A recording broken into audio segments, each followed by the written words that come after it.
Our players started out as underdogs. The young Mongolian squad is rewriting esports history. They're up in the series. Mongols close to throwing another knockout blow. 2 kills away. Club Championship Trophy, awarded to the one club that rose above the rest and reigned supreme across all EWC games. Every participant earns a key engraved with their name. That's their right to compete. Reigning champions hold a key unlike any other. The game trophy is the ultimate prize for every games champion. Incomplete until a champion's key is inserted. The champion's keyframe is locked into the totem, a stone marker of legacy, etched with every EWC champion. The losing keys are crushed. The champion claims 3, a personal reminder of who they defeated. The rest are preserved beneath the totem, in resin. Every fallen contender, captured forever. Will you be remembered or forgotten beneath the totem? At EWC, nothing is granted. Everything is earned.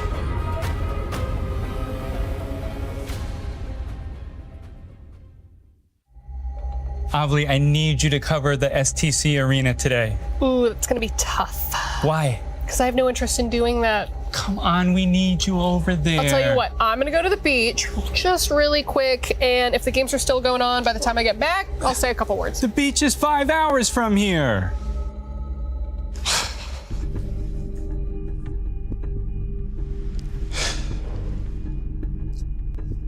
I wish Avli cared about esports more than anything in the world. That's a candy bar. It's worth a shot. Duh! Avli, what are you doing? I'm here for EWC. I love esports. More than anything in the world? So you can cover STC Arena? I'm gonna cover it all. That's great. Well, let's get you over I now. want a key. No, you can't have a key. Keys are only for clubs. Yeah, okay. We'll figure out your key. Great, let's go. Okay.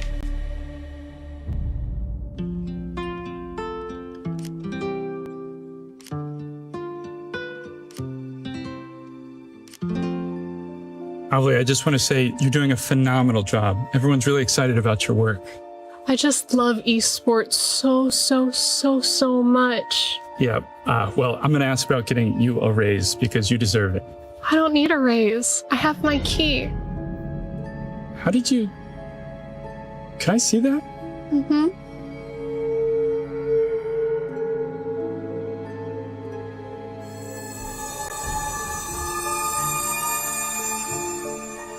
Avli, did you take this from somebody? No. No. No, no, Okay. no, no, Okay. no, no, no, don't do that! We were having such a nice tournament! Why does it matter? We were having such a nice tournament! Okay, it's your key. It's your key.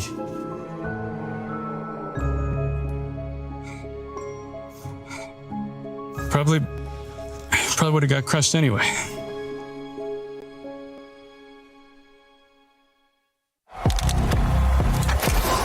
He thinks he can come in here and play my game. He knows nothing. Let's go! Tyler Wine, you're done.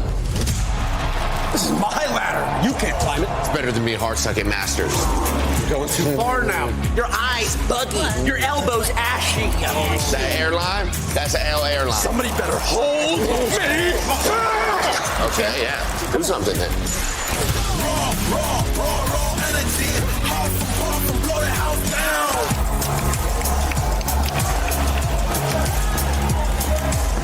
You look nervous. You look short. Everything's good? Mm-hmm. Fight.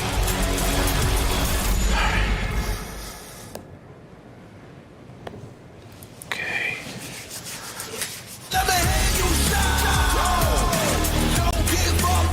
Do you really need the wraps? Yeah, that feels like overkill to me. Everyone is playing, you're not yet. EWC Play is your all-in-one platform to compete in fantasy, pick'em, and quests for a grand total of $300,000 in prize pool. Build your dream fantasy team in 5 different games and track your score with live results tables. Predict the winner of every game, every group stage, and every tournament. Complete daily and weekly challenges to earn boosters that help you climb the global leaderboard. Got what it takes? Join EWC Play now.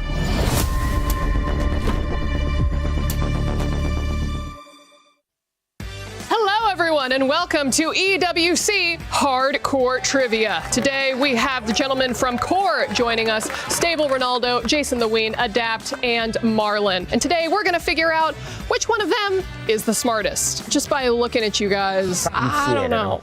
I had a 2.1 GPA. It's not bad. I got an associate's degree of arts. 4.0. You graduated? Oh, high school. My God. Graduated high school with a dual credit degree. I didn't even think that was possible. Either way, this is how it works. You guys have already figured out the buzzers. We have a couple trivia questions here for you. Now, for round now.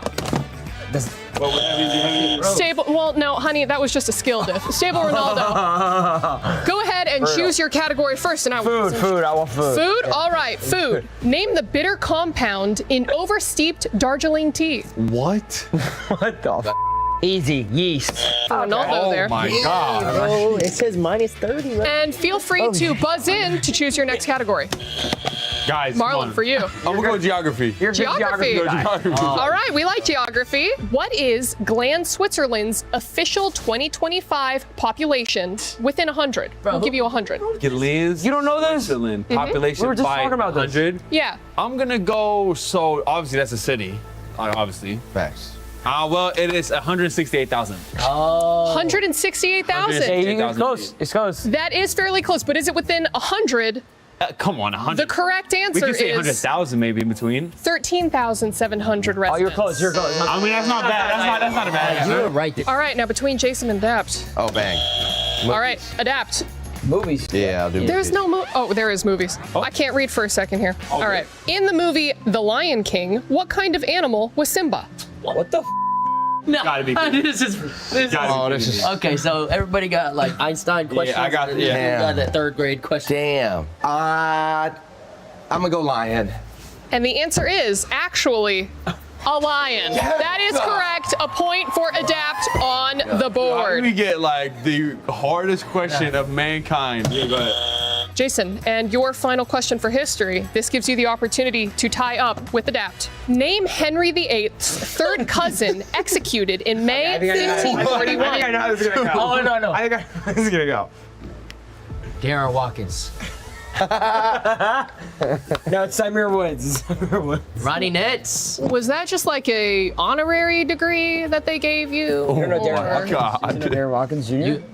You don't know Darren Watkins. Clearly, He's a key part you of don't history. know Margaret Pole, the Countess of Salisbury. Oh, Jason, dude, Mark, come on. Up the Salisbury, yeah. Disappointing, incredibly disappointing first Incredibly round disappointing. for everyone Dunderhead. besides Adapt. Now, Adapt, as the winner of this round, you get an incredible opportunity here. You may eliminate one player from entering round 2.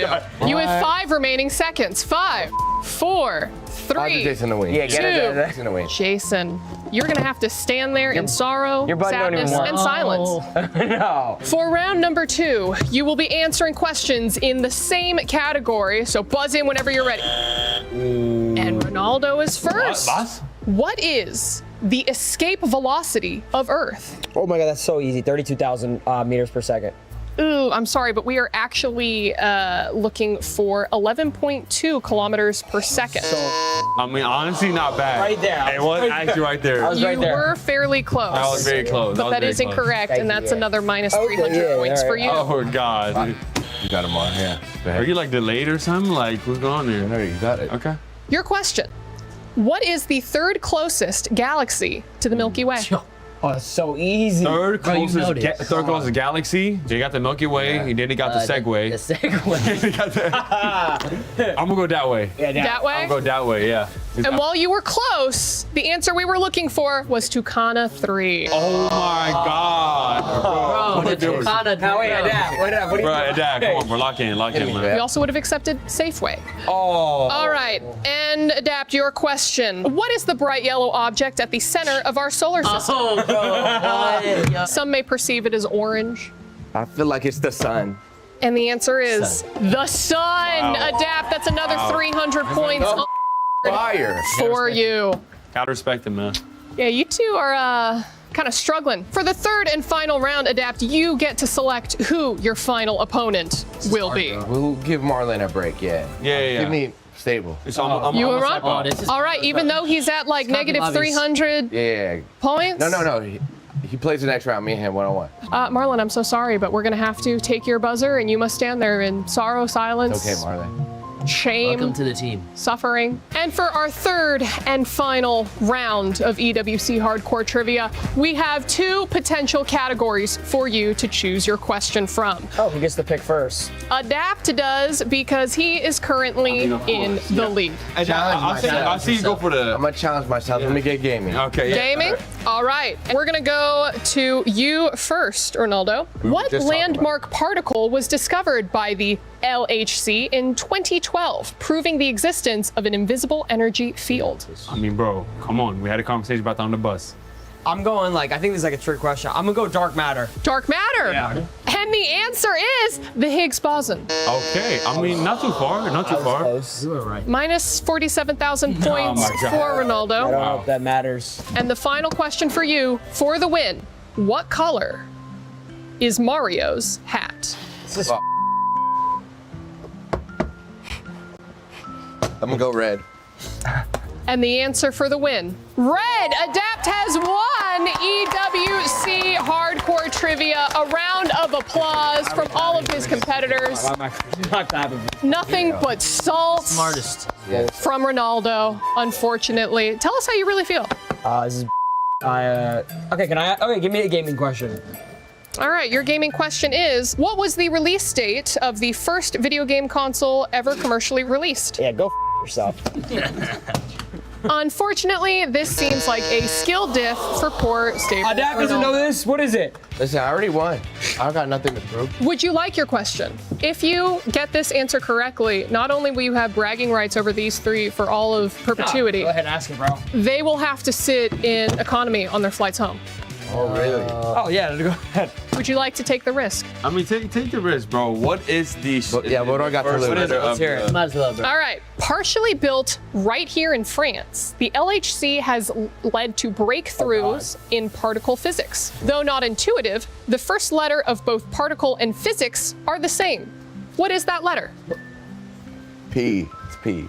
And the answer is P. Gentlemen, I hope you brought your comfy neck pillows, sweats. You're sitting in economy, or rather, maybe in the cargo hold. Adapt, anything that you'd like to say to your losing No, I colleagues? knew I was gonna end up on top regardless. Core, thank you all so much for joining me. And Adapt, when can I be expecting my check in the mail? Appreciate it. Thank you. I'm gonna connect you with Griff and we'll sort it out after this. Fantastic. All right. Make sure those 2 extra zeros that we discussed. Thank you all so much for watching the EWC Hardcore Trivia. Appreciate it, y'all. $75 million, 25 tournaments, over 200 clubs, only one club champion. The club championship is the beating heart of the Esports World Cup. Over 7 weeks, esports clubs send their players to compete. Every placement, every win, every podium earns points for their club. At the end of 7 weeks, every point counts. The club at the top walks away with $7 million and the title of best esports club in the world. It's not about being the best at one game. It's about being the best across all of them. Depth, versatility, consistency under pressure. One championship trophy, one title. Who will take it? Watch history unfold in Paris at the Esports World Cup. 2026.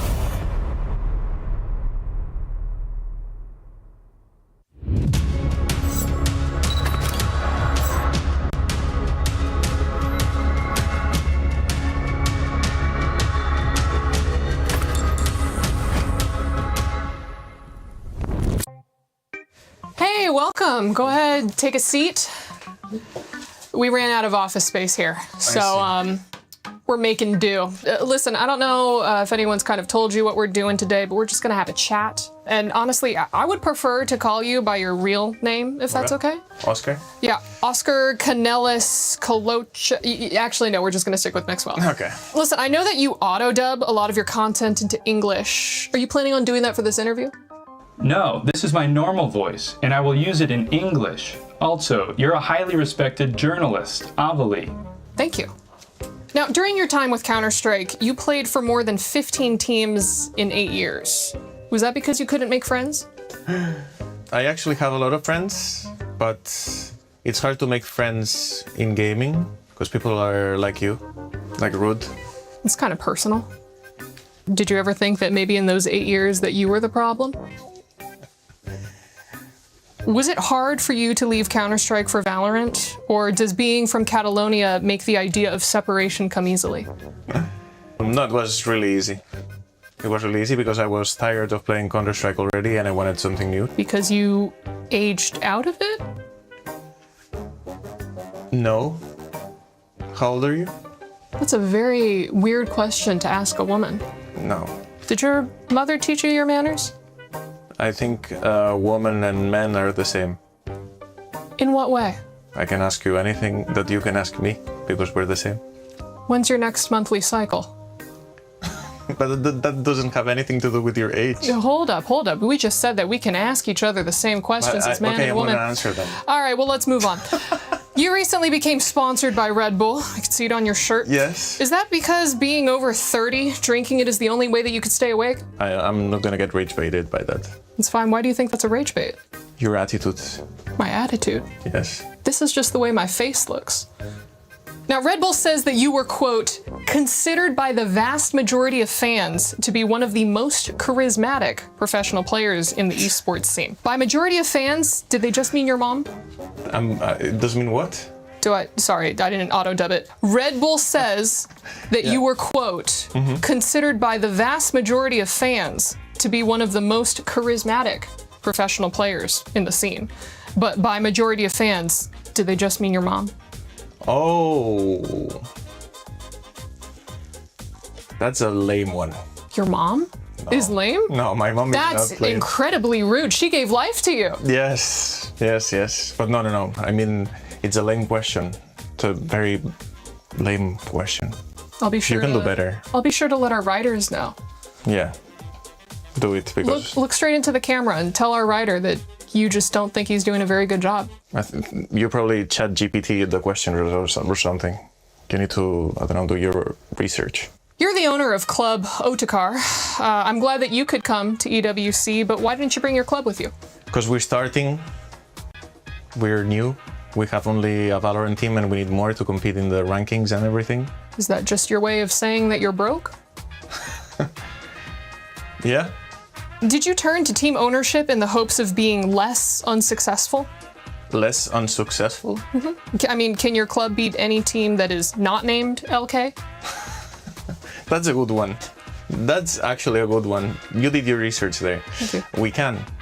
We've done it. All right, well, let's talk a little bit more about you. Okay. Right? When you retired from gaming to go into streaming, was it tough to transition from a job playing video games all day to a job playing video games all day poorly? No, it wasn't. A challenge frightens you? No. Now, we have had our fun, but I do have one final serious question for you, if that's okay. When you eat oatmeal, do you prefer it to be lumpy or do you mix well? I don't eat oatmeal.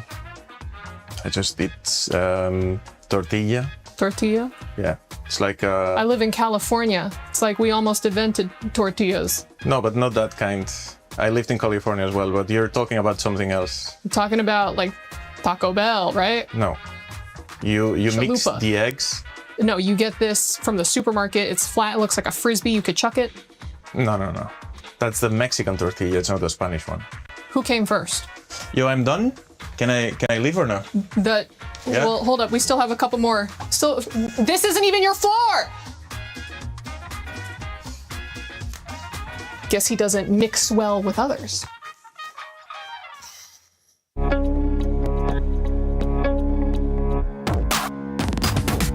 Welcome to another edition of Chicken in the Box. Here with Astralis. I'm here with Stair, player 1, Ryu, player 2. Stair coming in very confident to this one. He's obviously going to get to look inside his box and discern whether there is no chicken. Ryu, you want the chicken. That's the goal. Yep. You've got to get it out of his hands. Or maybe you already have it.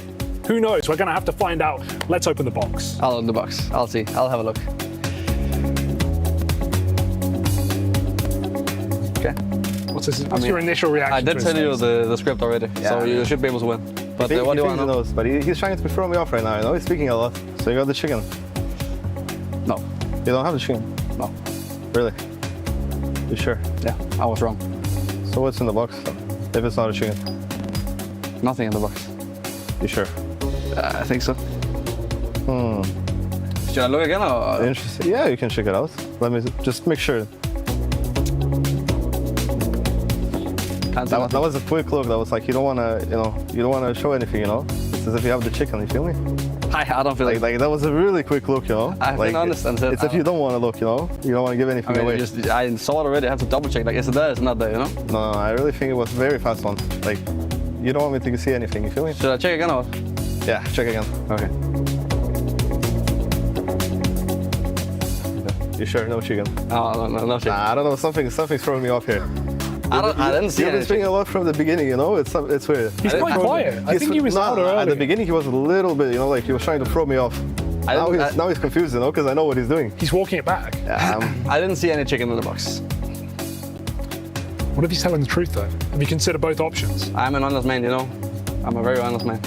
That is a lie, and that's why I'm going with, I want to swap. I think he has the chicken. Yeah. Please open your box. Are you sure? I am very sure. Stair, you were correct. You bluffed him out properly. You swapped boxes. You had the chicken the whole time. You know me. That's a good game. I was confident. We'll come back better next time. Good game, I guess. Shake hands and good luck in the tournament. Chickens in the box. Yep.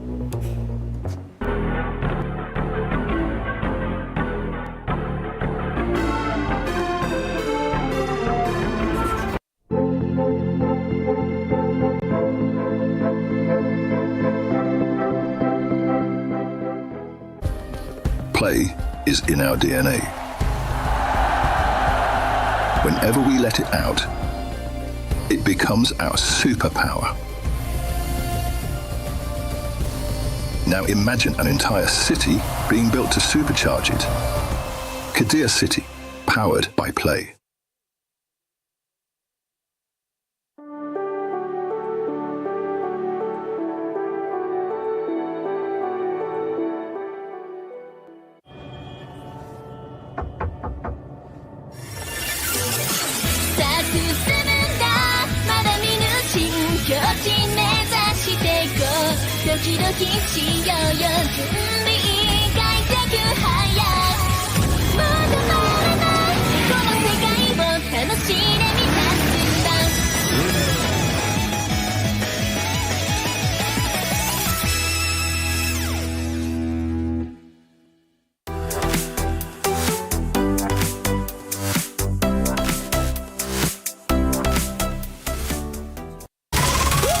Je suis prêt, c'est parti, voir où m'emmène la vie. Comme sur mon green, tu m'entends quand je respire. Top le veston, jamais film, trop de pas, big plan, j'ai fait changer toute la piste. Regarde ma pêche, je pense pas j'attire. Je coupe la line, laisse la qui laisse frémir. Nouvelle état, new name, toujours fluide dans le move. Main en l'air quand je rentre dans le groove. Garde ce regard, je suis déjà posé. De pas je tourne, glace dans mes yeux figés. Beat encore, puis je prends tout ce qui est à moi.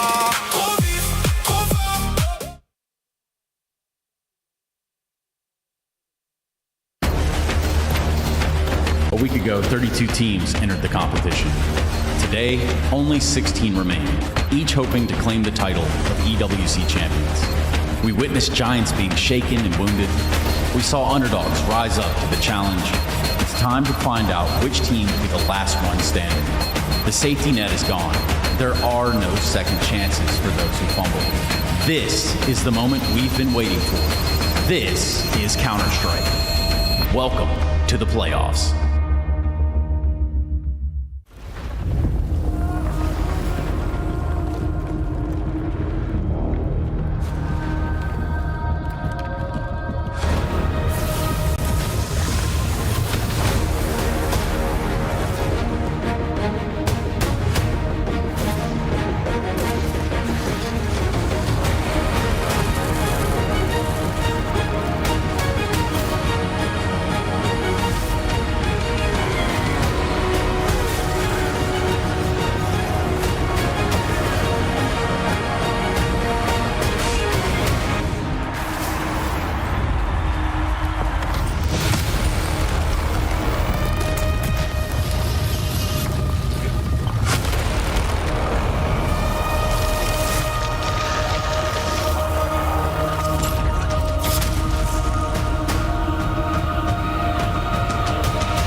Standing over 300 meters tall, the Eiffel Tower is an icon of the Parisian skyline, and we have some icons entering the server today. That is because it is time to kick off the Counter-Strike 2 playoffs at the Esports World Cup 2026. My name is Ferris Beers, joined to open up the show in this spectacular location by Yanko and Dupree. Good memories for you, Dupree, here in Paris? Not gonna lie, the last time I was in Paris, that was when we won the major trophy in 23, so a lot of good memories from this one. So yeah, I can't really be complaining. Can't relate really with that one, but I am excited to see some actual Tier 1 Counter-Strike in the A-Core arena for once, Freya. I will just let that dig sink in right there, because we do need to take a look at how the draw show went down, because that is how our bracket was determined for the 16-team playoff. One of these sides of the bracket, Yanko, is not like the other, is it? Yeah, we thought after the Cologne, but it did happen again. A couple of teams messed up in the group stages, you know, the likes of Spirit, the likes of Vitality being in that lower bracket. So yeah, very top heavy down there. You got Falcon, Spirit, Vitality, Na'Vi, 4 main contenders all on the same side of the bracket. And it really feels like Fury dodged a bit of a bullet here when you look at the brackets, and also together with Mouse, you know, a team has started the season out very well, so both these teams need to be looked out as favored as the top side. Well, we did give a little bit of an opportunity for the viewers to be making some predictions before the tournament started. 50% of you guys at home voted over at esportsworldcup.com for Vitality to actually be lifting the trophy here. 22% for Falcons, 15% for Spirit as well. I feel like the 50% for Vitality, obviously hindsight's 2020, but they haven't been starting the season as strong as maybe we've seen some other beginnings, right? It's true. Maybe they want their vote back now, but there's good reason why they voted for Vitality, right? I mean, let's not forget a French organization, tournament in Paris, a lot on the line, right? They're going to have stand-ins and different tournaments in the season. So this is really where they want to peak. And then later on, obviously, at the major. So this is like a lot of focus for them in this event, but they've already stumbled, losing to Bait out of all teams in the group stage. I'm actually going to put it like that. I think Vitality's fine, you know. I think they are looking at this tournament right now as that's along the line, but it's also about finding their way back to, you know, being competitive and fighting for these trophies as they've done. And if you go back just 3 months, we looked at a team that didn't really lose anything, and now they're bleeding, and now it's about trying to find a way to stop that bleeding. And I think, you know, Vitality is just such a solid team that they can find a way back. Okay, do you think the sentiment is being a little bit overinflated at the moment, that the Vitality era, rather, is kind of over and done with? It's a little bit of both, I'd say. I mean, it's always easy to get to the top, but staying there, that's the hard part. And that's where I really feel like you know, they've probably been studied a lot, and a lot of teams have tried to figure out how do we actually beat these guys. And then you also have, you know, Falcons winning the major, you know, trying to challenge for that top one spot. I imagine you'd be pretty happy, though, with Apex no longer having 5 major trophies. If I have to look at it like on a personal note, I'm pretty happy, yeah. Sorry, Anka. You know, to be fair to Vitality, a lot of teams have still not figured that out. Falcons did. So they did, apparently. That's the one problem for them, and obviously Navi that one time in Atlanta, right? So I think that's why it's fine that we give them some leeway, but that's why also this tournament is super important for Vitality to prove to us that they're still around here, their time is not done yet. Yeah, obviously the COM Championships as well, we're looking at that from both sides of the Vitality and Falcons equation. Hugely important for both of them. For Falcons though, I'm relieved, I guess, that it wasn't just a major fluke. I know they haven't gone and lifted a trophy yet, but they've looked damn good. Probably one of the strongest teams to come out of the group stage. Yeah, they look the most clean out of all the contenders, it feels like, and who knows, they might have just unlocked a sort of new level, because, you know, for Nico, winning that major was, you know, such a huge relief to finally get that done, and now with that pressure not there anymore, right? Like, are these Falcons going to be even more dangerous moving forward? Obviously, a huge amount of pressure, as we're already talking about, down in that lower side of the bracket. But let's transition to our Crunchyroll story of the day, which is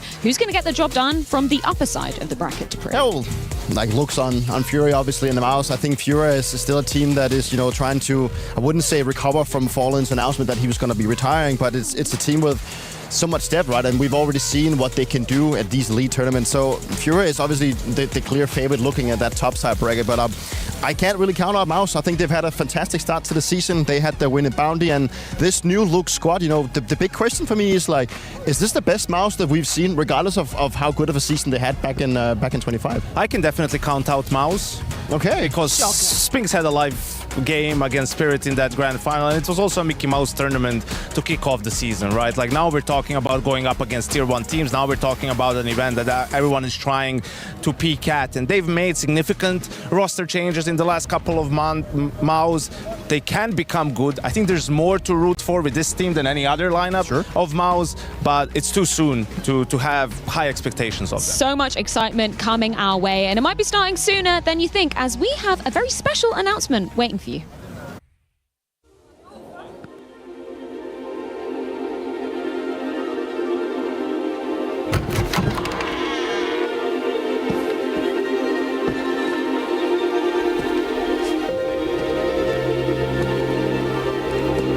How long have you been doing this? 17 years. That's a long time. Yeah. 17 years of victory, 4 majors, 2-time IGL of the Year, 2 Grand Slams. Pedro, tough defeat as well. What was your worst loss?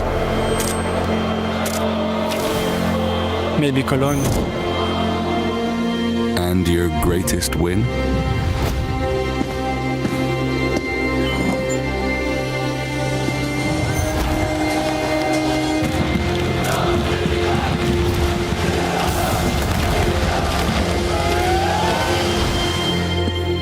Maybe Paris.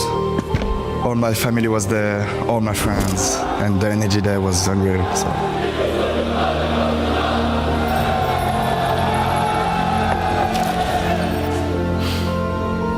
Almost fell with that one.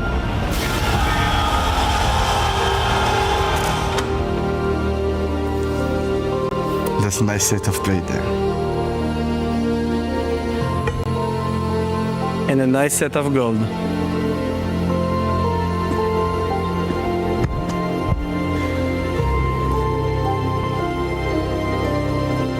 Heavy trophies in this room. We built it together. Starting 8 years ago. When do you think it will end? I don't know, but not now.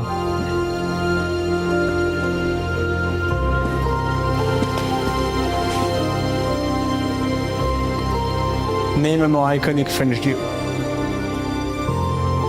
Dive Plank, Justice, like Dembélé, Mbappé, Penne. Ta gueule.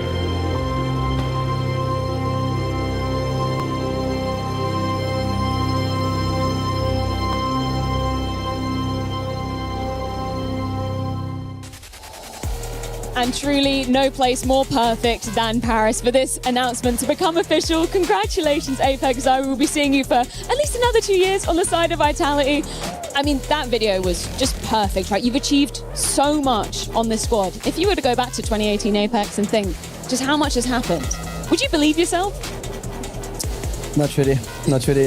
Even though at that time I already accomplished a bit. I won a few trophies already with like the past teams. I won a major before that. But yeah, I never expected, first of all, to play in an international team into Vitality, but have such a great success within the year, so yeah. And for you, Zyro, I mean, it was kind of your debut on the big stage. We'll forget about the one that happened at the Face It London Major. That was before the Vitality time, right? No, I don't remember this one. But for you, like, you were a name that was on the tip of everybody's tongue. Everyone was so excited for you to join Vitality. Can you believe what you've achieved as well?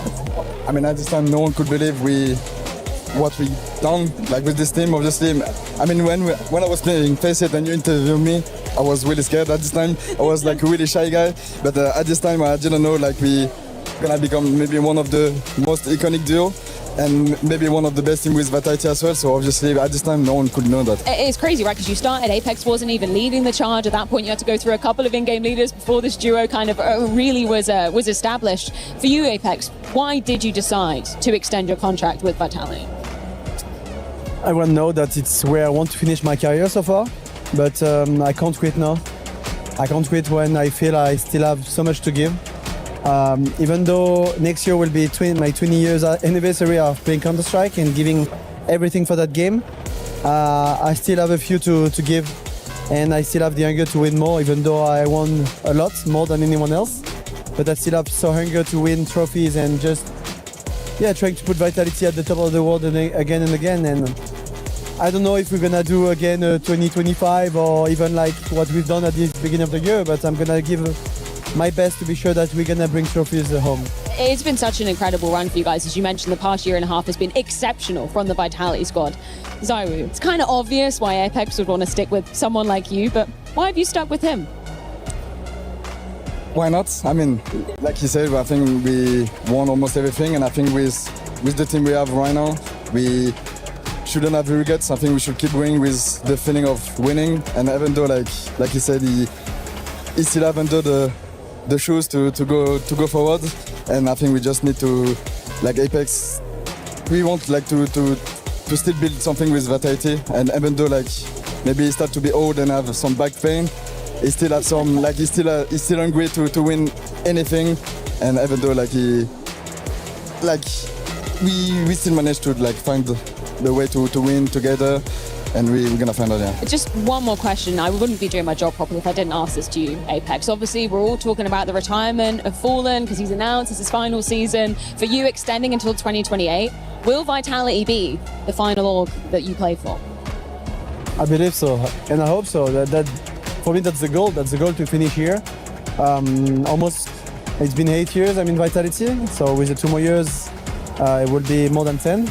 Yeah, that would be like the best thing to do. I've done my best here in Vitality. I became who I am today thanks to Vitality, thanks to this game. So I didn't see myself finish anywhere else. And yeah, I'm pretty sure I could have get offers, maybe stuff like that, but that's not the goal. That's my goal. At the end of this contract, I will be almost 36.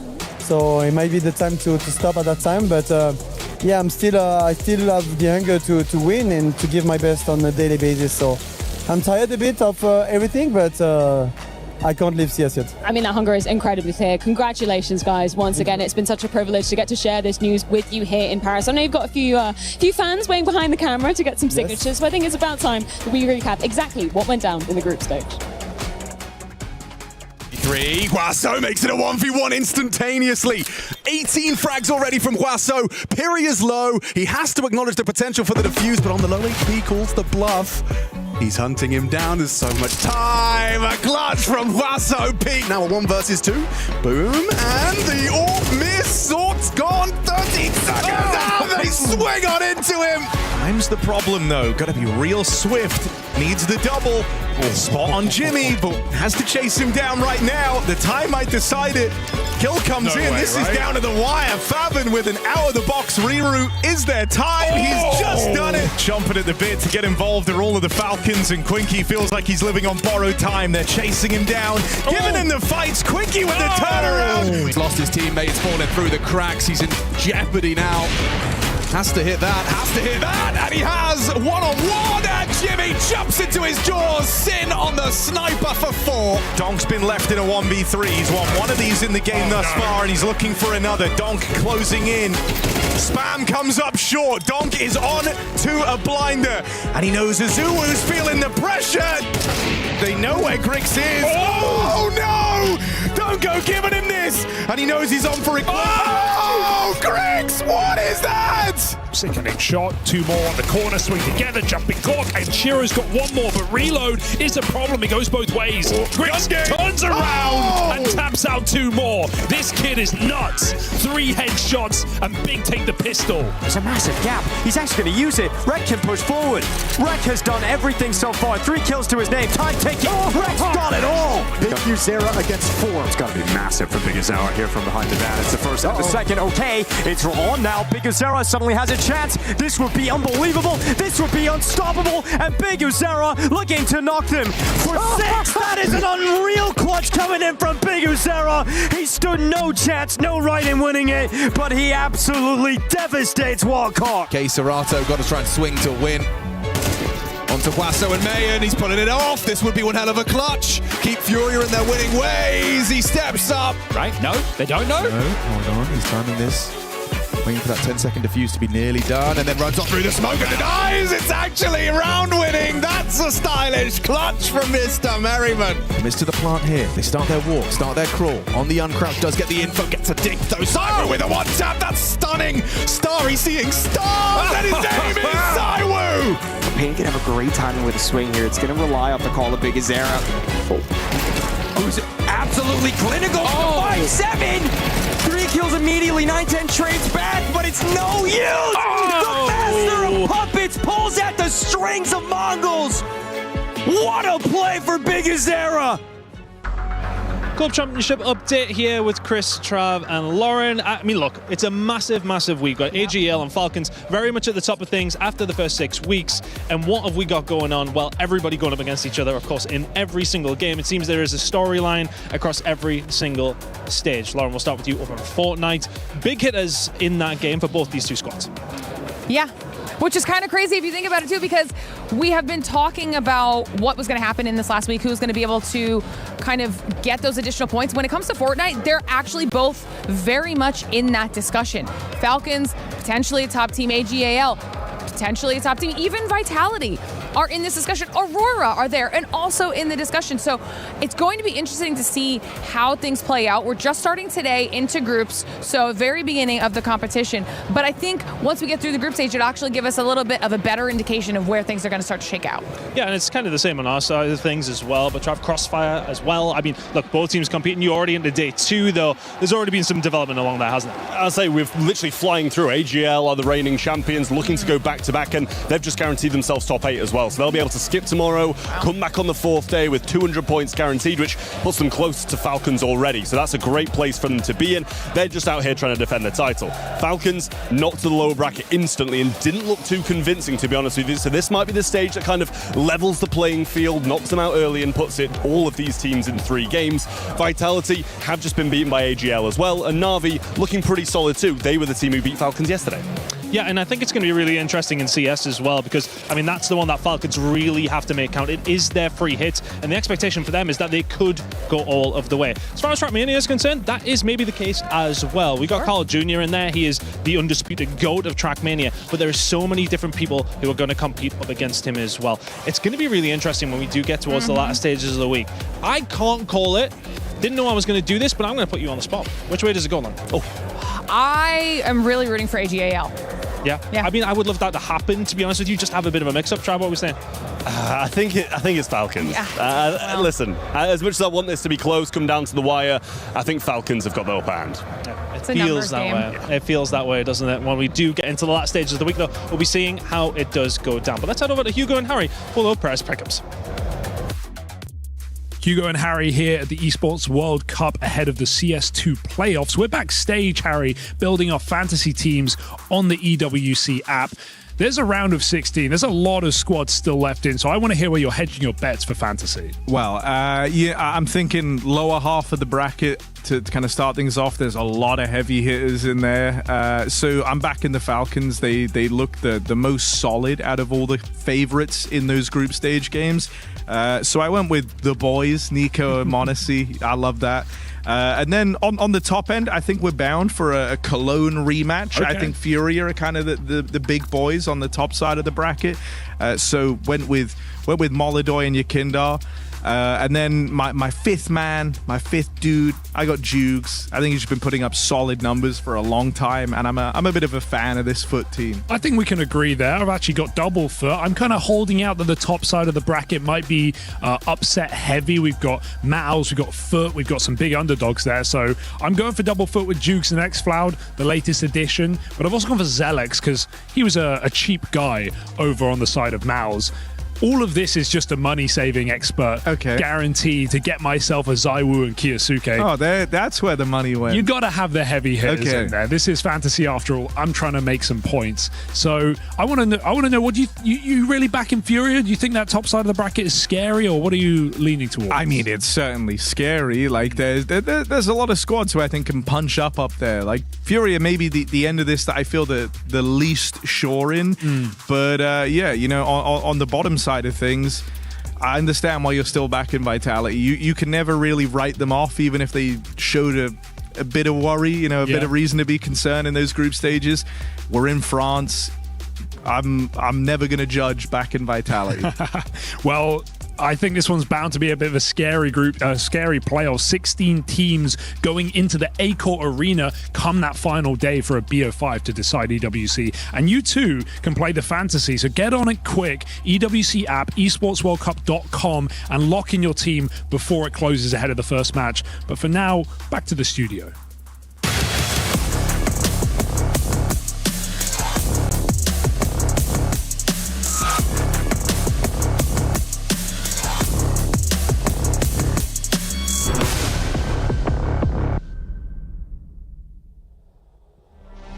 And here we go. It is time to meet your players for the first match of the day. G2 taking on Astralis. It's Chris Bucket alongside Dupree and Yanko in the studio. And gentlemen, this is a great matchup to open up our playoffs here at EWC. Dupree, what should I know about this team rolling in right now? Oh, it's my former team. That's one thing, right? It's an organization that I represent for long, but it's a new look Astralis. They, decided to go away from the whole Danish court, moving into being an international team.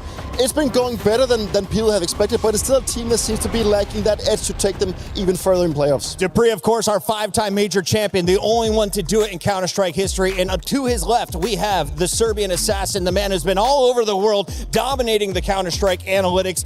Talk me through this tournament. How big is this opening matchup for both these squads, G2 and Astralis? I think it's absolutely massive, even more so for G2, right? They made a roster change during the offseason, bringing in Wrinkle. We heard their coach say in an interview, they felt they reached the ceiling with the previous lineup. They saw what it can do in Cologne, and they felt they needed someone who's a bit more aggressive, right? Who can open the space for some of the riflers to play in the late round. And obviously you're going to give them a little bit of leeway. First LAN tournament with Wrinkle being in there, but making the playoffs was an absolute minimum, and they are a favorite in this match. Now this was a 2-1 victory over Big. If you're looking at your power rankings, Dupree, where's G2 at amongst your top 16 teams? I think G2 is just still a big question to me, and as Yanko just pounded out, I think they needed to make that change to take it to higher.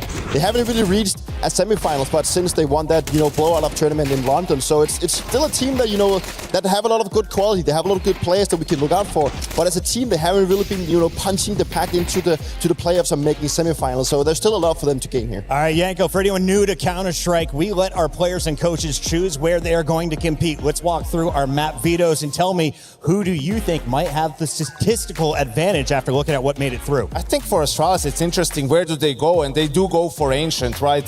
G2 recently struggled a little bit on the map, but it's one of their most successful maps with this core. The bans are standard, Nuke and Anubis for the two teams. G2 goes for that Punish in Dust 2, right, which hasn't been going great for Astralis ever since they went international. Inferno is the decider. I really wanted Astralis to pick Cash, but we don't get to see it today. Ladies and gentlemen, the stage is ready. Are you ready? It is time for some Counter-Strike live from EWC.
After weeks of elite competition across multiple titles featuring the greatest players in the world, we've witnessed triumph on the highest level, shattered dreams, and it's hard to believe that we've now reached the final week of the Esports World Cup. It is our last week at the STC Arena, and some could see it as a heartbreak, but how can you be heartbroken in a city of love when you finish on one of esports' finest? The cherry on the top, the prestigious CS2 at the Esports World Cup. And if you're a true esports fan, doesn't matter the game, you love watching Counter-Strike. And I am no exception, Ian. Everybody loves CS and everybody loves millions of dollars, and we've got 2 million up for grabs for CS2 this week. On top of that, of course, the chance to raise this trophy and cement your legacy as part of the Esports World Cup history. But on top of that, the club championship has reached boiling point, and it is all coming down to the wire here in Paris. Absolutely. We have several organizations that are desperate to getting those points on the final week, and whether it's about asserting dominance or overtaking one of your final rivals in the final turn, it is time to shine for our organizations here. It is indeed. Hold on a second. Bonjour Paris, comment ça va tout le monde? Ian, your French got better over the weeks. I'm super proud, but I feel like it's enough yapping for us, guys. You are here for a reason, and so are we. Ladies and gentlemen, mesdames et messieurs, please welcome Foot Esports!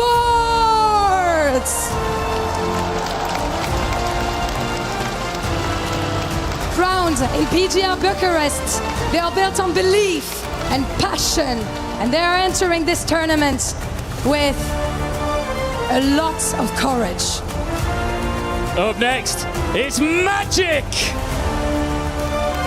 They entered the year outside of the established order, then started knocking down the names inside it. There might just be something in the name. Our third team is Gamer Legion! And this organization already knows what it feels like to shock Paris, and it's major. But this new Legion is forged from almost nothing but belief, trust, and skill. Please welcome Legacy! A nice reaction from the crowd here. Brazilian giant killers with very little interest and reputation put a favourite in front of them, and they tend to see opportunity. And this is one of esports' most recognizable badges, G2 Esports! Rebuilt again and carrying the kind of expectation that never disappears. G2 arrive in Paris carrying those expectations from them and all their fans across the world. Up next, it's Astralis! Danish Counter-Strike royalty. The lineup may have evolved over time, but this name will always be judged against the highest standard, and they've got an opportunity to live up to it here in Paris. Mesdames et messieurs, les méchants de l'histoire, vos personnages principaux, Team Vitality! 5 consecutive trophies earlier this year, 2 consecutive ESL Grand Slams. They come to Paris with the entire capital behind them. Paris, this one belongs to you. Talk about a reception for Vitality. Up next is Team Falcons!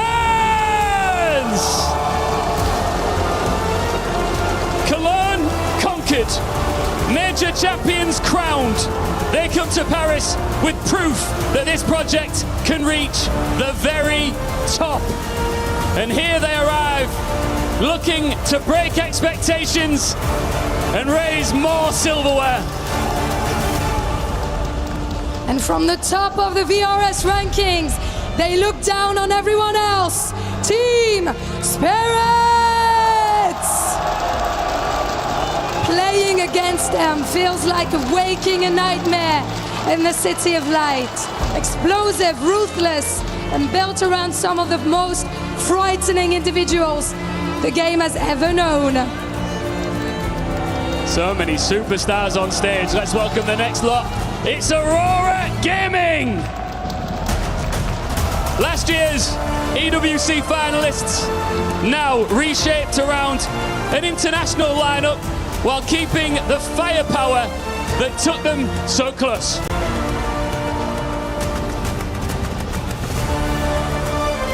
One of the most decorated name this game is known. Welcome, Navi! They were the very first team to ever lift the Esports World Cup trophy in 2024. 2 years later, they are back in Paris to prove that that crown still belongs to them. Up next, please welcome onto the stage, Mouse! Mixed response here.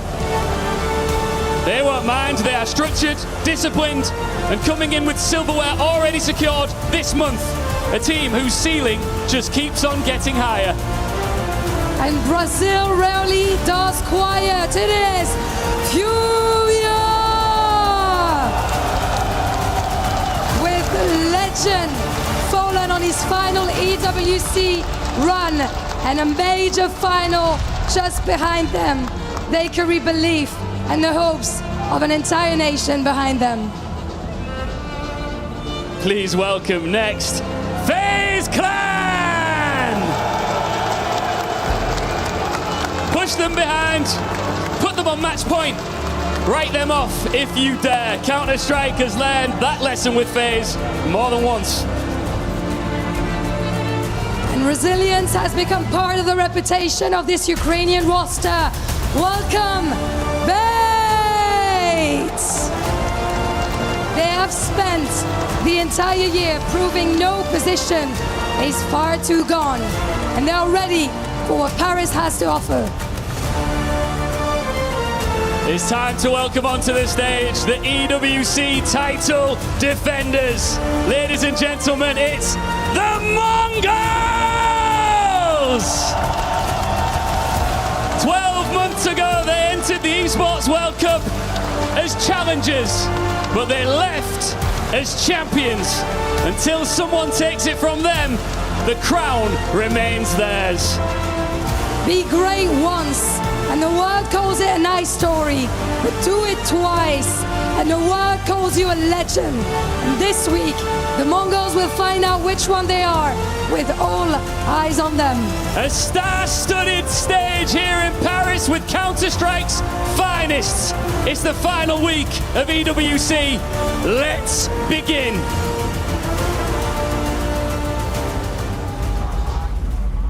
Lose, key, crush, you're out of the Esports World Cup. Let's go, guys, keep it up. Like I said, try to go into the flow state, like round by round. Be as loud as them. Let's go, let's celebrate today.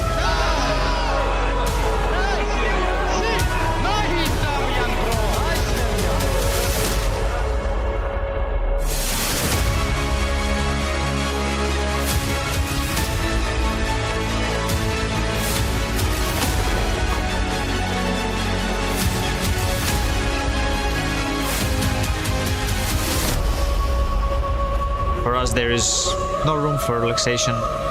We want to make sure that we stay at the top. We really want to show that we are still the best team this year again. We are a family, we can come back from any game. I don't think we're afraid of any team right now. We have better mindset that we used to have in the last roster.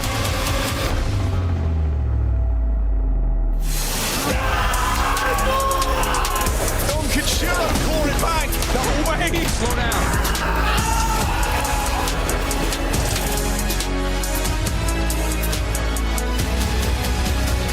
This is not over. This is just the beginning. Final week of play, EWC, the Counter-Strike tournament heating up as we have cut down from 32 to just 16 teams. This is where things level up. Single elimination, we've got Astralis on the stage versus G2 to start off our playoffs. What do you reckon, Chatty B? Could we have a 3-map affair? Oh, it's tough to call on this one. G2, for me, they are the favourites. Astralis on the other side coming through the lower bracket, having to take down NIP in a 3-map affair. That puts a couple more questions, and so does the map pool. Going into Ancient, first one of the series. It's somewhere that if you look at the history of recent results, not looking too good for G2, but one of their home maps, one of the maps where these players really thrive. You get Mattis, you get Nerds, you get Heavy God around these smokes. That's where they're going to do their absolute best work. But Huddle finished, taking our seats, and Astralis looking ready to push this one. During the groups, Astralis played Falcons in a Group B upper bracket game, and one of the conditions you gave for a competitive game was the Swedish sniper Fozy taking over. In your opinion, is his presence today compulsory as well? It's him alongside a Stair, right? Okay. These are the two that are going to be necessary. That match you're highlighting, we were focusing on when he's getting the AWP, what type of spawns he's getting, what type of picks he's able to find. And talking to Orbs, we've got the new boy on the other side. That's Wrinkle. He joins G2 just this season. 9 maps of play. Still very green, and you go back to his time on NIP. He was there for 2 years. He played with over 11 different players, and none of them the caliber that G2 have in the server today. So can Wrinkle show the world that he isn't just a weird pickup, but actually a worthy piece of the G2 roster? He's one of those players that has had these incredible clips. You know, he'll have a moment, he'll have a round where he can just take over the game. The question is in his volatility and his consistency, especially in that AWPing role. There's a lot of money, a lot of resources put towards that sniper. You need to be able to find traction and output. Looks like we're getting this one started, ready for battle indeed. How are you doing, SDC Arena? You ready for some Counter-Strike? That's what I like to hear. CT start for G2, and Astralis going to be on the attack. See what Hooksy's able to call here. Hooksy up against his old organization, took him to the highest heights they've ever seen. Hunter on the other side, the only man remaining. He's taking that leadership. Idlin. We've got dual Berettas on Nerds and Heavy got into this. So for Hooksy, Fozy being donated as they are turning their attention towards A early. And that says the Julie's up to tree. This is a lot of stopping power. Mattis to take first contact on the jiggle in the big box. I'm curious if they go any further. Heavy got a Wrinkle starting cave. Will they get any answers before this A hit comes through? Mattis going to be that beacon. They're not worried about middle at all. Very sight-centering is the defense. See what that util from Fozy's going to be. Just a little pop flash. Just flubbed it. No splash, no problem. Stair takes Nertz's head off first. Mattis with empty hands as well. Astralis breached the A site successful. Smokes are up, and the bomb is down. Heavy got down by Hooksy. Just survival, the name of the game now for Hooksy. Hunter coming in from Temple. Ryu caught off guard, but lives to tell the tale. Finds him eventually as well. Wrinkle crawling through, overlooked the corner. Beautiful start. It's exactly what you need to see for Astralis, picking up this T-side pistol. Heavy God going to do his best just to hold on to the Berettas and the Kev. That's the tone you want to set on your map choice. A couple of bullets left. Can he do any damage? Can he take Fozy with him? The answer is yes there. Another kill for Heavy God. Could equal a Silent Stem 4 into the next round of play. Looks like they're going to leave him be. Now it's going to be about dealing with this force buy of G2. Not how you want to start off round one. Yeah, missing some util, but you convert the round anyway, right? So it all works out in the wash. G2 are one of these teams who, especially on this map, have been impressed with their force buy setups, the way that they are going to use the smokes to block and corral you. So we'll see how Foxy wants to call around that. I'm going to operate for something a little bit more direct. Nice! Let's go! That's a big roar from Hooksy, leader. Have the energy early.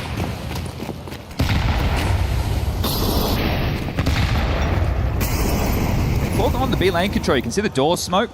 They've thrown that molly.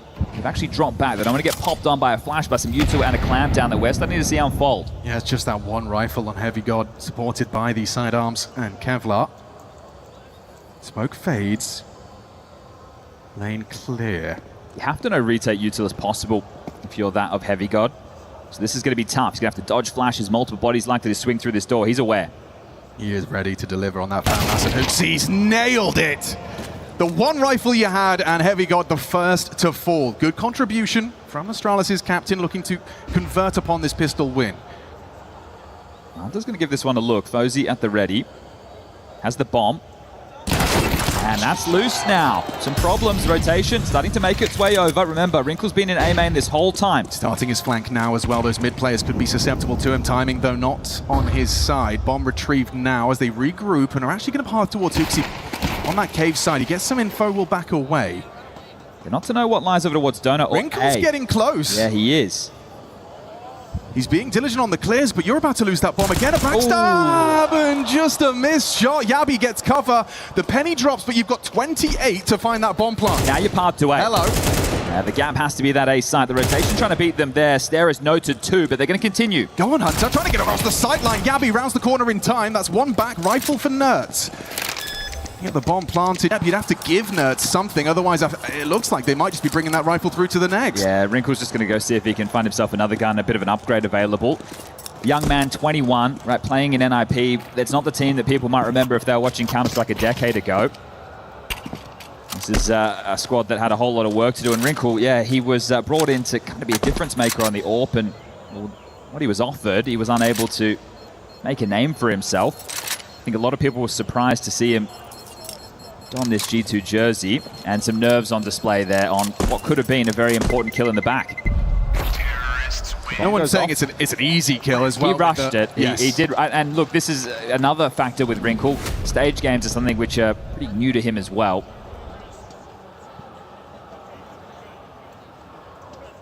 We've seen plenty of other players at the top level of Counter-Strike make the same mistake. Wait too long.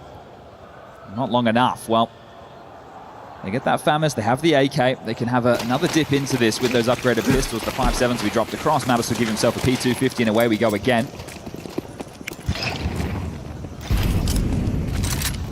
Trying to condition A against this, I won't call it a force, but the residual saves.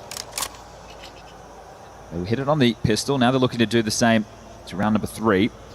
Hunter playing to block.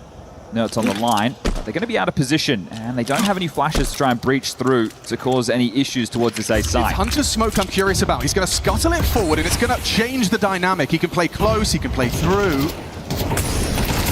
And he's just gone down to Stare comfortably. They'll use the nade as well to explode it open. Exposed Nerds on the rifle, only able to post the one headshot onto Stare.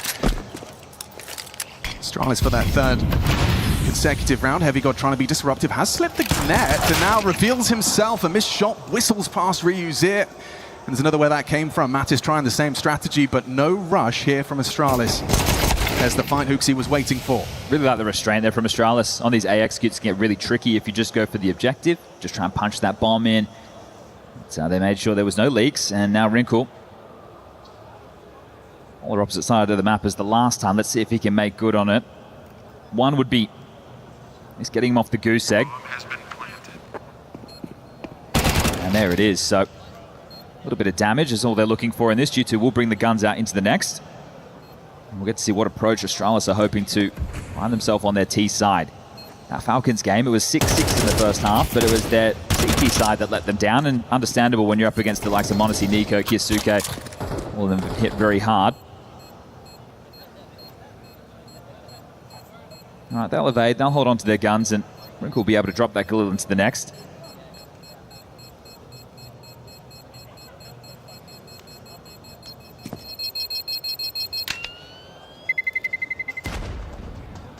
That'll be that as we get to the 3-0 start. So flawless in the conversions for Astralis. That's what you'd be hoping for if you're newly appointed coach Neo. Now we get into the meat and potatoes. Curious to see if Bozy wants to bring out the WP in the early stages, or if they're going to operate with something a little bit more rifle-centric. They can keep up the pace in that case. But heads-up Counter-Strike is something that G2 can respond to. Wrinkle gets his AWP. The lurk smoke comes into place. That's going to keep the question mark for Mattis and Heavy God as the B defense. Standard util exchange over towards B lane, and they're going to posture for a hit quite early into this one. Yeah, throwing out that lurk smoke has forced a block on the ramp immediately. Yeah, it's shooting over. That means they're going to be 3 strong. Util's in the air, but is there follow-through? Yeah, it hasn't deterred them. The block smoke, you're facing it, you're getting the spam through it. Heavy God's connecting, so is Nerds. Actually finds Yabi's head on his advancement of this site. For that plant, Nerds catches the flashbang, but Stare susceptible to spam. Ryu catching flak. There's Fozy through the smoke, pulls us back to an even keel. Is it going to continue to be smooth sailing, though? 2 in K for the post plant. Stare adopts this ramp position. Powerful. Ryu caught with a nade in his hand. He's getting the advantage advantage back. G2 trying to get on the board. Kits are present. No longer is Mattis. Hunter will scoop up the kit. Wrinkle doesn't want to overcommit with that AWP. You've got Stair to get past. Heavy God anticipating that ramp presence. Swings it, finds it. Should be good to convert. They have to be on that defuse and Stair in that power position. Wrinkle trying to hold on to his ult, but run down Fozy. 3 kills and a free AWP. Oh, they're losing it all. That's tough for G2. They had the smokes, they had the kits on the retake, just unable to piece it together. A bit clunky, and that one's going to be disappointing, starting 0-4 down into partial buy territory. And it didn't start well, did it? They lost that opening kill. They still breach in. The U2 was good and just taking off domes. We've got a G2 timeout. Saw wants to get on the mic early, and understandably so. Things seeming a little bit chaotic in these early stages. They've had opportunities, they've just squandered them for one reason or the other.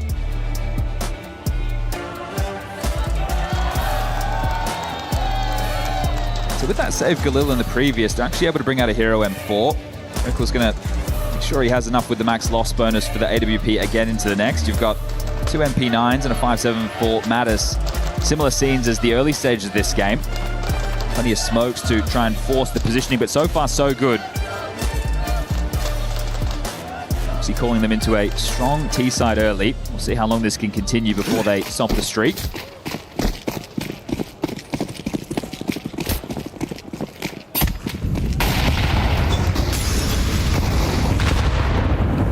Control, but B lane taken on the other side. They have to worry about this heaven play. Yeah, this is the setup though. Nerds is just going to go for this kind of jump scare. Mantle's up. MP9 doesn't find the dink they were looking for, but Stair through the smoke. Ryu spotted as well. Is he going to commit to this? Yeah, the supportive flashes, but a messy spray.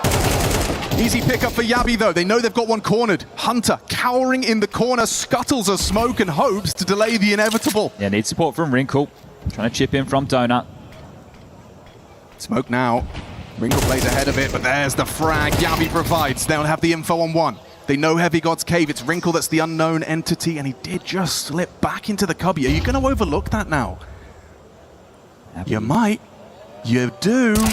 Beautiful. Positionally sound Counter-Strike out of Wrinkle. Posts his third frag and pulls us into a 2-on-2. B is open, Chad. Hooksy, low on HP. Fozy with the AWP, and Wrinkle tracking them down quite quickly. Hooksy's so low. Well, Heavy God's a B player, right? So they're going to be wary. This is a free kill. They're not messing that one up. 1v2 for Fozy. All right. Molly did this. Facilitates a safe plant. Heavy heading ramp. Wrinkle, cave. Fozy wants to isolate here against Wrinkle, and he's nailed it. All bullet to the ribcage pulls us into the 1v1. He's got a good feeling about Heavy God's angle of approach here. 1 versus 2 for the Swedish sniper. Keeps this ball rolling for Astralis. All right, the closest one yet, but that's 5 straight now. Again, it was just the partial bite.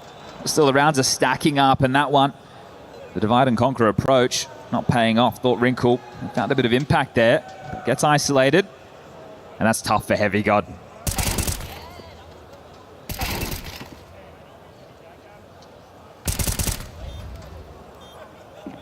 So both AWPers with what they desire into this. We've got hits, we've got smokes, we've got everything that G2 need. Just need to get some rounds going. Yeah, we still haven't had that early biff middle. It's been last round perhaps the most chaotic. AWP's on A, set up well for this. Wrinkle. He's safe from this boost they've erected here, A May. You can see Fozy set up by Ryu to have a peek big box. Wrinkle on the line. Will they bait him? Is Hooksy going to go for a little jump spot? Is a boost. Wrinkle plays close. Blind spot. Blind spot. Wasn't ready. His eye was pressed to the scope. Caught on the peripheral vision. There's Hunter. Back of the site begging for backup. Forced by the flame in towards Donut. Still has cover. Still ready with backup. Nert through Temple finds damage. Both ways. Hooksy finds his headshot. Very important kills so far from Hooksy in these first 6 rounds. Stay site smoke spams, but a molly facilitates. You can see Hunter unable to put bullets down range. Heavy God looking for Stair. Clear comes through. Ooh, and an Angel 1 pulls us into the 3-on-3. Trying to bait that orb shot. They're aware he's on the line. Oh, the patience, it prevails. Fozy's orb finds Heavy God. That time is ticking, but that frag is everything. Finding Hooksy off the big box. Is it another back-to-back 1v2 from Fozy? Or will G2 just get this party started? Mattis running, no time. Pistol out, see you later. Astralis 6, G2 0. Dancing right now. Looking casual, isn't it? And you can see there G2 within that round. Wrinkle changing position. It tells you they're trying to rejig the setup. They want to put him in donut so he can cover the mid-cross, then they can put the rifle over towards A, and they just get caught in transition. So not a very good understanding of the situation right now, G2, as we want to find ourselves at a bit of a tech. But Fozy starting very strong. 7 kills, sure, but it's these clutches, right? Back-to-back 1v2s, just like he's putting it in. And this is already enough on the T side for Astralis, I'd say, if I wasn't bringing into account that Falcons game just the other day. Mattis is on the board now at least, so everybody with a frag in the server. Yeah, the G2 engine, it's coughing and spluttering and struggling to get going. Looks like it is going to be that tech pause. Nerds has just left the server. Yeah, just to talk through that round, right? They didn't have B lane control. The setup with the AWP, they're expecting something a little bit faster, so they secure mid. They were actually very passive over towards B, so they were lacking info. They go to rotate in the early stages, and that's where they get caught off guard. So wouldn't be surprised if we get another Saw tactical timeout, whether that's going into this partial or the next full. So we'll hold off while we have the headsets off.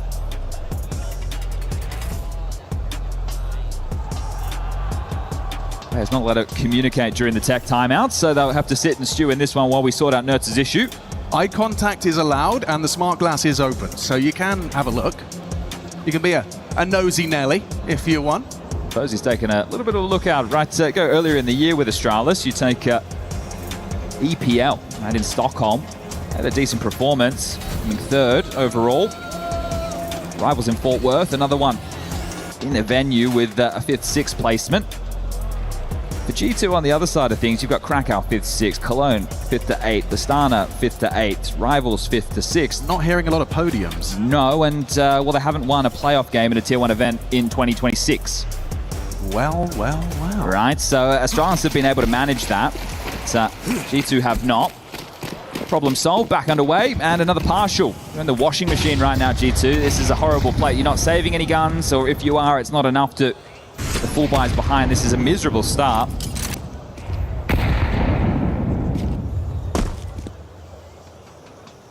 This is one of those anti-force or force rounds from G2 I'm talking about, right? The tree boost, the jiggle from Hunter, they do the same over towards Cave with a jiggle and a smoke, the same towards ramp.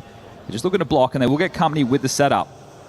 So 3 heavy to defend this. I know they're on the partial investment, but this favors them. This looks promising, really promising when you find 2 on a P250. Wrinkle's signature weapon of choice, aside from the Orb, it is that classic $300 pistol.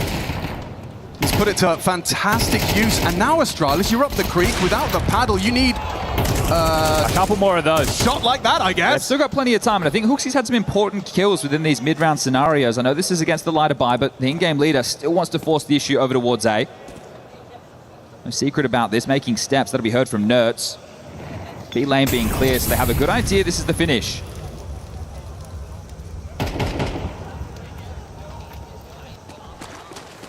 Heavy God's push securing that. Rotation, Mattis leaving the site as well. And here they come. This is not a fantastic angle at range with an MP9. Hunter's going to be hard-pressed to find output. Especially with that Molotov at his toes. He's buying time, swings on out, gets away with it. Blocks the donut smoke, that's nice. An interception on the donut smoke gives him more angles to work with, and that Heavy God flank, this looks great for G2 to close it out, but Yabi finds Mattis. Heavy God reveals his flank, 12 seconds. Surely no chance, absolutely nothing for Hooksy. They could just run at him, and they will, peppering him down. SMGs, 5-7s, G2 break through on the partial investment. All right, it's about time, and thanks to Wrinkle with that double kill, that completely stalls it. I still really like the approach of Astralis that we're seeing.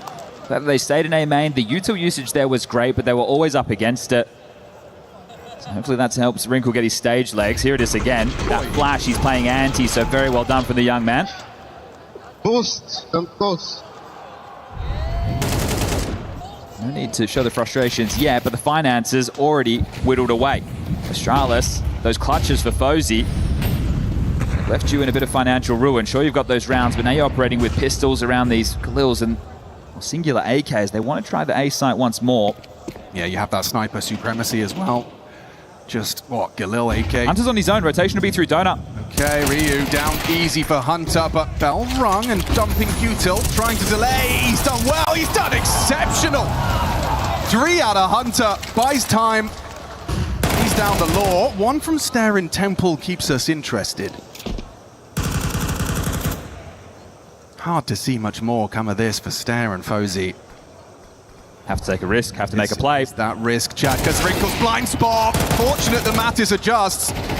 The orb removed and a 1v2 for Stare. Now, it's in his wheelhouse. 20 HP, though, and Bomb lost towards that elbow. Yeah, rerouting to join Mattis is Nerd, so he's going to give up Donut. He's going to silently rotate over to play off of each other. Likely let Mattis play first, then Nerds plays for the trade. They're hoping they want to take the fight and overstep the mark. As you said, in his wheelhouse, sure. With an AK, he's just got to hit the headshot. With this M4, it's going to be a whole lot tougher. Oh, he actually connected the HE, finds Mattis on 18. No, it is the contingency plan. Make no mistake. Mattis, does it on his own. No worries. Double out of him. Triple in defensive A from Hunter. Yeah, beautiful work. The flash came in to support Hunter there, but still, he was in a very, very tough position. And what was costing them early, rotating out of position, he just made it into the sight box in time. So well done. This is the course correction of the half. Yeah, and stubborn on A or Astralis. Yeah, that earlier conditioning, right? I can understand doing it on the pistols or on the anti-ecos, anti-forces. You want to keep them honest. You want to make sure somebody starts over towards A. They can't just be 3-2, whether that's middle or B. But now they're down to eco. So the clutches were good. Got you a nice bed of rounds, but momentum could swing the other way. We've been talking about this all EWC long. All the Counter-Strike events, they have these 2.5-minute ab breaks. Right here, it's 30 seconds, you're back underway, so the momentum can mean a lot. So can a couple of confidence-boosting eco frags. There's only 1 from Mattis, though. Yeah, he's quite animated as Mattis. They're in, they're planting. They were denied. Yeah, good find. Good read of the situation from Heavy God, knowing that lurk smoke is just to try and get something out of the eco. They don't get the extra cash. 1 plant denied. 3rd round secured.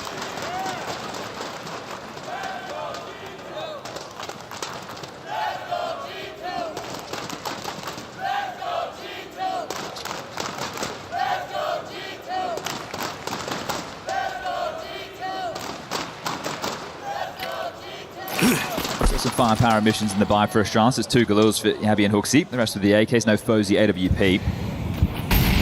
Mid-harass Util. Just want to soften up that of Nerds and Hunter, and he's out. Done. He is out. Oh, gets caught. Doesn't matter. White screen still manages to put the crosshair onto Hunter's head. Heavy God back. Finds Ryu. Knows he's committed behind his box and trying to find the angle around the edge of that donut smoke.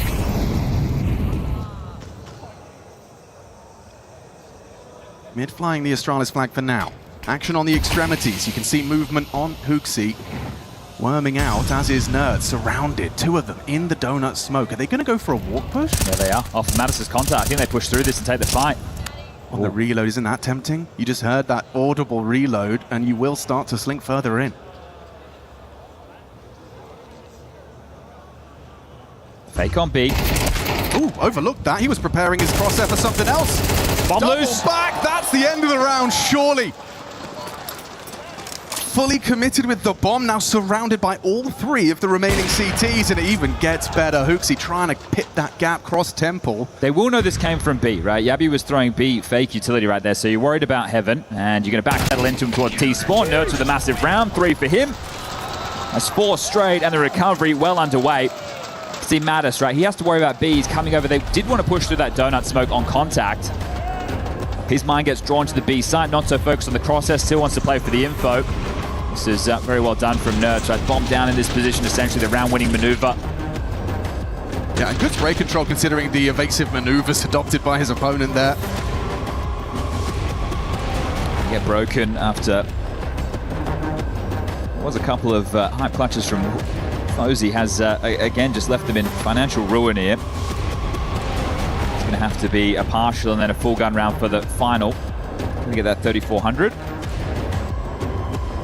So this allows them to bring out some pistol upgrades. So we're starting to see it take shape. There's plenty of Deagles, and that's telling us something a little bit slower, right? If they had the Tech 9s, the smokes, right, we could see something a bit more in your face, a bit more direct. With the Deags, I think they are just going to have to take their time and allow these pistols to search. Yeah, you can't brave the mid protocols there. Incendiary, elbow smoke. Ryu with flashes, perhaps there is a second timing they're trying to hit.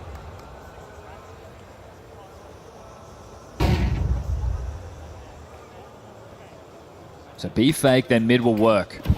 Yeah, they come. Nerds communicating a lot. 3 from Astralis. Slink out middle, and Nerd strikes. Whoa, that second bullet magnetizes to Ryu's face. Clean shot down so far, and it only gets better. Wrinkle catches Hooksy, poking his nose out heaven. Another headshot for Nerds. The multi-kills keep flowing. Conversation will need to become as Fozy. Something. Yeah, another Mattis. You see, He's the having a cam's up the game. whole time. He's definitely wears his heart on his sleeve. If you're Australia, just looking to get that 7th to stop this momentum. 6-6, considering how this started. No pistol round. G2 will be happy to they converted it on the trot, but this one is just going to be slow and steady. Fozy hoping more frags come his way. This is really just for the stats. There's more than enough money for G2 to buy into the next for everybody, right? So even if he shaved off another kill or two, it's really not going to mean an awful lot. Wrinkle will finish off the deal. We've got 1 round left of the half. So yeah, I guess the question is about that momentum. Can you stop it? In response to 6 on the trot from Astralis, G2 responding with 5. And that's 6th available. I think it's just the frustrations as well that if you're Australis, you want to stay away from. You get 7, it's like, okay, but 6-6, we had such a good start. We let it slip, we had those chances. And then you know that Fozy had to get you across the line with a couple of clutches, so how convincing was it? Valid. Speaking of Fozy, he is playing around the edge of that smoke, just tantalizingly close to the flames. Doesn't announce his presence and clearing through. Nuts was not ready for that. Aggressive Orpa opens up. Heavy God finding Yavi, running into Wrinkle, blows the boots off a stair. 2 main, and he's going to be disruptive force. He's playing up close, he's ready. Oh, and pops out to the dig. A golden opportunity for the 1-2. 3 on 3. Swinging through, Hunter. Overlooked stair, they just ran straight past each other. Ships in a night. And now round 12, it's going to be one hell of a fight. There's no reason not to fight for this. Tooth and nail. Mattis and Heavy God to try and forge a path back into A. An approach from a main from Heavy God. Yeah, Mattis needs to make some noise, right? That incendiary throne means they know there's a play towards CT or Temple. Here we go. Oh, Hooksy just started to consider that. Step that trade attempt, and it's instantaneous. Good luck, Mattis. Have fun. Not going to be easy, but still time on that bomb. In the blind spot. Just enters it, going for a cheeky stick. Fair play. Nothing else has been working for him in the half. And talk of stopping momentum, Astralis do. They managed to post just that 7th in the last chance saloon. Yeah. They get this pistol, they can run away with it here. If you take a look at the half in terms of opening kills, we're tied up 6-6. Scoreline the 7-5. It's the pistol and the clutches that are real difference makers for Astralis within that half. Wrinkle could have been heating up there. He was the man that got the impact on the P250 to get things going. Yeah, and I have to say, Chad, you know, a personal bias of mine is an AWP swapping after the first AWP shot into the Deagle headshot. There's very few things as stylish. I got a little excited, whistled it past Hooksy, a nice try. But regardless, yeah, Astralis do have the edge, especially if they can convert this pistol. Looks like there's a very clear plan from Hunter and the squad. Already investing quite heavily into utility. We've had a few conversations about Astralis and their Dust 2. That's the map we're heading into next, the choice of G2. It's a map that they played 23 times this year. They've only won at 6. So getting Ancient feels mandatory if they want to take the series today.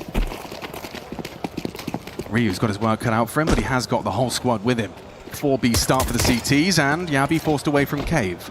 Ryu goes looking. That's what Wrinkle's waiting for. He's supposed to be covering. Hunter was lining up nades, and Ryu racks up 2. Stair stops. Another onto Mattis, and already, whatever your plan was, G2, Astralis have crumpled it up into a ball and set it alight. A bad goosh there from Nerds, but still this one is looking impossible now. They'd have to be given these fights. It's a frustrating one for Wrinkle. Have you got trying to sit up Nerds there with that flash? Hey, I'll flash, you swing, we take this together.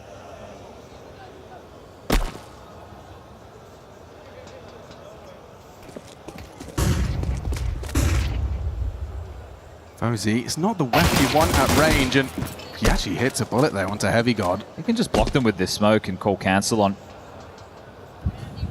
the chase. He's actually denied Donut, so A feels safe 45, get a couple of kills, get the bomb down. That'd be a success for G2 right now. Winning this round, it's all on Nerds.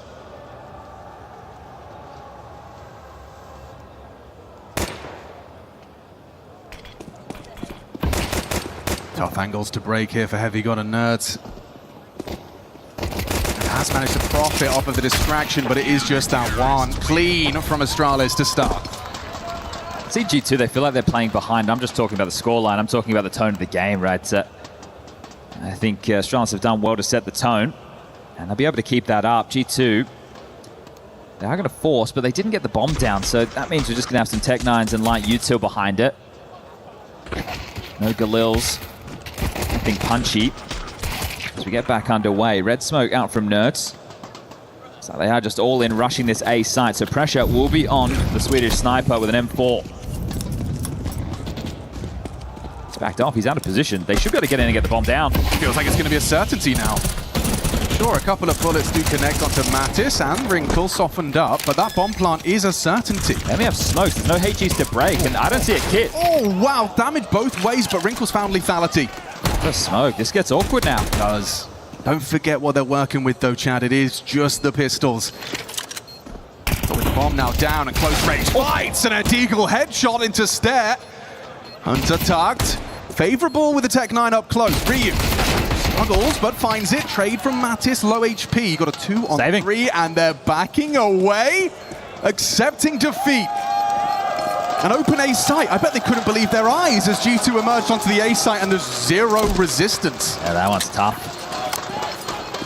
They didn't really have the util to try and breach back in there, and no kit meant they were always on the clock. So G2 will get themselves something to start into this game. It's a 2-round gap, 8-6 in favor of the Danish organization. This is where the game can start to slip away. We will have the Force by Wars back from Astralis, right? They save a couple of guns. They're going to upgrade again with their light loss bonus coming in. But G2 win this. It's going to have to be an eco, and we can tie up the scoreline 8-8. So how quick the tides can turn. Navi's cooled on for a bit, but still early stages. He wants to take the fight close mid. Ryu's got his work cut out for him here. It's Heavy got Mac 10, and it's easy for the FD9. Great output. With Hooksy finding Mattis cave side as well, they are in such hot water. Just trying to bully this A side again, and they are the ones who are struggling now. 2v4 situation. The bodies aren't there to push through the smokes for Astralis. They will have to respect it. So just going to spam. Got Stare low through the smoke. And cancelled the plant. Disrupted the plant. Yeah, those smokes aren't going to last. They're fading now. Gabby's on the flank as well. He's a little bit late to this, but he is making a move. Hunter in a 2-on-4, knows he has to find some equalizing frags here, and now gets in for 1-2. 2 CT, up close. Yabi finding Nerds, puts it all onto the shoulders of Captain Hunter, and that's Fozy. Quick to adjust as Hunter takes the engagement. It's clean, it's a quick response. So they go back to more of the same, but it's going to be worse with the buy this time for G2. Fair play to Ryu. Sure, you expect one, but the second is what I'm most impressed by. This one here. That's more than the output you'd expect from him there, and the fact they shave another one off in cave, it means there's no options to reroute. Committed to that, and again, they were given the good graces to get that bomb down, but just a light bit of spam caused the cancel. Feigning, it's a B lane and mid control round, but they're just going to try and waltz into A. Ryu up close. Just enough of a gap to spot Nerds. Proceeding forward, A site is theirs. Mattis is late to this, and here's the bomb. Yabi has Donut, and yeah, they're going to take Hunter out easy. Safe plant from the Donut angle, held by Heavy Gods. Deagle, and it's deadly once more. Ring down. Oh, quick from Yabi. Finds it necessary. Now just Wrinkle and... Good luck, man. Yeah, good luck, have fun. A Tech-9 versus 4. And they know where you are in the flames. Still delivers the headshot. Flank from Fozy secures. Astralis up to double digits. Yeah, just what I was talking about, this could be tied up for G2. Now they're in a bit of a hole, right? Their loss bonus 1900 plus the bomb going down. There's an extra 600 for everybody. But will have to be an eco unless Saul wants to take a timeout and call them into a force to find some life. Otherwise, you're essentially giving over 11 for free. Yeah, so Ryu being the bane of their existence with this MP9 in a couple of straight rounds. The plant does allow a couple of upgrades. Good Looking a little bit flatter, G2.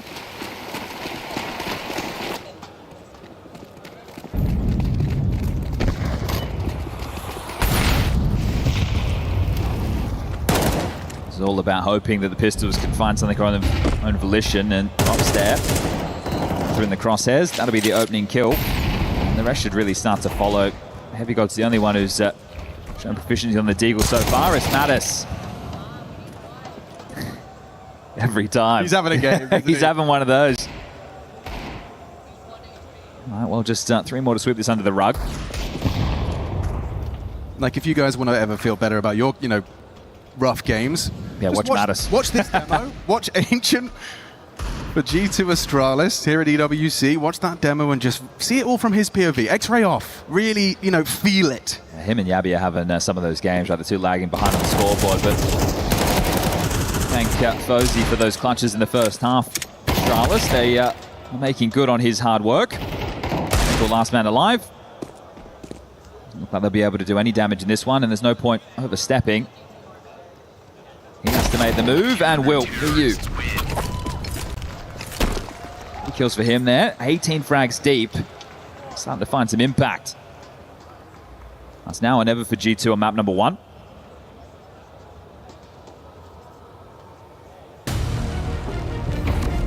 Question will become, is there enough signs of life for G2 in this for them to be able to pull through the punish on Dust 2? It hasn't been for G2 in recent times either. But Astralis... yeah, you gave us the stats. It was brutal. 6 out of 23. Yeah, ugly. Okay, so like you said, an ancient necessity, and they're very close to making it reality. Yeah, this has been pretty quick.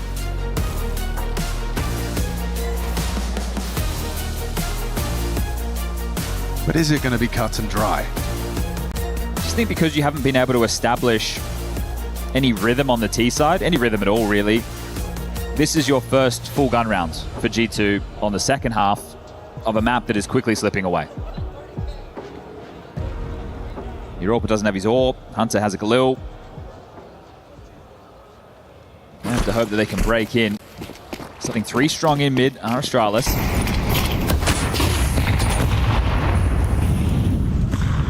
That's a good nade. Wow, 69 for Nerds. Anti-flash, good awareness of the possibility for this pop and stare full blind, but that's what you want, that 1-2. Just a massacre in middle. Now pack this one up. You can see from Astralis there, right? Let's take stage 1. Let's get to Donut, let's get to Pocket, let's see what they're throwing. Once that's secure, once we know that it's not all out wall, we're going to drop the next wave of utility. And we'll stuff Elbow. And it just looks way too easy. That's what you want to see, right? That's exactly what you're hoping for when you're talking about the protocols, the way you want to approach these rounds and make it look... they're up against dry runs right now, Astralis. It's just Heavy God. 2900 loss bonus going into what will be the last and final. The bomb down in middle, 50 seconds left on the clock. Yeah, he's not good for Ryu. And another kill for Ryu, up to 19 now. To the top of the tables. A strong start in the early stage of these halves. Looking to close it right now. Just one more rounds, as the last 2 have been flawless. One of them was an eco, this was a gun round, and you get nothing done. So G2's frustrations palpable right now. And a CT side with 5 AK-47, so that's going to feel pretty damn nice going up against 4 Galils, an MP7, and very limited util. Yeah, 5 AKs, but not a single one on the T side. Rough. Looking to pipe out mid. They do have the space. They are undetected, but it is noted that this is open. Charles are aware that they are giving middle right now. Okay, Stare, how do you approach this? Nerds on that crab walk, and it's a good trade from Mattis. Yavi's feeling that pressure. Dumps his util and takes cover in the smoke. He's going to play right next to Heavy God. He knows it's a possibility for that walkthrough, but he's bought himself time. Flash! It was from Ryu. They were doing the dance. There's Heavy God at least out main. Now Ryu confirms his position. A nice find onto the Temple player. Hunter. Fate draws out the incendiary. Is this clash between Wrinkle and Hooksy that will determine just how in trouble G2 are? They have to back off. They have to reset. I don't think they can plan towards A. They're hanging around, but they're worried about the possibility of a flank, but we should know where both players are. Hooksy just parked the bus in Donut. Yeah, the loss of Donut really does change the dynamic, doesn't it? You got Fozy investigating CT, and the absence of a plant has them questioning, where are they off to? Yeah, they'd have to be noisy if they wanted to make this move, so Astralis are aware that this will be the A finish. But giving them enough rope, letting them play this one out. 25 seconds, confirmed it has to be on the A site. You can see Hooksy is paranoid about the potential through mid. And that's a turn! They just line up for him! That's one hell of a finish! Hooksy double! And a 13-6 smashing to start us off. Simple stuff for Astralis on this one. Both pistols, some clutches from Fozy, and they make light work of G2 in round of 16, single elimination. This one was quick. G2 yet to connect the mouse and keyboard. You want a different look for them going into Dust 2 coming up next.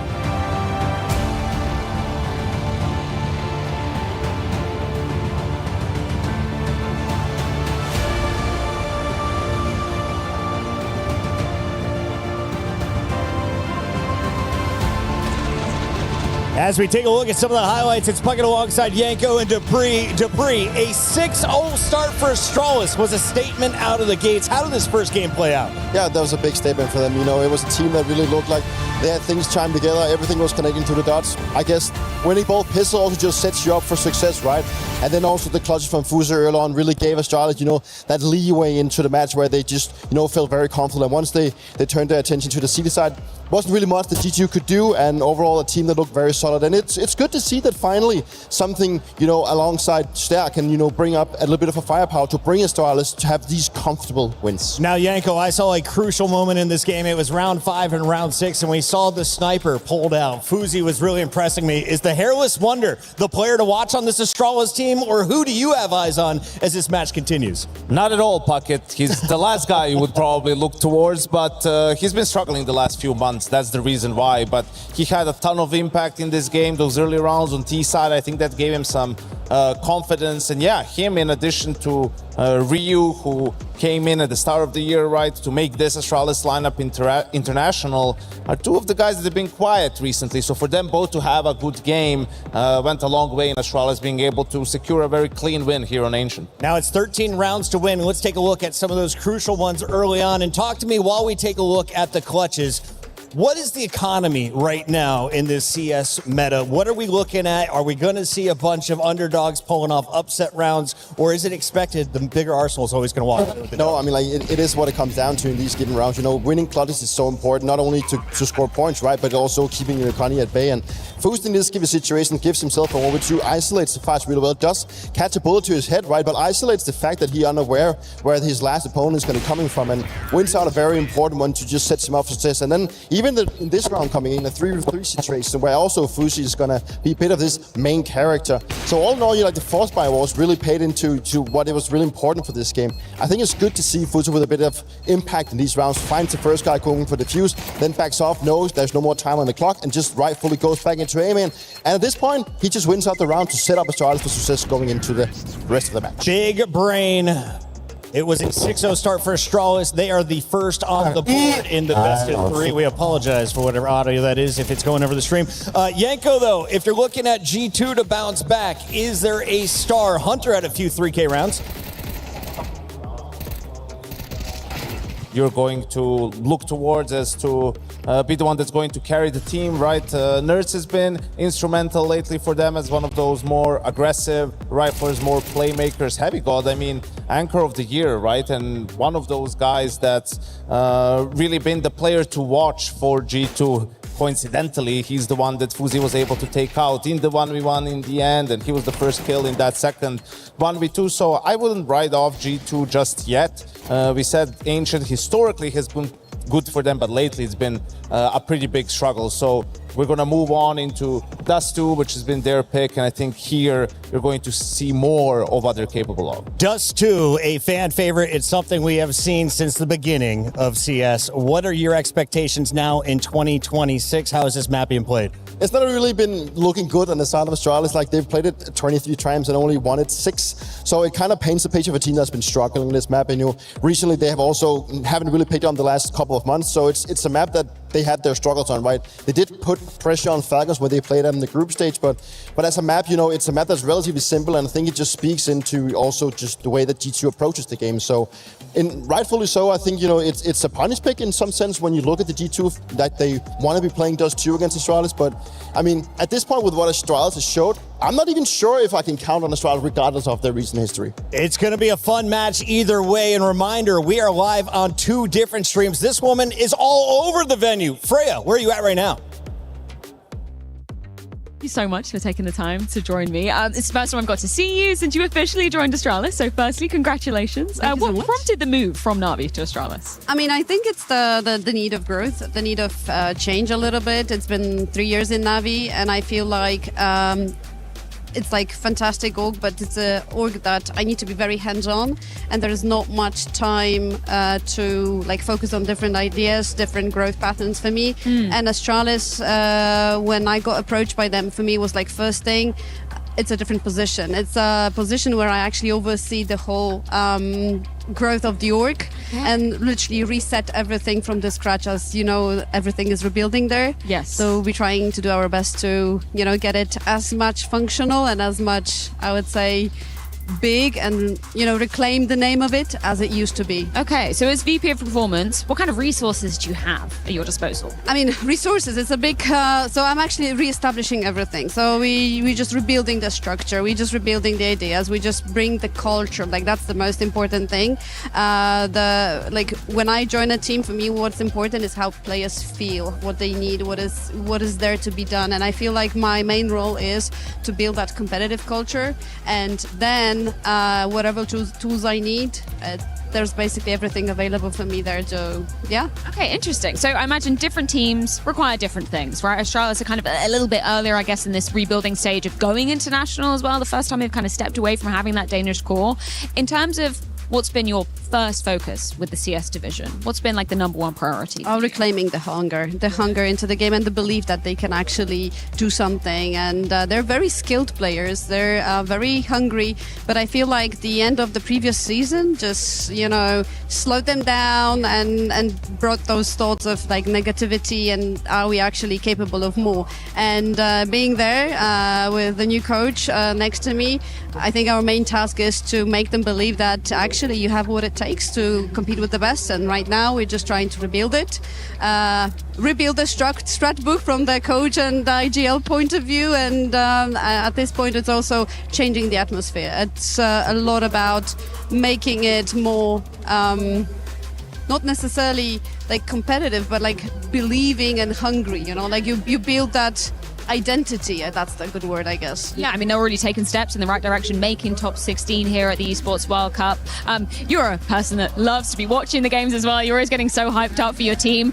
What do you do between maps to make sure the guys are full focus? Maybe we're talking about the NIP series where they're coming off a second map loss. Maybe it's the first map after NIP where it was an absolute blowout in their favor. What are you doing to make sure the guys don't lose focus? I mean, the first thing is what is very important is like clear the air, like if there is anything that is literally must to be said before the next map, that is very important. But I also want to make sure that whenever we say it, we don't say it with regret, we don't say it with anger, but we just say it with the purpose of changing something for better for next games. And then usually it's like a full reset, new map, new ideas, new energy. And working on mentality is not like just saying things in between the maps, but it's all like how you program yourself to be ready for the game. And I'm always like, even today I was talking to the players saying like, we're different than everyone else and the job is different. If everyone would be literally, if this job would be easy, everyone would be doing it. So at some point we need that fighting spirit, we need that ability to reset back as like, guys, we reset now, what's our next focus, what do we do next? And that's the question I would be always repeating to any team member. What do you want to do next? Well, Ursula, your insight is unmatched as always, and the guys are busy on stage playing G2, so I won't keep you a moment longer. Thank you so much. Thank you so much. Best of luck.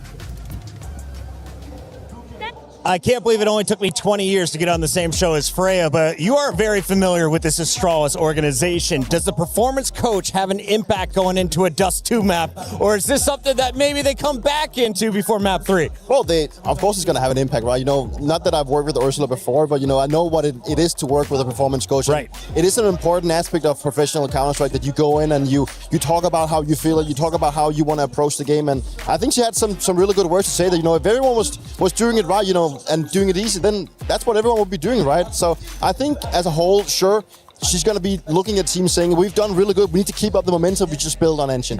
One player that was doing really well, doing everything that they manifested in their brain was Ryu. Let's take a look here at some of the X's and O's. Yanko, walk me through this clip and some of the numbers he's been putting out today. Yeah, definitely. We mentioned him as one of the newer members coming in this year, a younger guy over from Monty, and he's shown flashes here and there, most of his sort of mechanical prowess, but struggled to find consistency, maybe exploited a little bit in those anchor positions down the line, and he's had a great tournament so far. It feels like his performance has been one of the main reasons why Astralis are in the playoffs. He is definitely one of the stars to watch on Astralis, but let's turn our attention to G2, because G2, they won Warzone. They got 1,000 points towards the club championship, but you don't score anything unless you get top 8 in 2 games. Yanko, this is their last chance. They need to win this match, which means you need to win Dust 2 and map number 3. So let's talk stars, Dupree. Who is your player to watch? Who do we need to turn eyes on for the rest of this matchup? Obviously, you're going to be turning your eyes towards both Nerds and Heavy God, but since Dust 2 is such an AWP-heavy map, I want to be seeing something new out of Wrinkle. I want to see why he was brought to this team, bring some of that aggressiveness that Saul talked about so much. Reminder, this is day 1 of the playoffs here at EWC. We are live on 2 different streams. Open up both tabs, enjoy all of the action. We'll be right back with the first match in just a moment.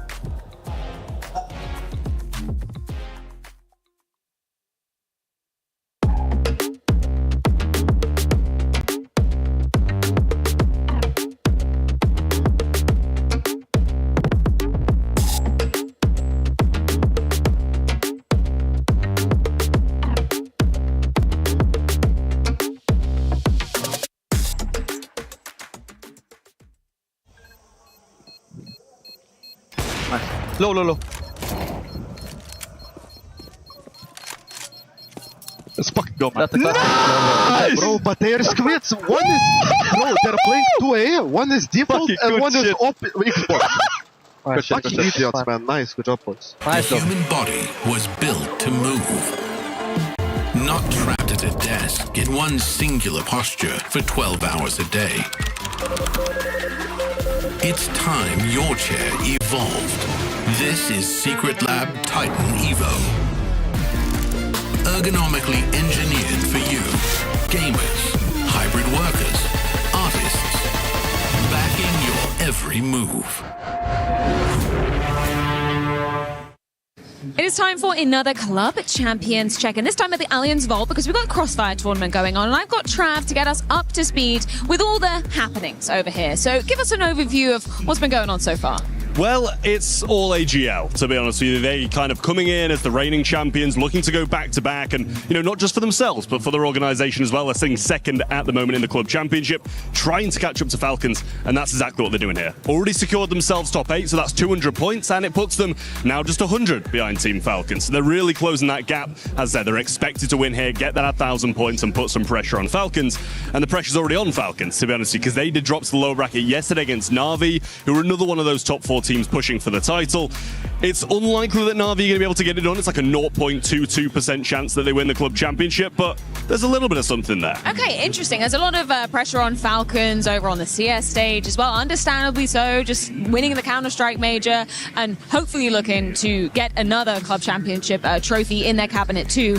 In terms of any unexpected results, is everybody going to par at the moment, or is there anything crazy happening? Yeah, most things are kind of going as planned for the teams. Vitality coming into this one, we've seen a lot of their Twitter game complaining about the group that they've been thrown into.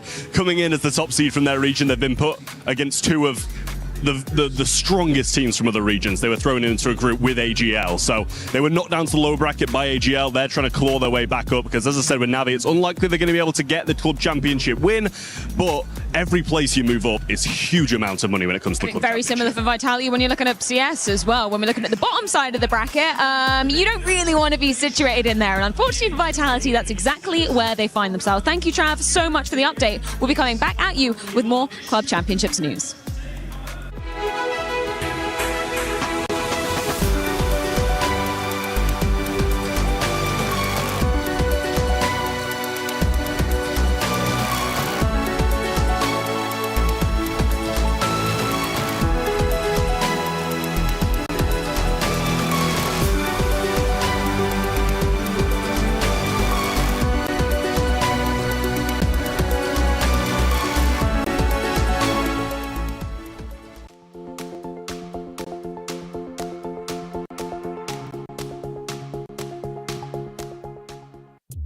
I'm joined by Alban, the G2 CEO, ahead of G2's debut in the playoffs of the CS2 Esports World Cup 2026 playoffs. Thank you so much for joining me.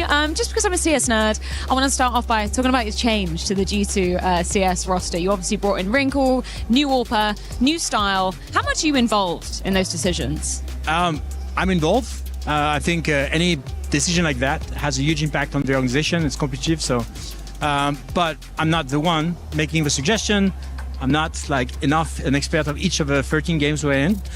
We got a recommendation from the staff. We have a esports director who is like overseeing all the competition that also is involved. And I come from a more of a sports background, so I have a bit of an understanding of like how a high-performing team works in terms of characteristics and personalities. So most of the time I ask questions about that and the financial aspect of it. So that's the two dimensions where I get in and I have to approve everything. So blame me, hate me if you want. At the end, I have to say yes or no, and that's what I did this time. Well, I imagine you have an eye on the CS team right now for more than one reason, right? Obviously, you want to be making a deep run, but not least because of the club championship, right? At the moment, you're kind of teetering on the edge of actually going home with any prize money. Does that add more pressure on the guys today? No, I mean, it should not. Like, I think the best way for them to perform is to be supported by their staff with their protocol, and they played football earlier, they had lunch, they look at the map and work on the strats, and that's what they should do, you know? I have a bit more pressure, probably, but that's fine because I think winning or losing matters a lot. At G2, we don't like to be controlled by the results. That's why sometimes we make jokes about no refund and things like that. But I think it's important, yeah. I mean, we had bad results in our key games of Valorant and League of Legends. Rainbow Six didn't qualify. And then we had a miracle run on Warzone. So now it's time to transform it into a success. And for that, we need one more win. Yeah. So one win with Astralis and we're in the ranking. If we don't win today, we're out with 0. Damn. Okay, that sounds like a lot of pressure. It's good that the guys aren't feeling it. Just touch upon the Warzone side of the conversation. I'm not too familiar with kind of, the favorites, the underdogs in that, but you guys ended up winning it. Was that a surprise to you? Yeah, in your eyes, they were the best from the beginning, but, they were a challenger. I think they ended up last year.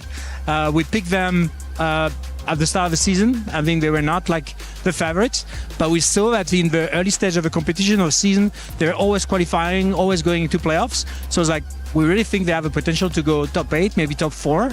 And that was the goal.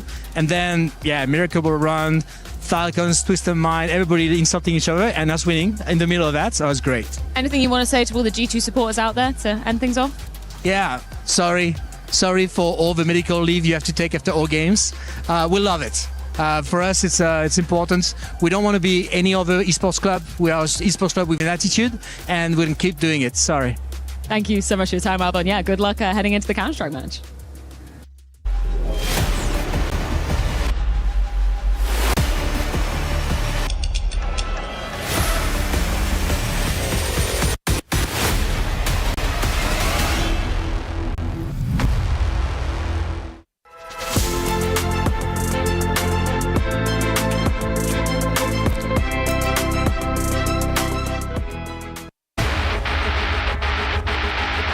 Quinky feels like he's living on borrowed time. They're chasing him down, giving him the fights. Quinky with the turn. What a sequence! Apathy, now they burst through. This can go rock good in a 1v1, and down goes Kersey. Has to hit that, and he has one-on-one, and Jimmy jumps into his draw. Sin on the sniper for 4.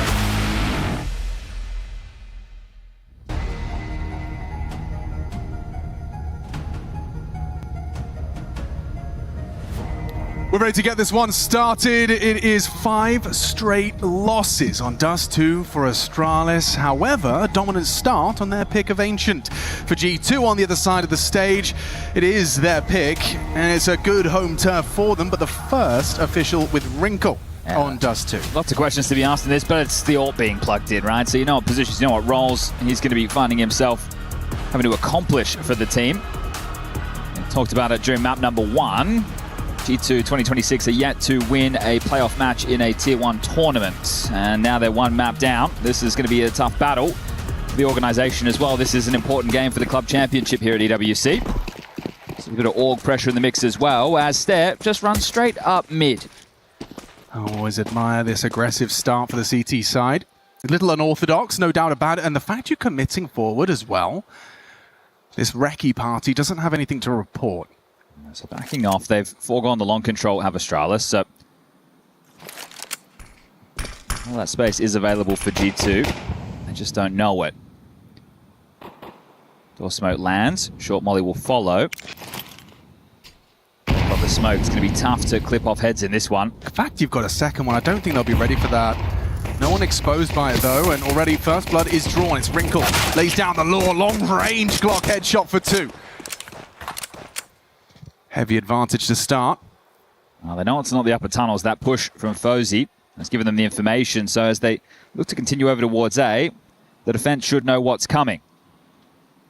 Actually, Mattis was perfectly positioned to receive Fozy there. Does manage to hit the goosh. Do you want to chase him down? No, they just want to... Drop Okay, they're turning into a B split. All right. Let's talk up the rotations. They know that Fozy's goosed. He's actually playing towards T spawn, so completely out of position now. Yeah, and now if you want to rotate through, you'd be having to run through a smoke into Nerds.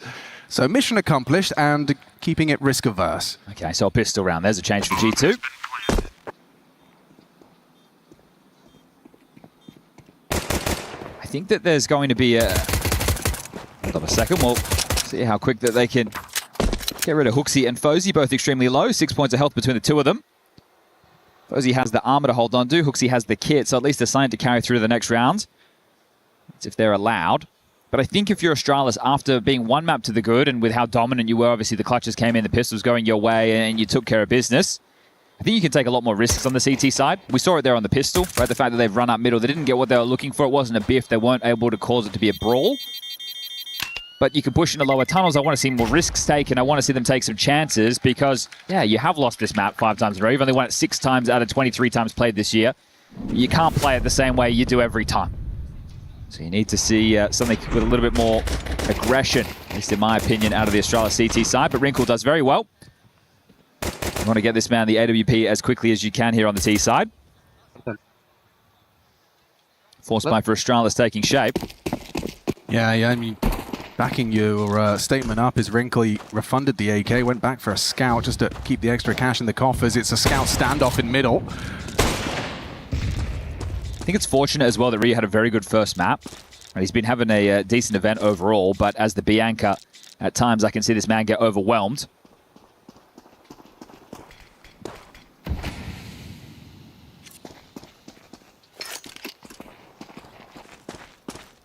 So juggling some Utah, it looks like still wanting to keep this 2-3 split.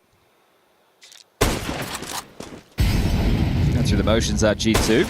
Just timing. Spam through the smoke from the Fozy scout. Trying to channel them in towards A with this, so they're going to reblock the mid doors.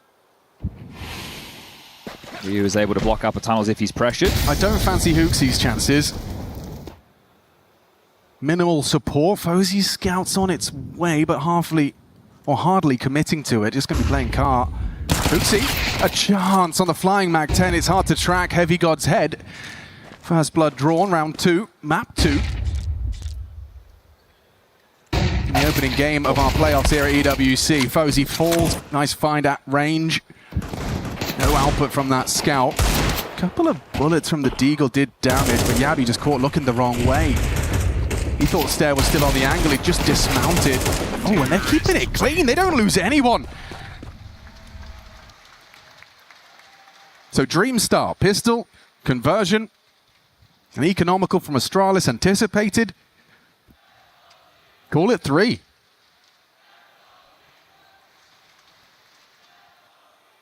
Let's see if Mattis can have a less frustrating game of Counter-Strike coming up. Yeah, Ancient's one he wants to forget. There's a couple of flashes in this eco. Krypton Hooksy is really, they're just hoping to gamble correctly right now. But quicker to get this map control. RG2 already in through lower. That's all clear. Now, Hunter going to take the space over towards short. Set up by Wrinkle with the flash. Bounds around the corner. Sector clear. They did manage to hold on to Hooksy's flashes at the very least. Something better than nothing. Just in the wrong place for this, right? Can't really set up his teammates when they're the ones over towards long. So Hunter calling this clear for now. He's about to get a little bit of company. Letting the Mag 10 make the space. And just dodging these flashes. He will catch that one. Still deals with his equal on the other side of Hooksy, and Hunter on the Mag 10 could farm up a bit more cash. The SMG, 2 for his troubles. Nertzel with Ryu and Fozy, and then you just have the one man of Yabby. Wrinkle. Spot him there on the jump, but it's Nertz with another. And there you have it. Pistol with the conversions. Now, does Wrinkle want to upgrade into the AWP? He can just wield this scout. It's going to depend on the spawn. It's going to depend on the calls. Might just want to carry this through and see if he can find some tags on the cross. But that was the simple stuff. Let's get into the business as Fozy will bring out his ult. Now, let's see. Do the CTs want to come in with an inkling of aggression, pushing into lower, forcing the issue? The will not upgrade. Takes the first shot, then brings it into the boost. They will get the long control.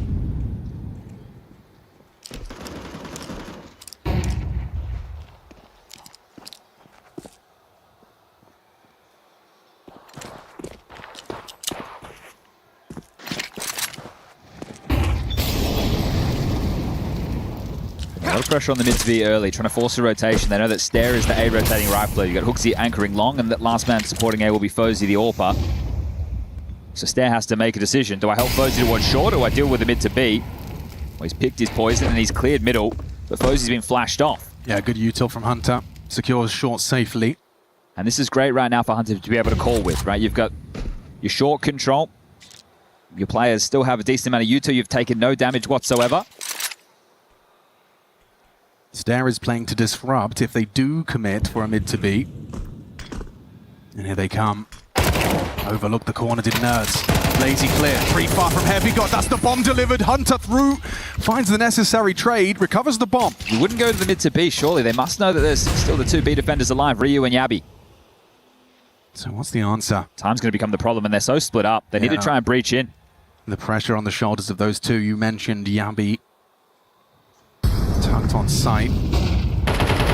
Ryu bricks. That's the headshot you needed. Hunter's giving you the way in. Pressure onto the shoulders of just one man as Yabby precise headshot tracks, but only the one. You've got a 2v2 retake, and it looks like there's an early collision course set, and they weren't ready. Hooksy had his knife out. Mattis, proactive, gives him the advantage, and there's no reason for Fozy to throw his AWP into this impossible retake. Yeah, if they give him something, sure, but it's great on the clutch as you were looking at Ancient, but that was the T-side. That was with the bomb down.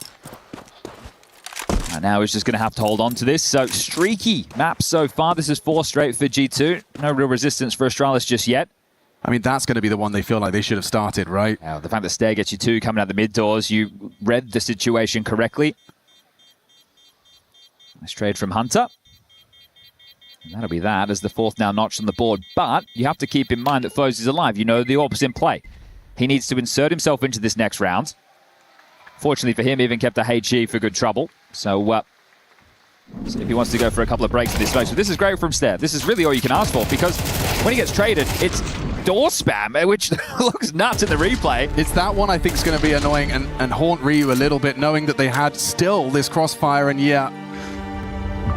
Facepalm for Ryu after conceding to Hunter for that second frag. Big clawback from Hunter in that one to keep this streak rolling. This is the map where I see Ryu having quite a few troubles as a B anchor, right? There's a lot of B pops you have to deal with. It's not an easy sight. Let's see if he's able to keep up some of that Ancient form. As Neo will take his first tactical timeout, get on the mic, and obviously they're going to work out how they can wield this AWP, right? This is where you need some creativity, you need some aggression.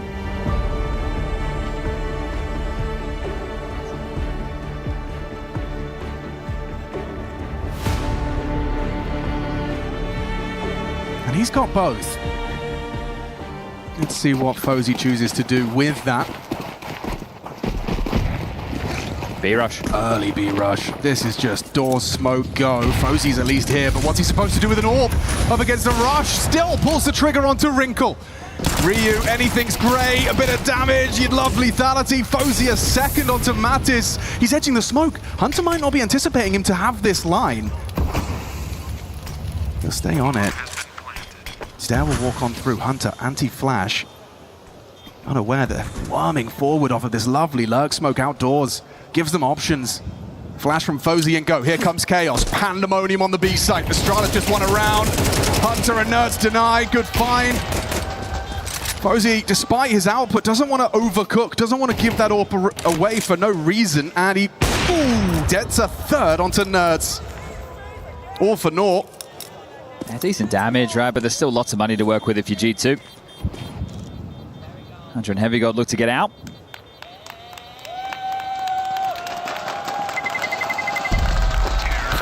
Be 5-0. Looks like Astralis' weaknesses on Dust 2 haven't gone anywhere. Yeah, well, we'll get into their second gun round now, so... As mentioned, I really feel they can take a couple more chances with the map in the back pocket, right? They selected to be on this CT side. You'd hate for this just to go like normal and not feel like you tried anything out of the box, but to be fair, G2 have started pretty default heavy, right? They're getting that lower tunnels, they're taking all that mid space. Away we go again. So Wrinkle posted up on the cross. Out long for Matters. Flashed off the line, they'll give over the space.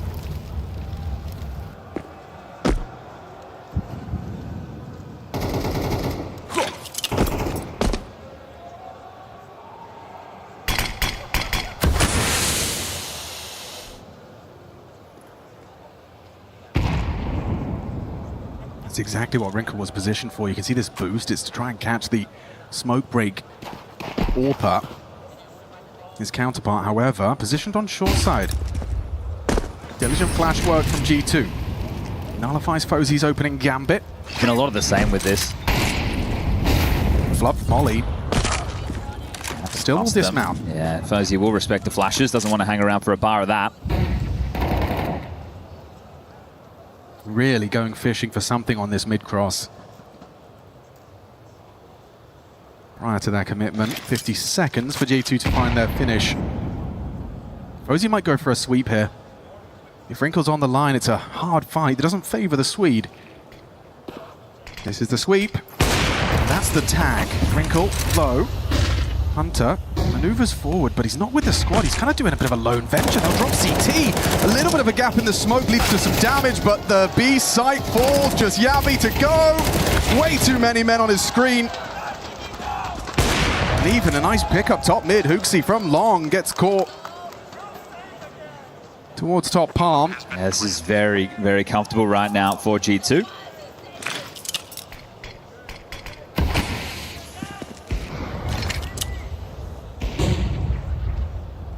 They're going to try and take this away from Fozzy this time round because it's been saved in consecutive rounds. He's got lots of cash. The loss bonus is there. He will be able to bring it out again, but maybe not into the next as he assessed the finances. It should be in Astral's half buy. So Fozzy, not long for this world. The Shadow, they do a lot on that angle, but still takes down Heavy God. You can see defense mode now as the bodies are coming his way, and he knows the hunt is on. Can he retain this? Wrinkle jumping, gets caught, but the trade should be there. Hunter will confirm. The board wiped. Fozzy has a stack of cash. I think take a timeout, talk about this type of a buy, because Stair can get himself, Fozzy can drop one and still get the AWP. Yabby can buy himself. They can work this out.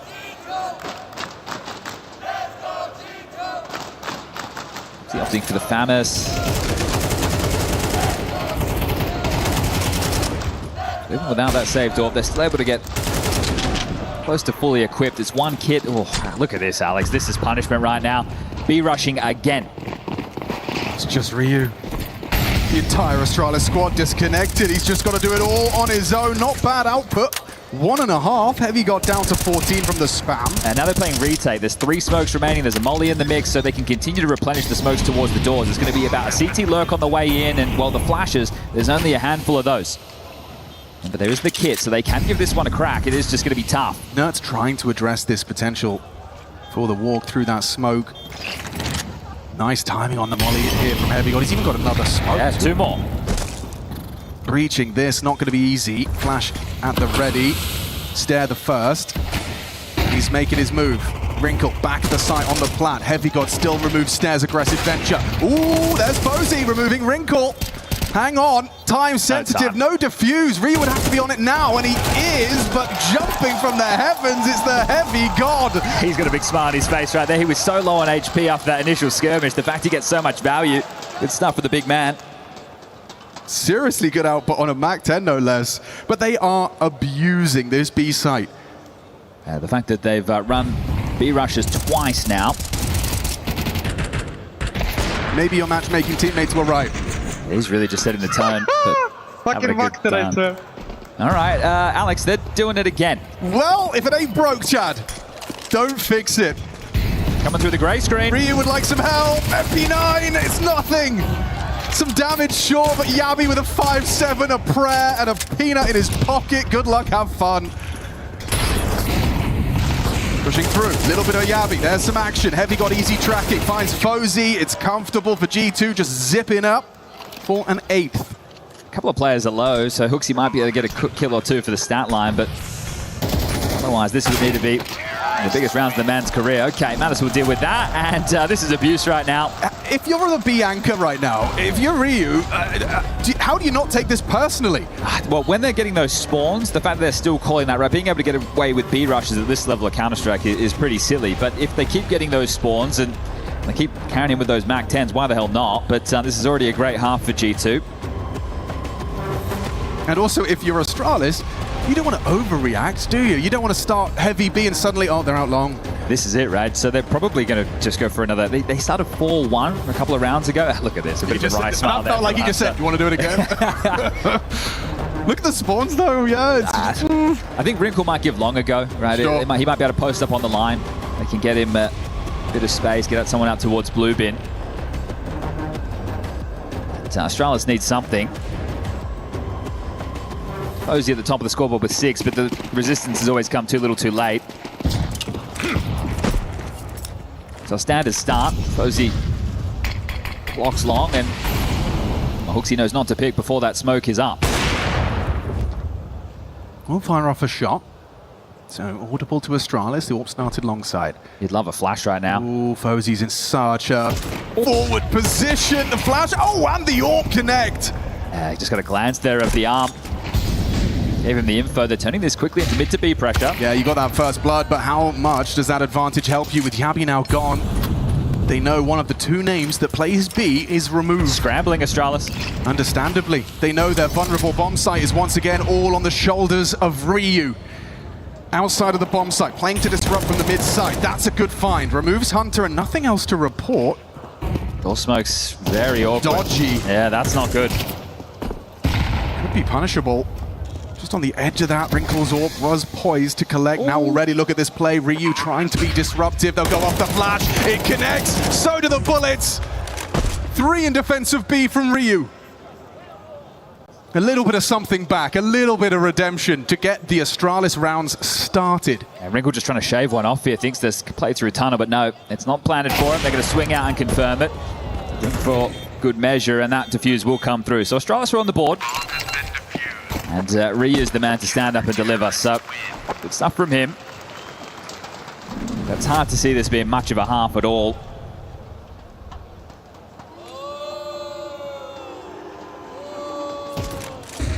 Justin Bieber in the building. Very well done there from Fozy. Right, I thought the Nerds would have had him every day of the week. A good tempo to this, right? Not letting them establish themselves in the post plant. Nice, guys, sick! All right, AWP is boosted in Suicide at Wrinkle. Can't see much on the cross. A boost on boost as Fozy takes the pick in towards low up. Where are they scaling? Nerds has been quick to it. Ooh, missed shot. Nades should find a little bit of damage. I say a little, how about a lot? 25 for Mattis to work with, has to stomach the double HG. Fozy turns that flash, Nerds taking this space away. The Incendiary, though, in this rock, paper, scissors game has maintained control. Starting to get a bit more pace in these rounds, other than these B rushes I was talking about, but when we saw them go for map control, it was a bit more of a slow roll. Minute 10 on the clock. On the fade of this, they would love a flash from Fozy over towards the ramp, so setting that up now.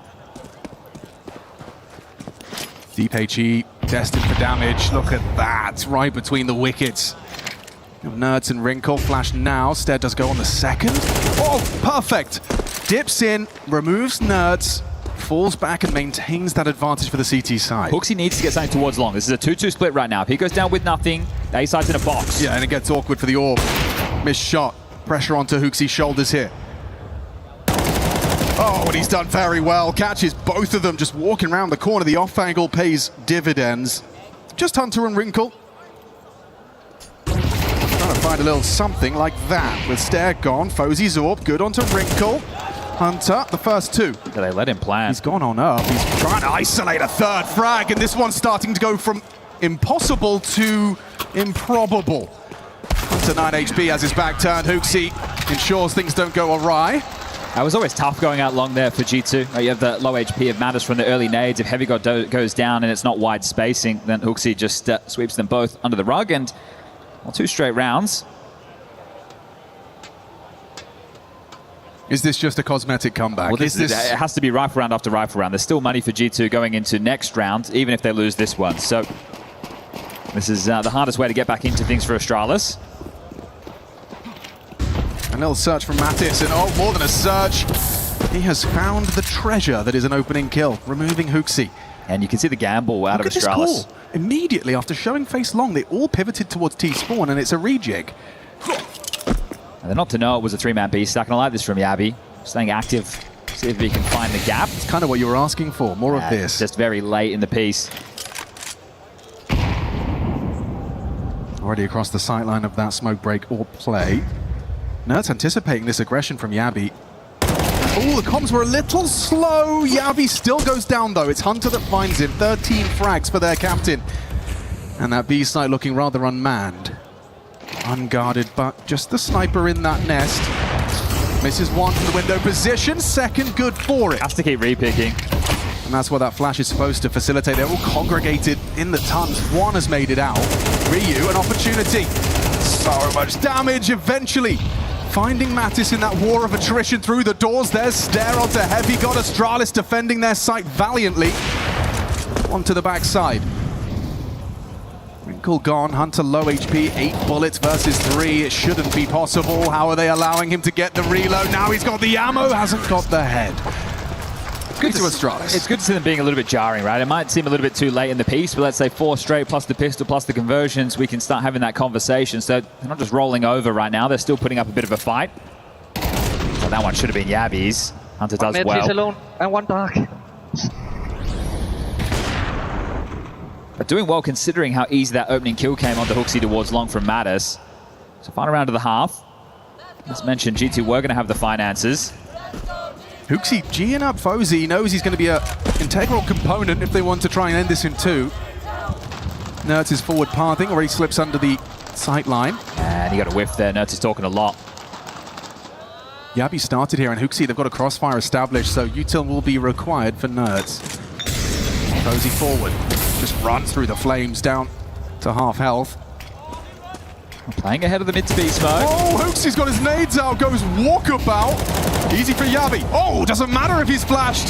Fozy throws one of his own. There's 2 back from G2. Do they want to reset? They no reuse B, stare A. Yeah, and you know where he was. He's just scuttled a smoke from CT. Piecing this one together now. Jumping up short, trying to hold on to this rotation right now is Wrinkle with the AWP. Yeah, you got proactive Ryu as well, knowing he wants to be close to Stare, and he is playing for the fight. He needs to find them both, and it's instantaneous out of Hunter's AK. Clean with it. Oh, and a clean close too. Call it 9-3. G2's pick. Astralis, that loss streak on this map may very well be extended to 6. Conclusion of this one. Yeah, it's a tough record. So this is more like it from G2, looking a bit limp, a bit lifeless in map number 1. Still some of those frustrations on display with a few of these deaths, even though it was pretty simple stuff. Obviously giving away the opening in 2 consecutive rounds in this, but only 1 really matters.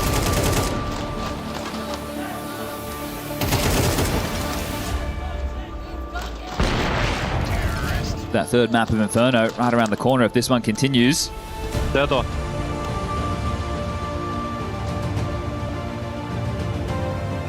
Goodbye taking shape for Astralis. P250 for Fozy. He's dropped some utility as well. See buying the other belt. So 2 smokes, couple of flashes in the mix. The defense, we've got U2 on Hunter. The rest with Kevlar. 2-3 split of the defense. Ready to react towards long with these flashes on Hunter. It's going to be a mid-door smoke. It looks like they're just going to scuttle up Cat. Those protocols ready for the aggression, ready to flash them out. He sets them up to take that short fight. As we can see, no action for a while. B defense has been called over. They're going to try and clamp down fight mid and short together. You can see those blue dots on the radar. On Mattis's cue, Hunter provides the flash. Feels like it'll be too late. They are very close, closer than he may be ready for here. Flash is good, connects. Finds Stairs head, no trade, and plugs from the skies. Ryu was trying to make forward space. One back on that flank. You need Hooksy to somehow find another. Can't do it. Denied by Wrinkle's USP. 1v3. Abby can't find the headshot. All right, Mattis, 3 kills in that one. Thought he was going to get caught off guard there with that timing. Rounds the corner, the flash is there. They're in his face. You can see Ryu just blind trying to make the space. You can credit him from the player perspective, but looks like too simple of a kill as the second. Here it is, so the flash, and they're already ahead of it. Drops down, Ryu's running out, trying to get this territory. And they close things down for double digits. Well, Astralis are going to take fullest of ecos. This will be a slow one. Nice downboard with Hooksy. You can see the in-game leader doing a bit of talking there. Want to keep that never give up mentality, but when you were losing to, I think, 3 B rushes, or at least 2 of the 3. Oh, soul crushing for sure. That's not how these rounds are meant to go down. So 5 Glocks up against what is 3 rifles and 2 SMGs. Remember, this is the first time we are seeing this iteration of G2 on Dust 2. That's Wrinkle's addition, and well, he's going to mow them down on Cat. Stair takes down Hooksy. Wrinkle 3, Hunter with 1, and that'll be 11 rounds now confirmed. Just one more. Overtime secured at a minimum. And this has been rapid map. We're running away with this one. Plenty of Counter-Strike coming your way today and all week long. Foot versus Magic going down on that secondary stream. Coming up later today, Furiate versus Aurora and Gamer Legion versus Mouse. And the third map in this one, very, very likely now. Okay, double mid smokes. Xbox and doors. Wow, this is aggressive from the CT side. What a weird one for Fozy to explain. That's at least going to slow down this mid util that was just thrown from Astralis. Hooksy calls the bluff. I like this. Straight through. This is quick. Occupying short at 1 minute 30 gives you so many options. I say options. Look at Hunter. He's got a nice cache of grenades on that ramp side. And Wrinkle's got more as well, so between the two of them, they should be able to bludgeon this short play. It's back towards long into Mattis. Interesting angle. Rather unorthodox, but very susceptible to the flash. They're not looking at him, though. Ryu's pathing forward. Would love some support. He's begging for it. Flash connects, delay. Important. Hunter's here. Supported flash, perfect. Still, Ryu and Fozy sees an advantage, a necessary one for Astralis. Wrinkle, empty-handed.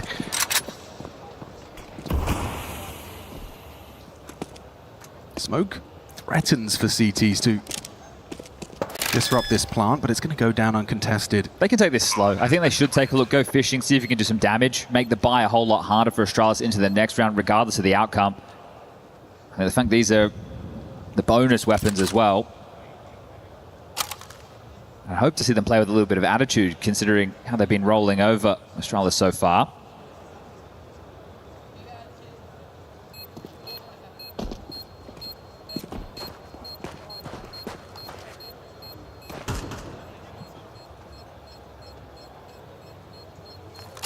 Looking to play the long game, not going to give any of it a go. No, it's going to be 4 AKs carried through. And this is where you start to talk about the recipe for the comeback. It's a long ways away. Have you got? All right, thought maybe you want to give a bit of a spam, but no. Okay, Famas saved, MP7 in the mix. Wrinkle's got enough for the AWP.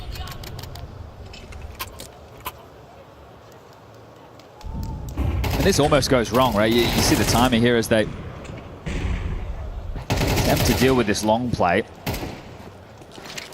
But as soon as Wrinkle is left alone, they're starting to path out short and out long. You're screwed, right? You're not in a good position to do anything whatsoever. The money can get humbled here, G2, if they lose this, and then that comeback can be on. This is a lower. Very early collision. They're probably behind him. They won't expect this, surely. Stash. Yeah, completely overlooks it. Nerds with some trigger discipline. And the barrel betrays him. Ryu, the savior, and a frustrating opening death for Nerds. Stair doesn't know how close he was. Crazy. You've seen a lot of those failed trigger discipline throughout here at EWC. They missed the mid-door molly. They don't know that it's close. It's clear at least, but Wrinkle searches, and if you jump up Xbox, you could be a dead man. Stair doesn't know how close he could come. to being denied access to shore. He'll just have to remain tucked on Xbox. You can see that bomb on the back of Fozy maneuvering. But Wrinkle's on such a forward position. He's in a opportunity now. I'd start pathing short now. The fact that you know the Orc's middle. Right, you put pressure on short now. Yeah, the Orc's out of position. He's going to try and take the fight. Hooksy is as well. Bit of chip damage. It's forced the rotation. This is nice. Heavy God can disrupt this, and they're going to overlook it completely. The Soundcue baits them in. Look at the output. Heavy got a bit of damage on the MP7 past the first. That's the Yabby double. B-side's open for business. Astralis a 5th round. A sigh from Hunter knowing this one a lost cause. I wouldn't mind a hunt right now from Astralis. I think they're in a situation where if they can remove the landmines going into the next, it's the AWP, it's the M4. Going to make their life a whole lot easier. The loss bonus is only 1900. Starting to spread out. Ryu's over towards backyard, but they're not just holding W, so I think they are going to allow them to hold on to these. But that's Ryu, a massive save there onto Stair, right? Considering how this round could have gone. You can see the trick that G2 are hoping for. That incendiary from short. Baits the expectation. Just that silence then for that longer barrel. Giving away inerts in lower tunnels.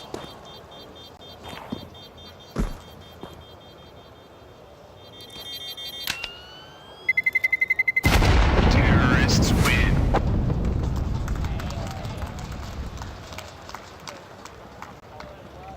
It's a long way back into this. Here it is again. It's crazy to say it, but like if he had, the nuance of that is if he'd remained with his barrel burrowed into the wall, there's a great chance he gets the double there. He just wanted to, understandably, get the crosshair in the rough direction for that first. Didn't know Ryu was so delayed. 4-man A-star right now. Looks like they're going to search over towards B. Yeah, not in the same punchy way we saw in that first half. Uxie knows what's up. The fact that they've actually just started with a B upper tunnels block has completely removed what could have been a punchy B pop, right? If the AWP posts up on platform, the rifles can start to scale in and focus site side, knowing no one's on your left. That's now allowed time for the CTs to rotate, right? We've got long control, we've got that AWP posted short, so you have a decent amount of territory, and you're essentially calling the bluff saying, okay, well, we had long, we're not expecting them to go out there without any tells, right? They're going to give us something, a sound cue, some util. That's exactly what Hooksy's doing. So Wrinkle called over to deal with this, but it still looks to be the B play. That's where the stack for G2 resides. Hunter Car, Nertz, close left, back plant, Heavy God to take contact, and then Mattis. And Heavy God's deal is always good for one. Did a couple of good shots. Can he get another one in this crucial round? Ryu swings one out, multiple bodies now spotted, and Stair does go down. Fozy Fool's gold, at least finds the trade, and there's so many more where that came from. Mattis, perfect position, nails it on the pre-aim. Down to Yabby, but are you ready for another? Yes, absolutely. No! He took too long with it. Nuts, gone, watches as Yabby finds another. It's going to fall to the 1v1. It's Wrinkle. First game on Dust 2 with G2 and a clutch to essentially seal the deal. This is for 12. He's so low. It's a guarantee for Wrinkle. Easy pickup and the 12th on the board. Well, Hunter knows he should have won the round right there and then. The fact that that got so close, that never should have happened. The stack was perfect. The way that they played that round, the blocking of the B to deny that pop. They get the long control. Hooksy even has to make it look like they are taking that space. But this is what I mean about Fool's Gold, right? It's Nertz and Heavy God who showed themselves over towards B initially, and that's the 2B defenders. They get the kill. They think, okay, we're just going to continue forward with this. And Yabby got him. Hunter is where it could have all gone wrong. This fucking idiot on mid, he's dead. G2 happy with that one. You can see the Org there celebrating what is the 12th round. One more. And we'll make it 2 drubbings. Back-to-back Ancient and now Dust 2.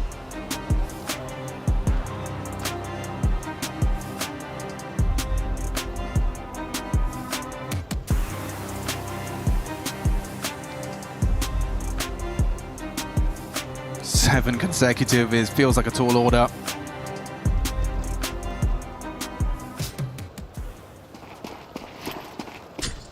Looks like Fozy is going to throw some caution to the wind on an aggressive mid-line. As is Ryu, straight towards the long side. And look at him go through the incendiary. He's just laughing at it. Was that supposed to stop me? Heavy God's gone, and a necessary trade provided by Hunter. Good find. Plucks the head off the shoulders of Ryu.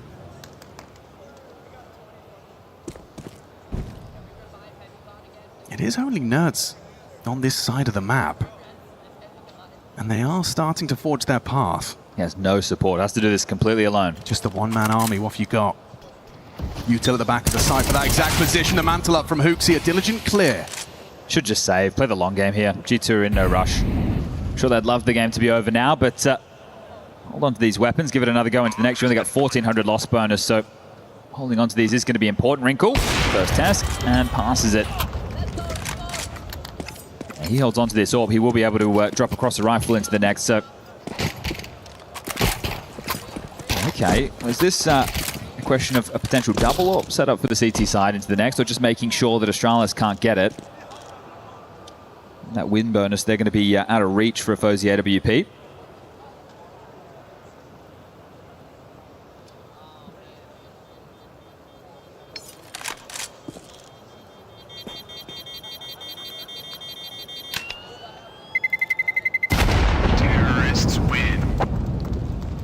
It does look like they want to carry the double orbs through, so Hunter brings a secondary orb through. That's going to be for either Heavy God or Nerds over towards B for sure. I do love this as well when you have got so many opportunities for G2 to take us to the third. The second orb can give you that opening. And the thing is, Fozy, he won't be able to get one down. Whether or not G2 have been able to understand the finances to know that's the case, they still will have that advantage as weapons are being juggled by Astralis. Saw on the mic.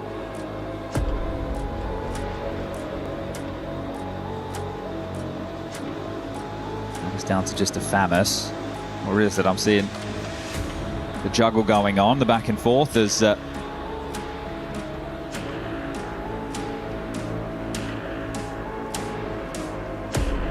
get the final complexion of the buy.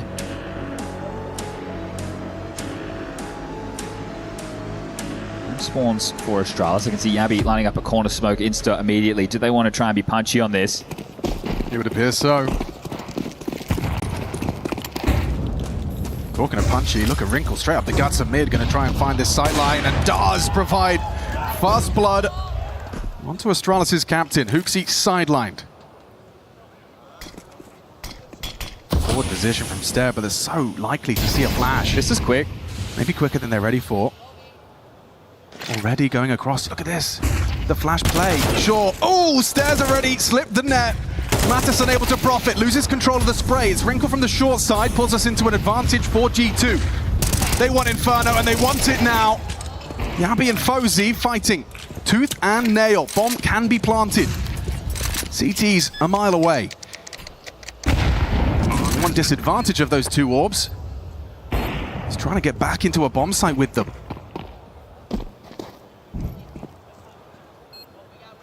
Two from the long side, Wrinkle short. Yabi's molly will force Wrinkle to make a decision, will delay proceedings. Goes through it. No, that's a quick one. Long range single scope, just Yabi and Wrinkle should have this. Just as easy as that, a third map secured. Yeah, nice map here from Wrinkle, 19 and 8. The defuse will come through, and some similarities. Both teams showing comfort on their pick. Both pistols for G2 in this one. The same for Astralis back on Ancient, but this one will be decided on Inferno. Let's hope we can get the best of both teams clashing horns, as right now it's looking very one-sided on these picks. The third and decider, that's where we want to see the fireworks, because one team will march on in this round of 16. Now quarterfinals await. It'll be Furia or Aurora playing later today to be their opponent. This is what you need to see from G2. Shrugging off a poor Ancient. Hunter, 21, top of the table. Wrinkle right behind at 19. It's good for a debut, you know, seeing Wrinkle perform in the way he did, closing rounds as well, but it will be determined on that third and deciding map. And for Astralis, that B site needs work. As we take a look back at some of the highlights, G2 able to finish with a score of 13 rounds to 6. Dupree, this was the expected outcome. What did you see, though, from G2? I think so far in this series, we've just seen two teams that are exposing each other's map a little bit here with Ancient going the likes of Astralis and now D2 going the likes of G2. I think it's teams that are now, moving into territory in third map where both teams are looking very equal. So far, I mean, like looking at G2 in this one, they recovered very well from that Ancient. I think they looked very well in this one. I think Hunter had a lot of impact. That B side was like, constantly being bombarded. We had some rushes in there. We had some very nice B splits. So overall, I'm very happy to see that G2 had a way of bouncing back. Yanko, it only took you 6 rounds to look at me and say we're going to a map number 3. So this is an expected series so far, but have any players stood out to you or any surprises through games 1 and 2? I think Hunter stood out on Dust 2, right? Not only with some of the calling, targeting that B bomb side back-to-back B rushes, or getting into the head of Astralis a little bit too, but just also in the terms of fragging, right? Like he was really sharp on this map. And I think that's what G2 is hoping to get from Hunter as the IGL, right? He's not going to overnight be as good as Apex is or Karrigan is and some of the guys that have been doing this for a long time. But what you're going to get in return is hopefully a potent fragger from that IGL position, sort of raise the average skill level of the team. We haven't always had fraggers in the IGL role. Where do you rank Hunter among the teams left in this tournament, Dupree? I think Hunter is a phenomenal player, and I think ever since he's picked up the reins of G2 and having to in-lane beat them, I think he's been looking really, really solid. And as Yanko just pointed out, he's probably not supposed to be an in-game leader you're going to be comparing to Glaive and Apex and Karrigan, but his firepower is there, and he's always been a big game player, and I think that is what he also brings to the table. He's always going to be so reliant in these games, and he always shows up in the most crucial moment. So it's also a good way of having a guy a captain that stands up and can deliver these kind of performances. It's been such a fun matchup so far. This is G2's turn of striking back, and it's been one-sided affairs. As we take a look at some of the digits, Yanko, what is most impressive on the screen? I'd say the 7 multi-kills, maybe, right? Like, because out of 21 kills, that's not a lot of kills for that many multi-kills, and just when you get those, you pretty much end rounds on your own. And that's the beauty of him, right? He just delivers frags and frags time and time again. And it's not that he's one of those guys that will go out and do all the entry job alone, but he can also just capable of closing out the rounds and doing some really good mid-round calls for the entire team. Now, this is the first week where you fans in the audience can hear me in English. I love it. If you have signs and you want them to come on the screen, feel free to come up and party with us. It's Dupree, it's Yanko, it's Puckett, and we've got some great rounds of Counter-Strike to revisit. Dupree, you asked for this one in particular. What happened in round number 4? Round number 4 is the first Byron we do get to see on Dust 2, and I think it was a really good mid-round call. We do see a little bit of a sloppy clear coming out of mid. You can tell that Stair has already positioned himself close to close out this piece, but Nurse doesn't actually clear the angle properly, and that lets Stair a double kill here.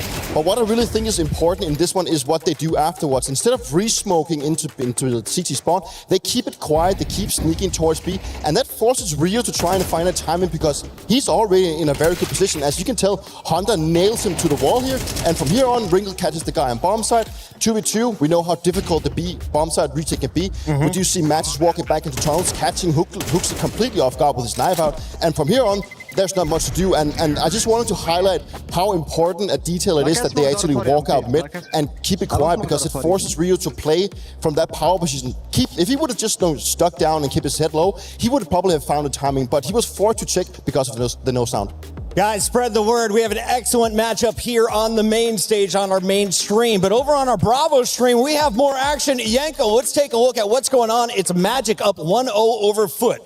Yeah, I have to say a little bit of an upset, right? Foot maybe not one of the favorites to win the event, but against the likes of Magic, I think they're a bit further ahead in their development. But obviously we were keeping an eye on the A stream, but I'm sure this was an explosive game, right? These are two teams, they're full of young, exciting players, and probably a lot of action going on over there. Now, this is our first day working together, so gentlemen, would you like to spend the next 3 minutes talking about map 3, or do you want to do a live look at what's going on over on Bravo?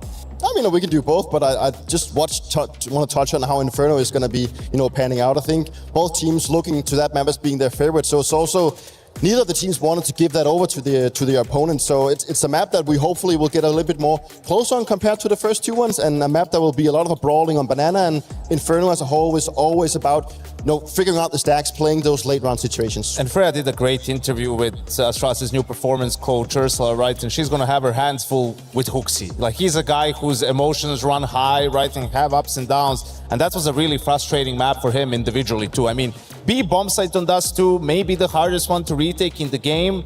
still not as hard as Astralis made it look, right? So there was a lot of rounds there that didn't go the way they were supposed to for them, and being able to mentally reset is going to be crucial going into that decider. It is massive for G2. Reminder, they've already won a tournament. They did that in Warzone. They earned 1,000 club championship points. But if you want to make money in the club championship, you have to have at least 2 top 8 placements. They need this match win to secure top 8 in Counter-Strike. Meanwhile, over on Bravo, I'm told it is now 10-6. Let's take a live look at what is going on here, because we could see another game 3. Gentlemen, what are we seeing in this one? Walk me through, as it's a 2v3 for Foot. I mean, we still can't really count on Foot. I think they've also shown on Anubis that they can play that at a high level, also being, their map pick. So it's good to see the fact that now it's a 2v2 situation. Demon finds himself in this given position and actually finds both players come out of cave, and we're going to go down to a 1v2 in this situation. Yeah, Foot, I think, still going to be able to take this into a third, and once you get, even though they lose this clutch, so extends the game a little bit longer, but Mirage, if these two teams get to it, that just feels like a high elo face-it pug. At that point, like there's so much individual prowess, so much mechanical skill on the server, that should really be a barn burner. Awesome matchups across the board here in Counter-Strike. This is day 1, and at the end of the day, we'll be sending our first 4 teams packing. In the meantime, let's take a look at who could be facing elimination on our main stage. G2, just one map number 2, but it was Astralis that punched first. We're going to Inferno. Talk to me about the expectations for both squads. Who needs to have a faster start, Dupree? I think it's all about the mental reset for this one. Both maps just, went in the respective way of their picks. So right now, I think, obviously, G2 coming from their win on Dust 2, coming in with a little bit of confidence, where Astralis, they seemed a little bit frustrated, so a little bit of a mental reset is needed on that side. And Yanko, before we go, give me a hot take looking forward to the final decider match. I think Hunter just goes where Hooksy is on the T side. I think he's just going to be like, hey, this guy is struggling, his tilt, let's just take advantage of that and go win the game. Keep the conversations flowing in chat on Twitter all around the world. We'll see you for game 3.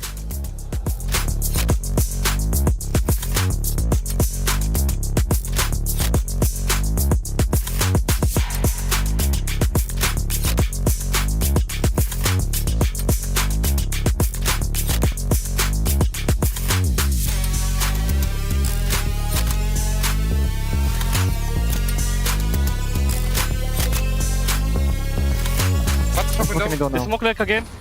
I window smoke. I window. I'll flash of those. They can be out. A full blind. Tunnels one. Tunnels, guys. One more down. Time. Tunnels and side. Side last time. Nice, boy, sick. Bro, what fucking the fuck is it? I swear. It was full force. Mirash again, look at this part.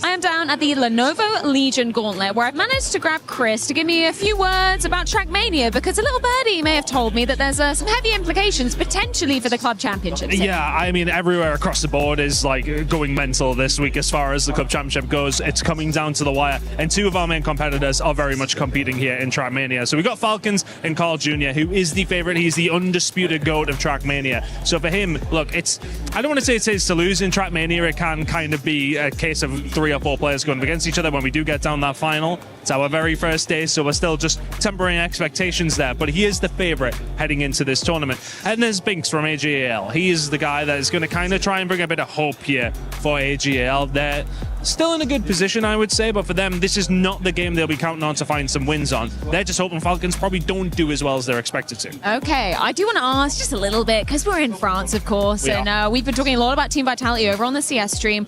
What is Team Vitality doing over here? They have a very good competitor and a world champion in Deck as well. He has a really good opportunity to take the win as well. I think that's a good conversation to have, because the top 3-4 is still being quite heavily fought over. Vitality are in a really good position for that. A 3rd place finish for them in EWC, it's not what they would have wanted, but they have a good opportunity to pick up some good points here as well. Well, thank you so much for your updates. We'll be coming back at you with more club championship updates.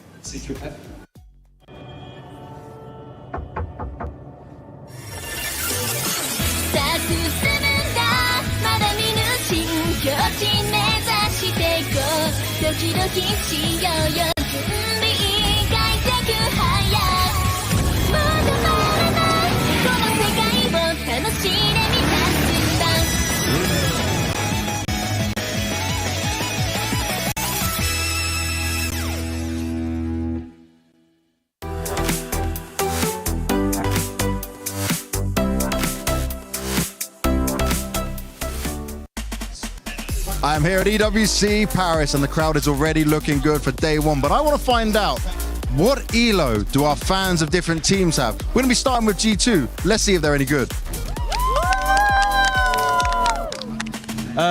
7,000. 7,000? Yeah. Okay, it's not too bad.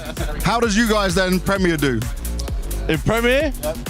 I got to my 10k promotion match the other day. Didn't get there, yeah, lost it, done. Yeah, next time. And what about for you? 10,300.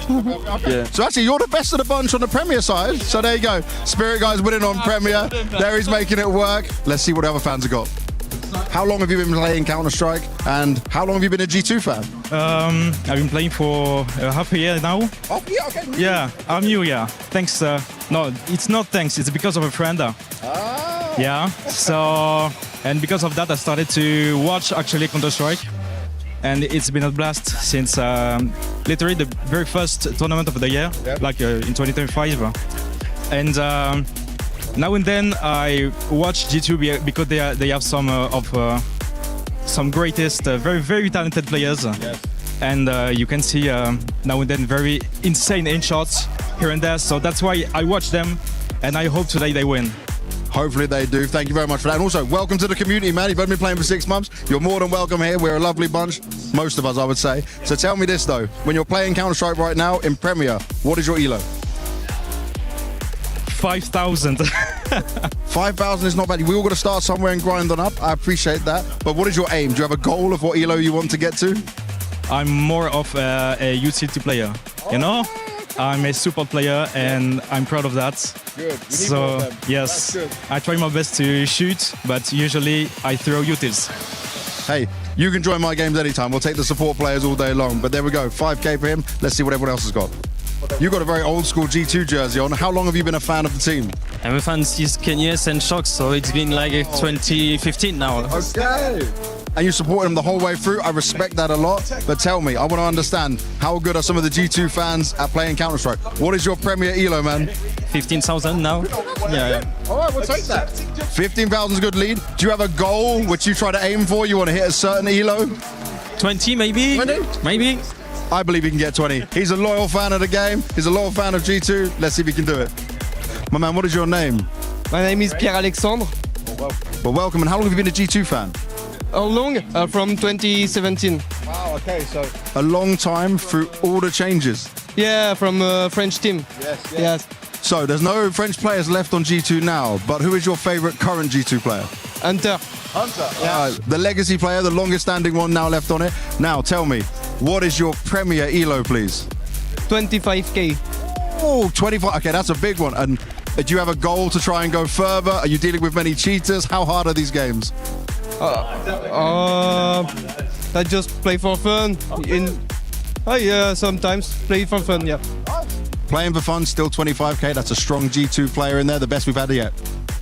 They're in the front row, a ton of G2 fans. Let's find out what their Premier elo is. Give me your elo. 10k. 10k? I got unranked. Oh. 12k. Okay. I've got 10k. 10k? Unranked. There we have it. So there we have it. I've been looking at some of the G2 army and seeing how strong they actually are. And the numbers are in. Out of all the people we asked, they have 9,300 Premier elo. Not sure what we can make of that. What do you guys think? Because, you know, maybe some other teams could do better.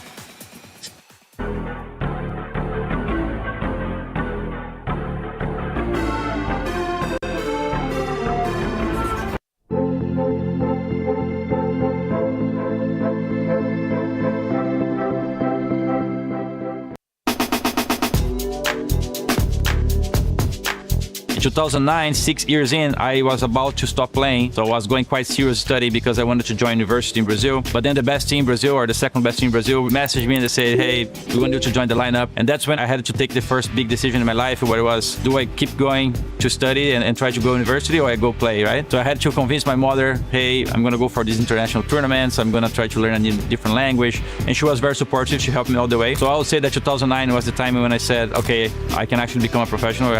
Now I have the chance chance. I was trying to become one. Now I have the full chance, so I'm going to make the most of it. I think I saw that CS would become big back in 2014. I was still at school, but at some point I called my mom and told her I think that's time for me to stop school, just because I felt CS was growing and I was pretty sure that I could earn good money and live with it. The school didn't want me to miss days, so I said, okay, I'm stopping it and I'm moving forward to play Counter-Strike for a living. I would like to say my parents were mostly always supportive of me being at the computer, but they had no idea what esports was. For me, I was watching Cologne 2014. I think my mom saw me watching it. We were just talking and I told her like, I can make it there as long as I keep playing. I think when I was playing FPL, I was on a semi-professional team with like X1.6 players and they were well connected in the scene and they kind of got me an invite to FPL with the rest of the players. And I think when I started playing there, that's kind of when I felt like it's super possible. Not like it was like cocky, but I was like feeling that if I'm not already better, I will be better than them. And the rest is history, I think. So I think there's multiple steps in realizing what Counter-Strike could do for me. I think the first event, probably when I was 15, I came home with cash, put it on the table and said to my parents, it was 100 euros or something, 150 euros. Now I'm earning my own money. They ask, how did I get that money? They started asking questions. I said, from playing. Over those next few years, when I was 15, 16, 17, I got a very small salary. But I think once I was in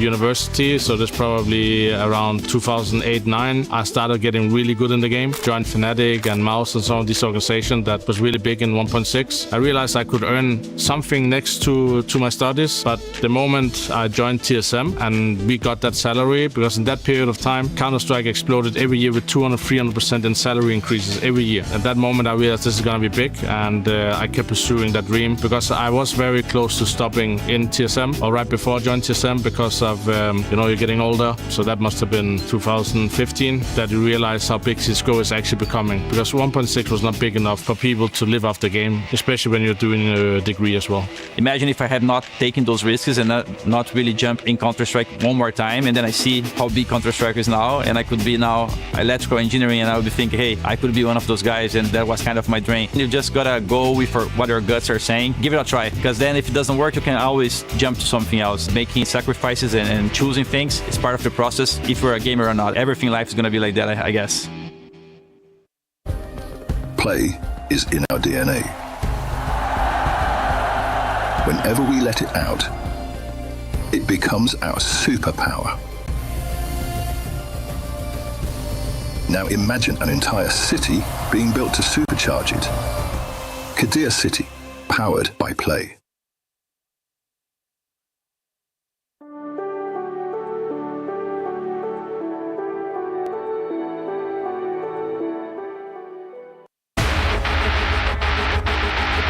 Quinky feels like he's living on borrowed time. They're chasing him down, giving him the fights. Quinky with a turn. What a sequence! Apathy now they burst through. This can go wrong. Gun in a 1v1, and down goes Kersey. Has to hit that, and he has one-on-one, and Jimmy jumps into his jaws. Sin on the sniper for 4. We're heading into a third map, an iconic third map as far as it's concerned, an Inferno decider, and loser does go home here in the round of 16. Singular Limb, the playoffs of the Counter-Strike 2 tournament here at EWC. Dominant from one, it was Astralis on Ancient, it was G2 on Dust 2, not putting up too much of a fight either way. So Inferno, as you said on the way out, Chad, that perhaps we get to see them in a kind of a third map that's fair on both sides. I just want to see something a bit more competitive, right? This has been pretty one-sided throughout. That's Astralis. They'll be happy than last time they went head-to-head. They only got 14 rounds over 2 maps. This time they pushed it the distance. Okay. We split the pistols, so you can make it the third. Is this really just up mid? Fozzy's going to be screaming, I've got company. He's also got the Julies, and he's found that first bullet headshot. They're wrapping in, and Yabi's removed another. Humbled, beautiful start for the CT side pistol campaign. Bomb plant, going to be guaranteed by Wrinkle. No one can stop it. So at least you're going to get some extra cash. Ooh, can he get more? He nearly hit 2 in quick succession there, so promising. And a good performance from Wrinkle map 2 is one of the main takeaways, aside from, G2 winning it. It's going to be hard for him to have a lot of impact on the T side of a map like Inferno as an AWPer, so we'll see him a bit more supportive throwing that U2 and probably having to wield a rifle more often than not. Now, Astralis will make it the third pistol for them in the series so far. That's 3 out of 5. And it was pretty straightforward, wasn't it? A bunch of kills where there wasn't any response whatsoever. But the bomb going down, the extra money and the loss bonus does mean that it can be a meteor looking for Spy. It's not just Tech9's smokes. This one's a couple of Galils. And if you haven't watched an Inferno before, this is all about the util. So we'll see at what pace this one follows through with. The pistol was fast. Once we get into the guns, I don't expect the same. Maybe a combo of Nerds and Hunter to get banana control. And they've got a bit more company this time, right? On these 4 Spy rounds. Let's be more pack heavy. They're ready to scuttle into a very, very quick B execute. Watch them just start parting through this as soon as the util's in the sky. Stair thinks twice about this. I think EWC calls him back. They are going. Stair trying to be anti-flash, maintain vision. They are chaining them together, though. Still stands his ground. Just the one. Is that enough? Not really. Hoopsy's gone. Bombs across. Post-plant. Recovered rifles. 2 banana. Responsibility of Wrinkle on the Galil. Is that bomb now ticking? Posing, walking, unawares, didn't diligently clear that corner. At least enables Ryu to provide that trade, though. And for G2, is the hard work done? Feels like it's still to come. Ryu and Yabi clearing their corners. Yabi so convinced about the new box, but that's that heavy God Deagle guarantee. There is a kit present, but just the patience. Yabi has no idea. Hunter was hiding there the whole time. G2 immediately wrestle back control after conceding pistol. It's not baiting if you win the round. Hunter there just hiding in plain sight. That's beautiful from the in-game leader. He had a massive dust too. Yanko there asked for a hot take, just said, okay, well, Hunter just got bully Hooksy in this one. Take on the in-game leader on the other side. Former teammates lifting the likes of Katowice and Cologne together, now enemies. Elimination on the line, that one, simple stuff from Hunter. And it's not the first time they've won a 4 Spy this series. They did the same on Ancient, but they couldn't find consecutive. G2 break the funds. It's a good map for 5-7s to find impact. 4 of which Astralis wields. Just Yabi on the hand cannon. They're going to make a move on down banana. They're going to really take a fight through this smoke on the fade. Maybe even before. But at range, though, I say that. Nerds actually closes the gap. His MP7, he's fully blind. They've got him trapped. No, they haven't. Hunter! 3 in quick succession, deals with it. One back from Hooksy, but they know where he is, and you can see his helplessness in his gameplay, just spamming, unloading into the smoke, hoping for a little something extra. Mattis can't catch a break. And considering Hunter and Wrinkle are low, they need to be careful not to give away too much more. Hooksy might want to carry something through into the next, but still just looking to do a bit of damage as the bomb is being punched on the other side of the map. That 40 seconds now confirmed, and he's hanging around. He's got company. Heavy God coming down banana. 2 top mid and spammed away from Hunter for 4 within the round. It's a little bit frustrating there for Astralis because I like the idea the flash was even good. It's just Hunter, the support network, was ready and raring to go. I wonder if there's a bit of organizational pressure for G2 in this game as well, knowing here that it's not just the Counter-Strike tournament, it's not just the progression through the easier side of the bracket. No point mincing words about that, is it? Okay, Hunter. There's going to be the eco back. So they have won out the war of attrition, and we should see a 3-1, and if they can do something with these very light investments. We're talking a flash of smoke at 5-7. Yeah, actually learned something from Puckett there on the desk as well about the Orgs needing 2 top 8s to be eligible for that club championship. So for G2, you get to that quarter, you win this game, you win that, what is it? Your first playoff game in a Tier 1 event this year. You not only do that, you also make your org happy. It's good to keep the boss happy. We'll see how far they can push this year, right? Obviously, you win Counter-Strike, you get 1,000 points, but there's some other teams that we'll be talking a bit more about that. Your Vitalities, your Falcons, maybe even your Navis. Counting on their CS squad. Now this one, another stack on the pistols, and you just have to hope that you've called this one correctly. You've gambled correctly if you're Hooksy. You just want to do a bit more damage. You took a few rifles with you. A few upgrades with you, excuse me, in the last. Doesn't look like it's going to happen this time round. You can send Nerds in as a bit of a beacon. They're going to flash and pick top middle, but look at the range right now. Very deep. Mattis playing chicken pit. A lot of range on this. It'd be classic Mattis for the series if he gets caught off guard by this one. Yeah. I think the guy is due a little break. A couple of ecos might soften the blow. And B is open, right? They've been able to send the SMG of Nerds in, clear it out, make sure no one is home, and he's even taken down Stair on rotation. So at this point, Astralis are just looking to not give away too many more casualties to Nerds to farm up some cash, but that's one is done. 3-1. Start to settle into this. Let's take a quick look at what's going on that secondary stream. Foot versus Magic. Looks like they're going to be heading to their third map of Mirage very shortly, so you can whack that one on. As Nerds, he does want to get stuck in with the SMG. He's the man to take the liberties. There's two more to find. Nico Bash Ace, everybody's favorite, as Hunter's going to steal it. How rude. That's all right. I think those ones, it's better. Right? I don't want this. I don't want the ace on the stat line of an Eco Bash. Right? It's fine. I'll save it for the gun rounds. So Nerds has gotten himself 4 there, gets himself up to 5 kills, and we'll get into Strauss's buy. No Fozy AWP available. Relatively limited of util as well. Lacking HEs, we see players like Apex, right, which is what you're going to hope Hooksy can do with the B defense, landing devastating grenades down Banana. They are extinguished. Like it's half wall immediately. We're going for the extinguisher, the car molly. That would be telling of a fight. They are playing a little bit more forward with their A defense on this bracket setup, but Banana's where the action is on stair. Yeah, he's ready for this. The whole G2 squad on the other side of the screen. No one's seen him. Finally, Mattis puts him down, and just Hooksy. Good luck, mate. He's been spotted and executed. Another one there from Hunter. Just clears out the site. 7-1 for the boss man. It doesn't get more cut and dry than that. And it'll have to be the save. This B duo just bowled over. Ryu's probably pretty happy it's not him. That's true. All right, I took the hiding over there on Dust too. Someone else for a change.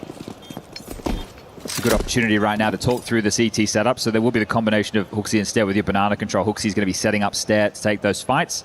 And then it's going to be either Fozy or Yabi. Right? That's your AWP or your rotating rifler to assist if they want to go for 3-man setups. And then Ryu has to anchor down towards A. It's going to get some credit as well for Wrinkle and his flash. Ensured they find that frag onto Stair cleanly.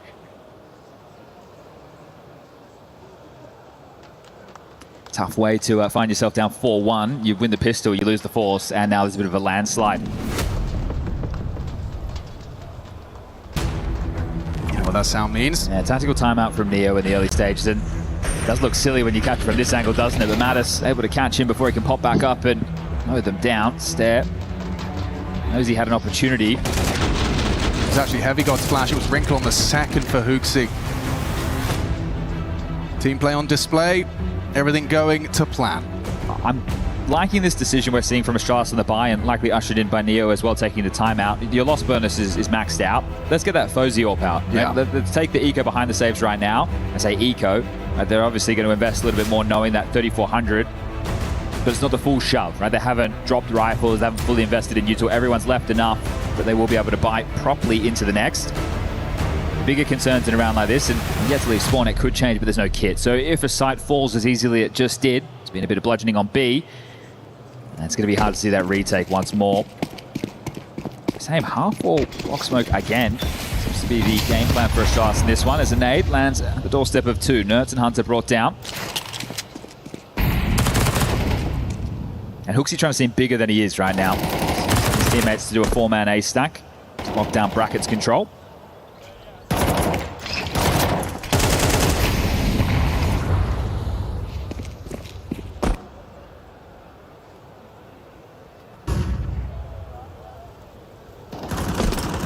Mattis flashed in for his apartment's control.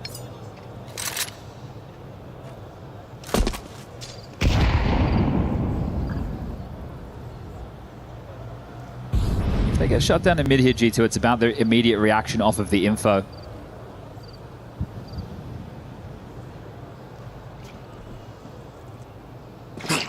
Feels like Stairs 5-7 could be very disruptive in this position. And with the boost set up, it's a nice distraction.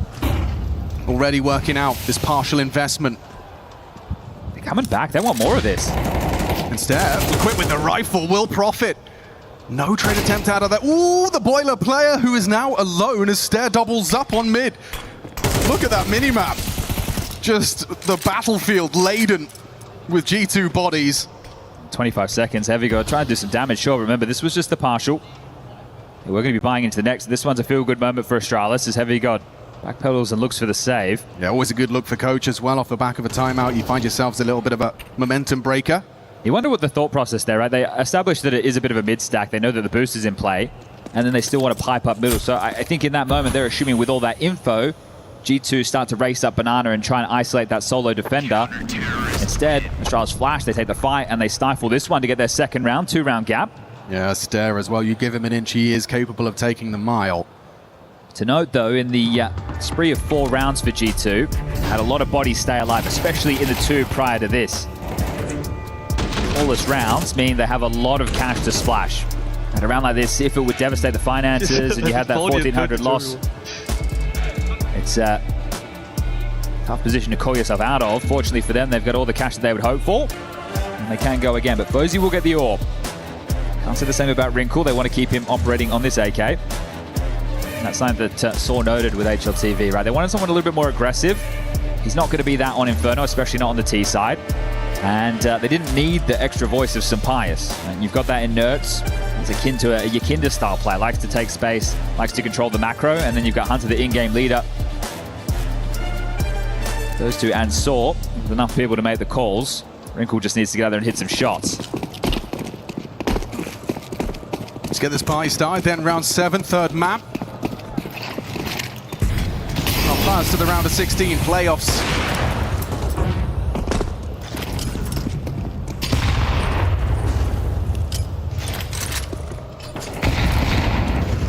Again, they continually find this opening utility damage. That must have been team utility there. It must have been. I don't think I saw anything. You're right. Yeah. So 4 strong on A. Awkward. Stare left to his own devices on B. They're trying again. This brackets control. They want to fight for it. They want to demonstrate they can take it away. You got the Fozy AWP short side, and Yabi's got a nice cache of these HEs. He's just going to keep just chaining them together. That one's a big one. Right between both Hunter and Mattis. Now forward positions on the long side. Smoke won't last forever. There's a flash on the fade, and Yabi's just going to worm his way into library to acknowledge the potential slip CT. A lot to concern himself with. Locked. Throws out a Moto Smoke. Interesting improvisation. You wonder if that's an invitation to creep through. Looks like he it might is. get blindsided by this. Ryu's responsible for the housekeeping of this spot. They're boosting over. Could be an awkward angle. Not ready for Fozy's vulnerable. Brought down by Hunter. Ryu, what have you got? Multiple bodies flood the site. Clash from Mattis connects. You can see what Yabi was thinking, but he stitches up Fozy there, doesn't he, right? With that 3/4 smoke, you have to worry about the potential for them going arch side. So respects it, drops back, tries to ward them away with some block utility of his own design, and well, that's the way in. Hunter treats it as an invitation. Well, looks like Hunter's got a gift for Wrinkle into the next. Yeah, I'm curious, though, because he could have bought it, so it's telling that, all right, they want to start changing it up because they weren't expecting this AWP. Nah, he's dropped it. So it's just the housekeeping and making sure that they can't get that for Fozy. They do have money on the CT side, though, so that won't be too much of a concern. Stare will be able to drop it as Wrinkle will get it. So we do juggle it around, and it is carried through after all. Yeah, he likes the sound of it after all, you know, like if you don't have to spend the money, you're allowed to play. With your signature AWP, sure, as you've highlighted, T-Side Inferno is not the one when it comes to inserting yourself into the play. Yes, there was some Poltracide start of the T-Side round.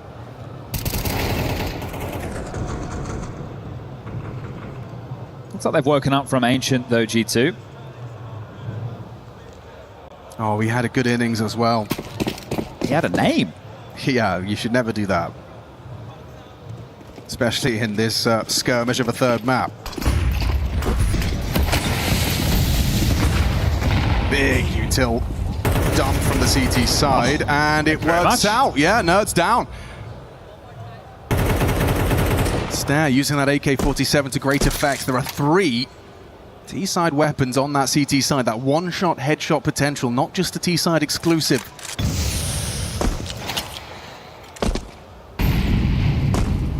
Hooksy's got to play this dangerous game where he plays for info, but also doesn't give it up to an AWP on Wrinkle.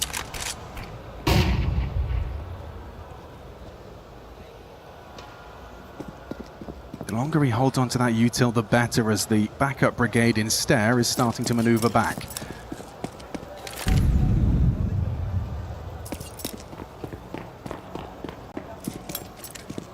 Rather quiet. The calm before the storm. A block smoke thrown at the 50-second mark. They've just played for info top middle. They're behind that incendiary, so they have a good idea this is going to be the B play. Where's the rotation? Yabby's even getting proactive. He's going to be making that move for a rather fast flank. They're still congregated top banana. 30 seconds as the util dump comes through. Smoke fading. Flank connecting. Wrinkle still lining up nades, and he's gone. Backstab there. Mattis with one back. 25, you gotta go commit. Surely you have to commit. At least that's what they think. A pivot on its way. Does Ryu completely leave the site? He's saying, I'm not so sold on this. Starts now to depart. They're going to round the corner, and it's an open runway for the plant. That is cheeky. He's even used the last couple of seconds to try and go for the safest of plants. Okay, well, now good luck with the retake. Moto's just been smoked. Okay. Ryu really wants this bomb site back. He can't believe they've stolen it away from him. The moment he departs. Difficult smoke to broach. The time ticking. You've got that HE break. Mattis tucks. Hit by the wallbang from Fozy's orb.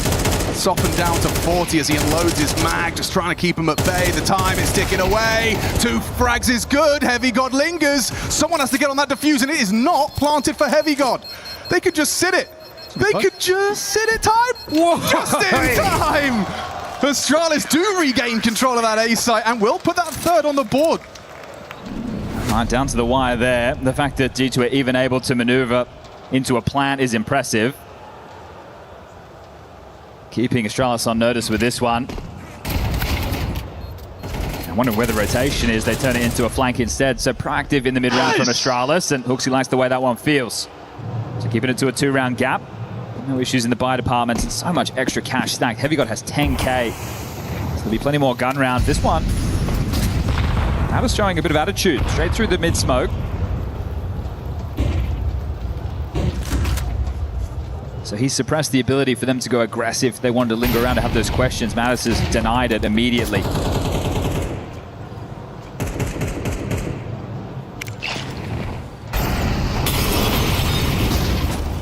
Molly instead can get out. He wants to go back in for this. Another nade lands on his toes. Yeah, it's all about this fight for half-wall control. Block smoke will buy time. And in rotation between the two of them is Yabby. Is he just going to donate this util? Head back over towards A. It's like a minute on the clock, and he will give over the nades, but he's going to posture forward. Stair wants support. It's the Danes over towards B. Okay, Danish duo. Stair anti-flash overlooked. Oh, still Nerds pivots. He finds them both. What a dream. Giving his team a gift with a 2-man advantage. They do still need to find Hooksy, and with their connections, we've equalized. Hooksy on B, Fozy on A, and Ryu overlooked in pit side. That's the bomb. That's the kill. Wrinkle empty-handed. Hunter in the clutch, winnable. Certainly now, beheads Ryu, gets the time. He knows Hooksy last seen B site. He knows he's got the time to set this one up and use time as his great ally. Hooksy, head-to-head. He's held his nerve. Wins it out in that captain's 1v1. Oh, interesting call there from G2, right? You killed 2 players top banana. You know there's a third shore. You're expecting that rotation away from the A defense, but they've just parked the bus. You walk into it, you're also getting blindsided, so... Is Hooksy looking over the fence there? Maybe, yeah, he is. He's definitely giving him a little bit of summon, a wave to Hunter. Okay. Rubbing a bit of salt in the wound with this. As mentioned, once upon a time, teammates lifting trophies together. Hooksy got cast aside. No, we don't want you anymore, mate. Trying to build back up to what was the successes of G2 once upon a time, but... Nice shot as well from Hooksy. This is the thing, if Hunter gets into Boiler... Brother! He gets into Boiler, that's round, right? So Hooksy's chasing Ghost at that point. Ooh, Orb sounded off a shot there, so info on Fozy's coordinates. I think they're turning this quite quickly into... At least they were something A-centric. Now on Inferno, it's not about the finishes, it's about this battle for banana control and top mid. You don't have to take banana first, you can go get Boiler and Halls, then get your bracket, vice versa. It doesn't matter, just as long as you are taking the space, forcing the CTs to rifle through this util. Wow, right in his top pocket.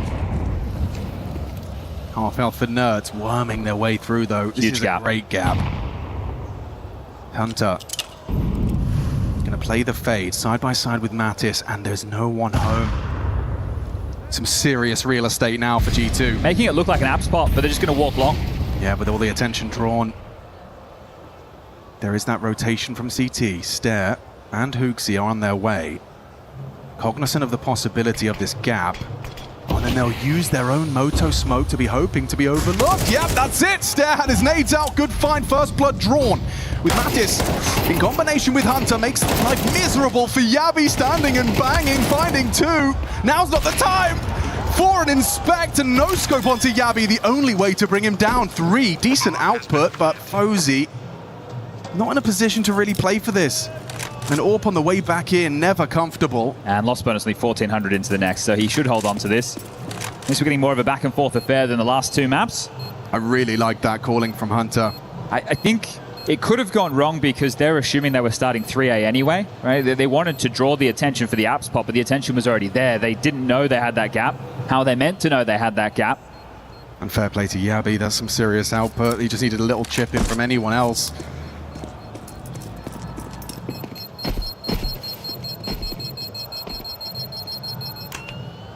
Well, we are getting that closer affair, Chad. Yes. I think down the stretch is where it gets a little bit more difficult for Astralis because of the seesaw, right? Fozy can drop an M4. That's the opening incision. It's nice when Mattis gets to make his play. The interview with Saw over at HLTV talking about they don't really have a natural entry. They have these players who like to take their timings. rotating from B2, guys. So it means you need to be a little bit more creative with how you go about these things. It's not just run on in, get the job done. I like to be tricky with it. Also have quite a few players who have a similar profile. G2 is one of these teams to me that feels like a jack-of-all-trades team. You've got Heavy God, who one of the absolute best anchors in the world, but I feel like this man could play any role. Right now, he's not really having to do too much in the fragging department, just 4 kills deep. On the CT side, I'm sure that will have to change as that pit anchor. Charles have shoved behind the save door. Fozy's dropped a rifle. Sarah's in with a FAMAS. 5-7 for Hooksy and an MP9 for Yabi. They're buying next round. If they don't save anything, if they don't get anything done right now, it's 1,900 loss. They've pulled one of these out of the hat already on their CT side. Is it asking too much to pull it off twice? On off angle adopted, this is a unusual setup to have Fozy responsible for the right side and Ryu mantles the radiator for the off angle. It's very unlikely the crosshair is pre-aimed by Heavy God, but then again, you were just speaking about his individual ability. We'll get to see it on display if he does proceed apps. So he just threw a flash into Boiler, which normally would tell of a player jumping up and starting to search for space there, but Heavy God isn't. So I think Astralis believe there's a bit more coming their way, as it is 4 over towards Banana, taking control past half war now. And the setup dismounted. A lot to concern themselves with. Yeah, re-sweep from the AWP. Course brackets clear for now. 50 seconds for G2 to try and find their finish.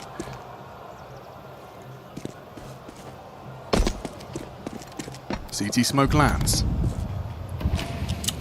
Does look like Hooksy plans to go for a 5-7 underhand 5-7 mag dump. There's going to be multiple flashes. Yabi and Hooksy can both flash against this execute. Oh, they actually mollied Stare out of position. That makes life a bit uncomfortable. The flash connected. You can see the whole squad. And, oh, he's done well. He's done very well.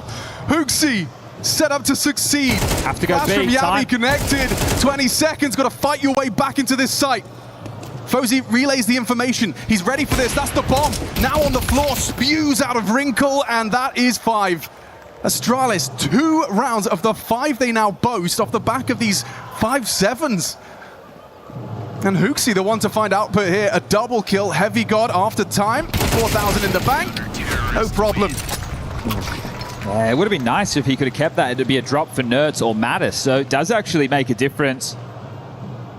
You can see the multiple layering of the flash. Good call from Hooksy to have 3 strong over towards B. They had that top mid info. And it's just the layering of flash is going to catch them. How many can you possibly be ready for? Nobody playing anti there to get the job done as we can tie things up 6-6. Execute, and that's it. I might want to focus on a good execute. Limited resources to do so. Especially if you concede an opener, you can see Fozy's going for some rather audacious forward position. There's a little bit of a kerfuffle. They're down to 64.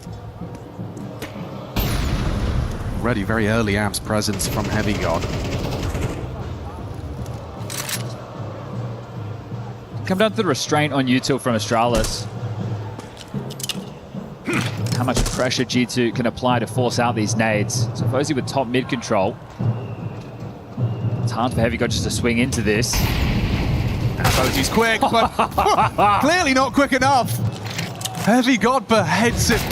Oh, and the pre-fire. Yeah, Mattis knew what was up. The flash pops, he immediately nails it. Just Hooksy. Rotation has come through. You needed to find something though. Empty hands for Hooks. Yabi needed a third. And it's Ryu, they know he's the A anchor. Heavy God has cut the rotation, so looking to at least leave with the lead.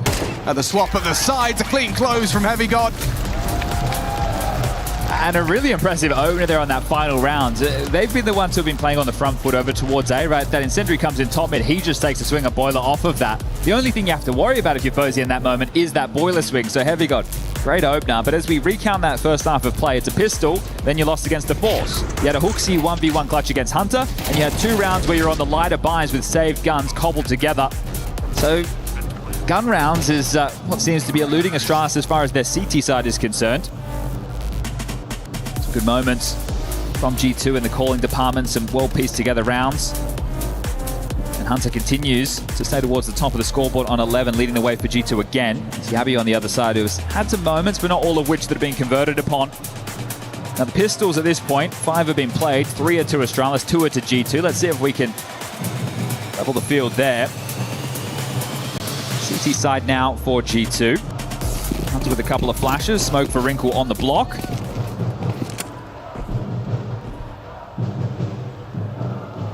Wrinkle. Not scared to take these long-range fights on that USP advantage, but this is a horrible opening death for Ryu. Spotted, Heavy God got the early warning. There's a nice one as well. Fozy loses his head to a Nerds P2000. Oh, it's clean. It's far too clean. The second shot out of Nerds just as good as the first. Astralis, they just can't hit a bullet onto Nerds. 3 kills deep. Anyone else? Nerds welcomes it. Let's do it. Yabi says okay. He's got plenty of time, and now he's got the bomb, but still we need to get into one of these 2 sides. So how confident are you, G2? How much do you want to overstep the mark? These type of setups, you just want to play for information so you can rejig, right? As soon as you know exactly where he is, you're able to plan for your teammates, box him in, and secure what should be the 8th round. With his up-down setup, feels impossible to break, right? He's going to worry about Coffin's backside. Yeah, even the smoke won't save him with that boost. Impending doom for Yabi. Mattis makes it so. Sharp shots out of Nerds there. Really enjoyed that. We can spin that one back on the replay. I was worried for Heavy God in that moment, right? Because sure, he has the information, but Ryu's still going to come in prepared for a fight, just not up this close. And Heavy God, if you feel like you just missed your timing and then you start to flub your lines, it can fall apart, but this one converted upon for Nerds. Remember that double kill he had top banana, which they were unable to make good on. No bomb going down. Astralis, this is going to be a weaker looking force buy than you would have hoped for. And well, in the first half, G2 converted theirs. Tech 9s, Deagles. Yeah, they set the bar high.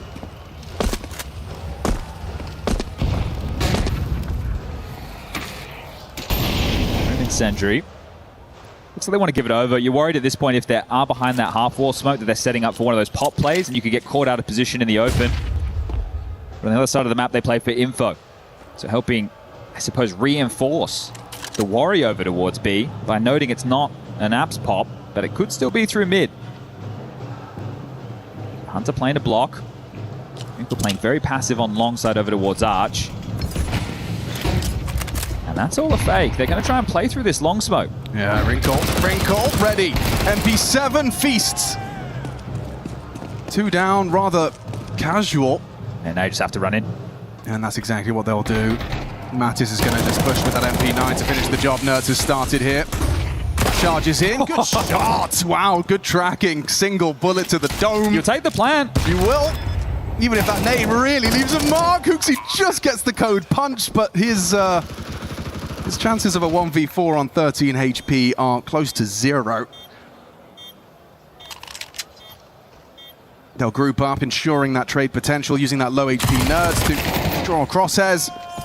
And so G2 will weather the storm of the Astralis force. The kill there on the SMG from Hooksy does make things a little bit more interesting, because if he wants to try and keep financial pressure on, he could drop an AK right now. It does mean come the first gun round, he's going to be in a tougher position, but that's good. That's making an assumption of how this next round will go. So if he wants to drop an AK and give it over to... He has dropped an AK. I would imagine it ends up with Stare. He's your map control player, right? He's the guy who's going to be in the thick of it around all of these smokes. So Hero AK, some light upgrades. Oh, is it light? It has worked out in the wash. 2,900 into the next. So how much damage can you do? Action on Stare. You've been set up by the leader. You need to find some output. This is not your round to win, but one where you can definitely keep the pressure on G2. Wrinkle's AWP sounding off early. That's going to limit a lot of your options. Nuts is going to go for this jump spot. If he dared do it again, yeah, gets his info safely. Risk averse. And then on the re-aggress, looks like they want to go for this.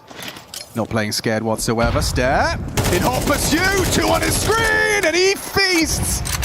Matt is punching monitors. He can't handle that. A single rifle, they weren't anticipating it. You're not risking an AWP on a retake in a round like this, right? This is where the finances can get out of control. You need to just go, all right, we got unlucky, we picked a bad timing. Stare has absolutely pummeled us right there, and you have to concede this. Wow. So another one of these rounds for Astralis in Inferno that it's not the full gun rounds, it's the lighter investments. And that MP9 frag seemed like nothing, and it's transpired into one hell of a round for Astralis. It's going to keep them in it for sure, right? They get a couple of extra rifles. They were hedging their bets anyway, so they're going to get this loss bonus and be sitting pretty with the buys. You know, if you can win the next against G2 and wipe the board, your opportunity to force them down to the eco. The fact an AWP retained, you know that fired off. Yabi is going to try and strip something else away. Has a little bit of a timing available here. Bomb goes off. Does he want to be noisy on this pursuit? Spots out, takes his shot, and that'll be that. So 2 M4s, the AK carried across, and now the buys to complement exactly that. It's the other side of the server where the questions are. Look at this. Just absolutely no idea. Right, there was still some level of awareness here, but they're just assuming they haven't piled up close. And you can't be making assumptions like this. Lefty Lucy as we get 3 rounds the difference now. Neo knowing with a round like that, you start to destabilize some of these personalities on G2, especially if you can make it consecutive. So Wrinkle with the AWP, you want to take a look at his spawn. Is it good for mid, right? Does he have a good banana spawn? Are we going to extinguish? Look for a fight. I can tell you it's middle of the pack. I think there's certainly players on G2 you can tilt. I just don't think Hunter is one of them. I think that man is tilt-proof. He's said to me before, yeah, he does get emotional, he just doesn't show it. Yes, yeah, absolutely. Which is, you know, stoicism in a captain can prove very valuable. It's interesting when you contrast Hooksy to Hunter. Yeah, true. See wearing his heart on his sleeve. Once upon a time, very negative about himself, but gonna rebuild this Astralis. He's got good pieces around him. He put Stare to good use in the previous. Those are trying his best Zywoo impression. Oh, an opportunity. Just the pointy elbow of Nertz on his jiggles. Doesn't manage to quite connect the bullet. And a similar setup right now that we saw in that first half. Wrinkle doing his best Fozy impression alongside of Heavy God.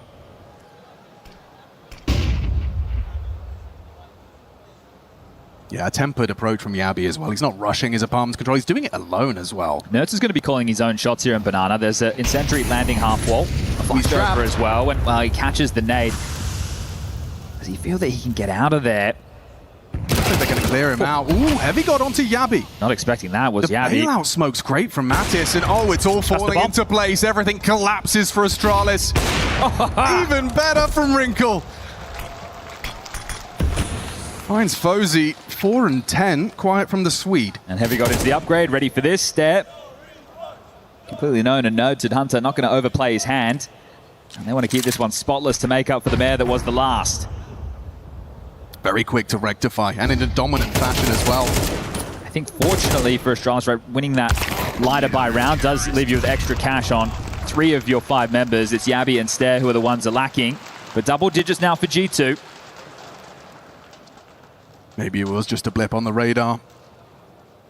Like you said, just a well-found timing from Stair in the previous, but very quickly falls straight back under G2's control. And they're getting dangerously close to the magic number here. Elimination at stake for Astralis. And an opportunity getting ever closer for G2 to find themselves not only in the quarterfinals, but to win a playoff game at a Tier 1 event this year.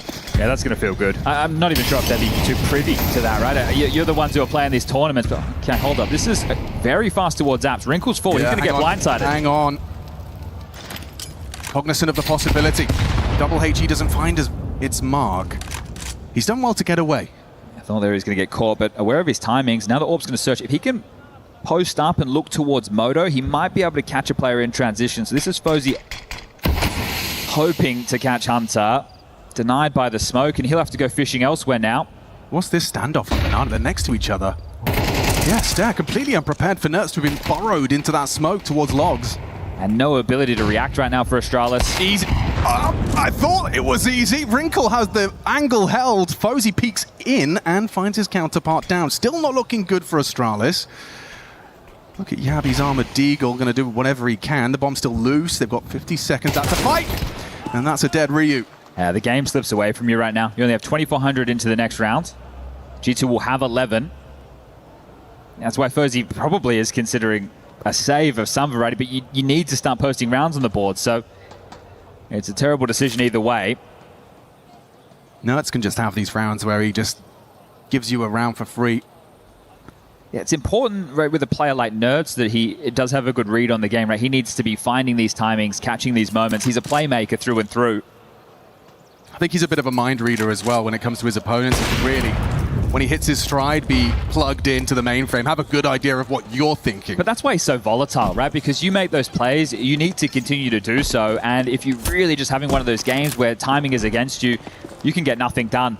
It will be the save. They retain an AWP, they retain an M4, they give them something around the 2,400 loss, but sailing away with this one, G2 now. So we are going to have a technical pause. Ryu just going to have to make some adjustments. Has been, as you saw from the stats, a quiet couple of rounds from him. And this was a funny one, actually. You can see on the replay, Nerds' position, fair play. You know, I don't blame Stair for not overlooking that possibility. Nerds playing it cheeky. Little smile on his face as they are just 2 rounds away from the quarters. We'll find out their opponent later today. We've got Furia versus Aurora coming up next on the mainstream. Foot versus Magic raging on, and then, well, they'll be playing the winner of the Gamer Legion Mao's game. So concluding the upper half of this bracket, and this is where you feel an opportunity for any of the teams on this side of the bracket for a deep run here at EWC 2026. The big names, your Falcons, your Vitalities, your Spirits, your Na'Vis, they're all in the lower half. Sure, Furia are here. Mao's as well, just off of that bounty win. There's no doubt which side of this bracket is easier as Wrinkle posts up aggressively again. Eternal time up. Allows him to backpedal before Yabi can get there. Someone might come out with a whimper for Astralis. Can Fozy catch anything on the jump? They're just clinging on, aren't they? Wow. Leg shot. Unconfirmed. Oh, the blood on the wall might be telling. Mattis will pull back into that B side, so space conceded. You used a lot of utility to get that control. You are going to need a rotation. Hunter silently cheating over. He knows he can be heard from top Banana if he runs. You don't see this boost all too often, but once a half, it can be overlooked. Stair, how's your clears? And Ryu, can you trade? Okay, info. Drops off. Oh, and then Mattis onto Ryu. They've done well. Fozy and Yabi, though, with Hunter now arriving just in the nick of time. Oh, Hoopsy's in trouble. They're so low. 29 HP. Going for that double dip off the flash. He's got Yabi booked. And it's easy for Hunter. Out with a whimper indeed, Chad, because 12 on the board for G2. Well, good opportunity for Hunter to maybe throw some words back at the defense the other way after that clutch early in the first half of play. Looks like we could be ending with 3 maps in this series being 13-6. Ancient made it seem like Astralis are not to be overlooked. Dust too. Real thorn in their side. Another map added to that loss streak. I knew it's gonna happen. 6-24 for the year now. It is just a clear weakness in their map pool. It's not something you can afford to when you get to these later stages in tournaments. They will find that weakness and exploit it. Especially when some of the best teams in the world are great on Dust too. Your Vitalities, your Spirits, right, your Falcons. Those are the top 3 big dogs, all very, very good Dust 2 teams. But Inferno's where this one feels like it's going to fall apart for Neo. One more round, 5 more kills. That's all Hunter and the boys need. Yeah, I'm not going to sugarcoat it. For Astralis now, an uphill struggle on Galils to defend their honor. 6 straight rounds. Asking an awful lot. Wrinkle's got a good spawn for mid right now. Let's see how aggressive this man wants to be. He's definitely playing it his way. Likes to go for these aggressive lines. And just on the edge of that smoke, he's actually going to poke his nose forward. Knows there's no rival AWP, or can expect so.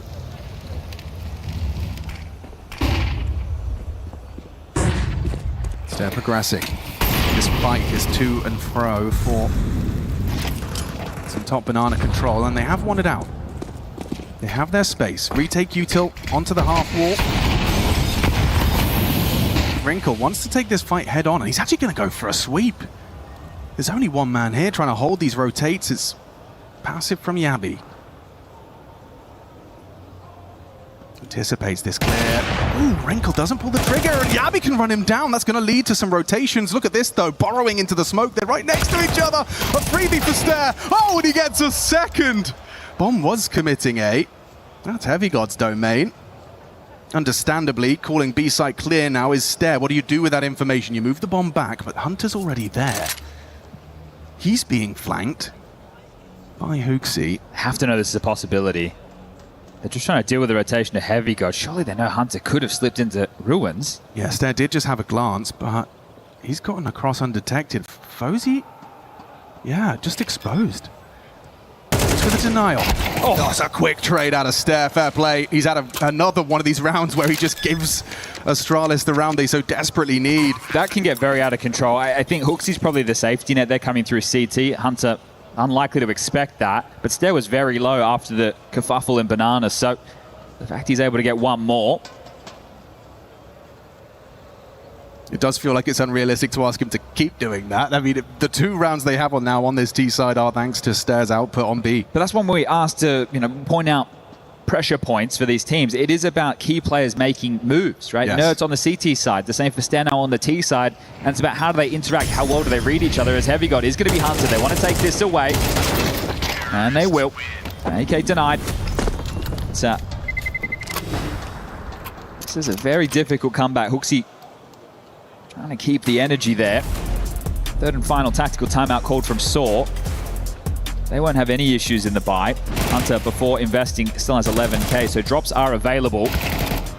Wrinkle, you thought that was going to be his every day of the week. Wasn't expecting someone up close and personal, so very good time for Yabi to find his first opening kill of the map.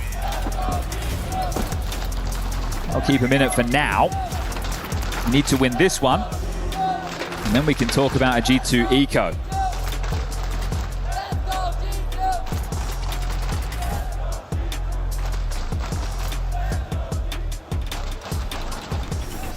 We wonder if this is Saw wanting to call the complexion of the round, or just hoping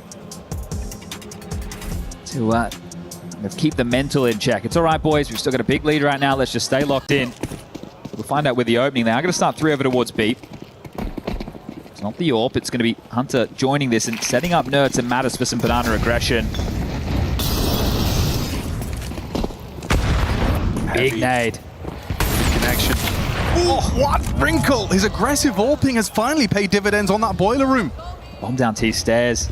Banana pressure now. Yeah, and they're all doing the dance now in the smoke. It's panic stations for Astralis. Is this the last round? It absolutely has to be. Line them up, knock them down. Nerds is here. 21 kills deep. One more to find, and Astralis are getting their key crushed. That is a strike if ever I saw one. You don't even get to play the round. You don't even get to see the opponent. You're behind a smoke. You're running away, and the map is almost done.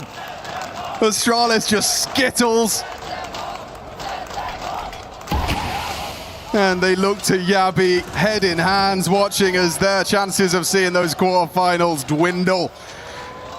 No chance to breach this one. Into the AWP. New boy Wrinkle misses his shot, but it's Hunter to close it down. A convincing series from G2.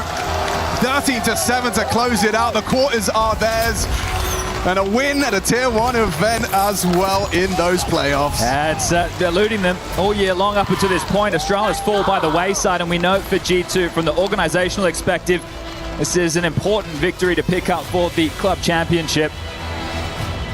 They do march on. They will take on the winner of Furia versus Aurora coming up later today. And the question is, how far can G2 go? They changed the AWPer. They're looking for a new complexion, looking for something a bit more aggressive. Saul believing they had reached the cap with the former roster. Now, this one did go the distance. Ancient left a lot to be desired. Dust 2 and Inferno. Astralis steamrolled and eliminated here at EWC. Key takeaways is Nertz's performance on that third map as well. What an asset he is to the squad. You've got some real hard hitters on G2, and you've got the calm presence of Hunter, who's also fragging up a Storm, certainly a fragging in-game leader.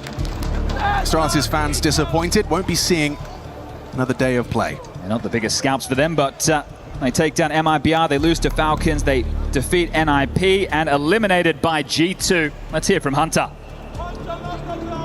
And G2 stands strong here in Paris with their first win against Astralis 2-1. Congratulations, Hunter. Of course, it's a pleasure to welcome you here in Paris, first of all. I know you're used to those big crowds, and you're also used to one other thing is beating your ex-IGL. Hooksy, it's the second time this year, and you took the IGL in role not so long ago, so can we talk about an IGL diff at this point, and is it easier facing him because you know a little bit of his patterns and his style? Tell me about it. I mean, yeah, IGL is not an easy job, but I think we've changed a lot, both of us. I know what he liked to do and what he liked to call, but I'm not too much thinking about it. I'm just trying to focus on the team and what we should do. But yeah, it's not easy. I'm really happy that we won, and I'm grateful for the crowd that we have, because I think after Vitality, I felt the most warm welcome for us. Yeah, when we did the walk-ons, indeed, the crowd was really cheering for you. Donc première question, est-ce qu'on peut parler d'une IGL div? C'est pas la première fois que tu bats ton ancien IGL Hooksy là-dessus. Bah effectivement, être IGL, c'est pas facile.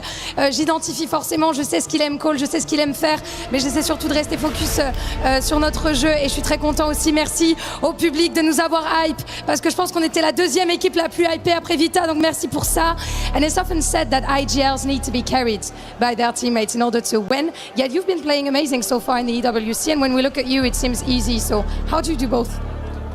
I mean, yeah, with experience, I'm trying to do both. I am trying my best. Obviously, my goal is not to be top fragger, but of course, if I have a chance to do it, I will shoot, and I will try to kill as many as I can.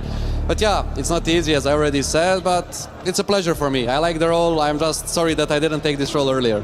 Oh wow, okay, beautiful words from you, and you were top fracking on D2 still, so you're showing that you can do both at the same time. Donc deuxième question, on dit souvent que les IGL doivent se faire carry pour pouvoir gagner des games, mais pourtant il joue très bien depuis le début de l'EWC, donc comment il arrive à gérer les deux? Bah comme je le disais, évidemment c'est pas facile, moi mon rôle c'est pas de top frag, mais forcément j'essaie d'aider mes teammates, et je suis content quand j'arrive à avoir de bonnes games, évidemment. And I wanted also to ask you, because of Wrinkle, it's your first big LAN with him, if I'm not mistaken. You're a young AWPer, so how has it been, having him, welcoming him to the team, and were there any adaptations needed on your side?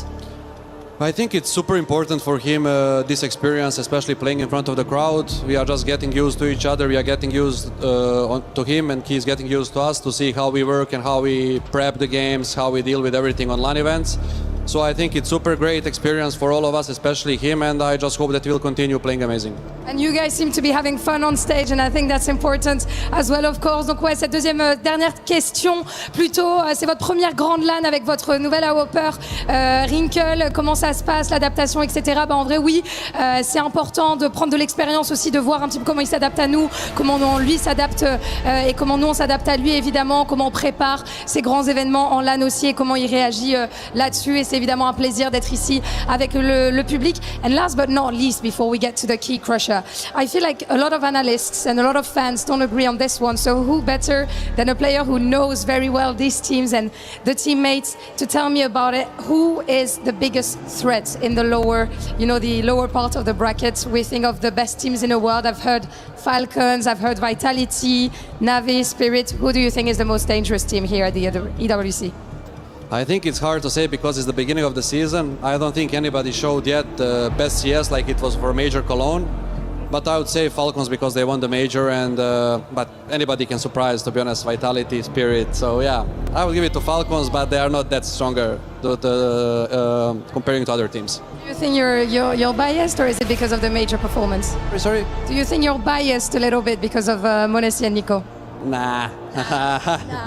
No, it's all good. I'm happy for them, and I just hope we'll meet in the finals. Of course, and we hope that too, évidemment. Donc, qui est la meilleure équipe du monde actuellement selon toi? C'est dur à dire. Je pense qu'il n'y a pas une équipe qui montre un CS parfait en ce début de saison. Mais si je dois choisir une équipe, je dirais quand même Falcons. Et je ne suis pas biaisée, mais j'espère évidemment rejoindre Monesi et Nico en finale. And now it's time for the key. Crusher, Hunter, I'm very glad to welcome you to that EWC signature moment. Anything you want to tell Hooksy before you break his key? I'm sorry, brother. I'm sorry, brother, says him with a smile as our key master shows the way to Hunter at the STC Arena. Our first key crush on this stage for CS. And Astralis are out of the competition. G2 move on, and they could do good. And the club championship as well. Hunter shows it in Paris.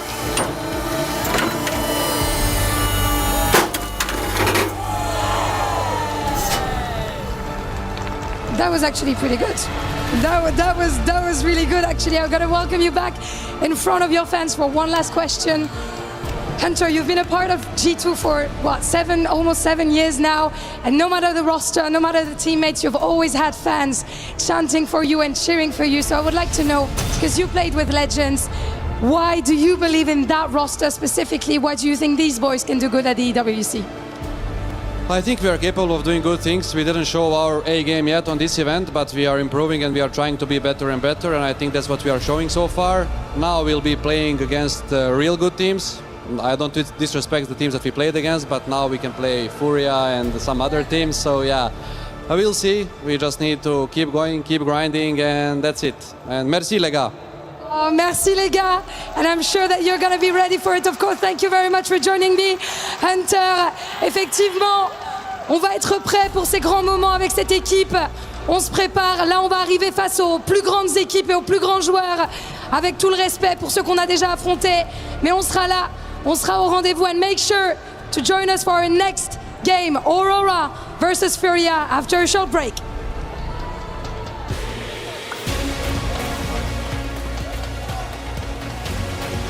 After 3 games, G2 is powering into your quarterfinals, and that, of course, is going to earn them some serious points towards the club championship. They will earn money if they continue on in the tournament. As for Astralis, Neo, please do not leave Paris before I get to say hi to you. It is a bummer to see them exit after a great game 1. We've got Dupree and Yanko to break it all down for me. Gentlemen, what did we witness here in the studio? What did you see in that game 3? Dupree, I want to start with you on Inferno. I think turning our attention to Inferno, it was suspected to be a little bit closer, right? The scoreline was still 13-7 for G2, and I think overall the best team also just won this series. I think when it came to closing out the rounds and playing the situation correctly, G2 just had the upper hand in most of them, and it came down to the fact of Nerds playing well, and again Hunter continue his good form from Dust 2. Good to see that G2, despite fumbling some of the rounds that we are going to be breaking down, still managed to close out the game, and moving into the playoffs where they once again find them in a position where they can potentially make top 4, which they have been hunting for so long. I think it's also, Chris, who did we talk about on the first map for Astralis? Fuzi and Ryu, right? And you could see them at the bottom of the scoreboard on this last map.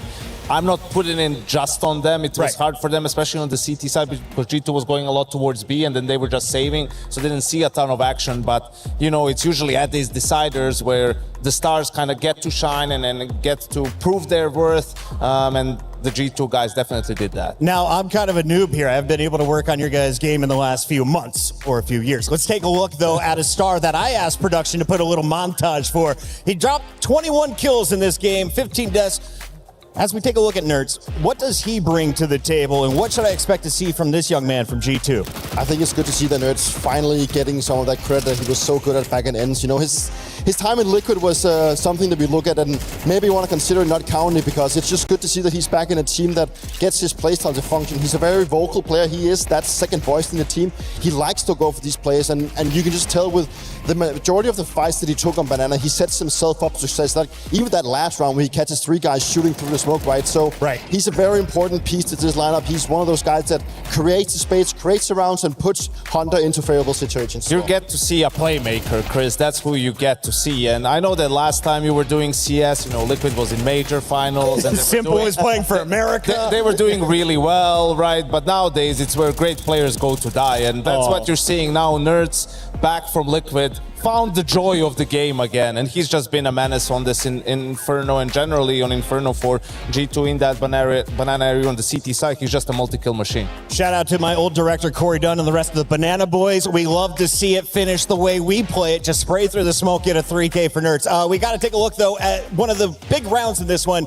You called it out to production. You said we got to revisit round 2. Why was this so important for G2? Well, 2 reasons. First, I told you Hunter was going to target Hooksy. I told you he was going to go B. And second, you see some of the prep which G2 is really good at. So here, first, the setup is a little bit strange because Hooksy with the MP9 is playing far and supporting, but Ster is playing close with the M4. You can see G2 did this a couple of times. They just timed the B execute behind the half-wall smoke to sort of break the counter utility from the CTs. And then when the execute comes in, you see Ster here just gets 1 kill, gets traded. Hooksy does the same, right? You're wondering, okay, I know it's Ster and you want the M4 on him, but if he's going to play this angle and this is going to be the setup, perhaps it makes more sense to just give him the MP9 or at least swap roles. Put Hooksy to play close and Ster to support him to util so he could maybe multi-kill pushing through that smoke. From that point on in the 3v3, it's again a hard retake for the side of Astralis. Hunter does it with his brain in this one and just outplays Yabi in the 1v1. It's almost like you saw it coming and it played out exactly that way. Shout out to this man, the big brain. In the middle, though, we've got the 5-time major champion. You've got to play for us. Let's take a look at round 8. What did you witness? Yeah, it's actually an Astralis win round, and it's just wanted to showcase some of course it is.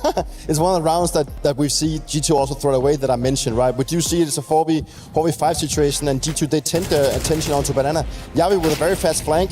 Does a little bit of a mistake here of not just playing to contain the thing, but it's the rotation back onto the A-bombs. And this is one of the most classic mistakes you can make as a player. Look at the time, it's 15 seconds, and Ryu decides to rotate off. He would not have a chance to make a difference of B regardless, but it's the late presence of Heavy God that actually forces him to rotate. Heavy God goes back, still have that smoke to smoke off Moto. And as you can tell, it's a 3v3 situation. And I'm a little bit disappointed in G2 here because they break their own crossfire by going for the fights, giving Astralis a chance back in. And it's like Heavy God does not have the overview of the situation, so he decides to go for a long flank when the bomb is planted in the corner. And it's just disappointing to see that with how G2 approached this round and how they bounced back, losing these type of situations, it works, and you will still survive against a team like Astralis. But if this would have been against Furia, you know, Spirit or Vitality, you would probably have punished a lot more later in the game. Yeah, a bit of lack of situational awareness maybe from Mattis. You know, why is you just spamming through that smoke entirely? It's like, bro, just chill. Like, they need to come to you. You're in a 3v3. You have the crossfire, like you pointed out. So yeah, a bit fortunate for G2 that it didn't come back to bite them losing this one round. And a good reminder, G2 will be able to take some time out tonight, watch that VOD, and revisit some of their mistakes. Unfortunately, for the other side of this matchup, Hooksy is going to have way more time to think about today's games. See, I know these moments are never easy, it goes without saying, so thank you so much for joining me. When we spoke after you qualified through the group stage, you said, you know, you felt like you had it in you to go deeper than top 16. It just depended on whether good Astralis or bad Astralis showed up today. What's your takeaways from this performance versus G2? Yeah, then both Astralis showed up, you know. The good Astralis showed up map 1 and the bad Astralis shows up map 2. I think, I don't know, it was a bit sloppy on the third map. It's too easy of rounds they get for a team like G2. They will just eat you if you let them do these things that they did. So yeah, I'm a bit disappointed. I feel like the game kind of slipped out of our hands, but I mean, kind of same story as against Mouse last tournament. We had a really good first map, and at least we can take that with us. When we're looking at that second map in Dust 2, it felt like G2 just had that game plan to be kind of bullying you towards the B side. Was that something that you anticipated but weren't able to handle? Was it catching you a bit off guard? Like, what was the tale there? Yeah, I mean, I was kind of ready for them to just play this default style where they get the control and then either bully me or bully the B side. And I mean, even though we were ready for it, it still worked. So we obviously need to go back and check like how that happened. It's hard from my position on long to know exactly what went wrong when they go so much towards the middle of the map. But I think when they went on me, at least I should have. I was in a decent position to kill, and I just didn't hit my shots. So. I mean, sometimes it's as simple as that. That's the good thing about the game, you know. Sometimes it's a lot of tactical stuff, and sometimes it's just about shooting. In terms of what's next for Astralis, where can we see you guys at next? As I imagine it's going to be, you know, a bit of a mission to be getting those VRS points, to be getting to the major and making it as deep as possible in that. Yeah, I mean, we will go to whatever tournaments we need to go to get the VRS points necessary. Next for us is China, yeah, I mean, it all depends kind of about the results as we go, how many tournaments and what we will play. But yeah, hopefully we will get some better results in those tournaments. Given there's still kind of a newish coach in the mix as well, are there any boot camps on the horizon, or does it really just depend on what happens at those events? I think our schedule is a bit too tight for boot camps. We had one already, and I think we are on the right path. We just need to, you know, keep our feet on the ground and work hard. Thank you so much for your time. As always, Huxley, commiserations once more. That is Astralis exiting EWC. Unfortunately for Astralis, top 16 is the end of the road as G2 will be powering into your top 8. But there's been a whole lot of action already today in the Counter-Strike universe. Let's check out what's been going on over on Bravo, because Yanko Dupree, Foot Esports, is moving on over Magic. Now coming in, you had question marks for me. I asked behind the scenes, is like, who's the stronger team? Who are some of the stars? You said both have potential, but it wasn't a clear winner in this matchup. Dupree, any big surprises to see Foot coming out on top? Looks like 13-8 is our final score. No, I think that Foot was the favorite heading into this one. I think Magic is still, you know, a bit of an unknown entity for a lot of, you know, people watching home. And I think it's one of those teams that we got to be paying a little bit more attention to. But in hindsight, I mean, I think Foot is one of those teams that really is on the rise. You know, they have caught a lot of attention lately with how aggressive they play and bringing, you know, a new kind of, you know, identity to how to play top-tier Counter-Strike. So rightfully so, I think they deserve to move on. I think they also made the comeback being behind 1. So it's good to see, and also for the bracket to see that the team that is looking strong is moving forward. Now, Yanko, Foot, of course, is in the club championship for the first time here at EWC 2026. They're a Turkish organization. Where's the squad? Is it all Turkish young stars, or are they building from around the globe? It's all over the place. This used to be a year ago Navi's academy team, Chris. So okay, they've come a long way, right? Foot was the one who picked them up. They're one of the more exciting teams to watch now in the scene. They play with a lot of pace. They're super aggressive on the CT side. Had to make a roster change during the off-season. Longs went to search for greener pastures. Didn't find them yet, but X-Cloud fits like a glove in this team. You know, a loud, aggressive player, and I'm happy to see them move forward. I think they're a team that you don't necessarily want to go up against in these playoffs. Great call out there. And what does it mean for the rest of the bracket? Well, we have our first teams moving into your quarters. It's going to be G2 and Foot Esports. Both of these squads staying around in the venue, I'm told, because they are scouting out their future opponent. Dupree, it only makes sense that G2 will be playing the winner of our next matchup here on the main stage.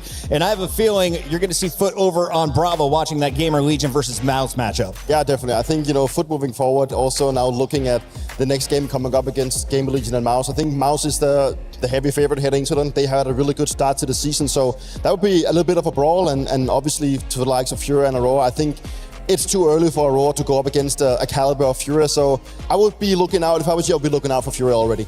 Yanko, I want to talk a little bit about big picture. Tomorrow we see Na'Vi, Legacy, Falcons, and of course Mongols all here on the A stream. FaZe, Vitality, B8, and Spirit will be on Bravo. Expectations, though, who has the harder side of the bracket? The teams that we just witnessed, or the teams that are playing on day 2? I think the day 2 teams for sure, right? And I'll have to say, though, a lot of those round of 16 matches should be pretty straightforward. I think FaZe versus Vitality is obviously the highlight round of 16 game in that lower side of the bracket. I think we're pretty, there's a high probability of seeing Vitality have to play Cash, right? FaZe clan early on seem to be the best team in the world on the map. And yeah, goes without saying for Vitality, a super important tournament to make a deep run. You know, I'm sure they want to be in that Acor arena on Sunday, but it has to be one step at a time. Furia has been making noise all over EWC across all of the stages. When we come back, we get to hear from them for a first time as they take on Aurora in our top 16.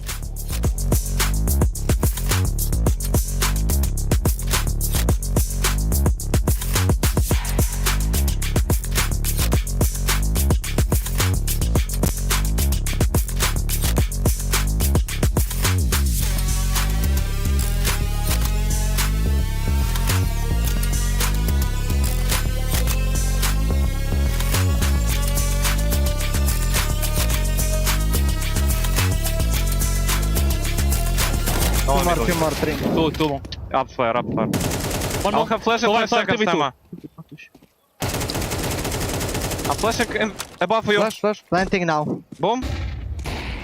Second and planter. Last planter. Bottom right. Nice! Oi, Matusz, we did the best.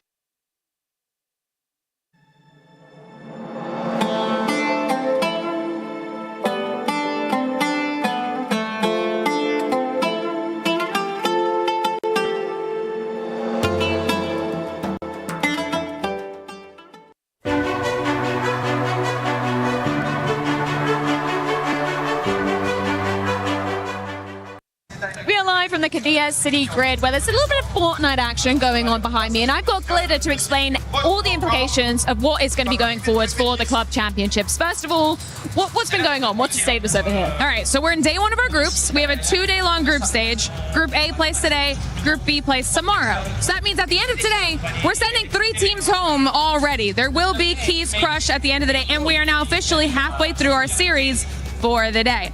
So what does that mean for the club championship teams? Right now, if we look at the standings, Aurora Gaming is actually in second overall, so they're looking pretty strong. We were waiting for Falcons to wake up a little bit because they are playing here today, and they've started to. They're now moving themselves up the ranks just inside that top 8 where they need to be in order to move through to finals. And then we also have Vitality in this lobby as well. We still have 5 matches left to go today, so some time for our teams to still pick up some points and figure out whether or not they qualify for survival or for finals directly. But obviously, one of the other big storylines that we're following across all of our stages is AGAL. We have AGAL in Fortnite as well, but they don't play till tomorrow. So I have to wait to get some updates on that. I'm curious about that because we obviously don't have an AGAL representative over on the Counter-Strike stage. So are we looking at them as potential favorites? Like, who should be getting a victory here? Right now, honestly, or heading into it, it was Falcons as a big favorite and AGAL as one of the favorites. Aurora Gaming also expected to do well, so if everything plays out the way that it's supposed to, we should see them all in finals.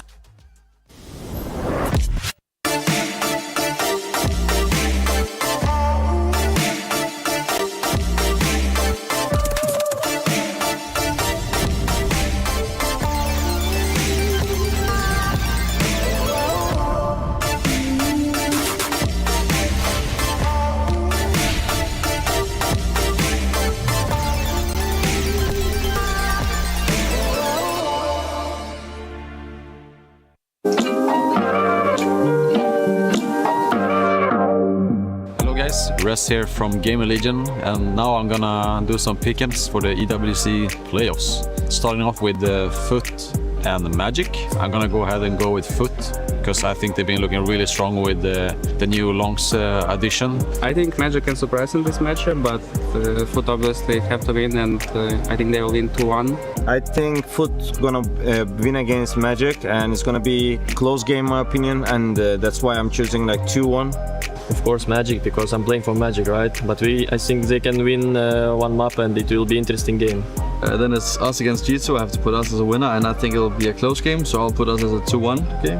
G2 and Astralis, I would pick 2-1 for G2.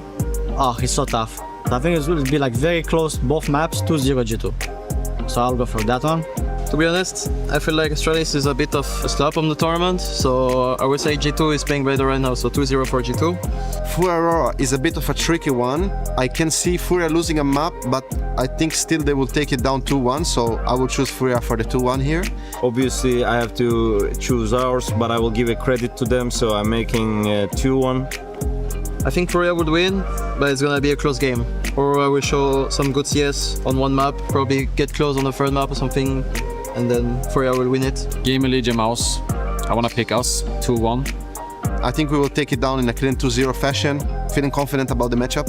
Game Religion was looking pretty strong, but I feel that Mouse is still a better team right now, and they will win 2-0. So I will put Mouse to 0. Mouse, they're having more confidence in playoffs, so they can do it easier.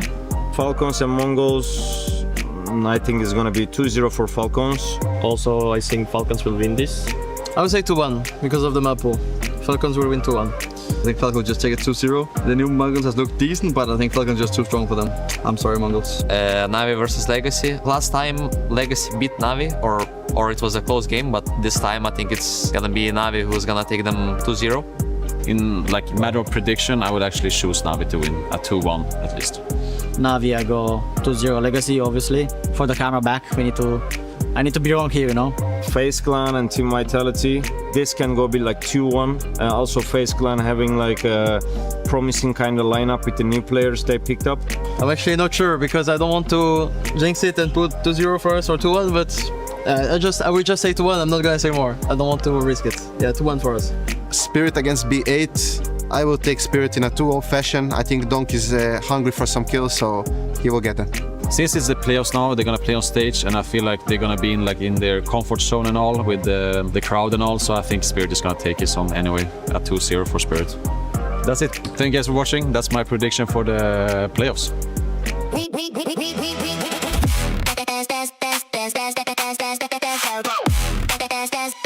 We book Esports World Cup.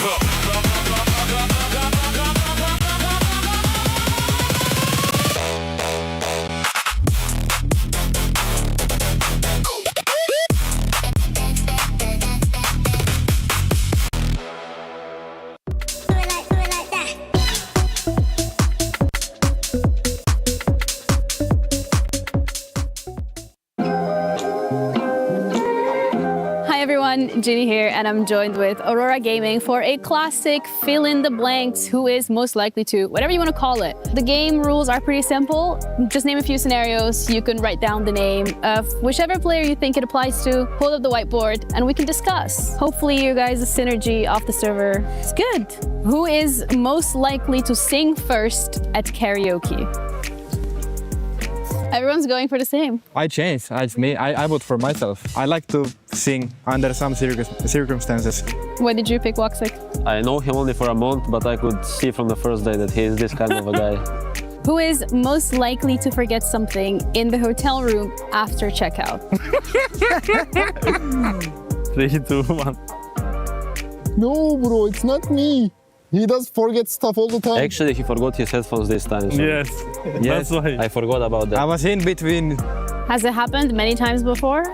Yeah, not so many times, but couple of times. For the record, I never forget something in hotel room.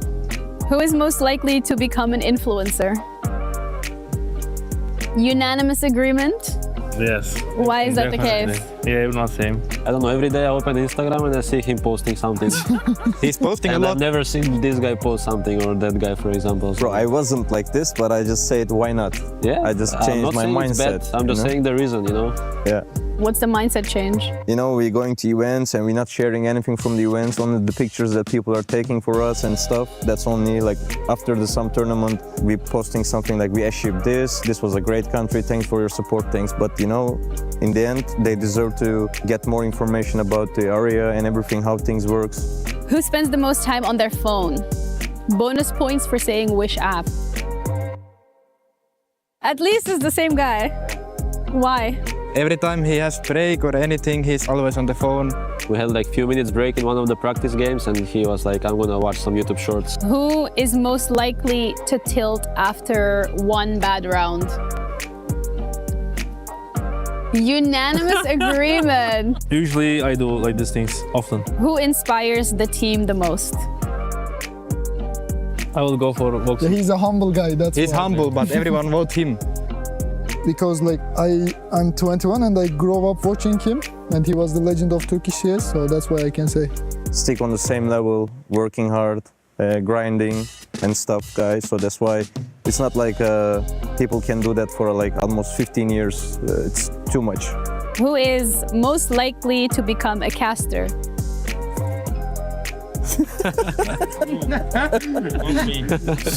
after some probably time, I will just gonna give break. Maybe then after, but I don't think so anyway.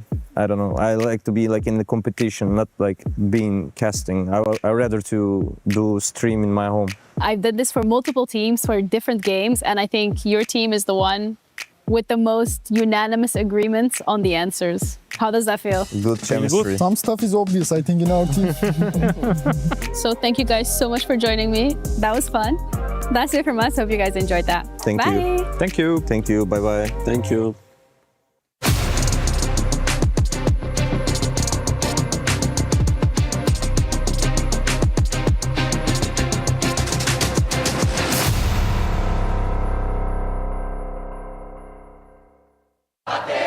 Ahead of the Furia versus Aurora match. If you haven't seen Counter-Strike before, then you've definitely not seen this. But at EWC, the Furia party is here. It's live and kicking, and you can't run away from this hype.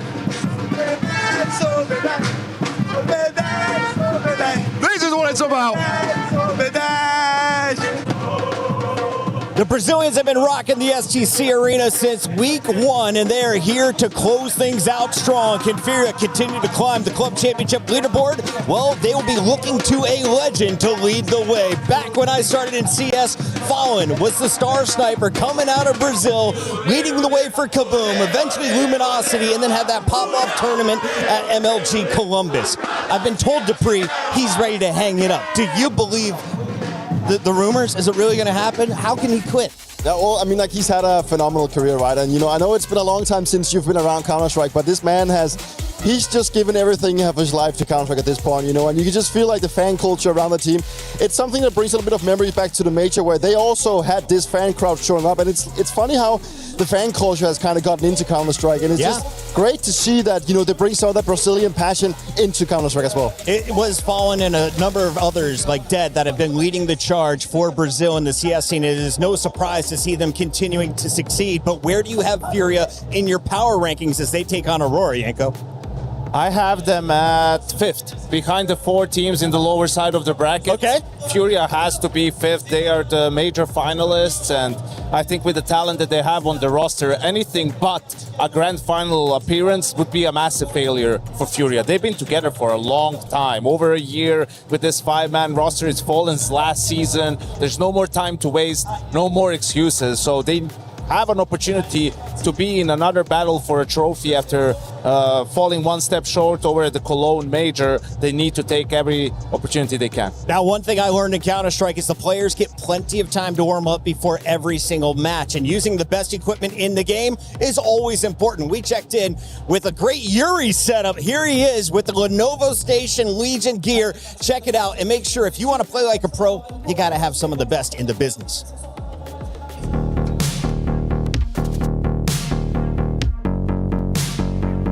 This is Yuri from Furia, and we're gonna do a little Lenovo PC setup. Isn't that right, Yuri?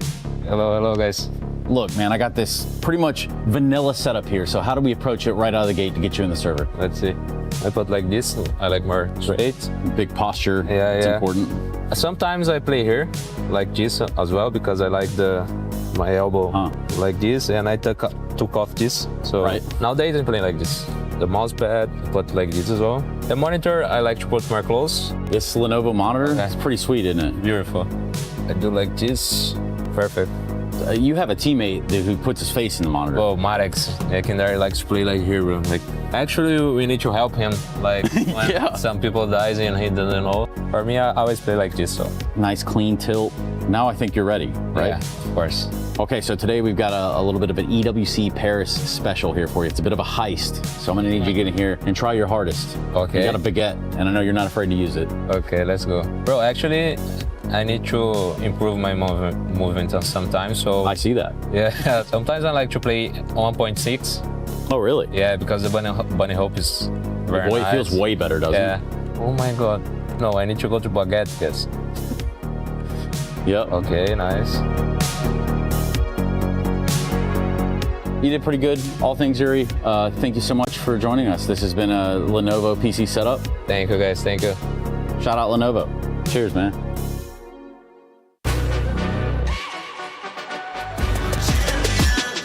This ain't no regular thing. I came for the ring, you know what I mean. You see my name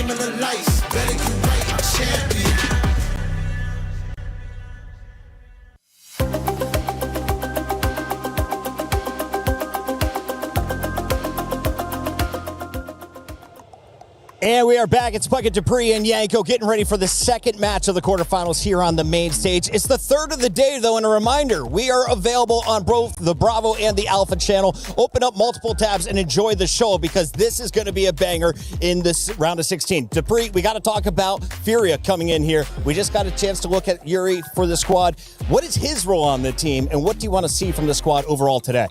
I think looking at Yuri specifically, I think he's the third kind of star of this team, maybe even sometimes take the fourth slot. They have a lot of firepower in the team, and he's been very notorious for his clutches the last couple of months, and I think that is also what he brings to the table. He's a good closer, and also a guy that's very reliable when it comes to the likes of also Caterado. So this Brazilian duo really, putting in a lot of effort, and, he's also, to me, a player that's been around for a long time. He has a lot of experience. He's one of those guys that was brought up in the early stages of when Brazilian Counter really took its pace into the world. So the fact that he's still around, it just also talks to his experience and also what he brings to the team. There's been a lot of hype around Brazilian esports, especially in Counter-Strike, and we have an excellent co-streamer. Are you there, guys? Hello. Hello. Are you listening? I'm listening. I'm loving it. Welcome to the mainstream. Welcome into the venue. I know you've been co-streaming since minute one here today. Yes. What has been the highlight so far? For me, it's the Brazilian party right now they are doing. I'm very happy to be part of EWC one more time. I love this tournament. I think that it's very important for clubs around the world be part of this, and being Paris one more time, it's a big pleasure. I'm cheering for the Brazilian teams, but I'm already happy to be part of this. So thank you so much, guys. I gotta say, I also am cheering for the Brazilian teams. I was an original fan of Fallen. Cold Zera had a monster moment at the major that was immortalized. But right now, how do you rank the Brazilian squads left in the tournament? I think that Furia, it's the top one Brazilian team right now, but Legacy, it's a very strong team, young talents. So I hope that both goes advanced today and tomorrow, but both have good chance to be at least at semi-final and final. I think that at least one Brazilian team will be in the semi-final. Carlos, I'm a little bit curious to hear from your side. With all the fans coming to cheer for Furia, is that the same type of people? Is it the same squad that keeps traveling around with him? Because it seems like the support at the major was massive. Now we can feel that the support here is also massive. Is it the same squad? Yes, I think that's the same squad. The Brazilian guys who travel around the world for cheer for Furia. They are. We know each other, and it's a very good guys. The Brazilian fans are very passionate, and they are in the Counter-Strike and another tournament, so they are a very good guys. Final question for you guys. If you were to call out one star in Brazil right now for all the fans around the world, it's Fallen? Fallen. Why? Why? Because he's the godfather of Brazilian Counter-Strike. He's the guy. So you didn't need to finish the question. It's all will be Fallen. Thank you so much for joining us. For anyone who doesn't know, where can I watch your stream? Thank you. Oh, it's over on the page. We'll get that for you guys. Thank you guys very much. We got to go to a check-in right now. I got Lou and I got Ian, and apparently a very loud group of Furia fans. There's nothing like Brazilian esports fans, and we can prove it right now. There is nothing like Brazilian esports fans. Vamos fazer barulho!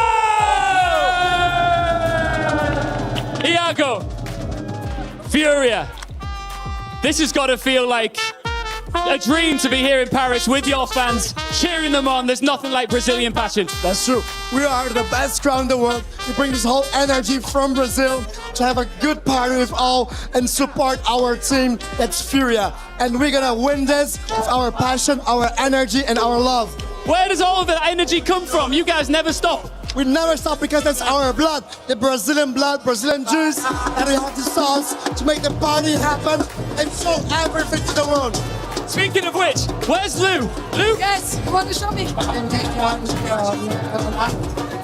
Sou furioso e o sentimento não pode parar. Olê, olê, olê, olê, olê, olê, olá. Fúria, olê, olê, olê.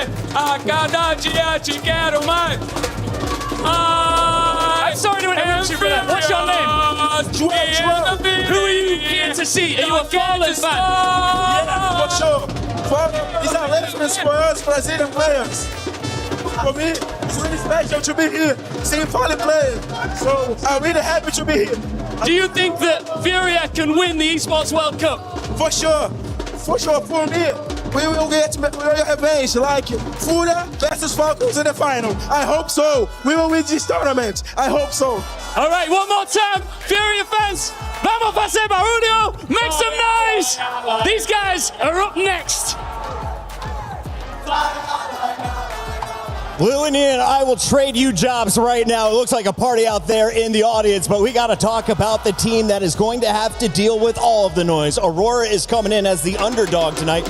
Yanko, they did walk away, though, with a 2-0 victory to get into this matchup. Yeah, Aurora is exactly where they want to be. No one's talking about it, right? All eyes are on Furia. They're the main favorite on that side of the bracket. And yes, this is a rematch of the semi-final of the major, but a completely different Aurora this time around. From a full Turkish squad to an international team, bringing in Kiksan and Jimpat. And, you know, after a rocky start in the best of one, they were able to come back in the best of threes and book a playoff spot. And looking at this matchup specifically, I think if you're taking the side of Aurora, this is maybe one of those matches where you want to be seeing a little bit of, you know, the potential this lineup can have in the future, right? But looking at the fact that they've only been together for a couple of weeks, it's too early to take on a beast like Furia in this regard. And I think it's also, you know, they know that themselves, right? It will require a hell of a match from the Aurora player to take in. There's a lot of talent in this given matchup, right? But in the end, I think Furia they have things settled for themselves already. I think they are too drilled together, and it's going to be a difficult one for Aurora. This is very interesting, Chris, because for Aurora, right, last year and a half, always making the playoffs, choking the playoffs, right, with that squad. Like, their level would always fall off. They'll still have the Turkish core, right, but they bring in Kiksan and Jimmy. Is that going to change the complexity of the squad? Is it going to bring us something else? Because the thing with Furia on the other side is, if they're on their good game, they show a good face, it's going to be a 2-0 for them. But if they've been very inconsistent this year. They can very easily lose this game if they don't show up ready to play. I love that you called out that this is a team of new countrymen. You've got 3 Turkish still on the lineup. Dupree, you played alongside all 4 Danes in the past. What is it like, though, when you bring in new blood? It's always, it's always going to bring a little bit of, honeymoon period, hopefully, but also creates a little bit more belief in the team. But it's always going to be difficult when you turn into becoming an international team because communication and everything needs to be worked out, and it's not just something you work out in a couple of days. One of the new stars added to the roster is Kiksan, and he joined us behind the scenes.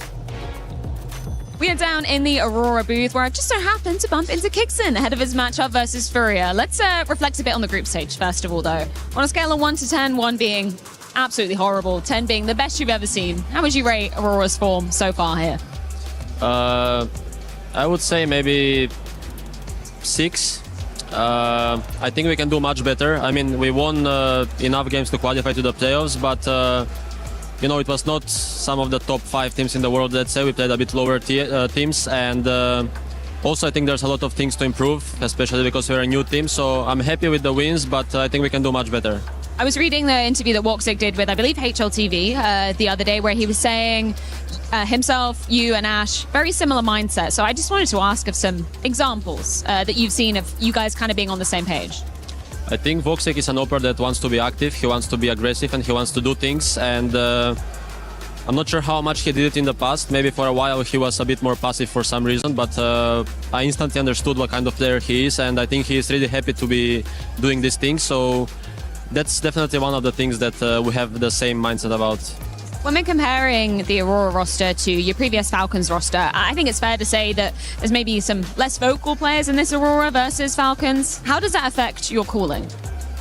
Well, maybe it's a bit easier in a way now because I have bigger voice. There's still some other voices in the team, like Santares is obviously experienced player and he has a strong opinion about some things, but it's definitely less voices than Falcons. So in a way it's a bit easier for me because now I can do my thing in an easier way, let's say.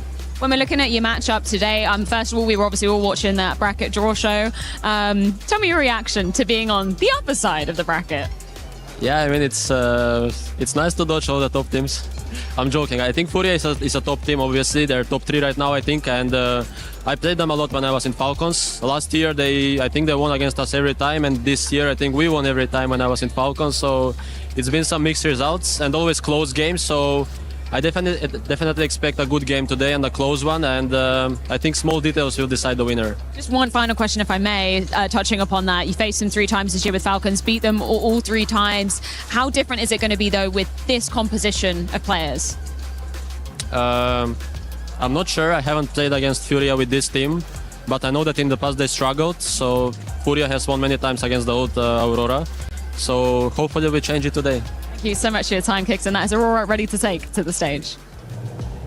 Furia could be an apex predator, but this is an unpredictable foe. Let's take a look at our vetoes, what made it through, and expectations. Gentlemen, we are less than a minute to the stage. We have a shocker in the veto. Both teams used to veto Ancient, Aurora. This time, Pixet, they both tried to gamble with it. No Inferno, no Anubis, so that's going to be a huge sort of gamble from the side of Aurora. Okay. They need to capitalize on that if they want to win this series. Dupree? Yeah, I think they feel the pressure, and that's why they feel like they're the underdog. They have to take it somewhere where they can make Furia feel uncomfortable. So, yeah, Ancient is a gamble, but maybe it will pay off. Are we getting to a game 3, Yanko? Yes or no? No. Not getting to a game 3. He's calling a 2-0 for the Brazilians. Let us know how you see this one playing out in the chat. It is time for your second round of the 16 battle.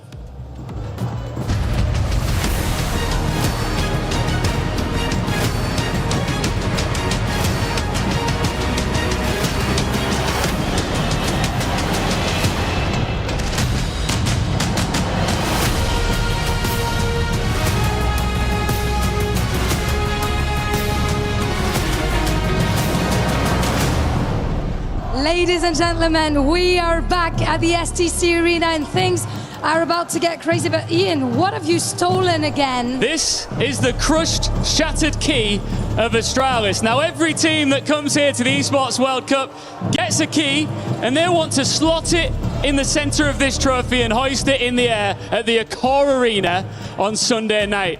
But unfortunately, that can't be the case for everybody. Who's going to lose next? Well, I don't know for which team is going to lose, but what I am sure about is that there's a team that is going to be walking to that stage with an entire nation behind them. So it's going to be hard for their opponents to beat them, Ian. Absolutely. Let's welcome our next team looking to punch their ticket into the quarterfinals. Please welcome Furia!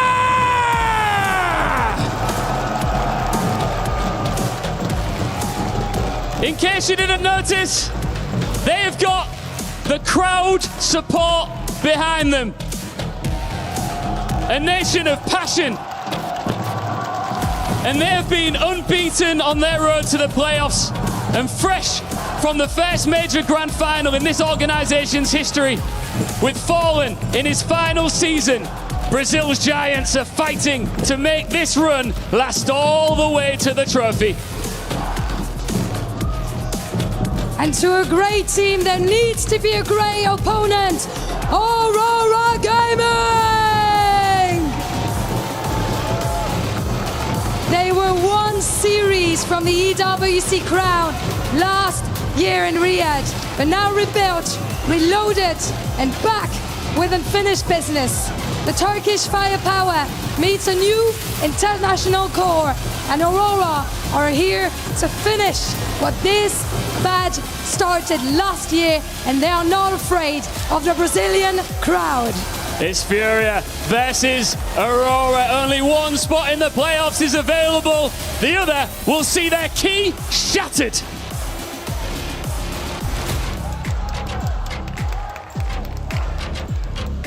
A refreshed Aurora looking for a rematch, looking for revenge here in the playoffs. And a Furia with all eyes on them and an open side of the bracket where anything can truly happen. The gloves are off tonight here at EWC. Ancient insta-ban in the highest stakes match yet. And I'm here with Chad Birchall. Ancient Chad, did you see that coming? I love it from Aurora. Retooled, ready to go. Kixon and Jimmy, they know how this map functions. For Aurora, the core, they played it a handful of times. And for Furia on the other side, a total of 3. 2 of them, they've tried to pull it out against Vitality. Once it worked, once it didn't. Chengdu and Rio. And today, to see that as the first map of the series, I agree with the desk. Furia If they can take this away from Aurora, they might just be able to run away with the series 2-0. But isn't that still an if, right? Furia's form, not exactly certified coming into this season. We don't know what to expect, right? Just a couple of weeks ago, they were losing online matches, and now they're here in the playoffs, and everyone's saying, like Cologne, they've got to go all the way. Yeah, well, win over Wildcard and then a 2-1 series against 9Z to get them here to the round of 16. For Aurora, on the other hand, a loss to Big on Cash, and then 2 2-0s, M80 and GG How. You'd say that's a relatively easy run. So I take a look at this Aurora team, and I'm liking what I'm seeing. The earlier stages of the tournament, I covered off the M80 game, and Zentaris, Woxic, Wakardia, Turkish core, extremely aggressive. Jimmy's been playing great, and Kixin in a position where, well, you remember 2023, you remember Apex, you remember Paris. This is where Kixin, as the in-game leader, kind of made a little bit of a name for himself, at least as far as my book. So let's see how he gets off to the calling today. That's a good point, Chad. Underdogs and upsets here in Paris, and maybe a playoff bracket with more in store. But we're going to have to see if Furia can do what everyone expects them to do. For me, I still can't get away from this Ancient, right? You mentioned Furia playing it twice, both against Vitality, and of course the old Aurora roster doing it. They managed to take it to Vitality into multiple overtimes, a Zywoo 50 bomb. We had Wakardia looking really good on that map, but the fact that they now have a new in-game leader, new ideas, and a reliable piece in Jimmy who's been stepping up, I think this one's going to be a little more than Furia are ready for today. Yeah, and I think this with Furia, as you take a look at the side of the bracket, the favorite once again, but we already know who they have to take on, and it's G2, right? And they're no joke. I think seeing Wrinkle a little bit more in the team today, getting to see him across a few more maps, you can see what they're looking for in that balance of voices that Saw was hoping to achieve, but that is for later stages. Right now, we've got the teams, they're completing their huddles, they're taking their seats, and we are getting ready to get this one underway. I'm also curious to see if there's going to be changes, right? Because if you're Aurora, you know that you have this option. You're such a green team that taking a risk like this, you're already doing a lot more on the fly than you would be. So I'm curious to see the complexion once we get to their CT side, but it's all eyes on Kixin to facilitate these aggressive rifles of Zentaris and Wakardia on this T side. Well, we're getting ready here. Ancient coming down the pipeline for our first map of the day. We're live in Paris. We got the fans going crazy on the Furia side of things. Are we ready, Paris? Oh, we'll warm them up. We'll warm in. If Furia's winning, I'm sure they'll be making some noise. The drums aren't stopping, that's for sure. The buy for Furia. We've got a smoke and a kit for Yuri. Smoke and a flash for Fallen. Dual Berettas for Molodoid. This looks like very... Oh, look at the CT setup. Nobody B. Oh, KK Serrano. What a gamble, and they're going straight into it. Water's warm. Gindo waiting, the jump does put him off, but gets one at least, and that will send them further into the belly of the beast. 2 kills come through here from Aurora, but in the sight is the bomb, committed, it needs the kill, and it will find one. Molodoid dropped from Wakardia with a triple kill, and suddenly, despite the well-placed pistol start, Furia are left to just Yuri. Cutting off the rotation right now. Wakardia is going to take the bomb and plan over towards B. Woxic has this covered. You'd think. He's heard the steps. He knows Yuri hasn't crossed out yet, but ooh, a little shadow shown, and Yuri gets a chance to take his 1v1. And hit available. Where's Wakardia gotten to? He hasn't moved a muscle with this cave plant. He stands in the sight. Cheeky. Yuri takes his time.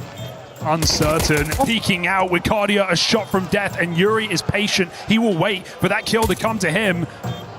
Shaky Wakardia needs the instant kill, and he'll find it. 4 kills in the round for Wakardia, and Aurora somehow win that pistol. Now this man doing the heavy lifting coming into today. He's the lowest rated player of this Turkish roster, or Turkish core at EWC so far. Well, in that one game we mentioned against Vitality, he was the top performer by quite a mile as well. So maybe feeling some comfort here on Ancient, more so than the other Turks on his team. It felt like Woxic may have fumbled that one right there. But Wakardia makes good, and the Brazilian fans not happy with that. CT side force buy, and the stack in the right place again. Oh, will that work this time? SMGs and 5.7s. 4 players in this site. It doesn't look like Aurora want to do too much first. They're just going to pop in. It's heavy cave, though. Trapped inside by the Molotov. They force the kill, but they lose the sight. Back behind Long, still a player waiting, but Aurora have taken space right back. There's a lot of chaos here with these smokes down. Even Zentaris runs into his teammate's nade, Thanks, but they Jimmy. do get in a post plant. Woxic should have this, shouldn't he? 2 players back turn. Easy stuff, but only one and then done. Molodoy moves in as well. 3v2, and the clock is nowhere near ticked. Aurora need to battle their way out of this post bomb. Wicardia once again trying to save the day, and I think he just might. 2 kills deep, plays that plant, runs away with the nade, but Molodoy doesn't have a kit. He needs to force this kill. Wicardia on the other side this time, and with the bomb almost gone, Molodoy feels like his chance is up, his time is up, and Wicardia back-to-back clutches put Aurora in position. 7-1 right now for Wicardia, and a smile on the face tells the story. He's been put under pressure in those rounds. 2 moments from Woxic where it feels like he should have done more, but Wicardia will bail them out, and there's actually going to be a hero M4 coming into this next round. In the few games we have actually seen of Furia on this map, I'm curious to see if the CT side setup is going to change at all. Jury over towards B-Long, Yakinder and Cave. Fallen and Case right in middle with the support of Molodoy. Well, we certainly don't know much yet with 2 full stacks. And the gun round, not now. As Aurora go back to the same thing, all 5 players together. Case has been in some of his best form here. He's fouled Furia out in a couple of the games with some big performances. Rotation migrating over. Fallen has flashes. Eyes on that. Aurora's doing a lot of pops now, just getting into this B site for free. Furia might come through this smoke with those aforementioned flashes, and nades do land. Not bad. 2 players on half, but I mean, we're talking rifles with pistols. Serato considering a save, but he's going to need his men to run on in off those flashes. They didn't even go. It's too little, it's too late. Locked down behind the smokes. Serato may as well get out of dodge. You want to keep as many bodies alive as you can if you're Aurora. A couple of kills, but this one isn't going to get out of control. A shooting gallery, round over. 3-0 start for Aurora. Clinical, not too much shown, just full set pieces off the rip here from Aurora, put them on 3. Lots of damage done, so finances aren't built yet. Ash is probably aware that this is a little bit rocky. When I spoke to Fallen about the last time they played Ancient back at Rio, you know, I mentioned the missed nades against Vitality a lot of times, missed nades, and he said, hey, not from us. They were the ones missing the smokes. We'll keep our eyes on that. Elbow straight lands, that's a good start. I mean, you're not pulling it out in a playoff unless you've got some prep time here. And Aurora bringing quite a pace, punching up heaven in this gun round. Hot hand on Wicardia right now, not missing a beat. He's doing it all. Opening and closing. No kits, no nades, and no control here for Furia. Molodoy Orb, however, is going to have to try and insert himself in the play somehow. Oh, they would have loved to reclaim middle there, but smoke comes at the best time for Aurora. Fallen looking for a fight. This is Santares with an AK. Looking good for the peak, but Fallen forces it first. So equalize now, and Furia are going to gamble. Question is it the right one? There was a block smoke that came top of B ramp, and then Kixon just started mid-round, and he pulled this rotation, pulled the bomb back over towards A. Fallen is still close by. Wicardia, low on HP, will patrol the rotations for any sound cues on the B ramp push, but through cave they investigate. It's going to be action on the Professor, and he's tasked to deal with red right now. So much on his plate. And nades will give it away, but as that smoke comes down, you've lost your line. It's going to have to be quick donut flank. Wicardia won't shoot them in the back. He is a really late round player at this point. It's feeling like a 3v4 for Aurora, but that bomb can be the extra man. Putting it down now. Fallen holds the line. Dinks come through smokes. 2 players put low. Aurora backing up. They have no room to work with, and even Wicardia is still extremely late to this round. Fury just need to get a move on. No kit themselves. Another big kill from Molodoy. And Jimmy, how much time can he buy? Might even just have a full stick here in this 4-on-2. Tap, they don't bite. And it seems like Aurora are just walking away, accepting their fate in this gun round. Now, Fury don't know, but they can defuse with these. I realize now there's no pressure, and a very nice round there from Fallen. A couple of important kills to steady this, and damage done through the smoke on the way in. That'll be the first round for the Brazilian core. Felt super winnable for Aurora. They had the smoke down, they had the sight. It's just that Fallen kill from Temple that really puts Aurora down. And damage through smoke. They had no response. I suppose the finances educating this save, right? The fact that we knew that they were already walking a little bit wonky. Those guns carried across. Just 2 kills for Papa. Calling himself Papa, all right, well. Molodoy did say he was like a father figure. The son he never had. Serato inside of a smoke. They're popping mid. Counter flash from CT side works well, and they swing back in. Nowhere to go. Just kicks in heaven. Is it late, or is it right on time? 2 kills from above, and then out elbow. Woxic compounds the issue here for Furia. That was a 2v5 down to 2v2 in seconds. Careful now with the rotations. Yuri pushing into the T side of the B doors. If he keeps on searching, this is Woxic with the bomb, and you know exactly where Kixon was. They've foregone the cave control. Molotow's trying to cover off mid, and right now, Woxic, a huge shot. Now you just need to get past the AWP, and Kixon has all this util.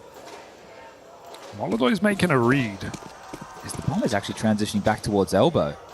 But Kixon's going B. Is he just selling with nades? And will that work for Molotov, or is he already thinking about the save? Well, he does. They might walk into him. Got to care heaven. See something, grabs that shot as well, but now the bomb's already committed. It's either do or die on this A site. Molotov holding down the line. Seems convinced. And he might be onto something. Woxic's creeping in. This is a round right there for the taking, but Molotov turns back. Sixth sense, you could say. Molotov given away. I think he knows at this point, the timing he missed. Woxic's walked in. Bomb plant going to come down. Molotov shifts into position. Quick shots in your face. Oh, the crowd surge is going to help there, isn't it? Felt like he had the read regardless, but... I mean, that timing might have walked away. We're never to know. Furia will take it, that's for sure. This is a great shot. Yeah. But that's twice that Aurora have doubted this B side of the map, right? And they've tried to navigate back towards A. It's cost them twice. It's going to be a timeout called by Ash, so he can get on the mic. Really important coach there over in Aurora. Team's turned international. And they still have money to chip in with something a little bit aggressive. You know that the money on the other side of the server can't be too great with a 1v2 situation unfolding. So as these buys take shape, we can take a look. A couple of AKs, there's a MAC-10 in the hands of Kixon, one for Wakadia as well. So is this get B lane control and then pop? Is this try and put the pedal to the metal, see if you can exploit some of these mid spawns, catch them out of position? Kixon has a decent mid spawn. So they smoke red, get the flashes going for them, but because they're limited on nades, they're not going to be able to keep these flashes coming.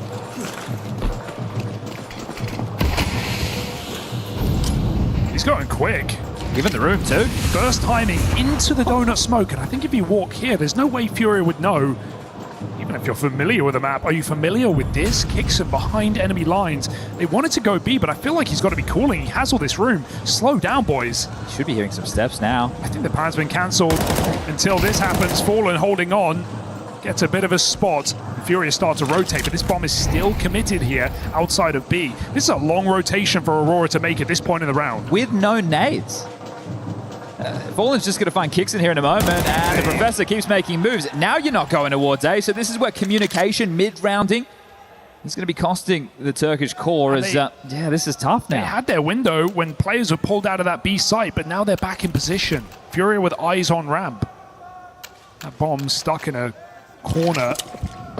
The rest of Aurora walking in through the cave, and rotation is here. Third man in position. The map is too quiet. They've just re-cleared middle. It's all feeling a bit obvious now. And Aurora have no nades to block any sight lines. These rifles are going to wreak havoc. Flash comes in.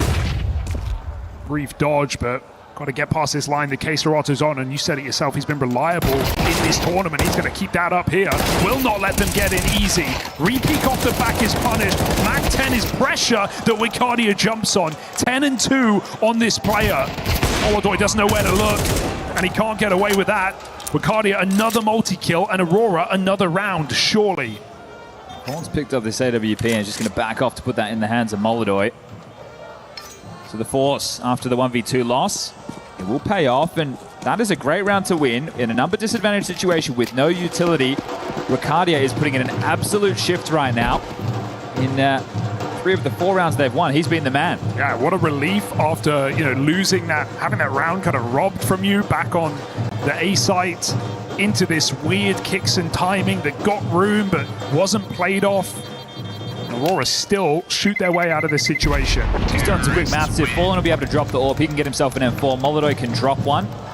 I imagine Fallen will take something like a 5.7 or an SMG and someone else will get that, but that's if they want to try and wrestle this back. They get the 2,400 loss into the next. 2 M4s and an orb. It sounds like a full buy, Chad. Just curious to see what the approach is, because they don't even know that they lost A through middle. Right, Fallen, he could assume that, right? Away, exactly. Yeah. So they don't know that that was the gap. I'm not sure it'll be open again. It's weird to not see Furia play it at all, just sit behind that smoke with zero pressure, but they're going to do it again. Especially for a team that doesn't play this. Xperato is HEing this smoke, and Molodoi's in donuts. They still want to make some sort of play for middle here. Later in the round, break comes in. Xantara's on the lip of the smoke, looking for a headshot. Yet to get going. This could be one way to do it, but put down half.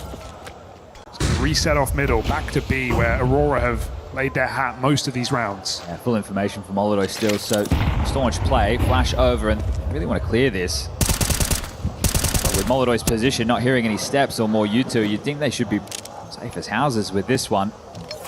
A couple of smokes to block, that's on Serato and Yakinda. We settle into this, 60 seconds left on the clock. 3-man B set up.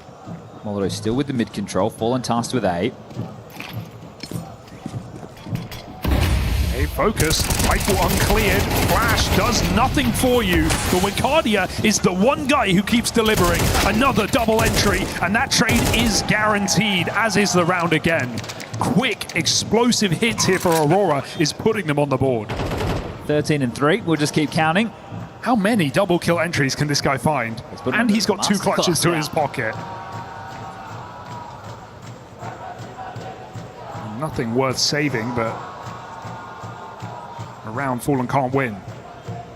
I did say before, Wicardia lowest rated coming into this for the team. Well, I think he's going to turn that on its head pretty quickly. You had Woxy putting in a shift, and Tara's as well. Jimmy with some magic moments. The in-game leader, you're allowed a sub-1 rating. We give it to you. But Wicardia, I think he's the man who I said would have had the most issues with this language adjustment.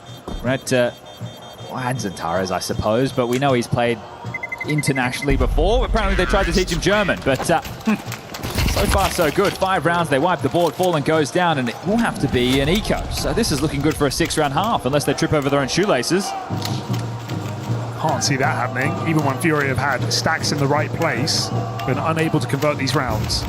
That's a good point. A lot of the rounds we've seen from Fury, especially in the early stages, their opening gambit was the right call, just unable to connect the dots, and that's because of this Wicardia firepower. Yeah, 2 triple stacks on B that Aurora have gone through in rifle rounds. The first 2 rounds going into 4 players. All of these rounds in Aurora's pocket. And Kixon again, fearless move. With that kill through the red smoke, he could walk through. Voxy's also been boosted, picking Molodoi on B. And Aurora are suffering from success. Kills all over the map. Kixon's not going to overcook. He wants to play numbers. Back to B with all 5 again, because if it ain't broke, don't fix it.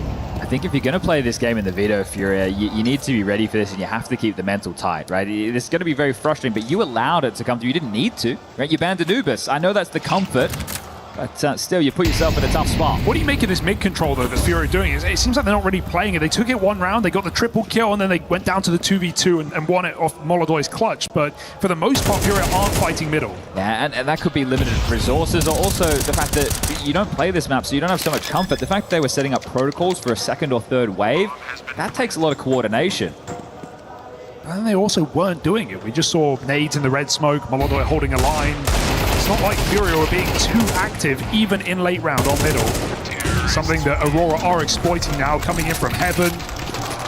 Continual B hits. Kixon just going wherever he wants. I think the fun factor right now is there's not a lot of maps on record for this new Aurora roster in general. And now you get to play a map that you as Kixon were pretty good at as an in-game leader, I'd say. So you get to play the quote-unquote your game, right? What are you doing in terms of prep? Oh, they played it a couple of times against Vitality. These are the rough positions, right? Otherwise, it's not that you're countering anything. You're just going to know that you feel more comfortable than them in this situation. And insta-ban or not, there's no shame losing to Vitality, especially when you look at the margins that all these games we talk about have been played. Overtime 13-10, 13-11. Not exactly clean victories. It's funny, right? Because normally once we get to these stages of the tournament, right, top 8, top 6, depending on the format, and you have an Aurora, you have a Vitality, and you have a Furia, Ancient is hardly played.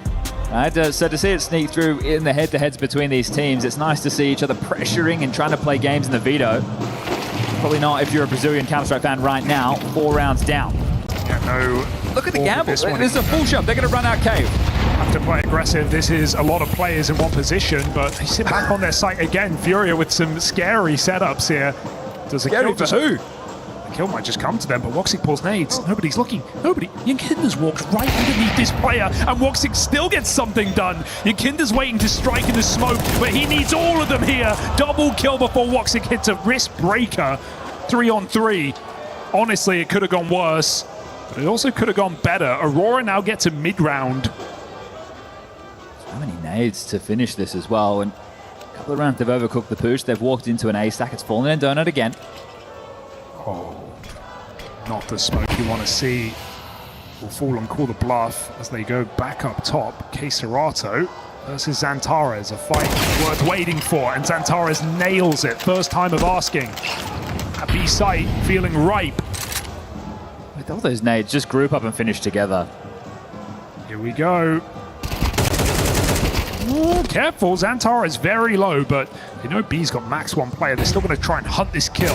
High flash, it's perfect. Xantares chases down Fallen, and Molodoi, they don't know whether or not it's an AWP, but they surely know he's at the B site. Oh, that's nasty there. We know where one is. Let's hunt him. That's beautiful. Xantares gets himself a double. Molodoi. Well, you need rounds, but you also need guns. You got the max loss bonus in play, sure. This one looking like a 7th for Aurora.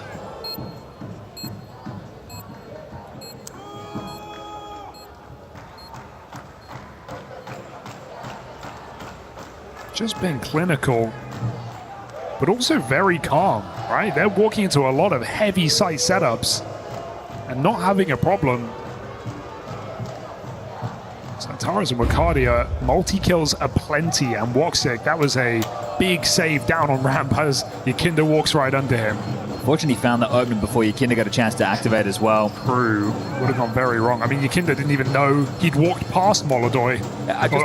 Woxic. Just taking a look at the opening kills, Kixon 0-4 in that department. The opening frags are actually falling in favor of Furia, and they're still ending up losing these rounds. So that makes sense.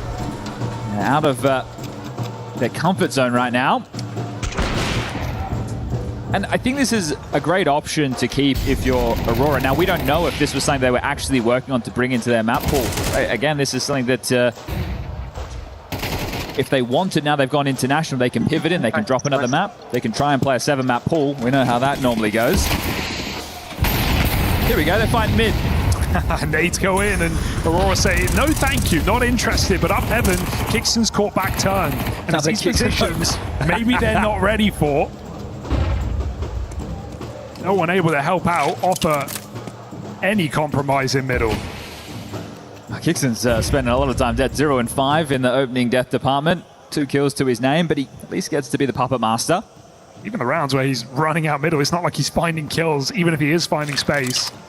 Feeling like a selfless game, but his team are dragging him through these man-down rounds. 4v5, and Wakardia, my eyes are attuned. Could be brutal entries here if he plays before his team on this execute. Cardi goes searching. Oh, careful though, SMG up close might just jump on that Molotov. Yuri doesn't choose to do so. They block him, and it's drawing a 3rd player over towards his B bomb site. Good spam for Wakardia. Sets this up nicely, and Fallen once again is left alone. A-main fading. 35. How far do they walk? Fallen's going to take a little jiggle. He can get that spot from afar. Queserato drops the bomb, and they still don't know. Fallen's here. Surprise, surprise, Woxic can't hit that flick. And through the smoke, Queserato comes running. Offers assistance. Another multi-kill for Wakardia, but this time in vain as Fallen and Queserato lock down A.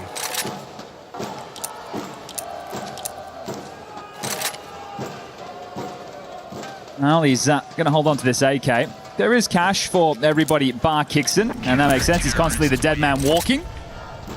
Funny to see, in all these rounds of Furia have their players in the right place, they lose, but in the one time that Aurora walk into the understacked site, Furia get back on the board. Very important rotation from K-Serato there. Can they salvage this, right? 5 rounds, it's still going to be so tough to see Furia turning this around. Even in that moment, it didn't feel like they had a great understanding of the situation.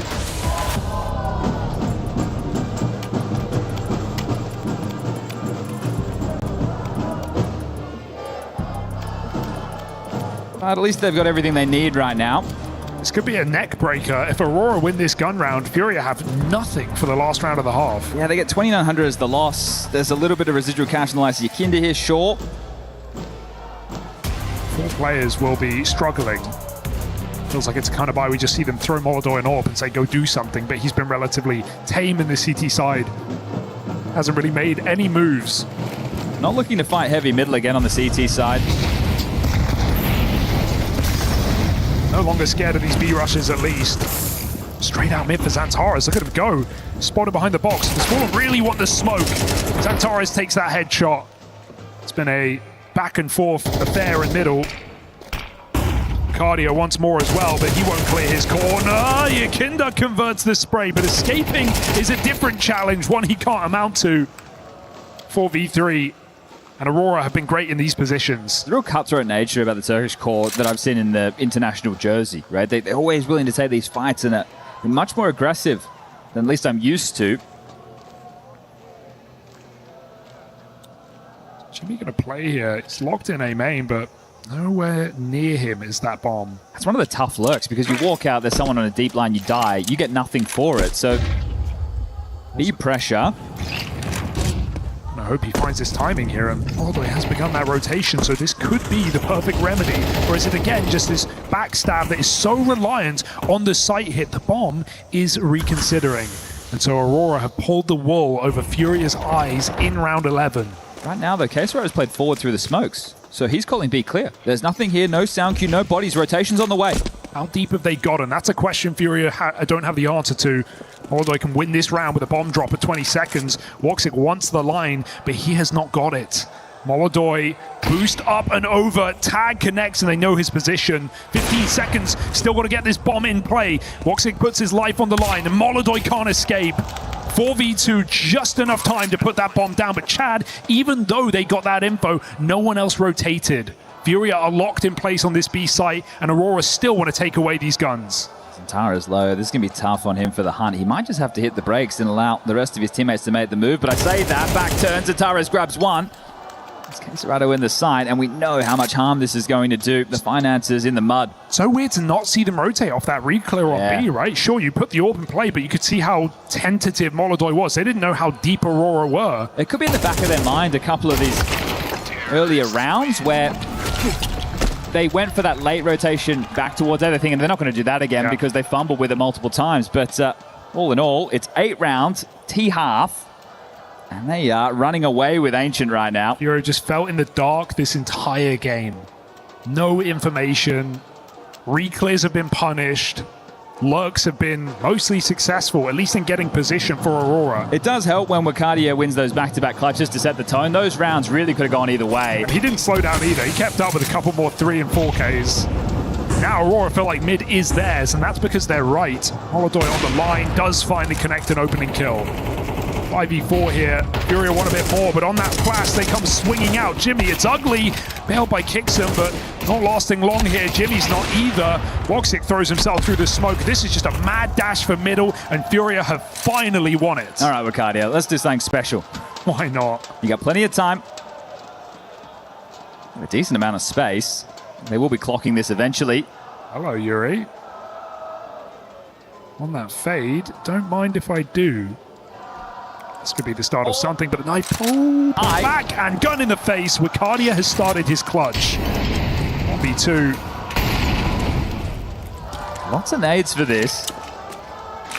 Would he go around the world? Wow. I like it. The bomb is elbow. It's very grabbable here. He has just smoked himself off towards heaven, though. You don't want to look away from the smoke. I'll keep Molodoi for a few more seconds at least. I think Furia are just conceding this bomb anyway. Yeah, Fallen's considering the B push. Come back through red, so Wakadia will be able to pick this up, but time's going to be the problem. 35 and sound made. Giving it away. 17 and 5 on Wakadia. He's just going to trust his aim and give them every bit of information they need. Running a main now. Molodoi goes back. Looking to play the post pawn. I bet he wishes he still had that smoke. Yeah, Wicardi had too many lines open and Fallen ready to pounce here on the temple. Wicardi's just going to cross into the York, and Molodoi will connect a triple kill in that last round of the half. It's not pretty for Furia. It doesn't feel like enough. Now we get to see what the CT side setup is going to look like from Aurora. That's where you're going to have to identify early this nameplate Counter-Strike. Do they want to run with what they had before with the core of the Turks and then just plug Kixin and Jimmy into the holes? One thing that has been really good for Aurora is just Jimpat in this team, right? In the 20 maps played, only 2 in the red. Has been really reliable, even in the lost games. Has had some nice site holds. So slow in this game for sure, but I'm optimistic about Jimpat in the Aurora jersey. Just doing some quick homework here. It was Wicardi and Zentares as the mid-jaw on the CT side previously, and then it would have been Soulfly and Madger as your cave and long players. But Jimmy, if I'm remembering rightly, was an A defender for Mouse. So I'm curious to see if they want to change that up or just allow them to run the similar setup that they were previously. Any gimmicks in this pistol? Got a 2-3. Furia going for something on this A site. Quick grab. Jimmy knows what's up. Slips out. Furia still look like they want to commit.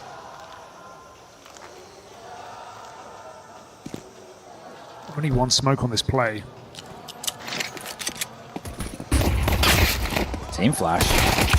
Easy dodge. Can't dodge death though. Smoke misses. Yeah, it's that's begun. one they missed. That was not Vitality.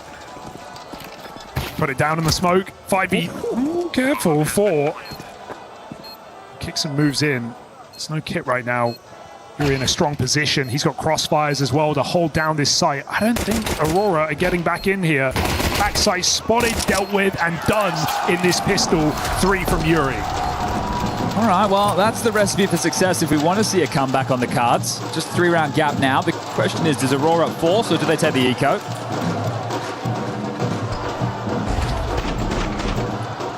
You could see them not quite confident with the util there. Molodoi impromptu, right? It's not the set one, it's not the one that bounces and pops up or anything, but they still stick the landing.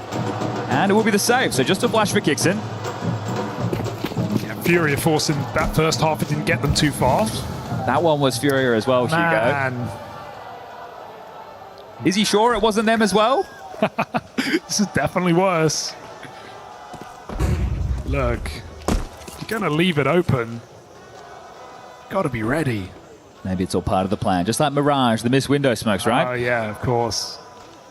It's a good get out. Has the deep donut worked at least? They hit the harder one. What did they mean by this? Well, it's an A fake. Like the bomb down, I think they're just investigating to see what they can find. Kixin will throw this flash and they will pipe through the smoke. Kills available, but back in main, Kid not on the chopping block. Fallen head off. To Temple, get out of there. Both players low, but putting up resistance. Fallen playing his life, so no threat for the round, but Aurora would love to grab a gun. What a passing from Fallen. Wow. How's he done that? Doesn't know how lucky he is. He's... Oh, again? Come on! They've got to check this, right? This smoke is too suspect. And Fallen just walks away. The master at work. The 6 is all but confirmed right now. They just want to make sure they take everybody with them. So let a Woxic. Not flawless, surely. They give away nothing. Simply done here from Furia. That was a bit of a masterclass in the A site. Okay, making up for the rocky start to the first half. They're back in it now, 2 straight rounds. But jokes aside, Chad, I mean, if you're missing your Insta smokes, if you're missing your CT smokes on A, once we hit gun rounds, these are going to cost you. And that's the thing, they wouldn't have even been aware that they missed the red smoke there. So we'll see if it comes back to bite them. Let's pay extra attention to that. So 4 and 4s in a Famis, no kit, limited util. Jimmy towards A. Oh, Red and Donut do land. Zantara is right in the middle. Pre-smoke, but no molly. Furia get that heaven control. Going for middle as well. Aurora locked out. Fine to concede, and Keserato just walks in the guts. Good amount of room. And there's a big gap here. How long is it open? Woxic reconsiders. This kill would relieve a lot of pressure, and so K-Serato stable finds that 5v4. Time to go is now. He's about to get more contact. But he's got cover. Up from heaven. Xantares turns to the shots and K-Serato repeat. So bomb out A and Jimmy has no idea. Aurora just get pulled around the map in this round as Furia's contact play wins this gun. Good luck saving. Yakinder, if he'd like, can throw his body on the line. He's just picked up an M4, so maybe not as enticed now. Lost bonus 2,900 going into the next, and well, it's a slow hunt. Looks like the setup is Wakadia Cave, then Kixin B long. I think the Falcons roster had lots of changing of position as Wakadia. He's in the open, but hasn't been cleared, means he doesn't get anything. It's Kixin snatching them away. He'd love to get an upgrade away from the FAMAS, but this will be round number 7 for Furia, a 1-round gap. And they're bringing this one back. For all the fakery and foolery of that first half, that one looks pretty good here for Furia on this T side. Terrorists win. Obviously reliant on K-Serato getting that entry. Pulled all of Aurora out of position. So drop guns and cross your fingers, or eco till next. That's the problem, right? I think this is a situation where you partial buy behind the saves and everybody gets a gun onto the next. You can bring out Woxic's AWP with the max loss bonus. So this isn't a gimme for Furia, but it's definitely one of the easier rounds. 2 rifles on B. Do Furia know that, given the kills they found last round?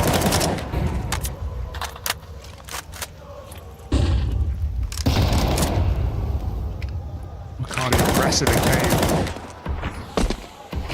Fine, more time. Surprising not to see a gamble of some variety, or at least some coordinated move. They're just treating this kind of like a gun round. So they're announcing both the rifles on B. Doing a lot of spam. You wouldn't expect a solo player here. Ricardo's going to fall back. That's Molly misses. And a high-low with these guns. As Furia wander in. Wondering what's around this corner.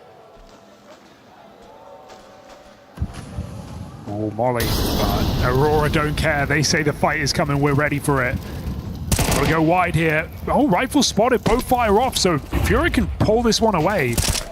Don't need to run into these guns. Still, 2 players over towards A to deal with. Locked. Ooh. Re-aggression. I think they're going to pivot back to B off of that frag. So Kixin overstepping the mark, gives away one of the 2 guns. And it looks like they're going to pivot into the open bomb site now, so they've done enough to force the hand of Aurora. Yeah, I think Fury will be shocked at how empty this site truly is. They accidentally smoked cave instead of, yep, short. So, well, look, it's not perfect. It doesn't matter. It's still their round. That's so funny. The amount of missed nades in like 4 rounds of play. This is... Give it to Aurora. They didn't miss anything. You'll have to have another conversation with Fallen, I think. I say, hey, times are changing. Like, you're surely ready for Aurora to pick this map if you leave it open. If you're taking the risk against a newly compiled roster, you're either making the assumption that there's no way they're going to touch this, they're going to stay what was comfortable with the core, or, all right, yeah, they're new, we've at least played this a couple of times. It's, good way. About to be a tight game.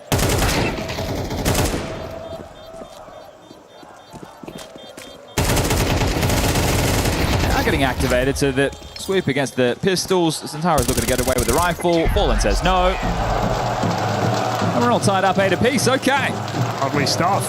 4 straight so far on this T side. Not a single from the CTs just yet. And Ash on the mic.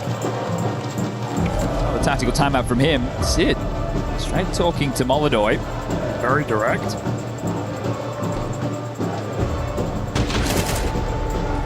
He's saying Molodoy. 3rd pixel to the right. No, not that leaf. You wonder what it is when it's that direct, right? Because it's T-side Ancient, the AWP, it only has a few options available, so... AWP for now. Woxic did say for his, though, as we remember. Molodoy CT side just kind of sat back in donut a lot of the time, rotated around A with Fallen, being that extra piece of B if needed, but Woxic, wonder what he's got in store. I feel like this is the kind of guy who's going to be peeking down ramp.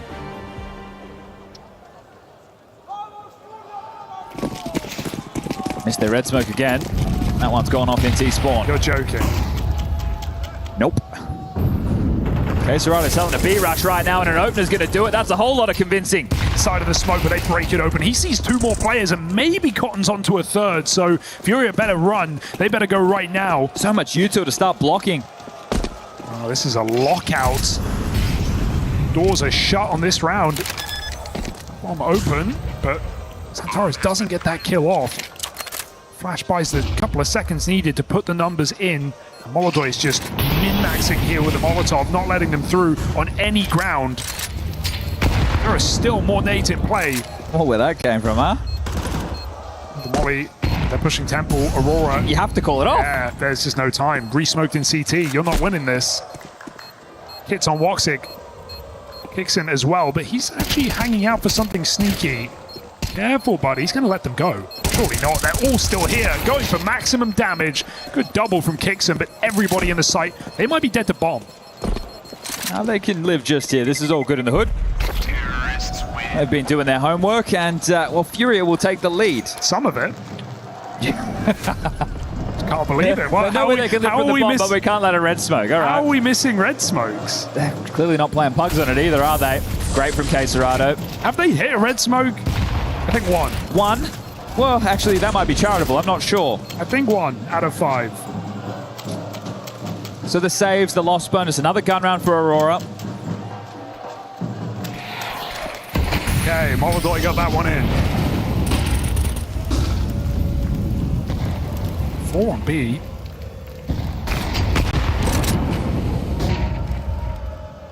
Aurora are making the play. And now some 2 flashes as well. All very close.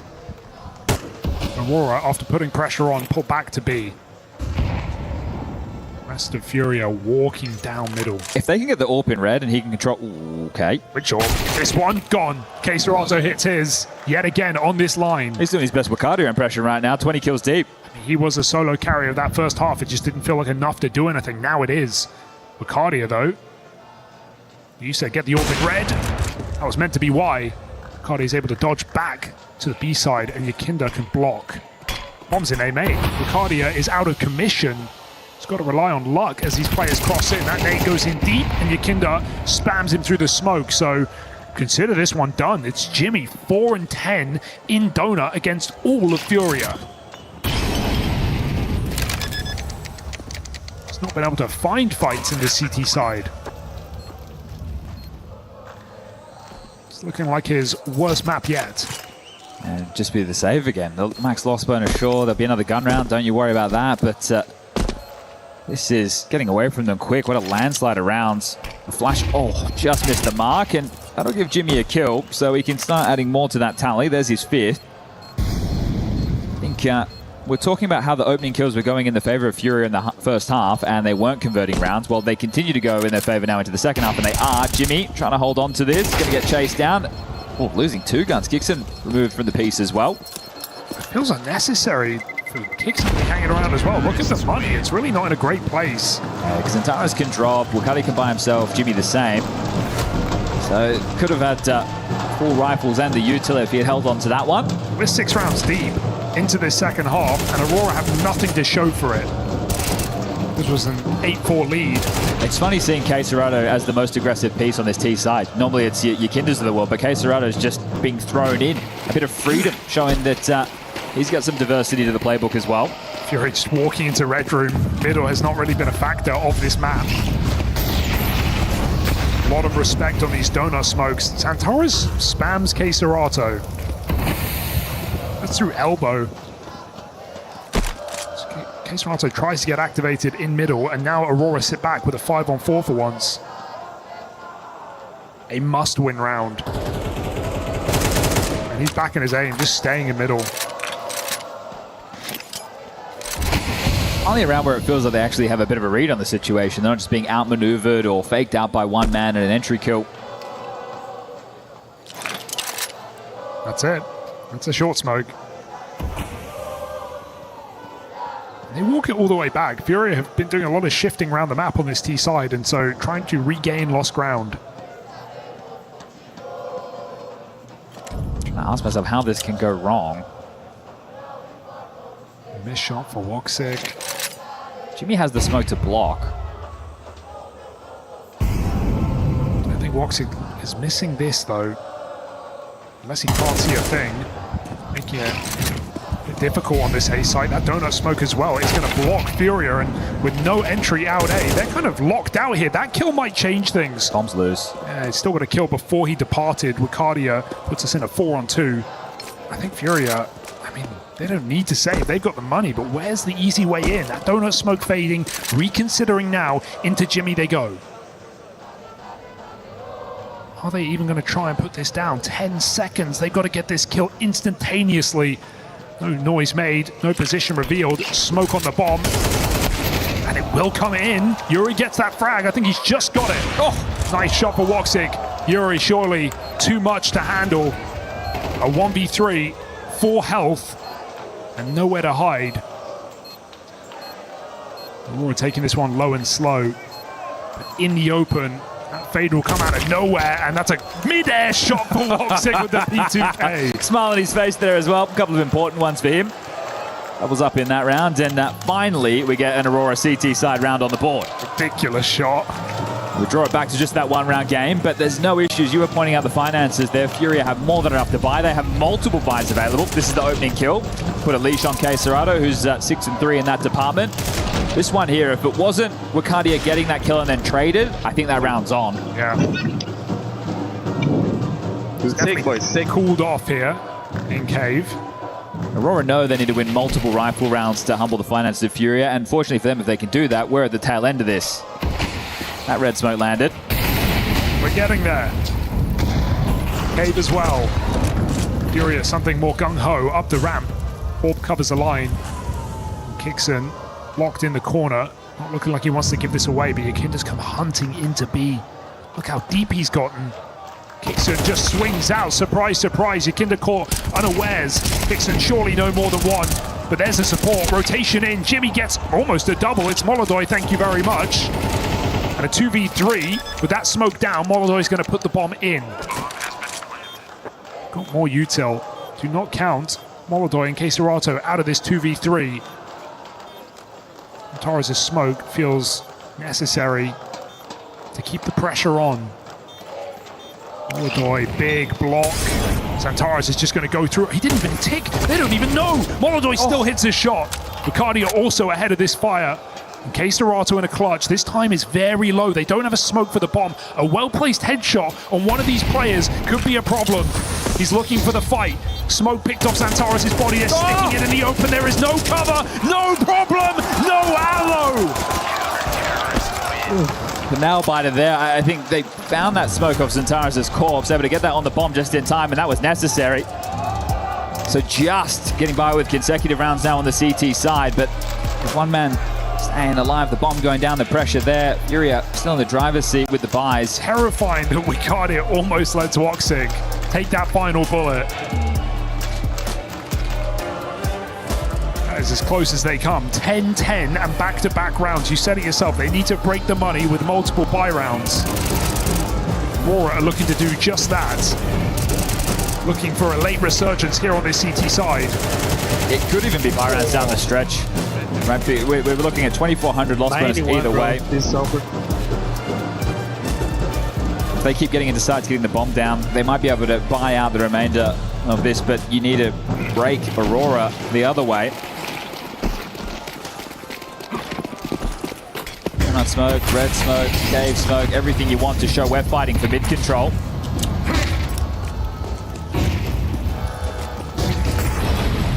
Oh, they're giving this up. Look at the amount of flashes thrown in for mid space. So much control here. It's fair that Aurora don't want the fight. When you use so much utility to get this space, if you're not going to do anything with it, are you hoping they come back for a re-clear? Walk into A, Woxic's orb. Drained on the line from Temple. We'll have the support of Jimmy from Donut. As Yuri tries to sell something over towards B.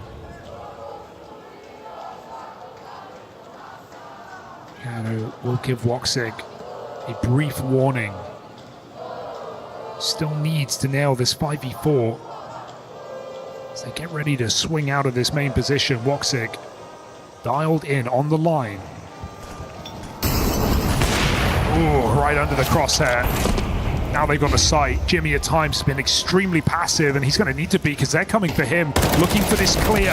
Keisarato converts that spray by the skin of his teeth, and there is nothing in this sight until Xantares comes through the smoke. Molotov does not let him get away with it. And with Woxic locked out at Temple and bombed down, man up, I don't know how Aurora get back in. Might have to be the save, right? The finances aren't there just to 1v1 in the last, and it came down to the defuse. You're going to need these guns going forward. Looks like they're going to relent and give this one over. Not going to risk the man disadvantage on the retake. Woxic said if he can take something with him. Risky move.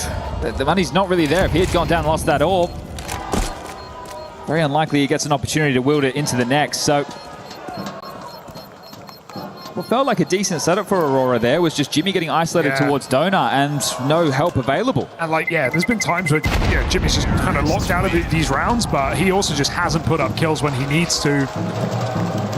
The only way they can maintain a foothold is with Donut there. But a nice late mid-lug from Keisarato. His 22nd kill. Shooting higher than Wicardia now.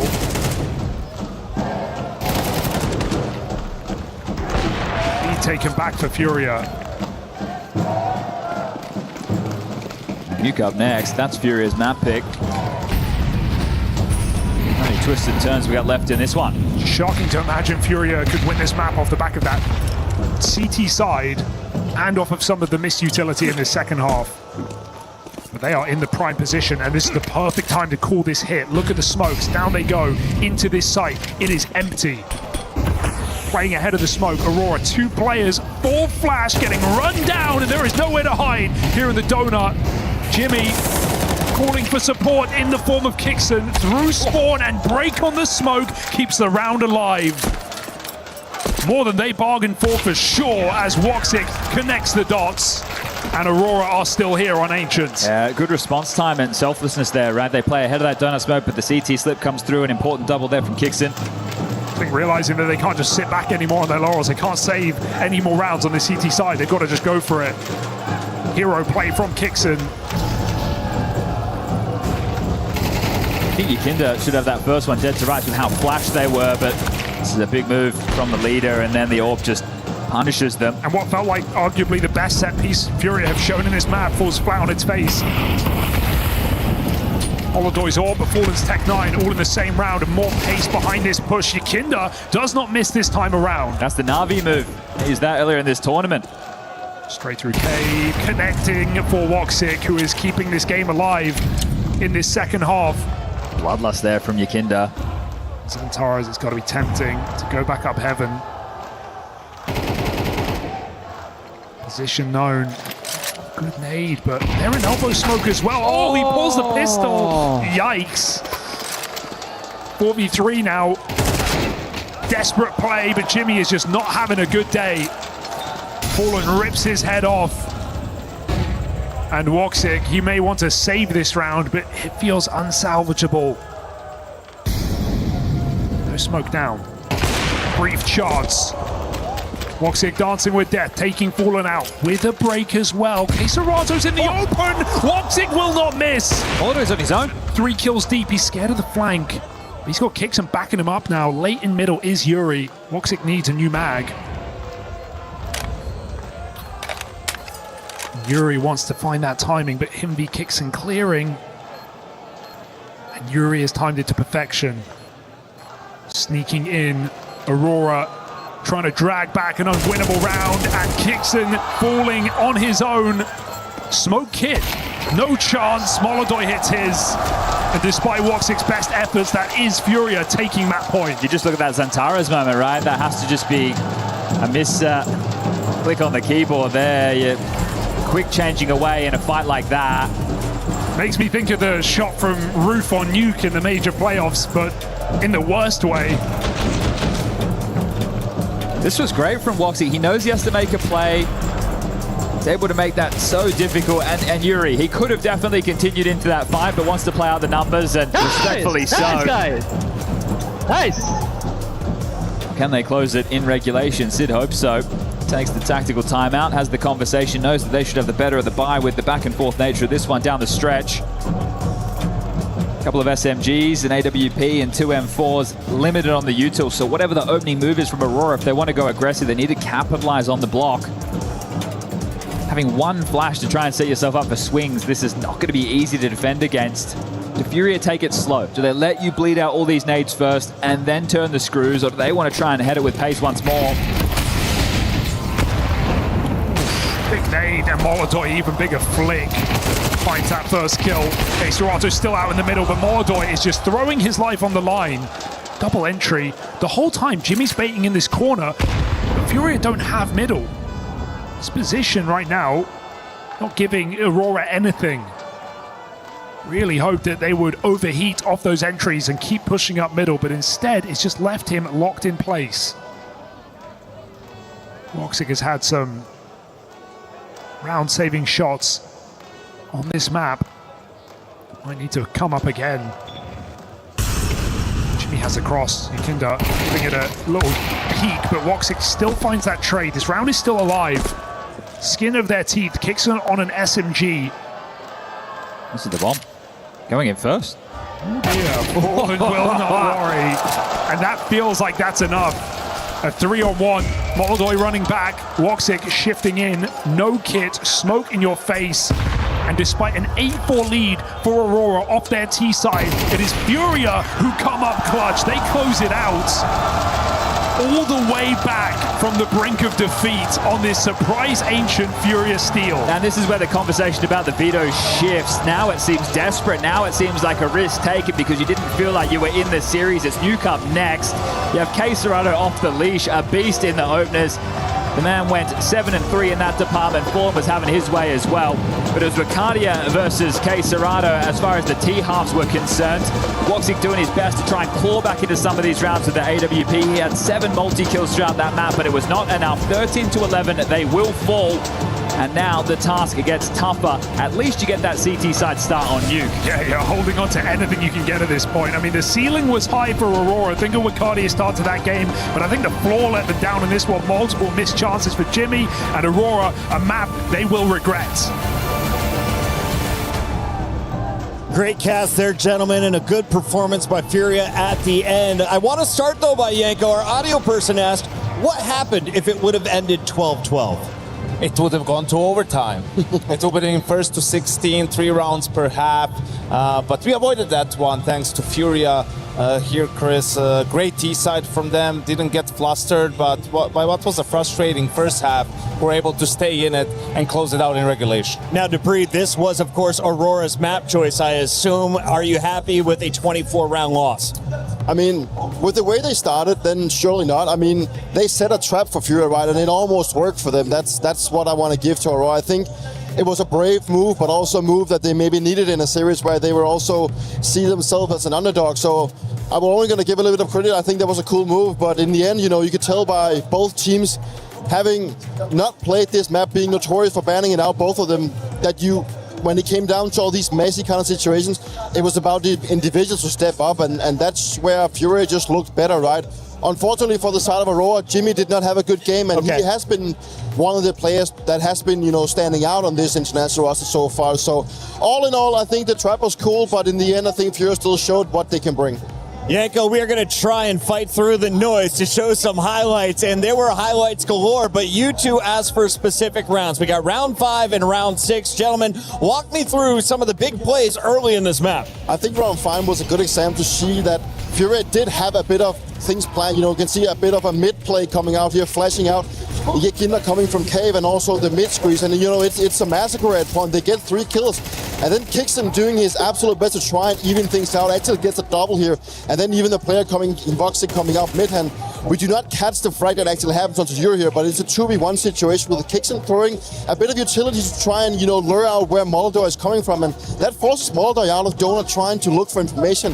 The fact that he gets Kixon right here tells him that something is up, you know, because if it would have been a B play, he would have turned his attention to B, but he's aware that something happens towards A, and that is exactly where Voxic coming from. You know, he almost turns around But then his sixth sense tells him that something's off, and he goes back and actually finds a massive frag onto Voxic here, winning with a massive quickscope. And you'd think to yourself, this was actually Furia's way back into the game, right, Yanko? Yeah, absolutely, and you think that's it, right? But here you can see the buy is very poor for the side of Furia. Kixan manages to find a timing, walks through the smoke, and you're thinking he's going to wreak havoc from this position. But unfortunately, Fallen catches a glimpse of him. They're actually going to chase him down. And now in a 4v5, not a lot of options for this Aurora side, right? No utility. They just have to contact into B, and Furia seems to have a perfect setup for it, right? Playing off angle, jiggle, peeking, not giving anything for free towards the side of Aurora. K-Serato is going to get the first one, but look at what impatience can do to you. Yakindar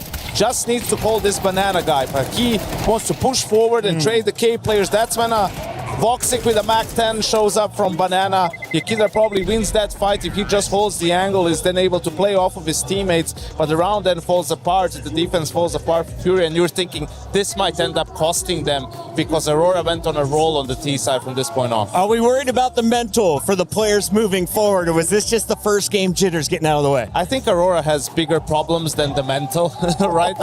Obviously they are a new lineup, so they have a lot to work on. It's still early days for them, and this was a good gamble, I think, all things considered. It just didn't pan out, couldn't find a way to win on CT side. I have to say I was impressed by Furia's mid-rounding on the T side, right? Like for a team that doesn't play Ancient, they had some really cool things in store. We like what we're seeing early on. It's 24 rounds in, but if you're looking at stars, well, our graphics wizard said, take a good look at these two gentlemen. Who had a more impressive opening round? I think Waikeria did a lot of the heavy lifting when you looked on Aurora. The rounders that he clutched out in the beginning really gave them that leeway into the game where they could build a good lead.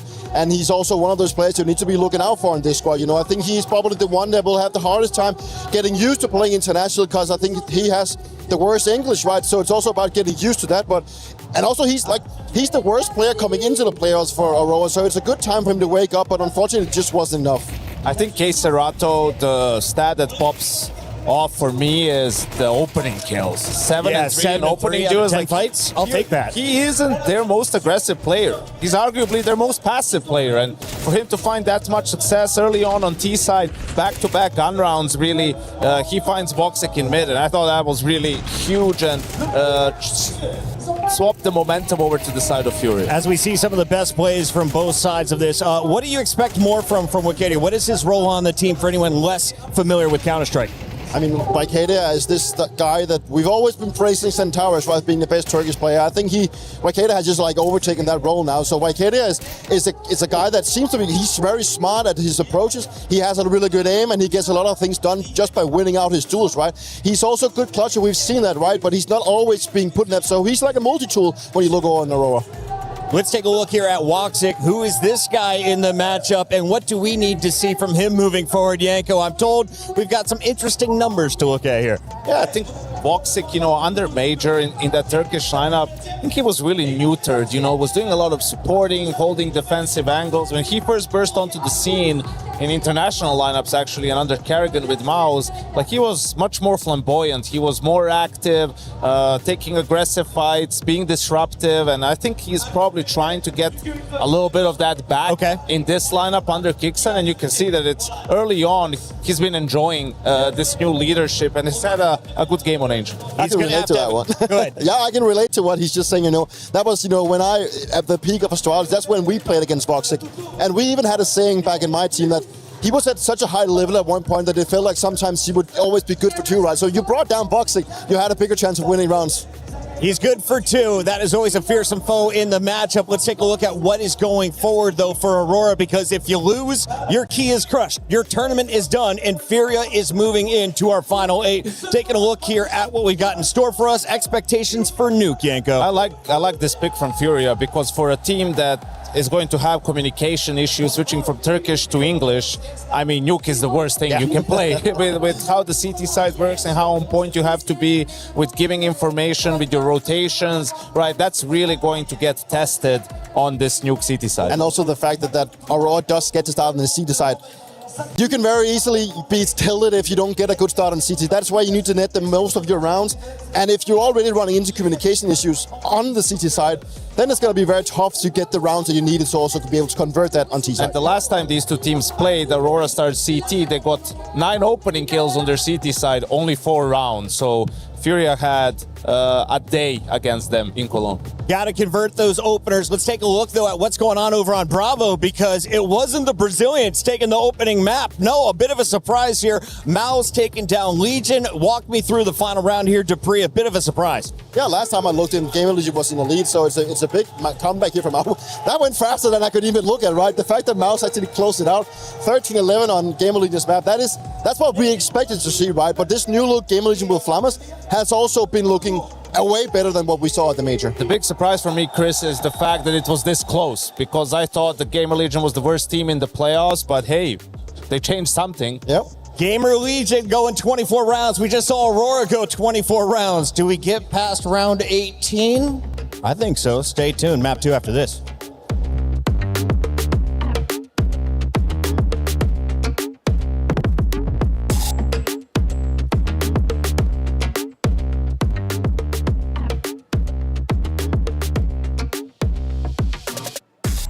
No, wait, guys, I'm fake A. Okay. Nice. He was on the top before. I'm gonna plant, okay? Yeah, plant. It's probably not longer ready, guys. Watch out. CT. He's CT. CT? Sure? CT close to B, yeah, CT close to B. Olha, só tô strafando aqui, tá? Eventually I'm gonna leave. Daniel has one more smoke, one more mother. Nice!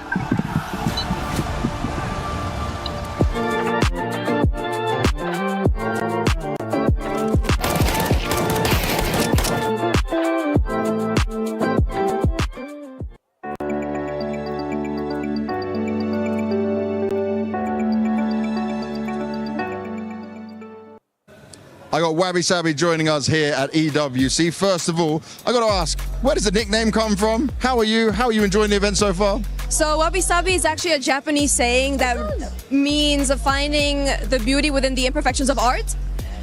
And EWC, boy, it's been amazing. I mean, I got to meet Pierre Gasly. So that was awesome. That was awesome. And looking at this, right? Counter-Strike for you, you stream, you play it a lot. You just said finding the imperfections. How are you with the current state of Counter-Strike and the imperfections we have? I mean, the cheaters, I would say, are the biggest imperfection. I mean, I hope they fix it. One day, the AI anti-cheat is gonna come out. One day. One day we believe in it all working and solving things, but also, I know you're very familiar with Mr. JT. Sadly, they did get eliminated here, so I gotta ask you, who are you cheering for? I would say, of course, Vitality, because I'm French. And we're on the French grounds, and of course, Zaiwu and Apex are the best French players, so of course, Vitality. In terms of that Vitality, they've had some struggles recently. Do you think this crowd, people like you in the French community, is enough to cheer them on for a victory and another trophy? Absolutely. I think they're going to lock in on the French ground. Zaiwu's going to go crazy. He's going to have a good final. They're going to win the whole thing. I love it, and I love the confidence, the way you said it. Also makes me believe it a little bit. Anything you want to say? Let's go Vitality! Let's go Vitality. We'll see how it goes.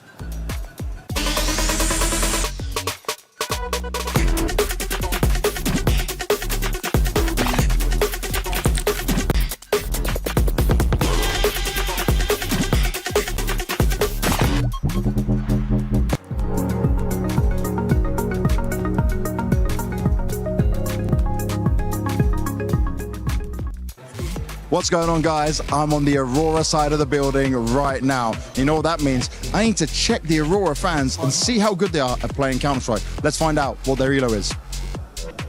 Aurora fans, right? Turkish Counter-Strike individual players are pretty strong. So tell me, how long have you been a fan of Aurora and the guys overall? I mean, I have been a fan of Zantares and the other guys since the Space Soldiers days. Yeah, and I'm still following them, even though they turned to an international team. We are still supporting them. Yeah.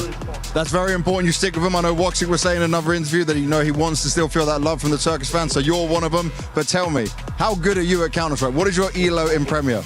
I think I'm pretty good, like decent maybe. I have 27k. 27k? Okay, that's really good. A lot of cheaters at that though? Maybe 3 cheaters every one game. Oh God, that's not fun. That's not fun. But you're still holding, you're doing it. Now I've got to ask though, what's your face at elo? 2500. Okay, you're cooking. My man, good stuff. How long have you been a fan of Aurora? How long have you been following the team? I've been a fan of Aurora team since they had the previous squad with Deca. and I mean, it was like for 3 years maybe already. Yeah. So you're going way back with the organization itself. Tell me, how good are you at Counter-Strike? What is your Premier ELO? Premier ELO, I used to be 25k ELO. Now with the reset, I didn't decalibrate. But yeah, I think I'm still like 25k ELO in Premier. That's pretty good. You can still hang as well. You want to be a pro player one day? Nah, I will not be. I'm too old for this. Too old for this, he says. I'm with him on that, me as well. Let's see what the other people have got.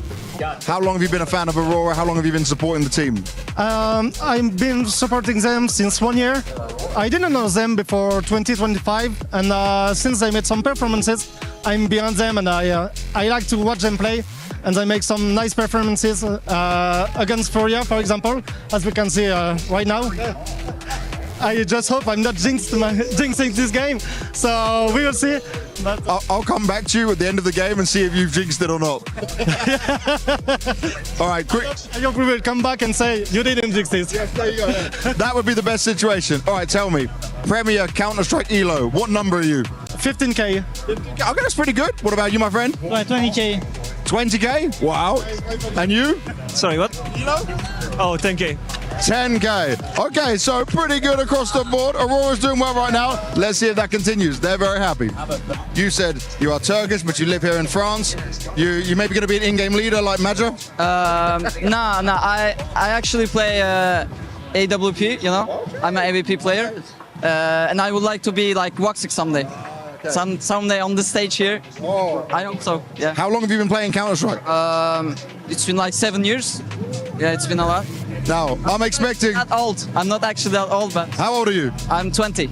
Oh, you're young. You got the whole time in front of you. I have my time. Okay, so you can still make it as a pro, man. I believe in you. I hope so, yeah. Fingers crossed. I hope so for you as well. Now, tell me this. What is your ELO on Premier? I'm currently 25k, but every game there's a cheater, so I cannot play like a lot.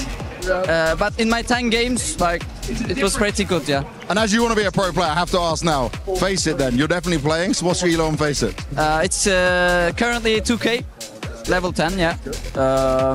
But in like 2-3 years, I guess 3k at least.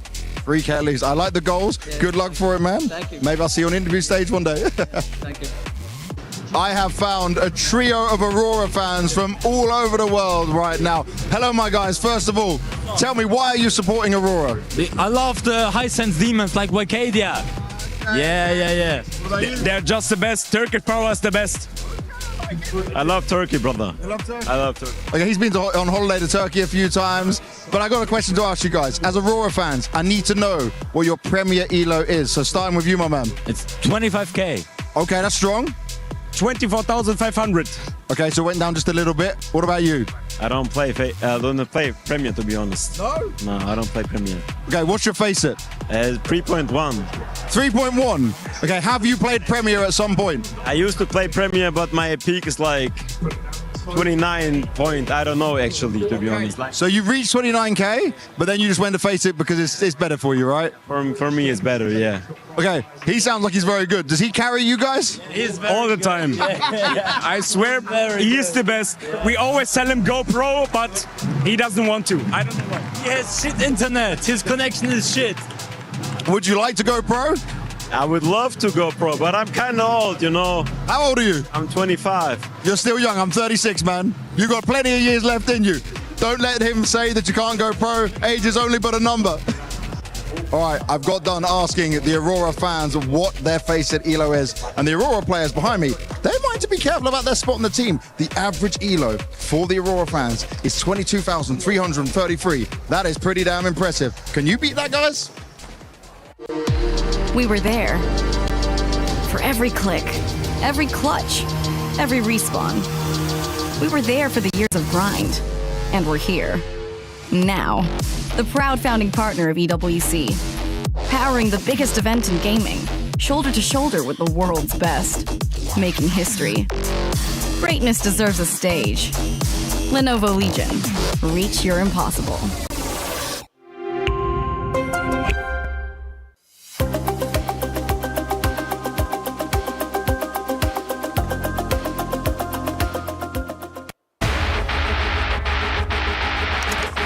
feels like he's living on borrowed time. They're chasing him down, giving him the fights. Quickie with the turn. What a sequence. Apathy, now they burst through. This can go wrong. Gun in a 1v1, and down goes Kersey. Has to hit that, and he has one-on-one, and Jimmy jumps into his draw. Sin on the sniper for 4. G2 wait in a quarterfinal, and we need to find them an opponent, Aurora Furia. After that first half of Ancient, it felt like there was a chance that Aurora could make a case, but a catastrophic crumble in that second has put Furia a map closer to the top 8. Nuke up next. What have we got, Chad? This is the choice of Furia. Aurora, they have played this map a couple of times since coming together with Kixen and Jimmy, but it's all been online. Wins over K27, Nemesis, and Focus, but all single-digit victories, and they get to start on this CT side. This is a map where you plug in Kixen, he takes Madge's roles, you plug in down to Jimmy, he takes Soulflies, and away you go. That means Zantara is outside alongside of Woxy, you know, Volcadia is the Dormant, Jimmy over towards Ramp, and then Kixen anchoring down A. But let's get this one underway. Map number 1, we split the pistols. Who's going to set the tone out the gates? Bit of pace into the ramp. Decent amount of util, but if they're going to try and brute force Ramp, Keserado needs to sell a fake. Yeah, look at the stack, though. There's multiple players in position. Will they panic off those nades? And I hear them come running. Jimmy, missed shots, needs to warm up into this game, but he's got teammates by his side, and 2 opening kills for Aurora as Furia go nowhere fast, maybe just back to spawn as Aurora shred them on ramp. Volcadia lets out Aurora. If you missed the last map, he had an awful lot of work done in the early stages of Ancient. 2 clutches for Aurora in map number 1, both thanks to him. See if he can keep the steam, because he did cool off, but can you really expect a player to keep delivering the entire map through? It felt like he had more than enough impact, and does so again on another pistol round. Intro to this game is a bit of a rematch, a chance for revenge. Keep in mind, this was back in the major playoffs where Furia absolutely walloped them 13-4. And that was the end of the all-5-man Turkish roster. Well, they have been able to facilitate a Galil. That's the Galil gone. Oh my goodness. God damn. Santara's seen this one before. This is too easy against the Force, isn't it? Getting absolutely nothing done with this level of investment. Nothing enough for Furia. Curious buy, you know, to buy off of no bomb get... Oh my god. Toxic chill. Get 1 Galil and try and go behind the smokes. Well, especially considering the game that Yukinda just had, right? It wasn't that he was a non-issue, but he was pretty quiet. The entry man was actually Keserado, and Yukinda's the guy who's going to have to take this outside space. He'll be set up with the smokes, the flashes, the task with helping macro for Fallen. And he gets his Galil back, but for how long Wakadia deals with him. And that is flawless. That is a beautiful start for Aurora. Yeah, well, I've learned from Ancient not to get ahead of myself here with an Aurora lead. That's fair. Yeah, CT side nuke, if they can get themselves up to an 8-4 or a 9-3, we can start having a conversation and then pushing this one the distance. It's really important that your 2, well, it's actually your 3 rotating players, right? Woxic, Zentares, and then that Wakadia. They've been doing this together for some time, so their rotation's going to be natural. And they always have the same openers. Woxy goes outside, takes that first initial line. Zentares goes towards main. You look at the heat map. Oh, ramp pop, Jimmy. Well, nice deep with Jimmy. Only good for 1. A little bit scattered there, wasn't he? Overrun. Out of position for that after the nade. How much worse can it get? Rotation down to B is Wakadia. Okay, trading out. You'll take that. Fallen's just going to throw himself around this corner, and he still gets the kill. The nade before death. But a 2v2 ensues, and Fallen is 3 kills deep now on a scout. It's not a bad gun when you consider he's got no health to work with. Quick headshot, no. Kixen denies it. He was heating up there. Keserado, this is in his wheelhouse, though. I know there's no armor. He has this M4. Kixen and Wakadia to find 60 seconds on the clock and just needs to get that bomb. Yeah, but now they're uncovering it. Look at Wakadia go. He's about to clear this position.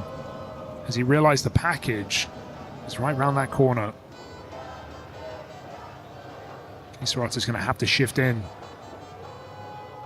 This feels too much, so Wakadia will complete it. A nice try from Fallen, but Aurora convert their pistol. Team ace there. That one is a little bit rockier than it needed to be. Full investment comes through for Furia. No AWP for Molodoy. And would like to see something a little bit more steady from Jimmy, especially considering the last map. Well, the way I introed him into the series today was he's been extremely reliable. Sure, a lot of online games, but 20 maps played and has put up 2 red ratings in all of those maps. So not really been what we expect to see out of Jimmy. Well, speaking of red, might be seeing red in a minute. Furia, only player to get frags is Fallen so far. The first gun round, you expect that to change.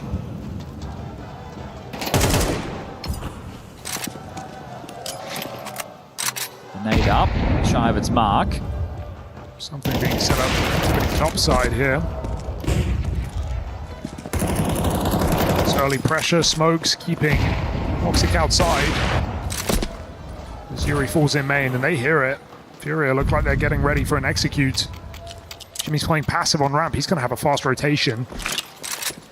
Re-smokes outside deeper, but Xantares swings out and finds Fallen, so you can have the yard. You're going to need to worry about the A site. Yakinda runs out and about. Xantares is already back in position. That bomb through the smoke somehow survives. We've got a round on our hands. 3v2. All the entries on upper, and Jimmy's got a decision to make. Back he goes. Voxic, no kills offered up, and despite the disadvantage, Furia battle their way in. This is where the players that hemorrhaged last round make it a bit of an issue. Do they give this a go? It's a tough retake. There is one player up for grabs. Molodoi committed. Deep nades. If he can get one, that's nice. Yuri takes them both. Furia are on the board. Yeah, that's a bit tough from Xantares parking towards CT Vent. You expect him to get that every day of the week. Especially with that swing towards yard to find the opener, the tone setter onto Fallen. And then it was just Yakinda pathing into that A side on his own. So the fact that they're able to pull this off, this is great. But he's the only one in, and then through the smoke, you think Xantares should have that kill. Make it look way easier than it had any right to be. Oh, for sure. All right, well, the AWP still MP9 for Kixon. M4s for the rest. They're batting down the hatches. Fast on this, though, is Yakinda. Saw that from Red. They know what to expect. Xantares wants to shoot him in the back. He might get caught. Could go both ways. He's missed that timing. Did they see him? Ricardia finds Yakinda making a play, and Xantares is still here. Their suspect, K-Serato, spams him. It was actually all the way from the back of Silo. Thanks combined for the equalizer. Ricardia rotates down to B. They're still loitering in yard. They have no lobby presence whatsoever. And again, the deep smokes. They did it like this the other day as well against 9Z. A lot of players over towards Heaven and Hell, or at least that was the expectation, as the locker smoke didn't look perfect. Fell a bit short, hit the lip. But no one checking it, so no info. Aurora actually called a bluff. But then they changed their mind. They had 2 going down ramp. Now they're coming up. They clear out lobby. They're going to find nobody home. Kixon, he's the first in, and that info he found on his lonesome. So the fact that the ramp push keeps coming is quite curious. It's going to be Woxic down here to try and stall this. There's no smokes. Now they know. Clearing lobby in its entirety. If it's not Heaven, it's B. Woxic is still in a decent position, but smoke window, it looks like he wants to commit, and committing is going to make it very hard. These are the kind of fights Woxic loves, but I feel like a trade is going to happen here. 20 seconds, Woxic hits his shot, trying to back up. He's got one more loaded in the chamber. Jimmy comes down on support, and they don't swing, they don't punish. How is he still here? That falls flat on its face for Furia. Yeah, a bit sloppy. Again, returning to that 9Z game, similar things happened, right? They expected just their pressure to force these rotations, and then they enter these sites so late, but they don't actually have the info. And that right there is going to cost them. Oh, okay. Almost after time. Kixon knows he should have had that one. Close. Molodoi retains the AWP. That's going to be the biggest and best weapon for Furia into the next. Yeah, I like the fake for Furia, but they just had to play off of it, right? I mean, Aurora fell for it for a moment. They went for the lobby reclear. There was a huge gap on that B site. The fact that they're not getting into B in any meaningful way here. Look how far Jimmy is when Woxic gets that kill. He's still able to offer assistance. Ugly one for Furia. Maybe a bit more pace here. Straight out the molly into this top site where Cardia locks the door shut. Shut down. Thank you very much. K-Serato gets consolation, but all in all, this is still on. Yakinda's in position. I don't know if they hear that drop, but Woxic certainly hits his. Good awareness there. In an AK, I'd say there's a chance, but because he's got the AWP, just waiting for a mistake. Not his weapon of choice. No reason to give him this. Woxic might just have this line to the end of the round. So, ooh, careful, going searching with the orb. That could not have lined up better for Keserato. Kixon takes a stronger position. Jimmy, no reason to give it up, but look at the nades in play. This one has legs on it, burning Jimmy out, but he doesn't believe it. Cover from Kixon, not that much damage. Why am I still giving this consideration? Those where both are, so the reroute right now is on. Where are you off to, Keserato? I mean, they have the bomb. Yeah, I don't think you'll be forcing a rotation with that at all. And now the expectation is Heaven. Trying to add some confusion. To himself? Yeah, maybe. 25 could just be that CT spawn save. Okay, a bit of a limp. Ooh, why not? All right. You've come this far.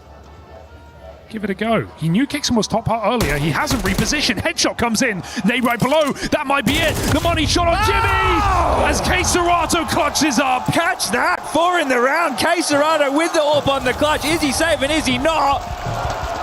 That one should have been done like a dog's dinner. Oh dear. Ash will not be happy. Bit of a meltdown. That's a force behind the saves. It's Keserato on an orb. It's a lobby push. You give him the first, the info comes through, and it's a miracle. That's why you never give up, Chad. Rounds like that, no business winning it. Catch this. The holy hand grenade. On your head. That's going to sour the ranks. Yeah, the Woxic lobby reclear, opening up the round. Oh dear. And that is a despicable round to lose. Touchdown. That's a tilter. Oh, that's 5 rounds, CT half. Their money's in the mud. You're starting to build up a really respectable scoreline. Oh no, oh no. Oh dear. Bitter pill to swallow. Well, it could get worse if they lose this. The force, just one rifle. Oh, they're just sending again. Yukindra on this top site, insult to injury. Thinking you miss it. Give me this site. Aurora must concede. But you've lost the M4. You're saving what would be a Scout, an MP9, and a 5.7. What's the alternative? That's going to have some flow-on effects, isn't it? I just think this puts you in the hole mentally. Losing this round into money break, you just got to sit here and soak it all in. Reboost Heaven. And that means he could take away a little bit more, Molodoi. Oh, why not sweeten the deal? He's the type of guy who's not going to draw the line in the sand when he gets to the top of ladder. Woxic is done for. Ooh. Okay, unless he just runs away. Looks fine. So there's something. Terrorists win. It's a very hollow victory here as Furia pop that top site. I don't think you want to burn the timeout right now. If you Ash, do it into the next round, sure, but I think your job as the coach is going to be trying to wipe away what has been a bit of a implosion. I mean, you said it yourself, 5-1 lead, money advantage, Furia on eco. You couldn't have had a better start to this game, all whistled away. The thing is, their buy next round is not going to be great either. Aurora are in hot water. Now they believe the glaive smoke. HE and Molly to try and deal with any close press. We can see sectors clear. It's Warehouse they have to worry about. Zantara's hoping to capture timing. He's smoked off for now. Do they play through? Kinder should be dead if they do.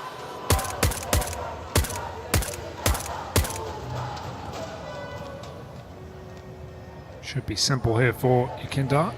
Jimmy gets into position. So actually a bit of a bait and switch here. Is Yukindra buying it? He's clearing corners, it looks like. Reswing denied. Molodoi does get tagged, but doesn't need to fight out here in Yard. Okay, just take it. Woxic throwing the nade. Couldn't finish the job. Bomb on B, 5v2. This score is evened up. Well, that was our expectation with a round like this, so Kixon. Hello. You get anything for your troubles. Undetected for now, but for how long? Oh, noted. Oop. Bit of damage done. Oop. 3 bullets left in the USP, and Fallen is there to protect Yukindra. Just put the clowns in the car. 4-round T side. Be happy with that in the early stages. You've got 3 on the trot.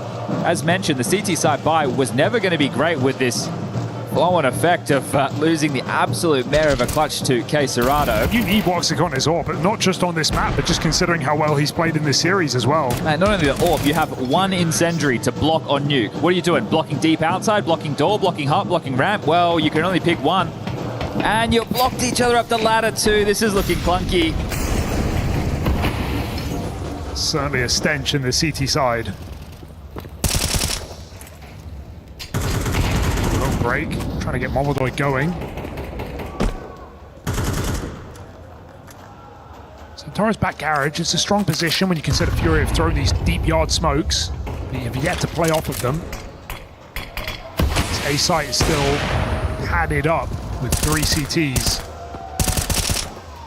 There's those smokes. Standard wall goes down. A lurky one to get you even further. Xantares now loses all his information. His main flash. They're going ramp.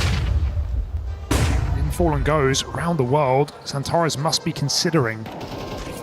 Attention drawn, Jimmy. Oh, that's late. He's going to get hunted here. He's got to move quick. Woxic pushed back into Fallen, and they still don't know. He's walked past Xantares. Woxic locked in this corner. Can Fallen find him? Looks simple. He takes it. Ramp gone as well. Don't need to rush B, but there's only 30 seconds left. You know that's the rotator. So at this point, you've isolated at least 1 man down to B. Xantares might get caught here as well. Oh, spot goes both ways. 25. Fury disengage, up heaven with the bomb. Kixon still on the top. Yakinda not considering, but K Serato finds that frag. Back sight, 1 more man. K Serato, this is the round on this fight. He waits for a bit of support, but Molodoy's mollied off. Spot for Ricardia, traded 7 seconds. He's got that running at him. Jimmy's running him down. Bomb planted at least, but both players fall. And so Aurora in this absolute roller coaster do come out unharmed. Yeah, odd moments. Again, I reflect on that 9Z series. It was similar for Furia. That have all the space, that have, you feel like, a good amount of information, and then they just waltz into what was the topside stack. This is great from Fallen. He's thread the needle. It was absolutely perfect. Yakinda coming up the ladder, not even wary. He's facing the wrong way. And so strung out, disconnected, not together. And Jimmy runs him down, gets the 5th for Aurora. It feels like a situation that you're just never in, right? When are you in? When do you have ramp and hell and you've killed Rotator, but you have nothing else? Fury don't know where to go. Well, the bank bounds get blown open again if Fury win this one. Woxic's AWP in play again. Good sign for Aurora to return form. Wicardia, crazy reswing in lobby, finds that AWP. Lives to tell the tale. I like that. You're taking at least the complexity of the rotations and map control out of it. I mean, Wicardia's just trusting himself in this game because both maps he's been the top performer. I'm watching Molodoi. The fact we got the camera all the time, he's put up his mic up and he's had a bit to say right there. So he's really unhappy with that one. Just a frustrating way to go down, eh? Yeah, I thought the tilt was on the other side of the server. Still a tense game. A-site your only option. Maybe for the best, although I say that into ramp, there's an AWP in play. Woxic should be good for the first, then drop down, play the numbers. He's certainly not going to concede a kill from this angle. Not for free, at least. Easy job. Yakinda even tried. Woxic's out of there like a light. Might just be the save. K Serato gives it a good try, but 2v5, walk away. So a stabilizing round. If they can keep all 5 up, the money that Aurora need, given some of the calamities. Let's pull and get that AWP over towards Molodoi. They'll get the 1900 loss. It means they can get guns in K Serato and Yakinda's hands very easily.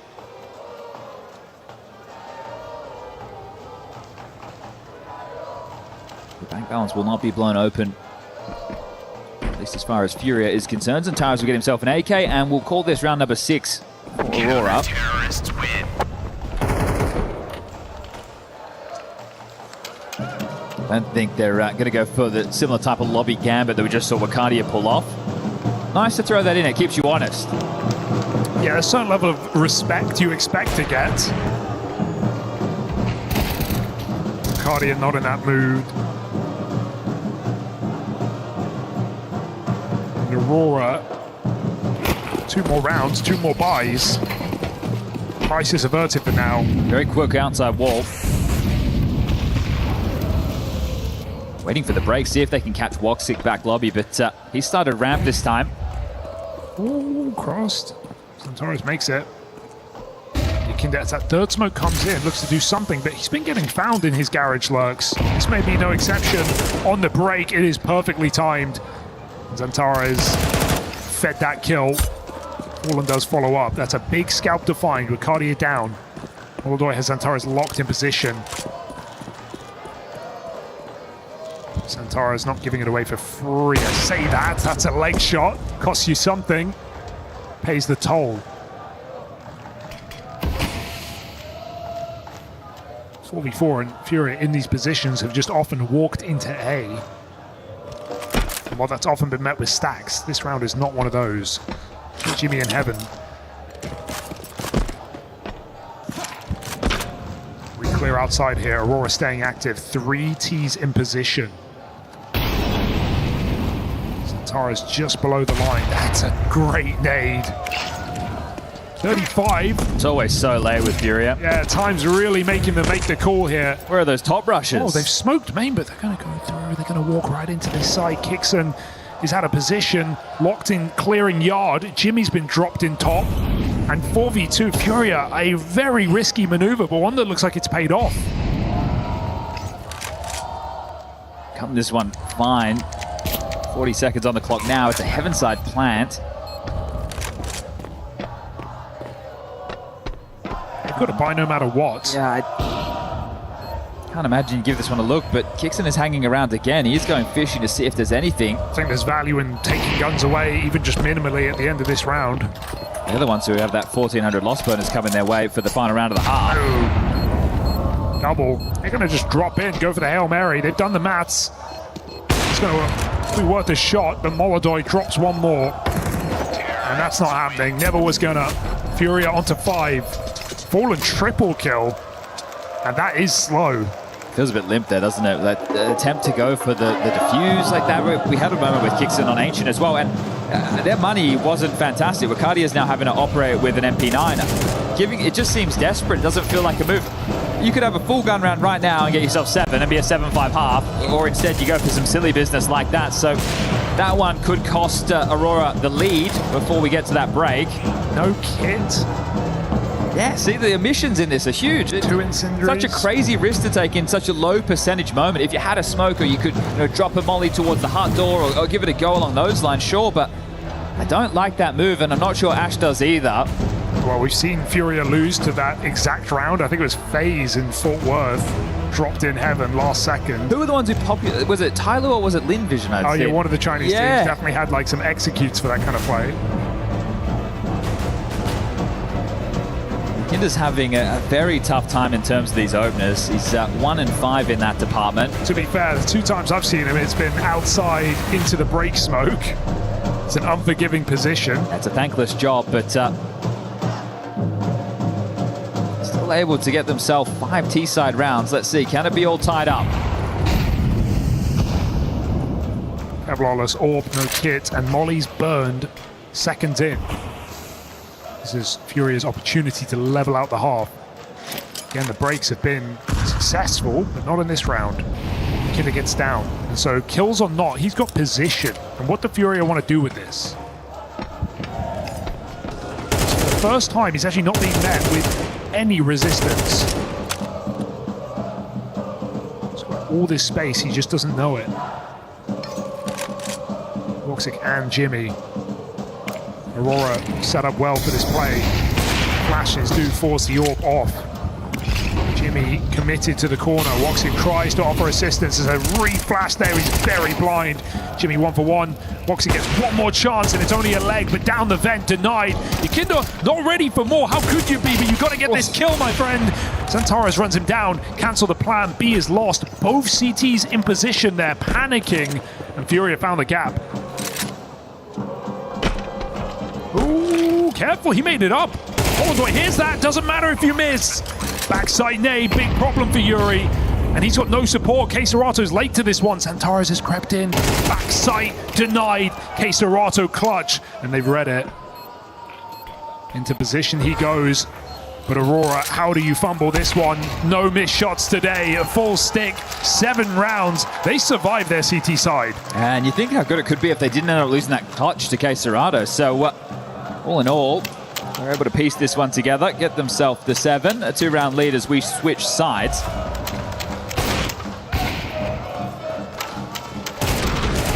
Some odd moments from Furia. I feel that they had some good space, but run the clock down.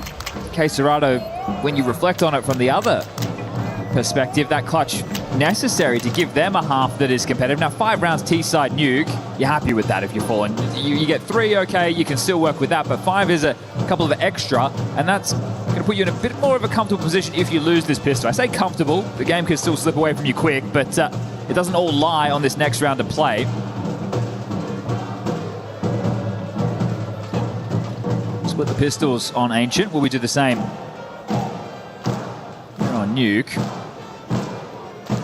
Yuri with a smoke and a sentry, following with double flash kit. The rest with Kevlar. The other side kicks in with a molly and a smoke for Zantares. Inside molly on pistol. Is this just a hot roof burn? Or are we doing something late? Interesting to see. Look at the push outside as well from Yakinda. And he's walked right under. This is a lot of information. Can't run at any point. They could hear this, but Santares might make noise coming off the backside. Yakinda flicking up. Beautiful shot. With that man so close to the screen, you wonder what he even got a glimpse of there. Yeah, I don't know how he found that kill. And now we have a molly to stop this A play. Oh dear, this is going to go wrong. Aurora feeling like they have to go. They've got nothing else but tickled toes here from Molodoi. Puts Woxic down low. There's a bit of damage on Fallen. Rerouting ramp. Banded the plan. K-Serato can tuck in. Aurora lock off hell. Ooh. Careful now. K-Serato still needs value from this position. He is alone on this site. Rotation down the vent. Full sending.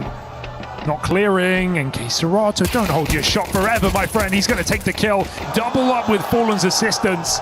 Kixon cornered. Nowhere to run, nowhere to hide. It's Furia with the pistol. Well, teammates there for Furia. All 5 contributing in that pistol round. Glad the K-Serato doesn't hold that shot for too long. We've seen too many trigger disciplines go wrong. Yeah, with Molodoi especially. 2 in this event alone. So we do split the pistols. The bomb doesn't go down. This. Crazy. It's insane. If you haven't tried sitting as close to the screen as Yakinda has, give it a go and see what he possibly could have seen. The guy strains his eyes just to look at the radar. So will be the Glock Eco. No Deagle, no flash, no nothing. So a free opportunity to tie things up. This would have to go horribly wrong for Furia to lose this type of a round.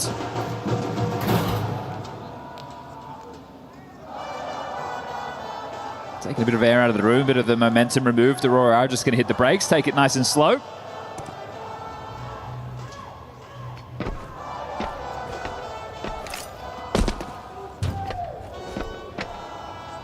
I think in a round like this, there's a lot you can glean if the conversation being had. It's nice to have all the cameras here to see if there's a lot of talking going on. So looking down the line, lots of looking back and forth.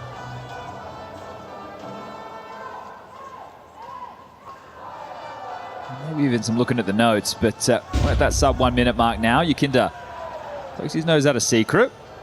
Spots 1, and I'm sure he's going to want to farm up a little bit here on this eco. I like Furia haven't just wasted all their nades. You know what they're doing. Save until you have guaranteed damage. All right, well, that's 2 Glock dinks at range. I think you've seen enough, Yakinda. I know you want more, but come on. 30 seconds. K-Serato have him. He deserves them after that clutch in the first half. Here they come into his domain, and ooh, okay. It's a bit of pressure. That's farming them up now. Lining them up, knocking them down. Just 1 more. This could be flawless, and is K-Serato. That's 4 more to the tally. Easiest 4 he'll get. All of that damage. Would love to kill. Not today. Do have a tech, so we will take a moment. Looks like Zantares requiring a little bit of assistance here. We won't discuss the potential of the buys and what we see getting equipped until we are ready and raring to get this one back underway. If you are joining Counter-Strike and watching for the first time, players during technical timeouts cannot converse. A reminder of the Gamer Legion versus Mouse series going on in the secondary stream. Winner of that will take on Foot, who took down Magic earlier today. That is a fun head-to-head, right? Not just the fact that, you know, Foot, they had to really grind Magic down in that game, but the idea that Mouse and Foot could be going in for a match, I think there's potential in that one. We saw that was a Pro League game when Foot were kind of peaking last season. They played here as well. I think the last two series between Foot and Mouse have gone in favor of Foot. Ooh. And that's some explosive Counter-Strike on display between the two of those teams. I think X-Flight will fit like a glove over there in that Foot camp. And Mouse off with a Blast Bounty win. They've been playing with some confidence as well. I tuned into you and Harry the other day, and you guys were seeming smitten with the new variation of Mouse and how aggressive in your face they look to be. Had some good moments, that's for sure. It was Foot who knocked Mouse out of Cologne. Just another one. Yeah, that was wavering, right? That was with Brolin coming in. It was that weird season from Mouse where they decided after Rio to make these changes. But we are back underway. Xantares has got the support he requires. Molodoi has the AWP. SMGs for Fallen and Yakinda. All right, a lot more players behind the smoke. Searching. Molodoi burning, position at reveal, but Jimmy can't jump on it.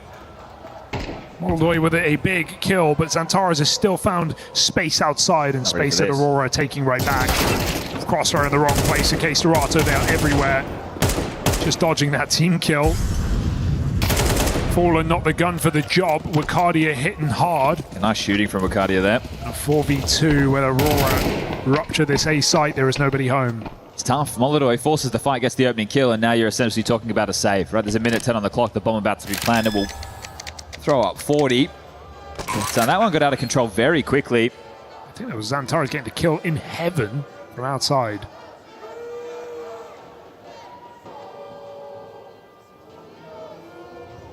So even though there's questions about the new Aurora, the identity, the calling, I mean, the aim is still there. We still have some incredible players.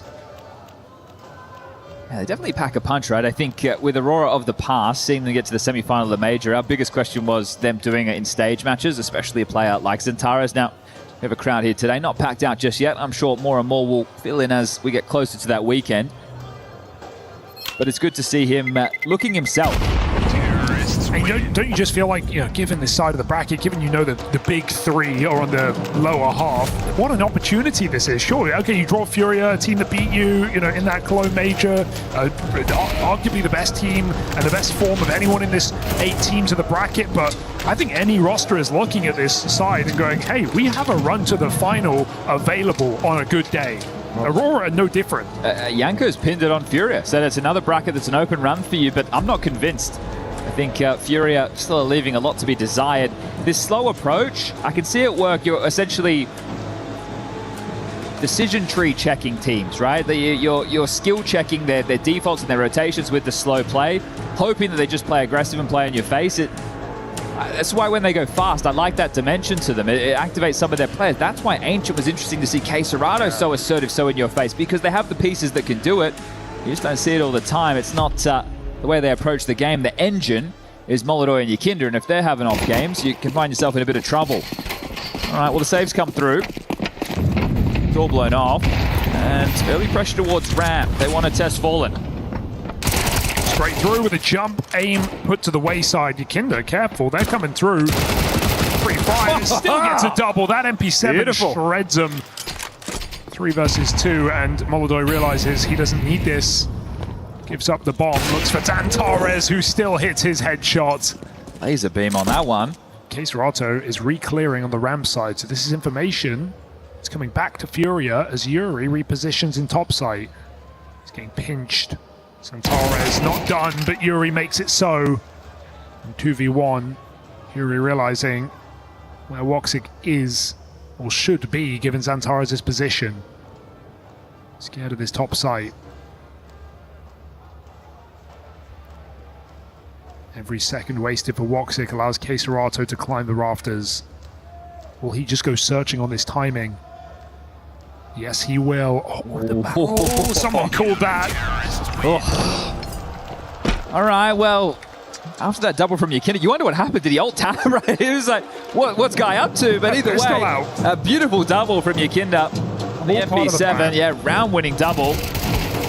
So Fallen gets one, good output from him, and then just unleashing the traders there eventually. That shot from Zentara is an absolute laser beam on the AK-47, but tie things up 8 apiece. Pace, not the answer. Punish Fallen, well, he's got that support. Opportunity here for Furia. Can smash Aurora's run and money into the ground. Fallen's having a pretty good map, 13 kills just behind K-Serrata. He's going to start down Secret immediately for answers. I think last round did a lot of convincing. You can't just come and pressure that side, it's not for free. Smoke's going to get confirmed here. Look at Fallen's position. He's just cleared everything. You can worry about red, you can worry about behind main short. Got to make a move now, stack that top side, get a flank going. You'll hear Kixon dropping as well. They know exactly what's up. Uh-oh, doing a topside execute. Kixon with a Carrigan-esque play, but it's going to be the ramp pop instead. Everyone drawn into that A stack. It's going to be awfully quiet, you have to know. It's just Wakadia with the util to find this finish. Molodoi would be a brave man to swing around this corner. Yeah, Fallen didn't commit to the flank. They're going to rotate down Secret side. Molodoi shuts the door. And I think at this point, Furia know what's happening, but they're still somewhat out of position.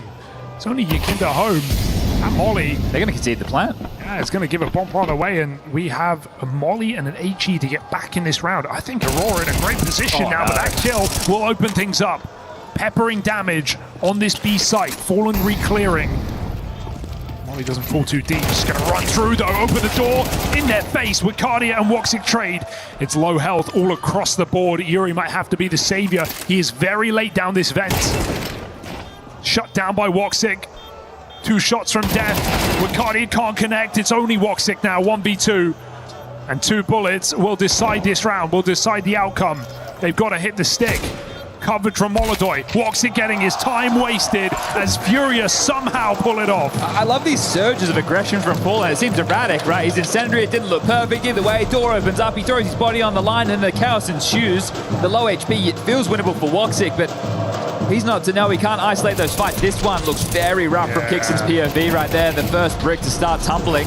Once they pin Yuri's head to the back wall down that vent, you think, okay, they've done enough in this. But good cover from Molodoi, who's had a couple of frustrating moments. Nice, guys. Yes, stressful one indeed. I do love that from Fallen. Too many players in that B site. You feel like Aurora surely have that round. It's funny they had all the info, but in all the wrong places. Is Molodoi a miss? Big miss, but it doesn't cost him. Can back off, plays his life. And Smokes, they've been disrupted here. There's a gap outside. Kinder's got eyes on. Again, they have the information yard, but it's going to be another ramp play. And ramp array, he's got to throw a stack in position. Fallen's got B on lock. And so ramp is conceded for now. Just got to remain aware of the heaven side, so Molodoi moves in with the orb. Gaps left open, but Furia well aware. This should be an easy shot, but Zantara's peak still got it. Do they go down B where Fallen's been waiting? You've got to clear this, Aurora. There are just no excuses. Scaling up above over him. There they go. Woxic with a check and the save. Already feeling like the move. Even though Yakinda takes one with him, Wakadia has his chokehold of an angle and does not let K-Serrata to play. Okay, second T-side round confirmed, and Zentaris is hitting some absolute bangers in this half so far. Yeah. There's a team effort. It's Kixon, the tail end of this. The Turks, Woxic, Zentaris, and Wakadia all finding some output. And even when Furia feel like they should have the information, their rotations look a little bit odd. And then when you're getting Molodoi getting sat on his ass by those shots from Zentaris, the AWP isn't finding the output it's looking for. So money, 1,400 loss going into the next, and this is them losing control of the economy. There's just been constant pressure in this half by Aurora. The bomb's going down, the close nature of some of these rounds allow them to continue to be a threat. We're tied up again, sit on the mic, second tactical timeout, and what's the solution? Look at, what do I hear on the cams, if we could Like Gander, he's head in hands with this one. Here's the shot. Bang. Wow. Nothing you can do about that. No. I mean, that's just so broke. Like, Yuri can drop a gun, we can get 2 rifles. You feel like you're forced to force in this position. That's the thing, the 1400 loss, you have to. What are your choices? Take a weird save? So they've been able to manifest 3 rifles out of this. Stressful game here. They're going to set Molodoi up with a gun. Kindle's also able to buy up a 3rd with just Kevlar. Yeah, do you do something out of the box? Do you try just to lobby aggress, a bit of a crunch, an oldie but a goldie? Whatever your move is, it better stick the landing because they've got the util, they got the firepower. And they might have you on the ropes financially after this one, Furia. Now we're looking at a serious lead for Aurora down the stretch. Cannot afford to fumble this round already. Down to just a smoke, a nade, and a flash. Oh. Looked like more damage than it was. And that one is more damage than it should have been. Ricardia brought out to 1 HP. Lock that in. Maybe double setup on B. Bait and switch. This 5-7 can be a problem. Xantara's clearing though, we know that's fun. Good shot from Yakindar, takes the headshot, still recovers, and they don't prepare themselves for a second. No idea Ricardia's low. Oh yeah, Yuri would love to take that kill, but Ricardia's just going to hold the line, wait for support. 4v3, but no guarantees. With Yakinda's health on notice and no ability to pass that gun off. Yuri committing. I think even 1 here is a scary position for Furia. They're going to lose the control. Can he get more than 1? Woxic with a nice repeak. Ricardi's taking the AWP. They're not certain about this B site until Woxic comes in with a clear. It is empty. It is open for business. Flank timing's good. Molodoi's running as well. That's going to make Ricardia attuned to this position. Holding the vent side as K-Serato comes down. 3 players, same spot, missed shot. And Ricardia's got to be fearful of ramp as well. Numbers spotted. They don't know where that last player is, but side by side, Furia walk in. And it's starting to dawn upon Aurora that ramp is not the problem.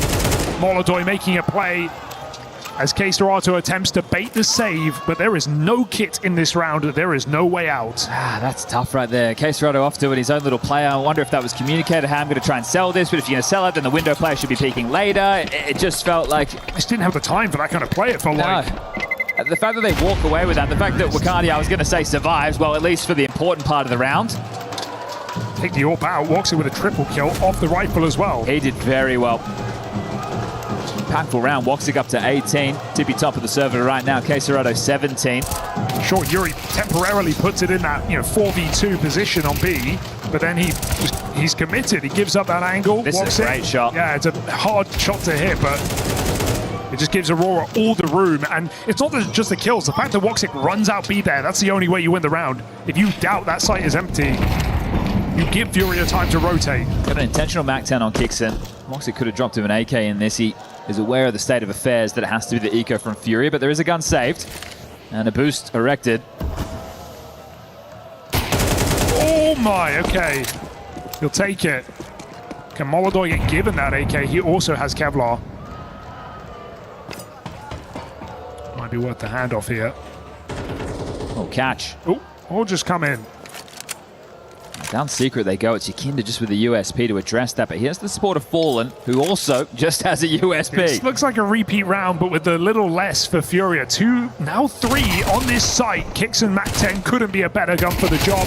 It's going to get sold. Molodoi can't get a double, and it's the same situation with even worse results. 11 rounds up for grabs here on this. Wait a second, Yuri's dropped the bomb.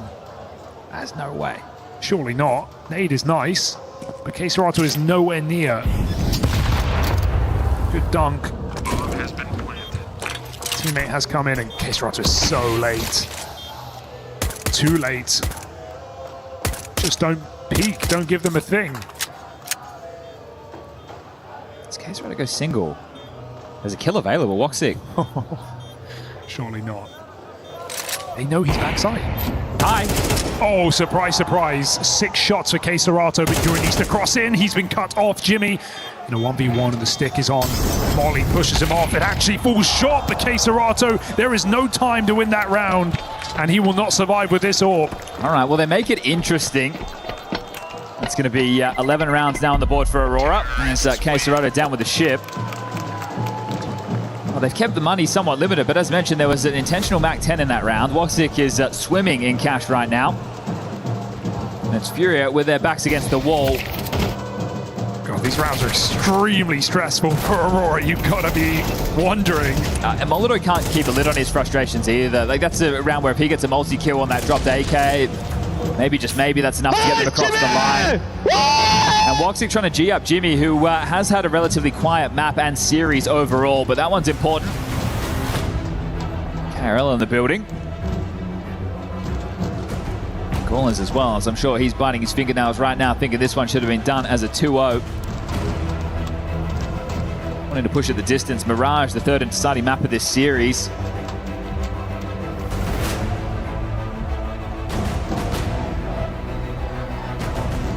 Again with another MAC-10, I'm telling you.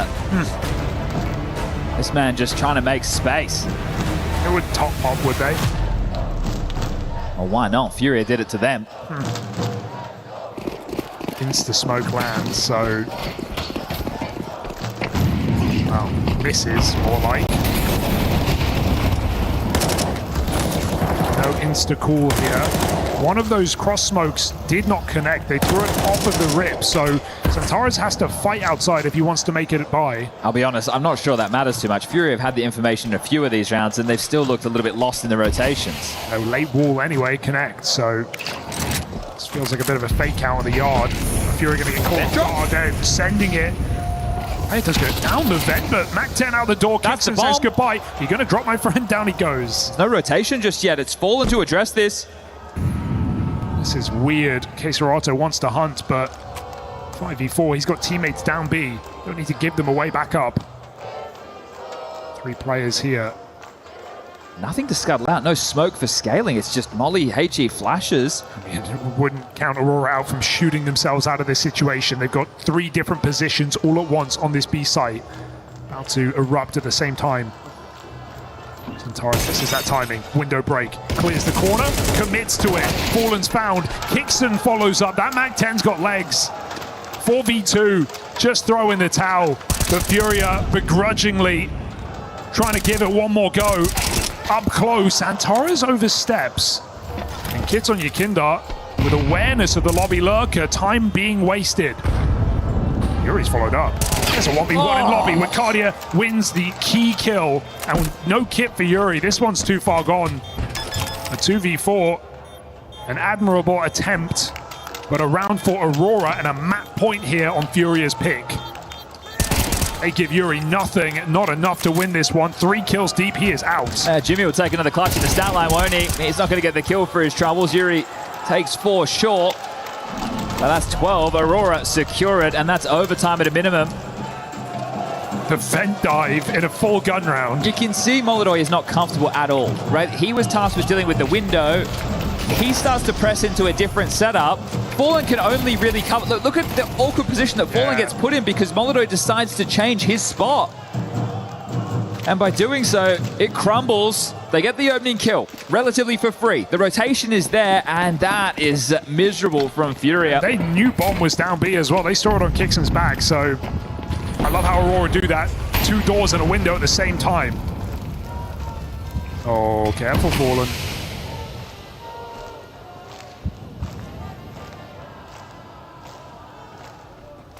Smokes again.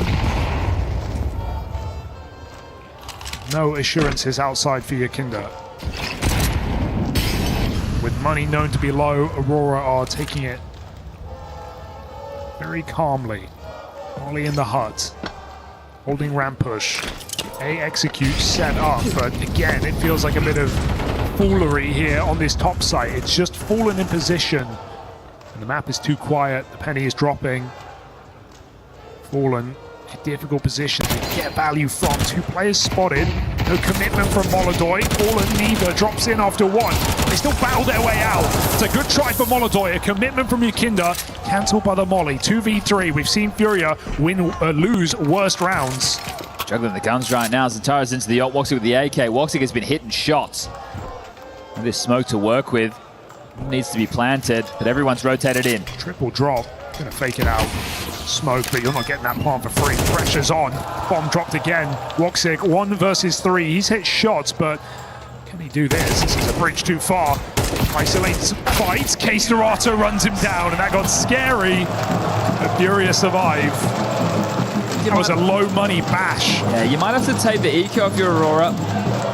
Still, it's only 1900 loss going into the next, so as we start to do a bit of quick maths here, they're in that hot water financially as well. They really are screwed, aren't they? It might just be 2 back-to-back force buys, or you take the save right now and then Kixon can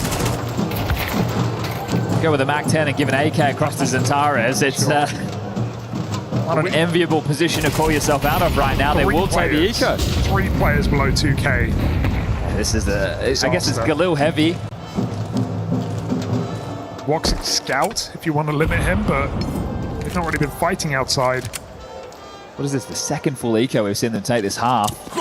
In the modern game, that's pretty rare to see 2 full ecos from one. Oh, Yukinda, there he is, close to the screen again. Here's the info off the shot. But, this one should be a guaranteed 11th. Not really a route to a bomb plant in a map like Nuke, with no utility. They're not getting down that vent. See some looking at notes here as well, right? Zantares, he's definitely... Oh, he's got a smile on his face. So someone's keeping the vibes high. Woxic's cracking jokes, I'm sure. But may as well take the time in this one to discuss how to close this down in regulation. Kixon's doing a lot of the talking. Last map was 13-11. Last series had back-to-back 13-6s, so maybe on for more of the same. Symmetry on display. Looking to trade map picks this time round. Fallen, how many can you get on the fade of the smoke? Pushes forward, there's quick changing going on. Fallen's just good for 2. Molodoi's redemption on the orb. He could just putt in a couple and give himself a bit more confidence. The second will be hit. The swing out from Yuri there. 20 seconds left in this one. Shouldn't get dicey. The fact that he gives it up is a sign of the times. That's an AK in Zantares' hands, but Kisarato's position is strong and there's no time on this clock. 10 seconds. Easy pickings, so you'd like to think. Decent amount of damage. 2 drops will be necessary. Yuri and Yukinda both shy of that 4K mark, so they will need their teammates to hook them up. We had bigger concerns regarding the buy of Aurora. So Kixon, I'm sure he's going to drop an AK across, probably to Woxic or Wakadia in this one. Take a Mac-10 for his troubles. Jimmy might have to operate on a Galil. Zantares will be able to get his own AK.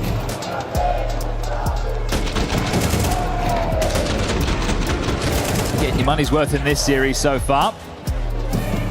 All the rounds and maybe all the maps here for Aurora. They need one more to take us to Mirage.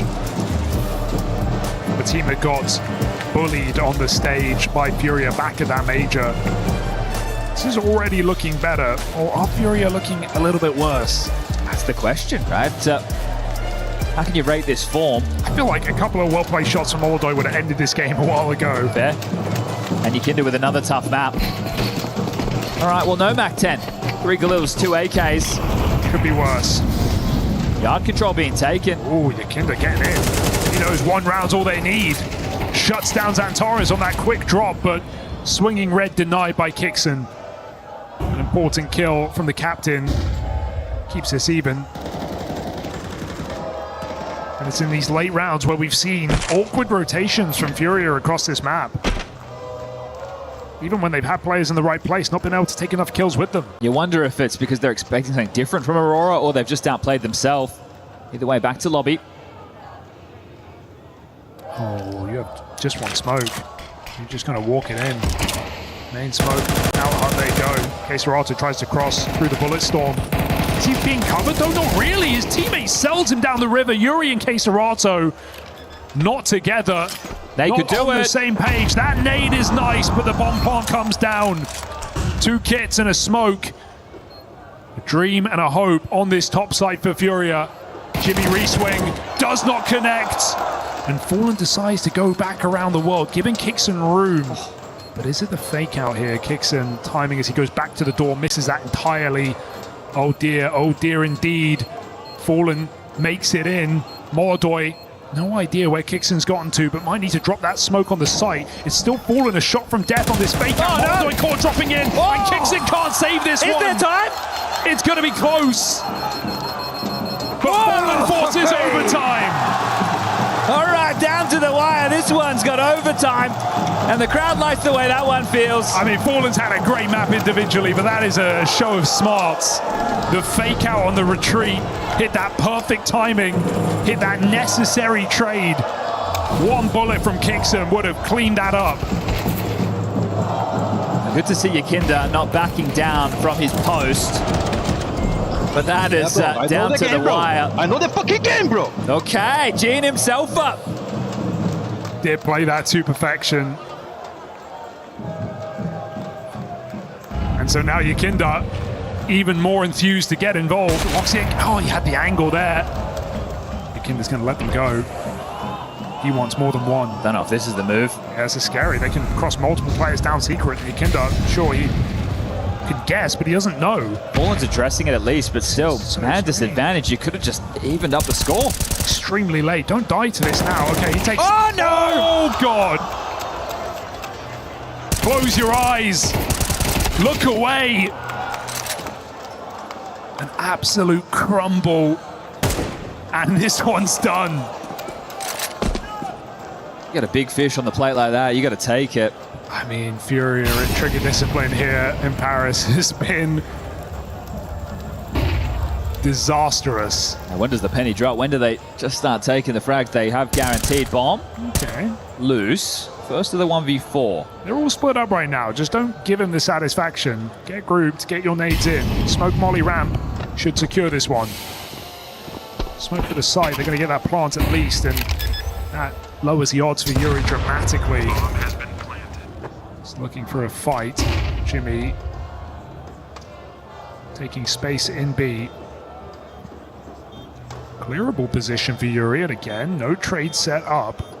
Just not going to be enough time on the clock by the time he traverses the rafters, clears out the angles. Sure, he can make it a 1v2. Can grab this kill untraded, easy.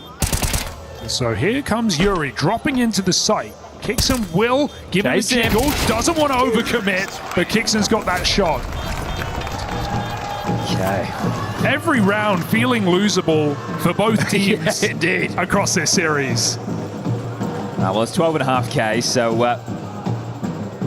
lose those opening exchanges so early again, Fury. We might see them opt in for the save. This is ugly. Some of those I've seen this tournament. The snappy one on Anubis. Oh, no, don't. Someone start building a compilation. Just like...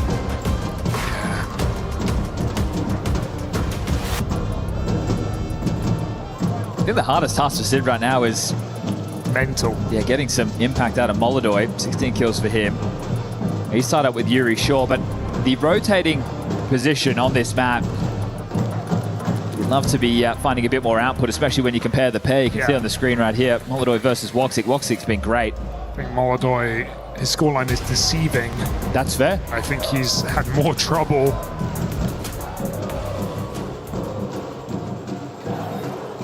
So Aurora, okay, yeah, they conceded overtime, but it came down to money problems. Now that's not an issue. First round of the bag, they got everything they want.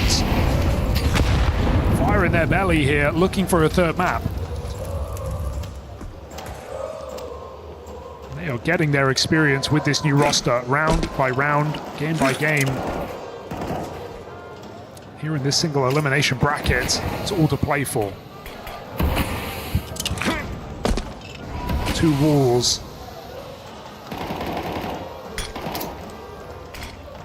Aurora refresher gets him down secret.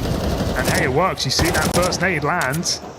And Aurora managed to get down relatively unscathed. It's Quesaro down towards B. It's the man you'd like to stall. This two towards ramp. It's going to limit their options as Woxic tries to disguise the scope.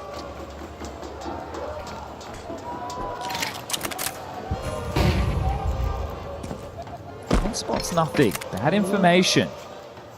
Now these A-nades. Fury are itchy. Do they want to get going? Molodoi pushed back. 40 seconds, pressure on B as well. This bomb has to meet you in that lower site though. Time getting burned off the clock. Still too strong on ramp. Yakinda has started to hedge his bets, but Fallen is still in position. Gonna have to concede. Oh, scary angle, but Jimmy dead and Kixon low health trade. It's a good output from Fallen. They also don't know about Yakinda. K-Serata control them in. This is a death trap on the B bomb site, and Aurora stumbling into it one by one. K-Serata and Yakinda confirm. And that bomb back at ramp, there is no way out of here. Wicardia 1v3 and Furia another notch on the board. Yeah, built their coffin there, welcomed them in and put them to bed. That was well done. Fallen, impressive output considering the level of pressure that he was under that second dink. MVP of this map. I mean, he won that clutch to get them into OT.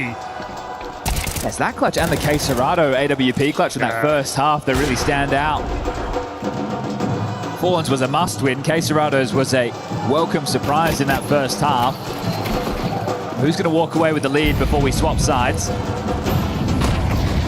And Aurora finish what they started.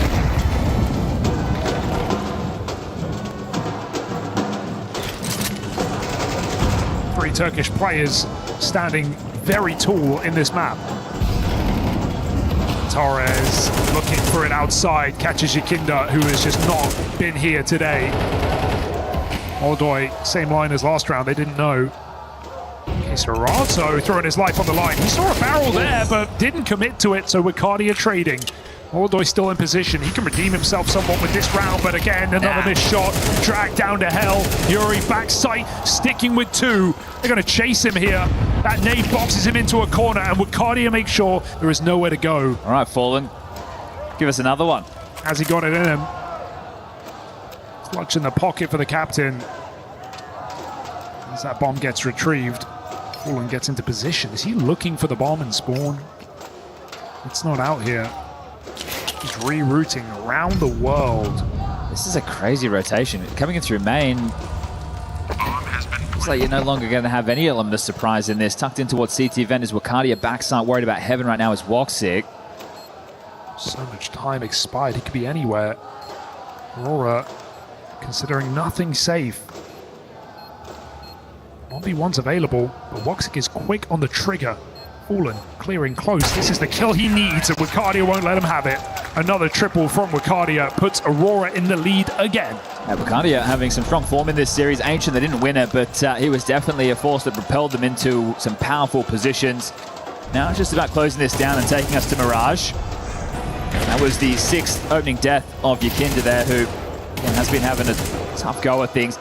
I've been happy to see him continue the aggression towards Yard and taking those timings, at least those fights, but a couple of deaths he's going to regret. I mean, Furia's initial T-side on this map was struggling, to say the best. It should have been a 5-1 lead to Aurora. It's a K-Serata clutch that, to be honest, let them into the half. Without that, Aurora were very comfortable. Furia looking to change the pace. They went slow regulation. Now they're rushing him down. That molly not put out. Yakinda gets a double out of nowhere. Oh! Make it 3, baby! Shut down on this top site. There he is. Out of nowhere, but so is Jimmy. Multi-kill of his own. And Xantara is left unknown in this 1v2. Everyone's taking their chances in the clutch. Give it a go. Xantara, why the hell not? You got the smoke, you got the kit. You got about 30 seconds left on that bomb. A lot to clear, but no one home. It's a heaven plant. They both play squeaky. Playing it. He could smoke that bomb. Careful, boys. Fiddling with nades. Xantara's gun out. That's a kill. Yeah, that's one that would get me cursing. The fact that they both decided to play off of the bomb in that situation. It works out, sure, but that would be a horrible way to lose the 15th round to Aurora. We're tied up again, 14 apiece. Smoke on that bomb, and Xantara's wins that round, it feels like. This is great from Yakinda. We were just asking for more from the man. And look at that. Wind him up. Let him go. Running and gunning. Final bullet frag. I love the pace change, right? So many rounds was Yakinda found outside behind those smokes. Breaks from Aurora. Furious say enough is enough. Double orbs. Jimmy's brought out one. He's having a tough game as well, the young Finn. Okay, lock down the ramp side. Let Woxic roam. And roam he shall on that lower site. No smokes in play. Fury crossing without them. Trying to make it to red. Very late here. As again, 3 thrown. The fear of that cross towards hell. But no fear of B for Aurora with Woxic in position. And Furia get cheeky through these smokes.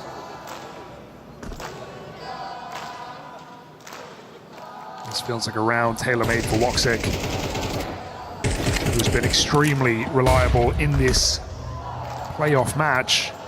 Wide line, hits his and gets out. B is closed. Gonna have to mid-round their way out of this one. Xantara's position revealed. They come chasing. Yuri, banger shot. Jimmy with that second door, got to worry about his backline. Kicks and drops into the site. This is the bomb towards heaven and hell on its lonesome right now, Fallen. You got to be careful. I mean, he's been reliable, but this is a risk. And these late round moves where they've gone into the darkness of these setups, they struggled so much in that first half. He's not going heaven, he's clearing ramp. This is an audacious play. Do they realize that Jimmy's pushed up? K-Serato's aware, but it's a crunch together. Kicks and moves in as well. Jimmy spotted, bomb loose, 18 seconds. There's no saving this package. Jimmy, careful, does get his kill, but this one is done. You're not getting there in time. This is map point. Head for the hills, boys. You don't need to fight this. Just flexing now. Jimmy getting his warm-up, but there is no winning for Wakadia. Panic ensuing, and maybe some miscommunication there. He'll swing out after the clock and take that kill as well. Did they think that there was a chance? Maybe they didn't note the bomb, or I'm not sure. The fact that they've thrown themselves into that. The call came at the end for sure. Wakadia deciding not to go out single. They knew at a certain point, but I feel like maybe that info came down late.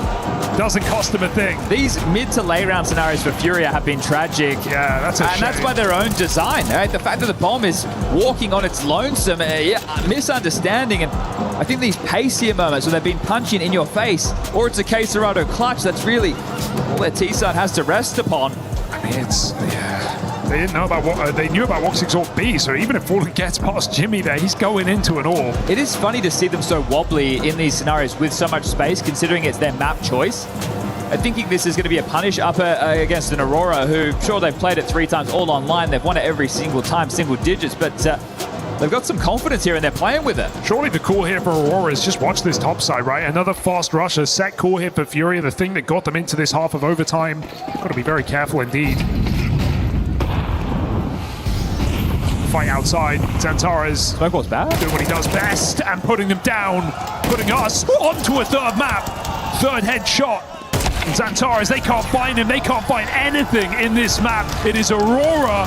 Slow but steady. Take nuke. Yeah, Woxic very happy with that one. He put in a shift right there. A lot of impact from the Turkish call. Wakadia 24, Xantara's 24, Woxic 26. And this one is one that I think Furia will regret. You mentioned a couple of shots hit there from Molodoi. This one could have been done in regulation. You kindled with a tough game, came alive in overtime with that triple kill in towards the top side.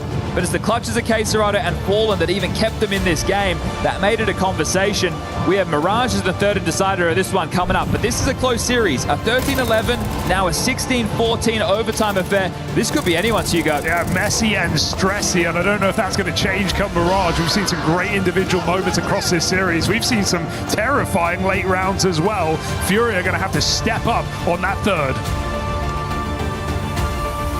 We are going the distance. Over on Bravo, I saw they were in triple overtime. This one ended by Aurora before it gets too deep. Furia going to have to go to a game 3. We welcome back in the big brains, Yanko and Dupree. And Dupree, I want to start with you. When this game started, I asked, this is Fury finishing out 2-0. He said, I don't know. I don't know quite yet.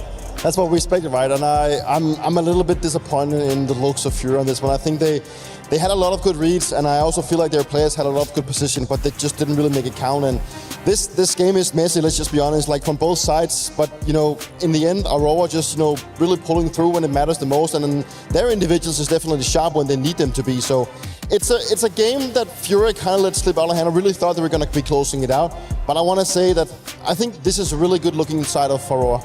This is great for Aurora. You went 24 rounds of map 1. Now you win this game.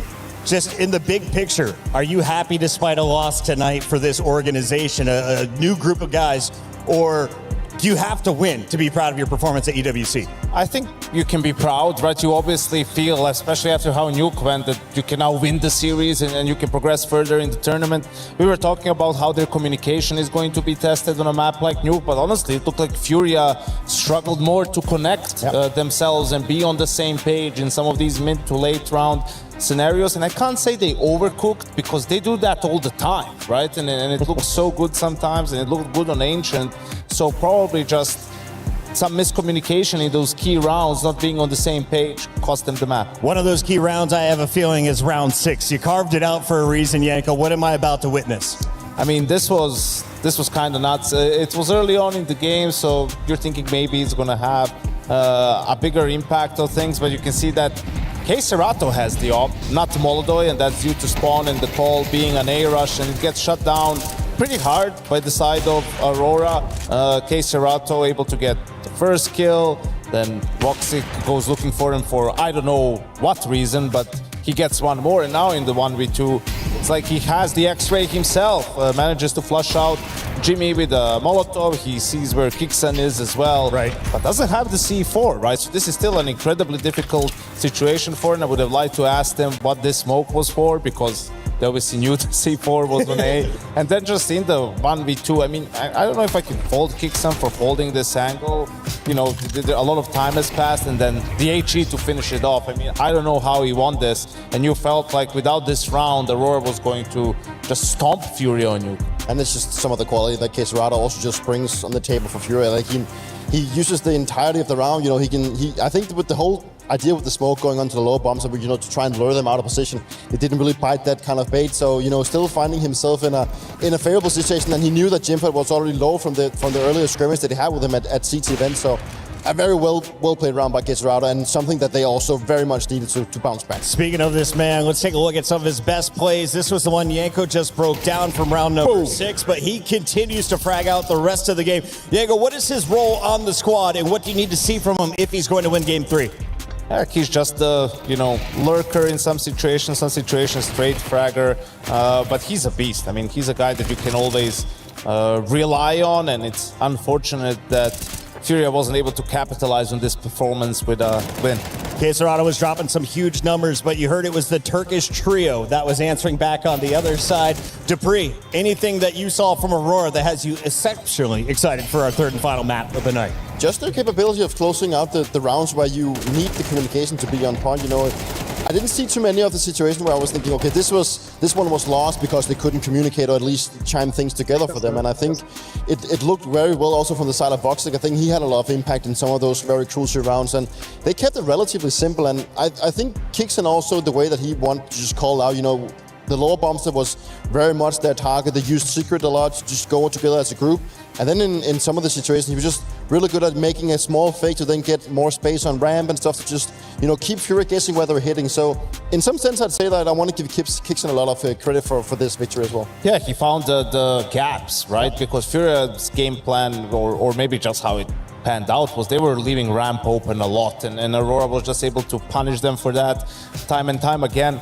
I have to say, like, Kinder has had a couple of really bad whiffs, man. Like, I mean, even on Ancient and on Nuke, I don't know if he's just having an off day or something, but it would be great for Furia if he can snap out of it on Mirage, because he's in that connector area. He's always aggressive, especially on the CT side. So if he goes for those plays playing like this, it's not going to be good. And if he doesn't go for these plays, then you're not getting the player that you need for Furia. Yeah, and you know, it's true to his DNA. That's how he always plays, right? I don't think Yekina is going to be looking at his stats saying, okay, I can't play the way that I always do. Like, he's going to stick to that. But then again, also Molodoi, you know, he's also the aggressor. He's also one that likes to be in your head with that op. And he had multiple blunders in this game, specifically going into hard, where you need to hit that shot when you get presently like an opportunity, and that's a bit of an issue as well. And I know we have Packet over here, and he's thinking, what are these guys talking about? They have Fallen popping off. It's fine. He's the star, right? You said fifth best in the world, though. Not anymore, right? But he's been doing some good work too. So they just need to connect a little bit more with some of these star players, because they are in the positions where they can, you know, make the biggest difference. It's not the first esport where the old man doesn't have the hottest hand in the lobby, but he did have some big clutches. When you're speaking of young talent, how old is this guy as we take a look at some more highlights? Production has been making montages behind the scenes, and the CS fans around the world are loving it. Keep sharing it all over social media. And tell me a little bit about this star on our screen. Xantares has seemingly been here forever. Like he's one of those Turkish players that just has been standing out for so long.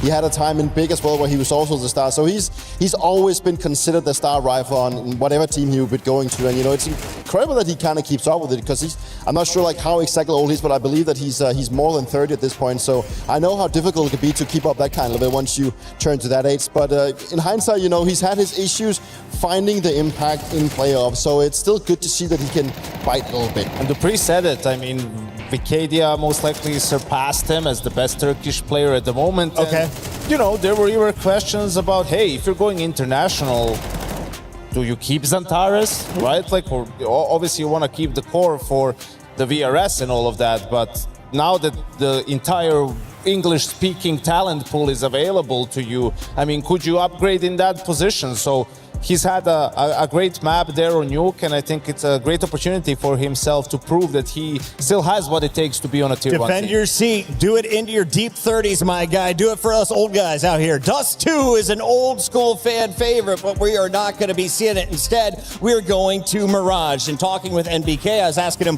what's kind of the pros' favorite map right now? And he said, well, kind of traditionally, the most fair map has always been Mirage, or even. Do you still feel that's the case, Dupree? I feel like the map has been in the map for so long that at one point, you have to get tired of it, right? But seemingly so Valve doesn't, so we just keep sticking with it. But I mean, like, looking at the fact that it's a map that requires, the individuals to be more on point, I think, I'm kind of leading a little bit into that Aurora could potentially take it. I think they've shown that they are more sharp today, and it's a map that doesn't require the same kind of communication as Nuke does. And even in Nuke, they did look promising. So anything can happen at this point. You just explained it, but I want you to say it with your chest. Aurora can beat Furia, and the percentage of my belief is 60-40.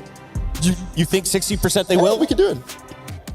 I think Furia bounces back here, right? Like, they had an off map. I think Yekindar, unlikely for him to have a full bad series. Those are uncharacteristically bad misses from him, right? And I feel like he's going to find some fire in himself to turn it around and make the difference here on Mirage. Well, I got the official word that triple overtime has started on the Bravo channel. If you don't have both tabs open, fix that right now. The Esports World Cup is going on for 4 more days after this. For now, though, we got to finish day 1 with the casters.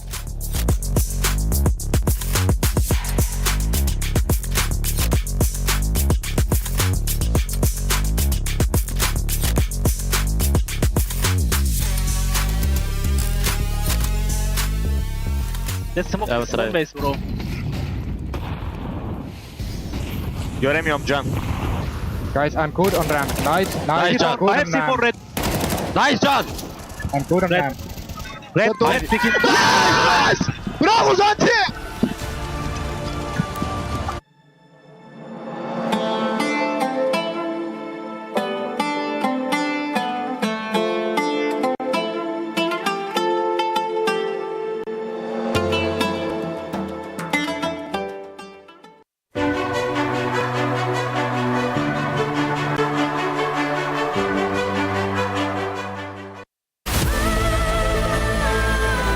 EWC is all about breaking records with the best of the best. That's why I'm out here at the racetrack today to do just that. I've got my driving instructor, Vincent. Vincent, hello. What is the record for this lap? 50 seconds here. 50 seconds? Yes. Easy. You think I could do that? Maybe. Let's see. Let's go. 3, 2, 1, go. And here we go. No. Break. Okay. And reverse for go. Now, usually in my car, I have one of the little screens that pop up. Stop. With It's good. This is good? You Okay. can upshift for the one. All right, and I'm you can go. upshifting. Okay, here we go. You know what? I didn't adjust my mirrors before. I'm gonna park right here. No. I need to know who's on my 6. We are solo on the track. We are solo. It's good. See, that's how they get you. I think you can faster. We're about to set a record here, okay, Vincent? I'm Yes. gonna need you to be patient with me. okay? Because right now, I'm going for accuracy. We're doing this my way, all right? Haven't you heard that Frank Sinatra song? Fly me to the moon. You gotta lean into it, Vincent. You gotta lean into your turns. Lean with me. Lean with me, Vincent. Yes. You are feeling is the G-force, all right? This is what pilots feel when they jet off into outer space. Do you feel like an astronaut, Vincent? Yes, a little.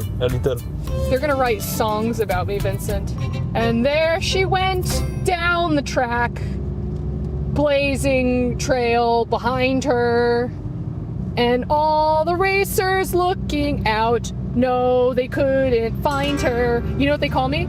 They call me the Yellow Flash. Try to be fast. How do you feel about stopping for a little sweet treat?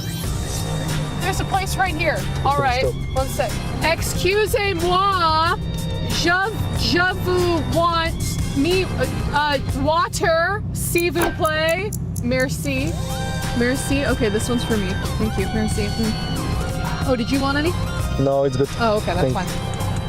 Where's the cup holder? No, don't have. Okay, you're my cup holder now. Did you just throw out my water? Yes. Maybe I wanted to drink the rest of that. Did you ever think of that? You drive. That's true. Don't drink and drive. You're right. That's a very bad habit. Oh my God. I can feel the wind through my hair. The adrenaline is like nothing else I've ever experienced. Look at how beautiful the scenery is here. Yes. We're about to cross the line. A little bit. We're about to cross the finish line. Yeah! Nice. Good job. Little slow, but good job. Nobody has done that before. Nice. We did it. Celebration. That's the sound of my people. After weeks of celebrating only the greatest losers, now I myself have become one. We did it!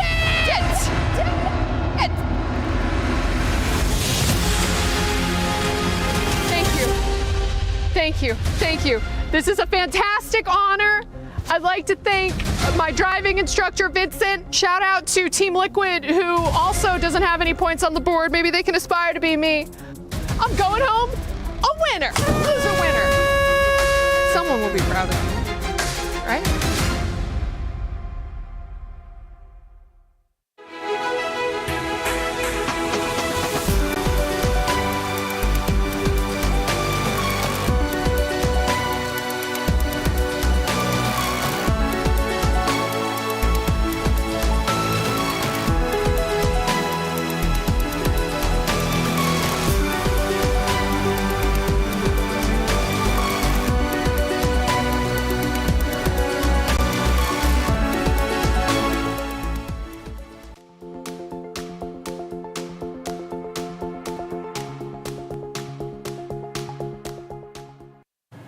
I'm here at the Foot booth when we've got tons of things going on, and by that I'm talking about a reaction time test. I'm not doing it alone, of course. We've got real gamers in the wild.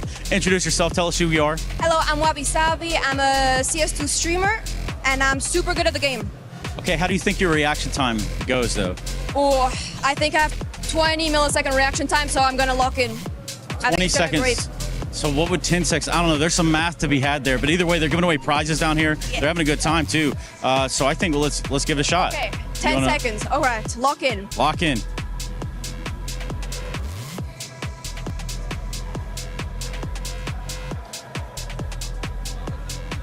Boom. Was that good? Survey says 796. That was horrible. It could have been worse. It could have been like just a straight 6-7, right? All right, I'll see myself. Let's go ahead and switch it up. Let's switch it up. 40, by the way. Just prove it. Or I'll go on the reaction time test and I beat you here. You walk that back. Deal? Deal. Deal. Here we go. Wait, is it restarted? Yeah, you're good. Here we go.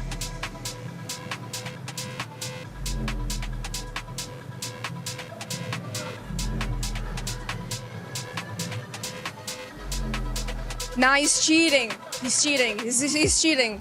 He's cheating. What are we at? What did it end up? I didn't see. 10-16.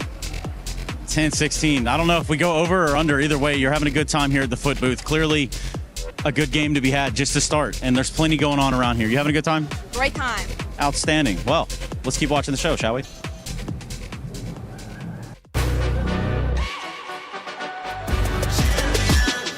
This ain't no regular thing. I came for the ring, you know what I mean.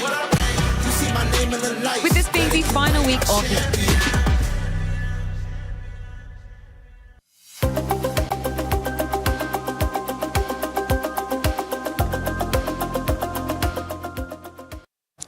With this being the final week of the Esports World Cup, there are a huge amount of implications when we're looking over at the Club Championships. Now, obviously, earlier today, we did indeed see G2 taking down Astralis over in CS2, which means they are finally eligible for a bit of that prize pool from the Club Champs. But, Glitter, I think we're looking more at, I guess we can call them the Big Four. That is Na'Vi, Vitality, Falcons, and AGAL, which we don't have any representation of that in Counter-Strike. So, can you tell me what's been going on in some of these other games? Absolutely. And let's go starting in with Fortnite, because we do have AGAL in our game. However, we won't see them play until Group B. We got through Group A today, and we actually do have some big news when it comes to that side of things as well, because the CC squads that were in Group A were Vitality, Team Falcons, and Aurora Gaming. All three of those CC squads made their way straight through to finals. They get to skip that survival stage, which is massive for them, so they're one step closer to guaranteeing that top 8. But if we're continuing to focus on AGAL, a big game for them is going to be Crossfire. Not only are they the defending EWC champs in Crossfire, but they've already solidified a top 8 spot for them.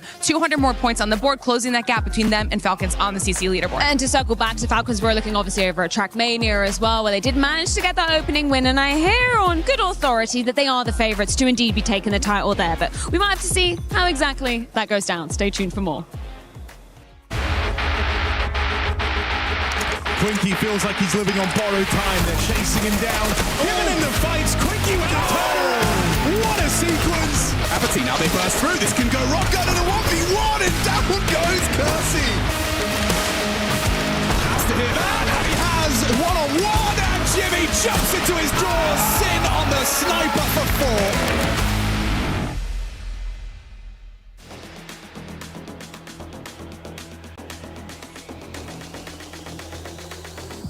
The highs have been high, the lows have been low in this series, but we play on all the rounds and all the maps here at EWC in this single elimination playoff. These two teams are soaking up every second they can get on this stage. We head to Mirage. It's our deciding map of the series. We're going to find out who's got the energy to play through the night. Well, I'll tell you who's got the knife round. That went to Aurora. They're selecting to start on this CT side of our final map. And if you take a look at who they've taken on since they've imported some international flair, this is their biggest opponent. K27, Nemesis, Focus, Echo, Hotu, Big, M80, and GG How. Furia are in a whole different league, and they are bringing it to them. It's the Turkish core that's impressing me. Toxic, Zantares, Wakadia, all with massive moments, and Furia just trying to hold on. This one could have been done in 2 either way, but I think over the maps we've seen, Aurora have looked like the better team. Yeah, I absolutely agree. Fury didn't have like the clear lead on Nuke and a clear victory in front of them, but I think they were in positions that were very winnable late in the game. It was forced into overtime. Aurora, an overtime that kind of only appeared on fact of the money. If they had 4 gun rounds, probably would have looked very different, and they were able to long it out in OT. Despite some pace changes from Furia, it all felt like it came too late. I don't know if we're doing a lot of learning on this side of the bracket. It's starting to look a little bit weaker with these teams taking to the server. Same as Mao's dropping them up to Gamer Legion. You know what I'm learning, Chad? I'm learning that just like Cologne, I'm looking at one side of the bracket and I'm thinking there's a victor in there somewhere here for this EWC. Well, I hope that Aurora can continue to impress right now. New coach, new in-game leader. The CT side start with an A rush. Let's get crazy. Woxic will.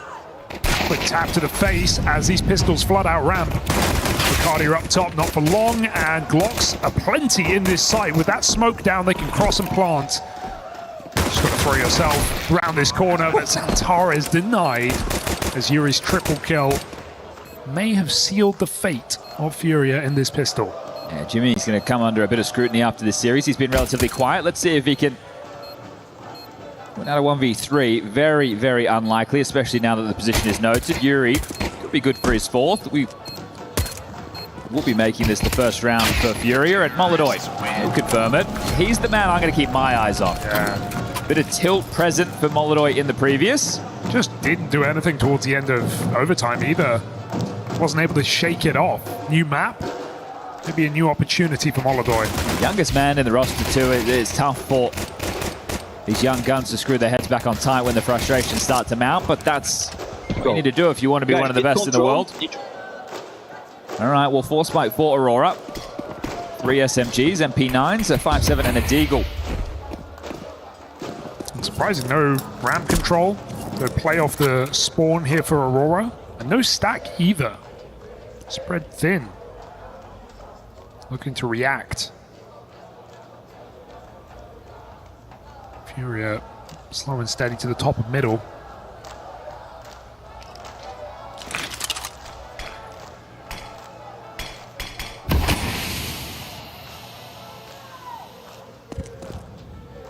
Are they considering a mid clamp? Not playing in con, but Jimmy's starting to scale up short to support this.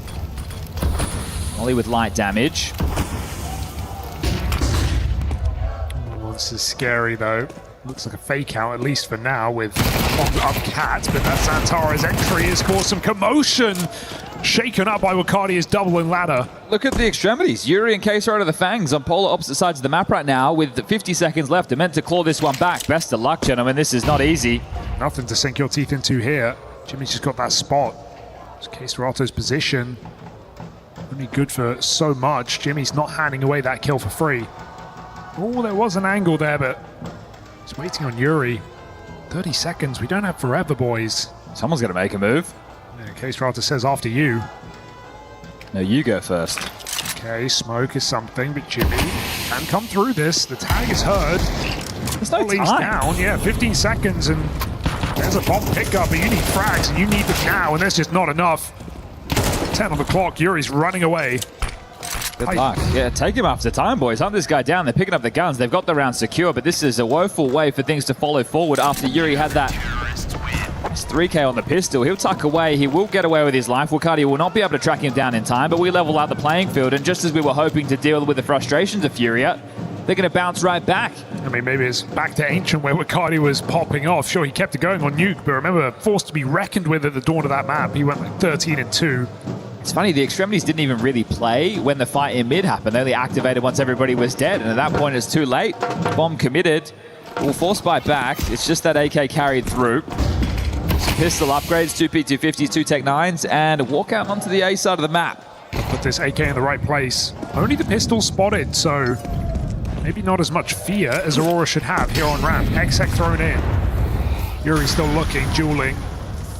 Shaking for this fight, and that's a good turn. Kicks him one over commits. Flash will certainly help, or at least it should have. Does not pounce on that kill. So 5v4, he can reset. Look at the bomb as well. There are options here for Furia. Wakadia stops Case Rato middle, and Jimmy cannot die for nothing. Like that. But the nade to follow. Big boom available. It misses. Furia are running wild. They're running rampant. They cancel the call. Oh, if this is anything like Nuke, I can see them just walking into a stack with about 20 seconds left and having the round fall apart. Dude, what was that from Jimmy, though? He has the prime position. He swings in. Yeah, a couple of players having some off days today. Not the output we'd hoped for. That smoke will keep you there. Time wasted by Molodoy.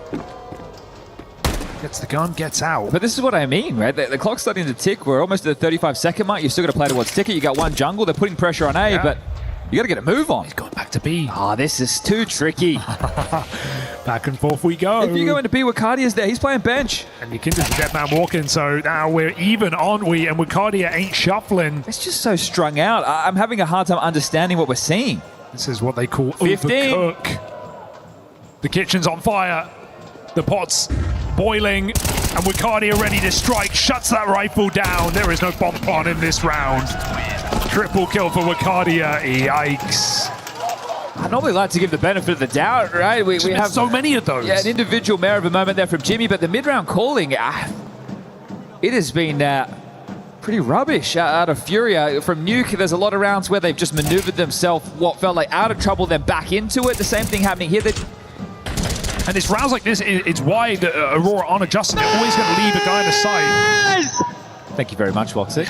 As I was saying. We're awake now. I think a question that I'm posing is the idea of all of this fakery, because the language barrier, right, is a barrier that Aurora are trying to deal with. Are they trying to capitalize on that? Maybe some laggy comms? Maybe, but it's not like Aurora have ever fallen for it in this series. Exactly. They've been very stable and not over-rotating for the most part. So it's not like Fury have, you know, evidence that this has worked across this game. These really late round moves back on Nuke cost them the map. There's just some scenarios where you'd prefer to see the group up and trade out, right? But there's this, okay, we're going to fake and then we're going to run into a bomb site and then everything has to go perfect. There can't be a sleeper agent like Wakadia playing towards bench. A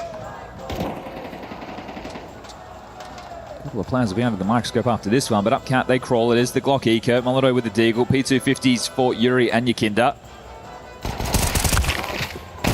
Trade, sure. Now, though, into the mix. Jimmy, you need something this time round, son. Okay, yeah, no excuses, Jimmy. You've had some mares in the series, but this is so free for you. Shut down on a double. There you go. He's got the conversion. That's more like it. It's only Eco, but that was a susceptible round from Furia. Really liking the energy I'm seeing Woxic bring. Right, with this Aurora team of the past, he was one of the guys who would bring the energy, but you would see it in games like this. It would dip and no one would be screaming at the top of their lungs. It'd be Madja just trying to will the boys through once upon a time. I mean, he's been that man before in these international rosters, right? Think of the Mal's successful days, you know, all that time ago. He was saying it was kind of weird to switch back to English after years as a 4-5. Right now, Aurora are honeymooning. And I think no matter what happens in this third map, if Aurora win, Fury are going to be kicking themselves. I feel like we shouldn't even be here. And Aurora are playing the better Counter-Strike across this game. Even if they did choke that Ancient lead. And a reminder to everybody, Fallen has announced his retirement coming at the end of this year. Now, rumors around the rosters, but a conversation for another setting. It's a fair point, though. In the back of your mind at all times. You'd hope it gives you extra motivation, but sometimes you question if they're giving up, but with the future uncertain. Let's see, parking into the site. 3 through Palace. Quesarado, I guess, is going to be a late B lurk, and then to throw the util from ramp is going to be Fallen. Just reliant on his team's success here. So kicks in under the balcony. That's the support of Woxic towards the triple box. Oh, we had that whiff earlier from Kixon. He does need to hold his side of the bargain here. Ramp is the right routing. Fallen holding on, but no one able to clear him yet in this position. And Fallen just one flash. They're taking too long. 20 seconds. They're trying to double fake again, but that's cleared out by Jimmy. He does die, but it's a death worth having as it keeps players in this site. Orb has rotated in. Kixon is stalling on the ramp. He's finally going to get found. But 3v2, and that bomb is not down. Hello, Molly is good. Have they got it? Just about. But the repeat from Woxic should seal the deal, and there was no time left for Furia. Again, another late round, another very fakey move. Throw the AX egg, go quiet, throw the BX egg. Quesarato gets cleared, then they hit A. It's all over the shop. It's quite perplexing, to be honest with you. Well, the defuse has been started and restarted a couple of times, just making sure that they can pick up the AKs, get all the util they desire, and I think you have to take the time out if you're Sid, whether or not it's into the next or the one that follows. Well, as you can see, it's into this next round of play. Nice kill from Jimmy, though. Keeps everyone in position. Woxic had begun to move, but because Jimmy fully clears apartments with that kill, he's already back there to stop them off the plant. So no good deed going unpunished here for Furia, as the fakes continue to let them down. Just trying to assess Furia, really. They lost to Falcons back at the Major in Cologne, 0-3 in the final, and they were very slow. It was agonizing to watch. They never really felt like they were in that game whatsoever. Online, they lose to X-Sharks, aka Dendelay, but that was a 3-map series.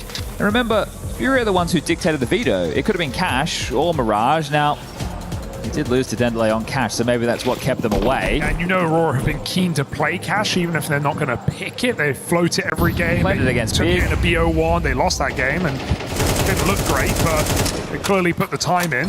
Half by here. And Yakinda already the walking wounded and dead. More opening death for Yakinda as Jimmy gets to activate now, and they're just going to mop this one up. This is a beautiful looking shutdown, and well, they try a bit more pace. Molodoi gets a little something. That's 5 HP, and a nade is going to... Hold up a second. Hold up a second, Molodoi. You look mad. M4 has no bullets. That nade is fine. Kicks and holds it from short side. Got a little bit more costly than it needed to, but plenty of cash stacked right now for Aurora. 5-1. This is for them the quickest start yet. Well, Jimmy is now in the server for the first time in this series. He's had 2 solid B holds, and that 1v1 against Keserato where he burns in the molly. An important round from him as well. We won't tell people one was an eco and the other was a half buy, but it's the positions he got them in. I'm going to give him that 3k on the eco.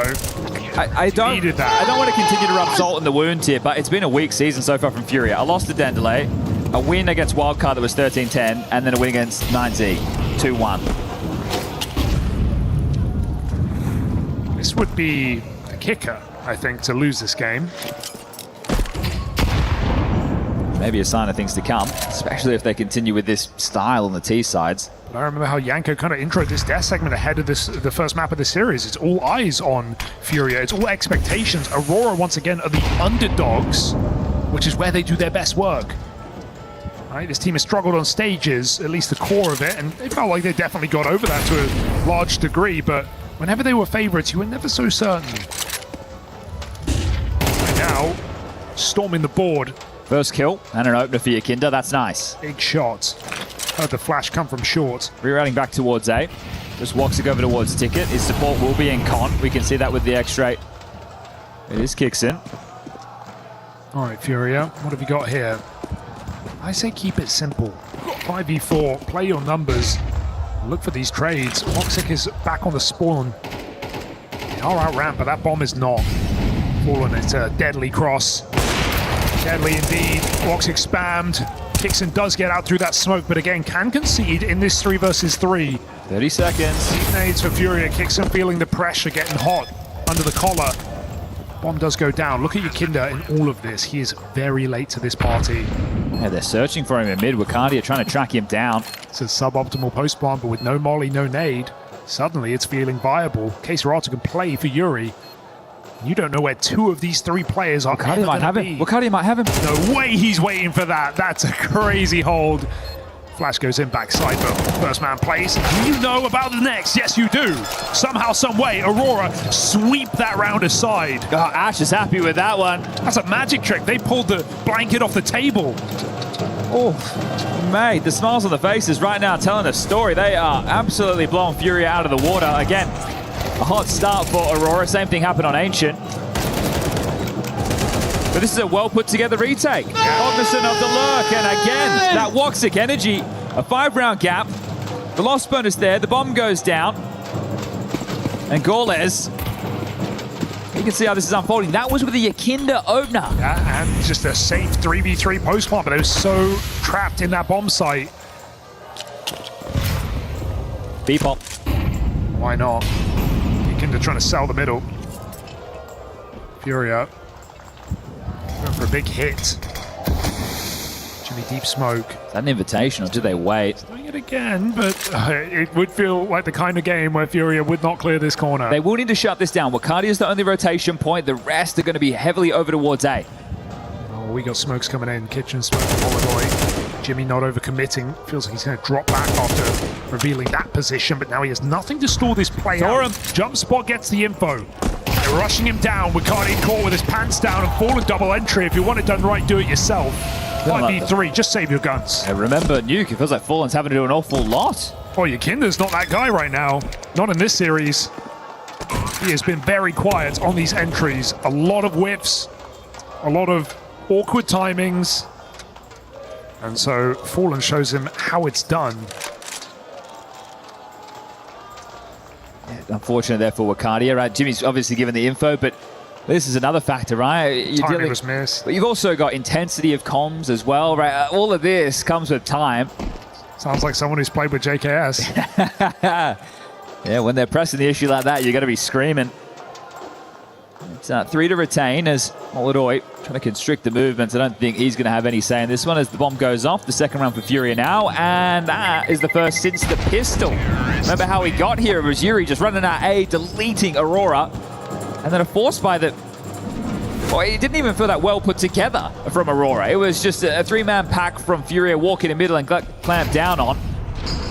Yeah, just great entry work there from Fallen, really. His fragging has been better than his calling in this game, so it feels. You wonder who's micro in these mid rounds, because if it is him, then yeah, but I guess at the end of the day, he is the leader. It can be Yakinda as well. We know how vocal this guy is. Would make sense with how out of sorts he seemed. It's hard to know. Oh, double nade. Big shrapnel onto Woxic. Lives to tell the tale. So they're going contact here. Again, no bombs, so Fallen will have to come back and pick that one up. Something for the pocket of the Professor. Stray bullet would do it.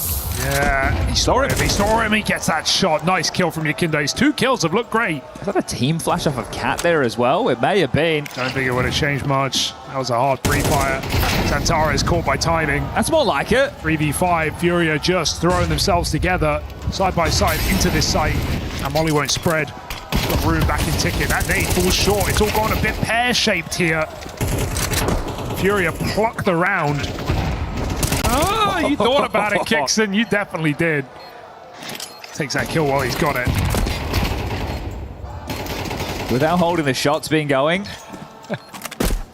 Normally it's Furia are the ones who are seeing fumble in that degree. At least it was already a lost round. Trying to make it a winnable one. So a couple guns to be saved here. And Furia should allow that. At this point, build up your own money.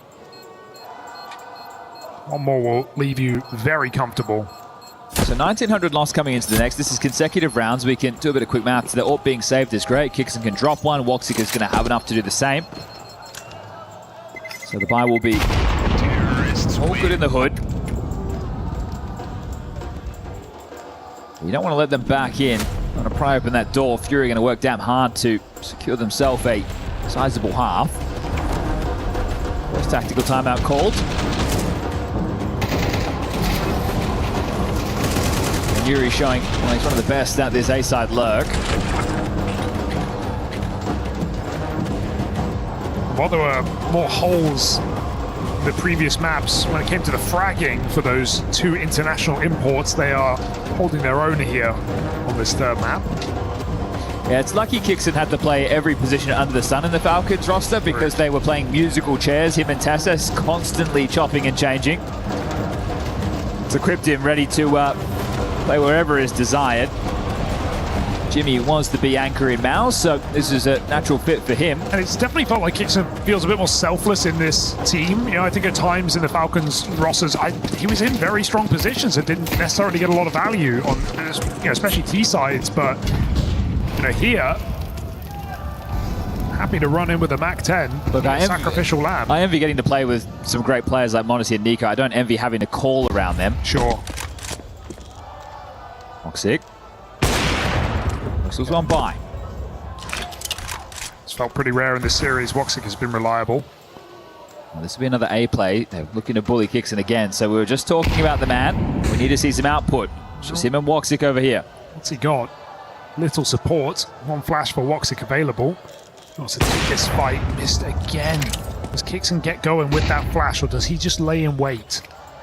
Gonna hear these nades coming over. Rotation towards the ticket from Woxic. Will he get there in time? Again, another solo fake on this B side, but I don't think Aurora are buying it. Woxic has come back to spawn ahead of that Molotov. Molodoi finds a shot. That's a nice repeat, but spam damage does it from Yuri. Yeah, his insurance policy right now is Yuri. Very important frag there. You're hoping for some luck to go your way. How about that? Xantares. Just point and click. X-ray vision on the man. Now they're waiting for a mistake. Do they get it? Yes. Xantares goes searching. Bacardi is still here. A position unconfirmed. Ready to strike on this tap. Yuri over the top, and they're not looking. Bacardi with one more. As Yakinda's thrust into a 1v2, he's going to need 2 very sharp shots, but not to be. Aurora managed to squeeze it through with some little help from the Turkish 2. I think the trade from Yuri onto Woxic pin towards the triple should have been more than enough. That is... Show us that from Xantares' POV again, just please. Unlucky. That second one bullet. It's one thing to drop the bomb. It's another to one-tap K-Serato. He didn't even see him through that smoke. Oh, that's nutty. Luck's on their side as well right now. Molotov with a damn.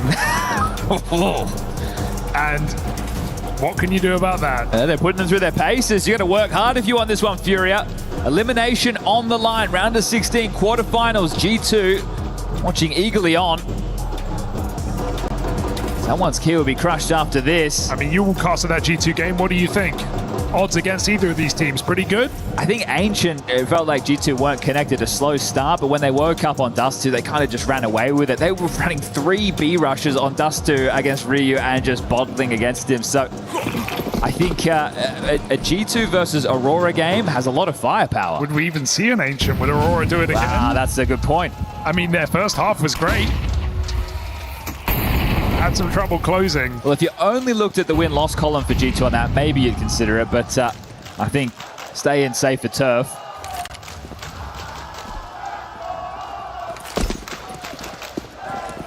No doubt the crowd's still here making some noise for Furia. Ooh, good time for this AWP, but Woxic's had a couple of misses in this map so far. He's on his own. Really got to hit this. Xantares gets out of dodge. Woxic. Balls are coming in.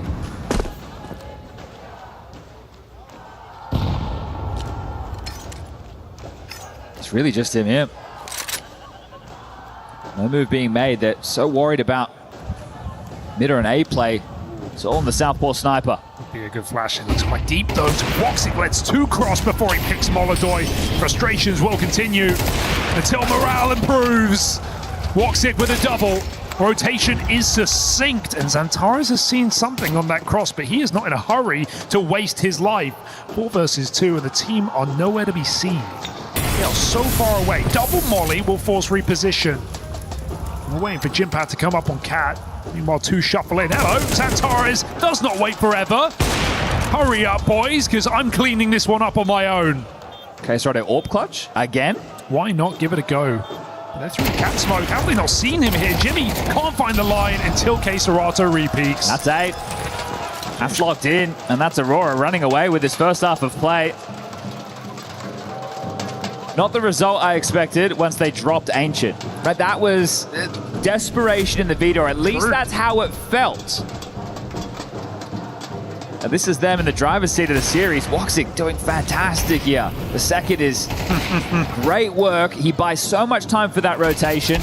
And this is that aggression that we're seeing from the Turkish core. They just take these fights. They take their chances. They're not second guessing. Yeah. They're backing their aim and they're making it work in a big way. It's a lot of fun to watch this Aurora. And look at Woxic go. Every round, he has had a new starting move. And you can't say the same about Molotov. He's not been that presence, that threat in the server today. He's not been getting many shots off. This is it. The engine on the T side for Furia is meant to be Molotov being suppressive with the AWP, and Yakinda making the moves. It's really been fallen in some of these. Or a clutch from K-Serato. Yuri in this half of players had some impact. It's been trades off Furia. It's been, you know, K-Serato lurking B-abs. It's not like Furia have the entries to let these late round players succeed. Will that change now in round 12? Can't have an off day in Counter-Strike. We've got an awful lot to play. Round of 16, a couple of extra games in the mix. Off day in playoffs means a one-way ticket home. So window smoke to be deployed. Woxic has repositioned towards ticket. Molotov given nothing. Pressure up middle. Woxic won't commit here. He's going to go behind triple. My goodness, that's audacious. Luckily, Xantares has his back. And so these 2 Turks holding strong yet again. Woxic will fall, but Xantares, unfinished business, spots that AWP. Goes swinging once more. Trades aplenty. Jimmy does find Molotov. He's now thrust into a clutch, and Jimmy wants everything. Round the world, what a rotation. Tough to win this one. Yeah, this is... sunk, what, 10 seconds off the clock before you can get there. You can't go through Palace. There's no way, Chief. You have to go ramp and... Oh, dear. Yeah. Wait, don't give it up. Because Jimmy might have the whole round in the palm of his hand. He just has to reach out and grab it. Jimpat, miss spray, converts! And it slips through Furia's fingers. 9 in the bag. He's giving him a wave right there, is Jimmy. That's what we love to see. And if you weren't dead, that will kill you, Furia. An absolute knockout. It's a 9-3 half with the pistol. Centaur's opening kill puts his body on the line. They're trading back and forth. You're thinking, okay, Fallen doing it again and not ready for this. X-Ray off in the building. Bye-bye. The crowd in the dark, but Jimmy says bye-bye. Can't give that one back away. Almost whiffed that spray as well. Pack their bags. I think we'll see him in the lobby with a couple of those faces. This one slipping away as the Aurora management loving what they're seeing. I can't believe it. I can't believe it. I can't remember the last time I saw Aurora smiling this much. Yeah, true. They're having a good time, and understandably so. In a playoff. G2 in those quarterfinals. Could this be the run? Keep in mind, grand finals last year for at least the core of Aurora. Looking for another unlikely run. Stacks in the right place over towards B. You don't need me to tell you the pistol's mandatory. Shots need to be hit now, Furia. Fallen free-firing.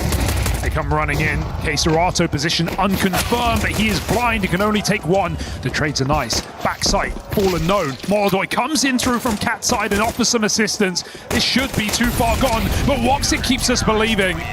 Furia finally stemmed the bleeding. Necessary ticked. Another Fallen multi. There's at least 2 rounds that you can attribute to that man. Bomb doesn't go down. Expect the eco. How long can they hold on to this lead? Conceding what should be the 5th round to Furia now. This one becomes about damage. Can you limit what investments they can carry through? Force out a couple of rebuys. 3 Digs, 2 Glocks.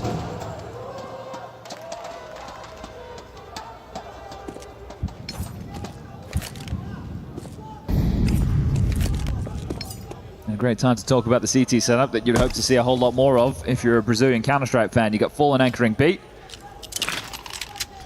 Kinder over towards short for now. He's pumped back into the site to join the boss man. Obviously on the AWP will be Molodoy, and he needs to hit his stride. Well, let's compare, right? Because we look at Woxic. What were his starting positions? He had some CT ticket rounds on gun rounds. He was picking ramp. He was boosted B. It's hard to know where you're going to run into this sniper. Can Molodoy be as diverse?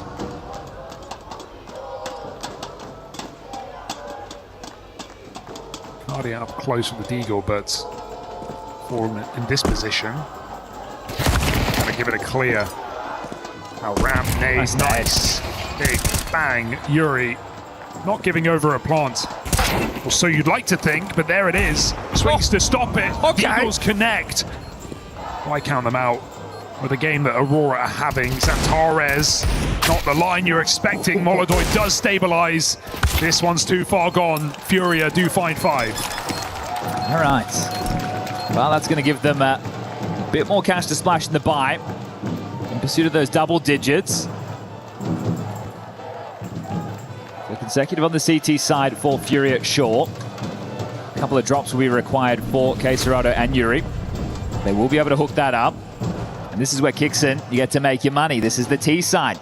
Can you call your boys into a winning position?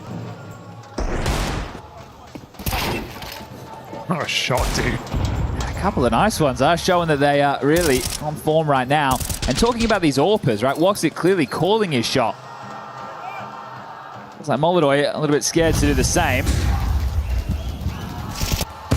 Sometimes you have days where you're feeling it, sometimes you aren't, and that's where you need to turn to your in-game leaders, and it gets so much tougher for the likes of Fallen to be able to call your boys out when they're not performing how they normally would. Mid-control established somewhat. Exchange your util.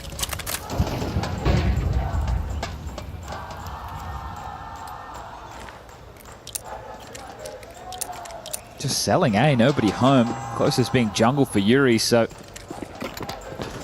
the looks of things, they want to stall out mid progression, but they're not clamped into flash forward and fight when they're in the guts. They are giving them a whole lot of space right now. Right now, Fury have no info. Sure, it feels like a limp fake, but that smoke came down, and Fury can't see what's going on A. Meanwhile, Aurora come back for it late. You wonder if the B stack is because in the early stages of Nuke, Steve side for Aurora, they tried to hammer on Fallen at ramp. Yeah. Well, it's fine, I think, still for Fury. They can retake this site, but it's about to get taken. Chicken would love to slime one from short. 4 and 10, struggling game, struggling series. And he just can't find that angle right now, but they've got to cross through, out connected. Yakinda, 1-for-1, could be worse. Smoke in the jungle, 20 seconds as this bomb gets out. They don't even know about spawn. It's completely open. High flash is perfect. Keserato jumps on him. 4v3. Trying to maintain this jungle control, and Aurora go back, but with a default plant, they can't move too far. Fury are gaining space. Another frag from Fallen. A 2v4, and hard shots, but necessary ones if Aurora want to find 10. Jimmy thins the herd. Cardi's got to live. That bomb is for him. He's the only one who can play it, and Molodoi knows it, trying to force that final kill. Jimmy can't stop that defuse, and so Furia are still on this stage. An orthodox setup there, very worrisome setup with the way they approach that. But once you see that high flash come in, the understanding on the stairs right there, you think, okay, that's what was premeditated. That's what they were hoping to pull off. And that's where they stuck the landing. So now 3 straight, the longest streak Fury have had in this map so far. Something, hey? Starting to get a bit more interesting. But you have to deal with what is the partial buy of Aurora. This should be a pocket round, likely just into an execute. 3 smokes middle. Window smoke, top cap, and con. They played forward. If they go right now off the rip into a B execute, they'll be able to catch them out of position. They're the ones who are being fakey. A fake. No. The Fury bite. They're still down bottom middle. Fallen sees it coming. Everybody spotted. Rushing this site. Fallen no support. Coming through the kitchen now. Fallen holds his own for 1, but he's got teammates by his side. Stopping the scale. Nice shot from Wicardia. Could they really do this? Yakinda's managed to slip through into the back of the site. There's no ammo in this rifle. Wicardia's just spinning around, and Jimmy doesn't know. Right below is where Yakinda sits. 4 kills from the bottom performer keeps Furia from embarrassment. I didn't think he'd get there in time. He's worried about underpass, but sweeps up short. And then surges forward. Well done from Yakinda here. They lost track of him for sure. But you can see this is not Aurora turning into scrim mode, but players playing, right? You could see our fake plant, there's that, dipping and diving. That's when, once you're in, that's where the creativity of the players have to come through. It was looking like quite a dominant affair, has now become a 2-round gap, 9-7.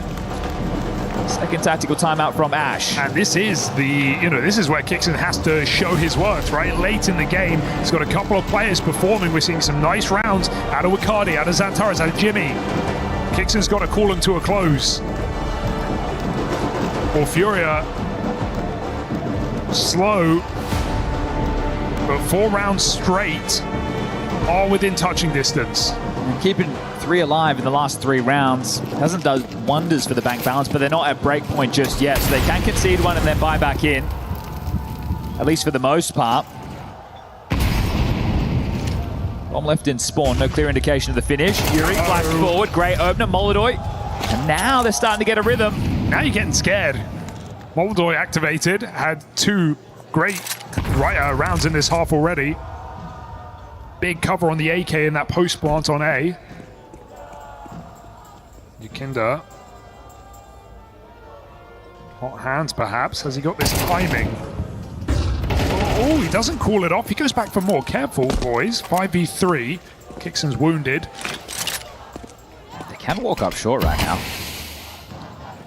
It's Fallen considering it. Jump spotting on this B side. Molodoi poking shots through. I'm curious if he spotted anything over the tip of the smoke. Xantares. Oh, he saw something. Yuri can't close it, though. Gonna swap sides. Here's the line sketchy game now. Fallen good angle. Woxic. Oh, he gets a bit of a warning. A jiggle. A chance to disengage. Yakinda's even rotated in backside B. I wonder if they noted 2 pieces of utility there. You can change your mind, but it means you're going into the orb. And Yuri just clotheslines Antares. There is not a second player in sight. Gonna get backstabbed. Yeah, you could argue a save here, but it's just too threatening, too dangerous. So Kixon tries to shoot his way back in. Molodoi, does he play alone? That Molly makes a decision for him. He has the cross covered. Yakinda can stop this bomb from bench. Swing out on short, nice shot. Bomb going down. Fallen and Molodoi trying to survive. Hello, he doesn't see him. There's a wallbang right there. Molodoi won't take it. A guaranteed kill. Wasted. Fallen patience pays off, and Woxic, it's an open plant. He's got a shot. Fallen rotations. He walking this. Do we really have the time to walk this rotation? Molodoi's looking desperately for info. Just got to run in. They've got to get it going. Someone's got to get on that bomb. Fallen will try. Woxic, one shot to decide this round. They are full sticking, and he can't find it. Furia with another retake. Well, the attempt there from Aurora, considering the circumstances. They get in, they get the bomb down, they keep it threatening. That'll facilitate another buy, but their T-half starting to look just as poor that as Furia's. This is 5 straight now. It's rough, because that was a 2v4 into a very viable position. And Molodoi misses an absolute sitter. But he at least makes up for it. Yeah, surprised to see Woxic adjust into that. Thought Yakinda had done enough to pip him at the post. But holding on. There's a 1-round gap, and we have a tech timeout, so give us a moment. 2 very different feelings, I think, going on in the server. You've got Aurora, who are coming off of a high, dominating this game, now realizing they're choking on this T side. That's 5 rounds in a row, not found a round in the second half, versus Furia, who probably sort of mentally let go, maybe accepted their fate, now starting to get re-inspired, winning some very tricky rounds in this comeback. Every round, it feels a bit more like relief. Right, okay, oh, we're still here, we're still in it. And Sid giving the Graham Messioso patented double thumbs up.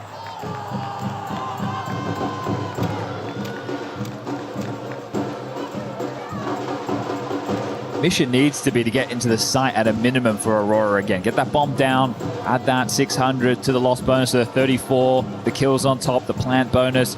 Keep the money flowing, so at least you can keep it somewhat threatening. Don't just get shut out. Be in the washing machine of a full buy into a half buy, excuse me. Straight into A. All right. Mission plant. Oh, this is a good position. Yuri pauses himself, and Molodoi hits a very nice shot. Keserato keeping the pressure on. Another tag from the Molodoi orb puts Kixon on its last legs, and Yuri hasn't even had to play, but that is the surprise in this site. Woxic 1 versus 4. He knows the angle of the orb, but he can't finish the job. And Molodoi now enthused, pushing back in as they come chasing him down. Careful, boys, as Woxic almost steals the round. Ooh. 1 bullet headshot on Molodoi. It is Fallen again with another clutch. He was heating up right there, Woxic. Oh my goodness. This is the man in the mouse jersey. You love that spotlight. This one would have been for the ages. That is a terrifying round there. Nothing feels safe. You don't feel good about it, but you do have it in the bag. Well, Goles manages a smile there, but he knows these rounds are too close to call. My God. And Chad, I don't want to say it, but it's in the air. After Ancient into Mirage, these leads for Aurora, an 8-4 back last time. A 9-3 here off onto the T side. Trouble in paradise? Well, you'd love another day to see if you can get at least a better tone out of your Kinders and Molodois, right? If you're Furia, if you're able to snatch this away, give yourself that quarterfinal, see if they can reset and put more of the Counter-Strike we're familiar with. Molodoi is starting to activate, right? He had that double with the AK, now the Orb's out, so at least looking more comfortable than Nuke. Just a partial for Aurora. I'd expect the last Ash timeout into the next round, most likely. Been on the money on your timeouts. Let's see if this one There's a gut punch. We got a hero AK on Xantares, and we got a one-man B-hold. This under setup, it sets you up for a post-plant, but you've still got to hold the site. Yeah, Fallen needs some resistance here. He needs a kill and to buy time for the flank. You can feel it. He's pulling away. Kinder's making a move. He might get caught on an island. Cancelled. He's walking under. Kinder pushing up, and they're going to clear this. Careful. They're all above you. Kinder somehow escapes. There's no nades to stall this out, so Xantares comes gunning. Not on his watch. What a chase from Xantares. He's going to arm his team as well. Or so he'd like to think. That's what you need to see. Good move from Molodoi. Fills the void, finds a kill, ties it up. 4v4 now. I mean, you've ruptured the whole plan here for Aurora. They wanted to B-pop, they changed their mind. Now they're just dead set on getting this gun.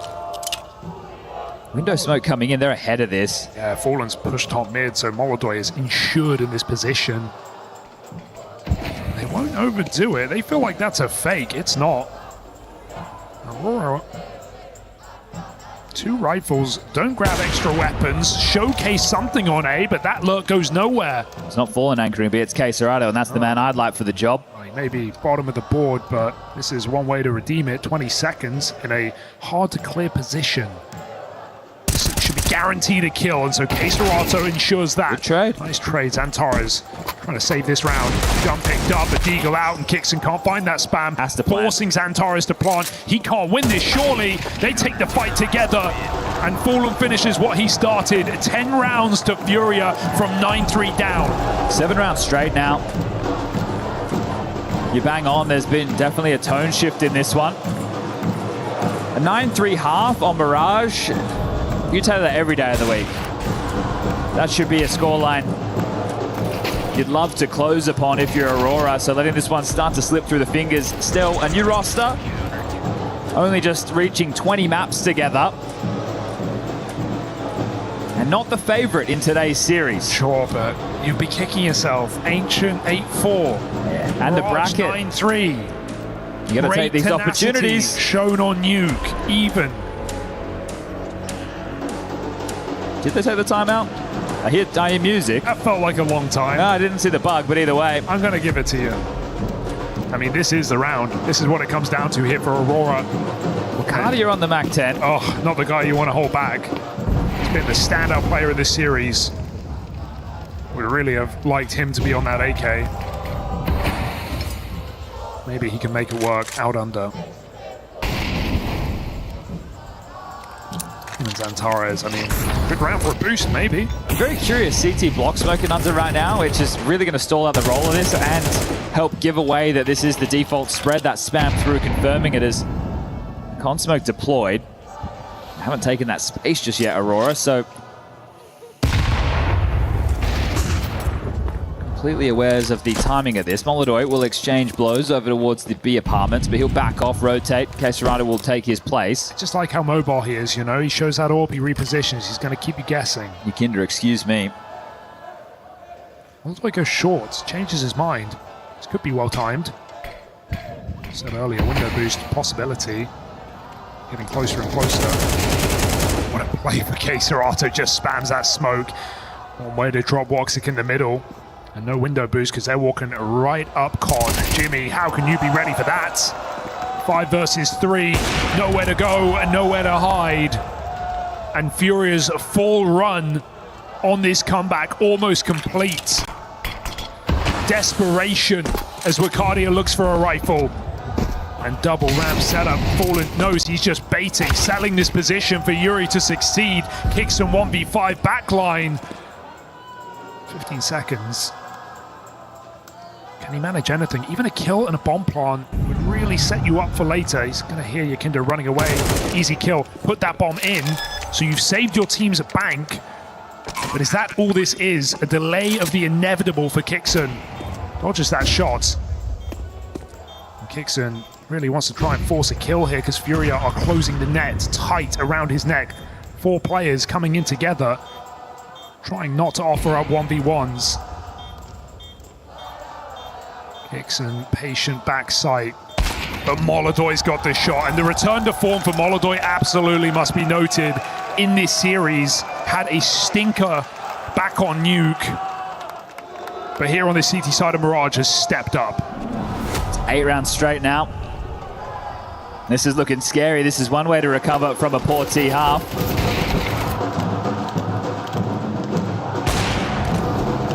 But looking more dynamic, starting to flow, individuals making moves that count. As it's just 2 more. You mentioned that bomb plant. They get on another buy, but being blanked right now is Kixon. Just no close rounds either. Came down to 1v1 in this half. That was all they've got to talk about. Those drums getting louder now. Furia getting feistier up the top of middle. Xantares trade. Oh, they got a ramp. Molodoi saw something. He doesn't like it. Okay. Not today. The witching hour now. He's hit that flow stay. He's looking comfortable. The opposite of Nuke, and this has completely stunted anything Aurora could have hoped for. What are you meant to do? Yuri's even getting put into this site as well. Might not clear Tetris. Even if he just sits default, it's such a power position with no one in Palace. Oh, he does walk in.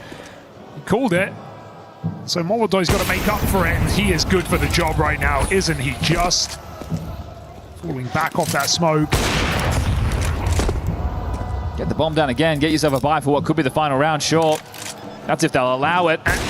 Not today. Molodoi sky high from bottom to the top. And Aurora get dropped here in this T side. They have not found a single round in this half.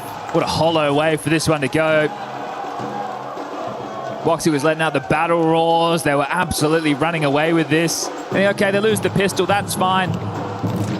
Plenty of rounds to work with. Right now left with absolutely nothing. This series was a hard watch for Furia for a lot of the game.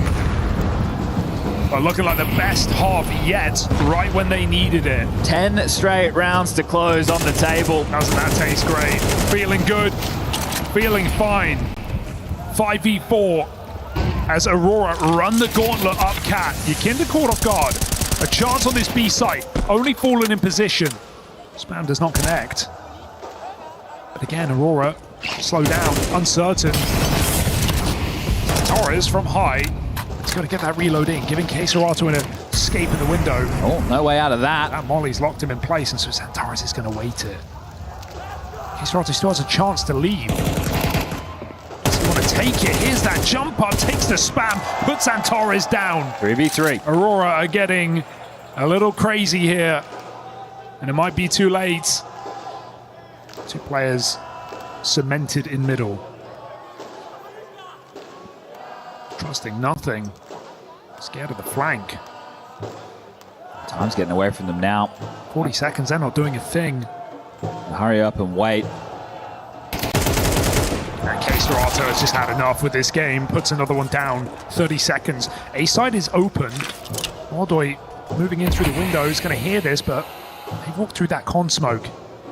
Penny should drop now. It's not under, it's A. Smoke contained as Molodoi hits a blinder. And this game, this tournament run, looking to get cut down for Aurora. A chance, multiple in this third map. But Furia don't give up and don't go down without a fight. What a return to form from Molodoi here to get them across the line. That is 10 straight rounds to close, and Yuri likes the way that one feels. This was a tough game. Ancient in the mix, and they're able to take it home and set up a match against G2 in the quarterfinals. The first time G2 and Furia will face since the Budapest Major to close out 2025. Called it the easy side of the bracket, while Aurora certainly put that in question. Furia, no free lunch here on their run for another final. But a win's a win. Ugly or pretty, they still make it happen.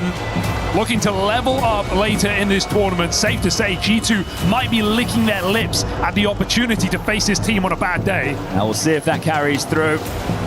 Quarterfinals, we'll have one tomorrow. The rest will be taking place on Friday. And the crowd support will be here for sure. For Aurora, you can definitely see the key pieces. They've got the bite.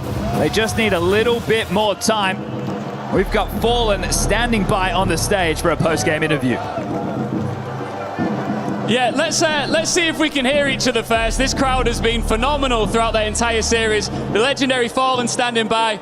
I mean, the key word has got to be relief right now, right?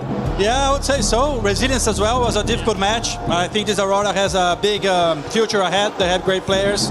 And of course, it's only the early beginnings for them. They played good. It was a very good match. Yeah, I mean, it was a very different Aurora than the one you beat 2-0 back in Cologne. How different did it feel playing against this new lineup? When you have a new IGL, of course, it can feel different. I think they play very good. T-side Nuke, for example, a little bit different than they played in the past. So there's good change on their side. And I'm happy that our team also played what else was necessary. We kept believing. Happy with the team performance for sure. You made the grand final at that major. You're now top 8 here at the Esports World Cup. How much belief do you have in yourself and this roster that you could potentially go all the way here in Paris? Every tournament we go, we believe we can win. But we know that there are like 5, 6, 7 teams with the same conditions, not to mention all the other underdogs that can actually have a dark run and do like things like that. So we believe that we can win, but we have to take step by step. We still have to play G2, I think, tomorrow. So yeah, we're going to probably chill a little bit and prepare for the game. It'd be rude of me not to talk about your retirement tour here. I mean, every event that comes up as the calendar year rolls on, do you feel more pressure to get that silverware before you hang it up? No, there's definitely no more pressure on my shoulders. Maybe more desire. I actually want to make sure that I'm having fun, want to make sure that I'm trying my best, and making sure that I live doing what I did best for the last 23 years. Amazing. Would you like to come and crush a key at the Esports World Cup? Yeah, let's do it. Let's go, Fallen. Right. Another key will be crushed by a Brazilian legend here. If you just join our key master, he will show you exactly what you need to do here. It's the harsh brutality of the Esports World Cup, but it's what makes it so good. A new look Aurora came into Paris. They were trying to take this org back to an Esports World Cup final. Furia stopped them in their tracks.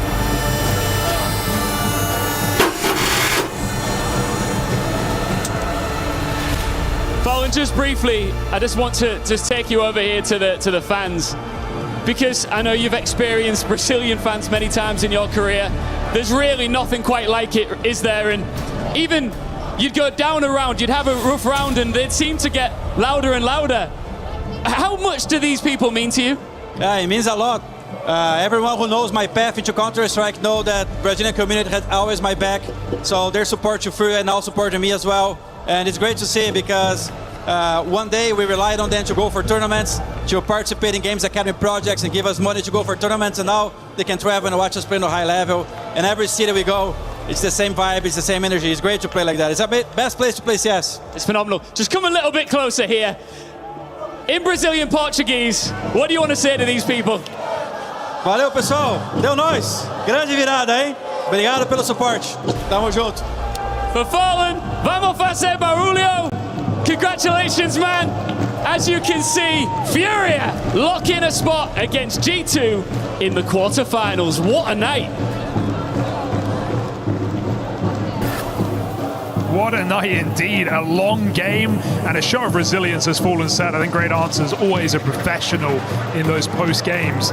They really got tested here today, Chad. Taking the distance, 3 maps, comebacks, but Furia close it. I'd be curious to know what level they think they played to today in this series, right? Obviously, Fallen giving a nod of the hat there to the new roster, saying they have some good players in the mix and they'll be bright in the future. I think so, right? With what we are seeing, it's still very, very early days for Aurora in this one. And it was hard graft, right? 10 straight rounds for Furia to close. That is a Class CT side. It's going to probably be haunting Kixon tonight, but still, it's a new roster, it's a new project. These things can happen, but a tough one to swallow when it's the T side to call you on the way out. Yeah, rough for Aurora. It's hard to look at T sides where you get 0 rounds. Still, I think there's some positives to take away. I'm glad we still have great performances from some of these individuals, but you know, for a team that we kind of branded with the choke moniker for a while, it's not a great look to be coming into your first tournament and losing, you know, both those significant leads across this series, 8-4 on H and 9-3 on Mirage. Just doesn't really leave a nice taste in your mouth. Yeah, I think it's a tough one there, but I think we are getting an interview lined up here. Let's see who we found.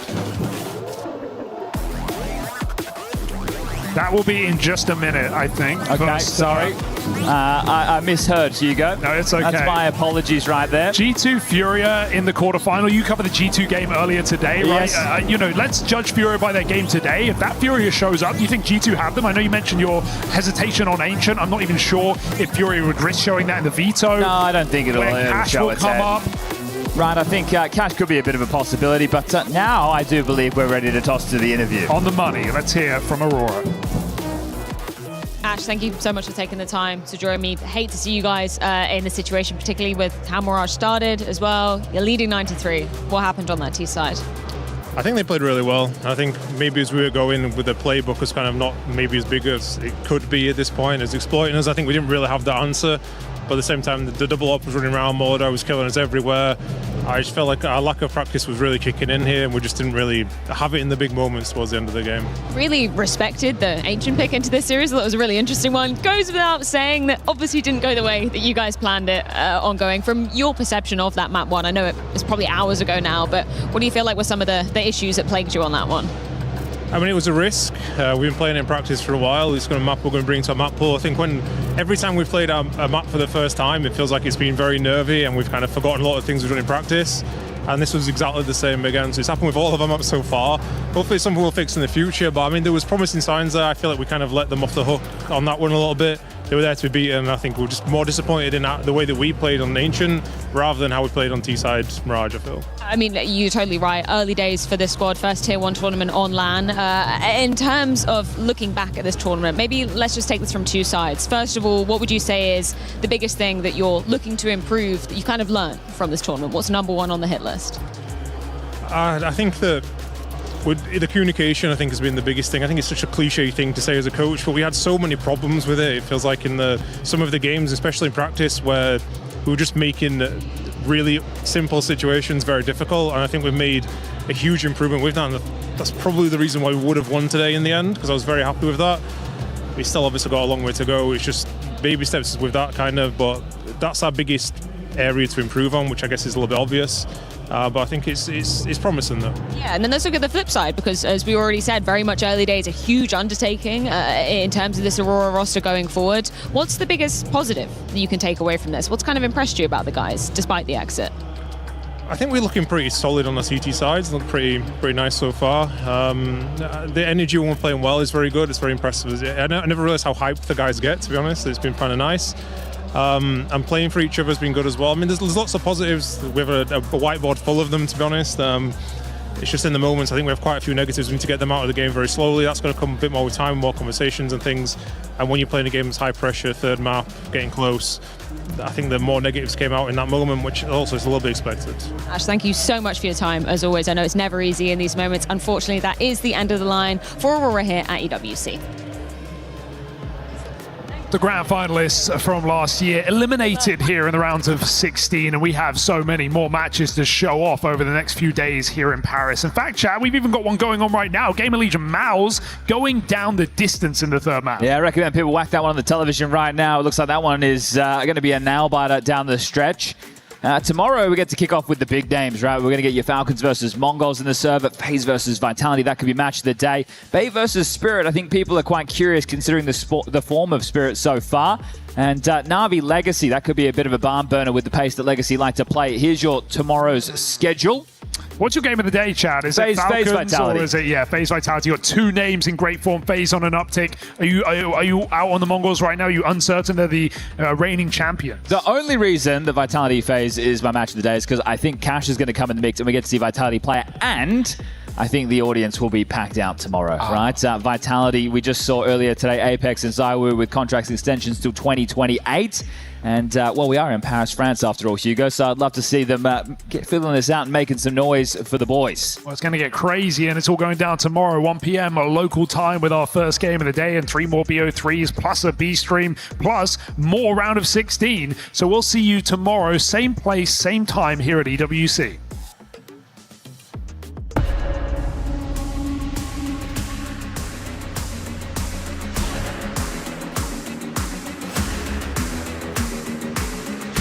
This is Counter-Strike.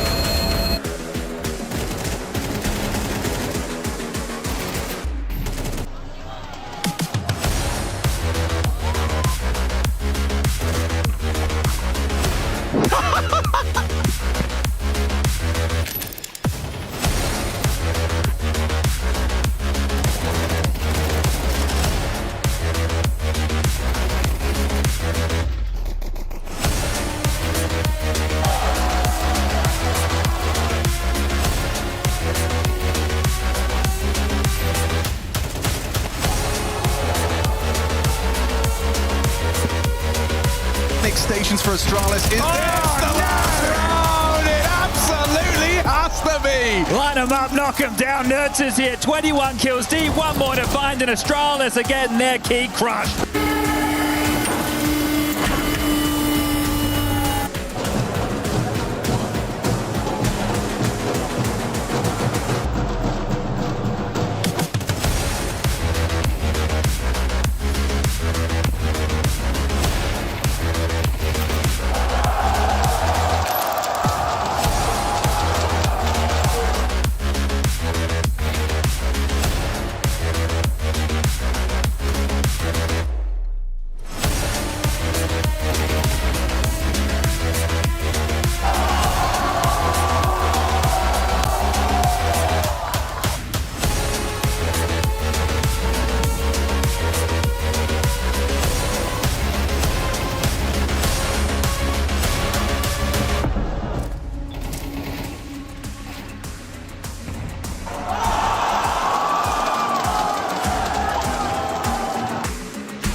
And welcome to the EWC Spotlight. We're here on the Boulevard of Broken Keys, and with me I've got Banks, Danny, and Glitter. Explosion!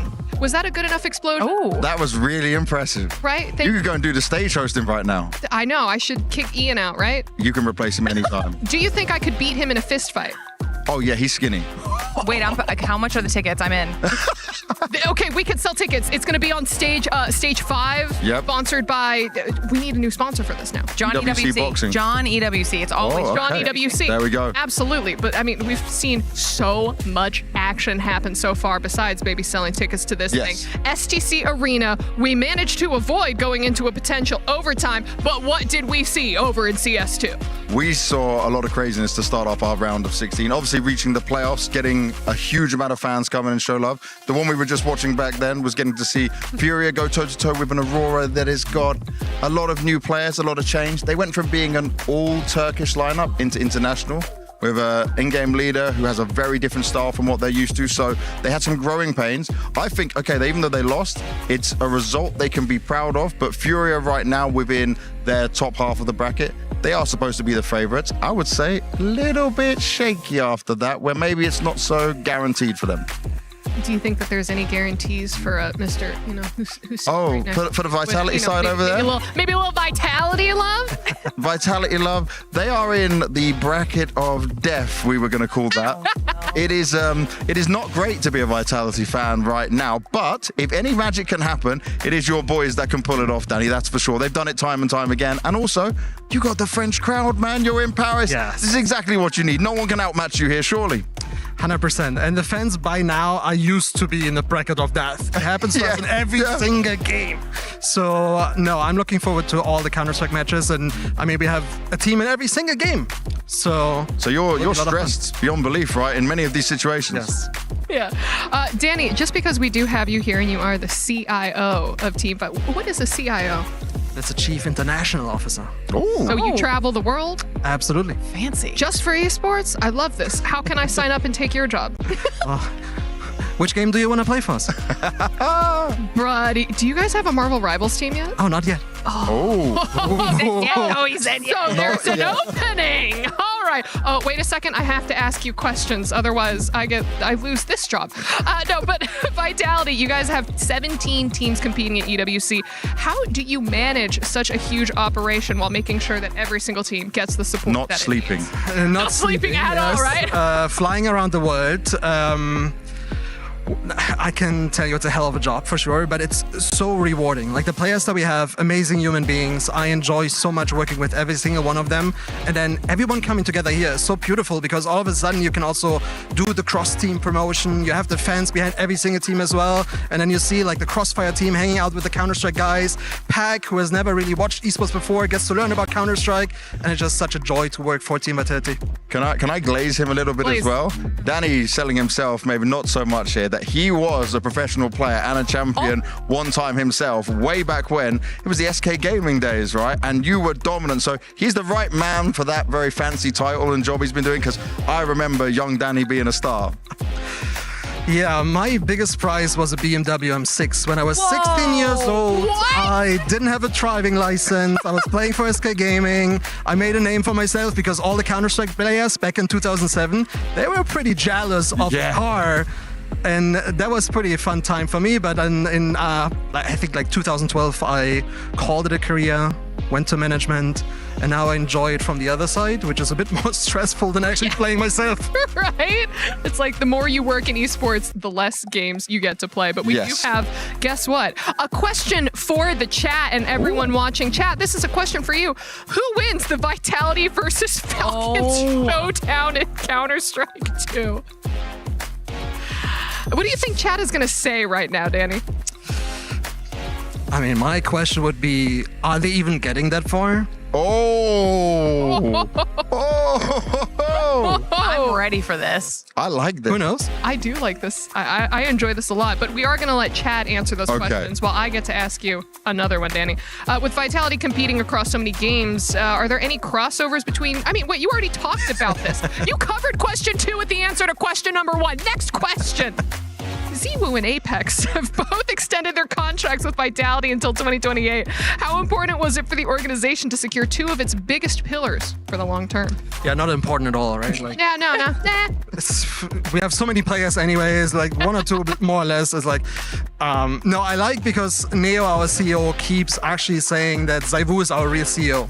If he shows up on a server, the company is doing well. If he doesn't show up, well, we're struggling a little bit, right? So keeping him around, and on a real note, like having a duo in Counter-Strike together for 10 years. 10 years now when that ends. It's insane. I've never seen this before. And I, as we just said, have been around esports for a long time. And that is also a testament for Vitality to keep players in our lineup, to have them happy, and especially proud to represent the club as well. Amazing. All right, now on a different note, Vitality have had a difficult run in CS2 recently, including the loss to B8 here at EWC. What needs to change for the team to turn things around in the playoffs? Oof. We take it game by game. It feels like, and you know, there's the saying, you don't want to poke the bear. Well, it has happened, so I hope we get into the face match with a whole different mindset, ready for the playoffs, have to take it game by game. And yeah, there's, I mean, no easy opponent from here onwards, and the guys have to definitely lock in. I think it's a good thing you guys lost the bait, because I saw Apex's face afterwards, and that is the thing that really kicks him up, you know, and gets him fired up and ready, because he knows it's not good enough and not acceptable. So it's probably done them some favors to go into this playoffs like that, and also have the crowd where the guys always deliver. Glitter, I need someone to glaze me as much as Pink glazes Danny. Honestly, you have been a staple in esports from the entertainment side and the esports side at the same time for a decade, okay? Everyone knows who you are. You are amazing at what you do, and everyone loves working with you. And I saw you driving a Ferrari, which was kind of nicer than a BMW. Yeah, you know what? Listen, I set a world record. I'm not sure if you saw. It was for the slowest. It was for the world. I thought, slowest. yeah. It was for the world. You were driving real crazy in that as well. I watched the clip and I'm thinking, okay, that time was kind of long. And she goes, I'm just going my own pace. I'm going over here. I'm going over here now. Okay, but finally, last question for you here, Danny. With the club championship race potentially going down to these final days, you know, how much pressure is there across the organization? Because I saw you walking along before we started, looking at all the keys and going, oh no, Vitality. And many crushed keys in the graveyard. No, look, we had high ambitions coming into the Esports World Cup. We always said we want to be finishing top 3. That's still the goal. internally we were dreaming about also winning it all, right? But now we have to be realistic. It's such a long shot. I think EWC put out the statistic that says we have a 0.3% chance to still win it. Still a chance. I guess it's still a chance. You're saying there's a chance. We take it match by match. If that happens, I don't know. Like, we have to go crazy in Paris for sure. But no, we want to definitely take the top 3, and every single player still playing for us knows the pressure that is on the club, on the players, and I hope that they can show up and make us proud. Amazing. Well, we do have some other games that we need to talk about. So, Glitter, you know that I'm coming to you next. Sure. Over on the Lenovo Legion Gauntlet stage, we saw some other cars go racing by in Trackmania. What did we see? Listen, we're going to start kind of tying Vitality into a lot of these storylines. Okay, this is how it's just going to play out when it comes to the CC side of things. If we're talking about Trackmania, we are keeping our eyes on Falcons with Carl Jr., 7-time champion in the game. So already, I think some pretty high expectations of Carl for Falcons. I think they're going to be looking to get some points on the board for that. However, both Gwen and Binks have made their way through for AGAL. And Vitality was the #1 seed with Pack coming into this and are expected to do very well. And there was a big surprise towards the end of their round here where Muda ended up in the lower bracket. And I think when we start to see further matches into the competition, those surprises actually completely shake up the expectations for the top side of the bracket. I think it's not going to be as easy as people thought originally for Falcons in Trackmania. Well, we're going to move straight on over to the Qiddiya City grid because we had some Fortnite. I know that you're always over there for all the battle royales. Me and Barney were taking a look at some of the POIs around Paris. Barney kept trying to jump off of things. Crazy. And then he kept trying to say, oh, look at the Eiffel Tower. Look at the mats on that. Did you trust that? I should I not have? You might have needed to pick a better duo. Okay. Will you be my duo? I don't know if I'm an upgrade from Barney, but I would do it for you. Will you be my duo in telling us what we've seen in Fortnite so far? I absolutely will.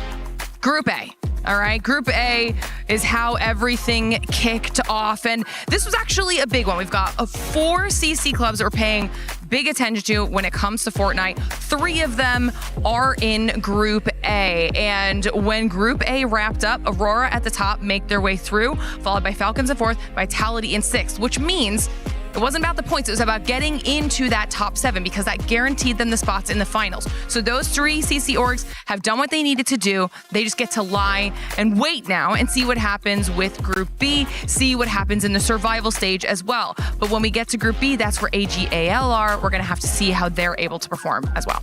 Okay, well, finally, our final game over at the Allianz Vault. We have some Crossfire. And shots were fired, Glitter. They absolutely were. And Crossfire is actually quite a far ways into the competition. Top 8 already has been secured by AGAL and Liquid. So we're going to be paying attention to them, but also have Falcons, Na'Vi, and Vitality, again, in the lower bracket semifinals. And when it's coming down to those matches, Vitality and Na'Vi are looking like they can absolutely pull through in these lower bracket matches. It's going to be a lot more difficult for Falcons. So another opportunity to get some points for these other clubs. Okay, so we have one more question for chat. Who do you think will finish in the top 3 of the club championship? And if you don't say Vitality, Danny will hunt you down and find you. But we'll... Yes. He's pulling up the database, being like, I see you. But Glitter, as we let chat get their potentially wrong opinions in, we do have to talk about the club championship rankings as they are right now. And who's at that tippity top? Well, I mentioned AGAL had made it into top 8 in Crossfire. That means that they have closed the gap a little bit at the top between them and Falcons. It's now only 100-point difference, which is pretty much nothing. However, we have to see how everything is going to play out across the rest of the titles because Vitality can shake that up, AGAL can do well and shake that up, and Falcons have to really fight to survive here if they want to get the 3-peat.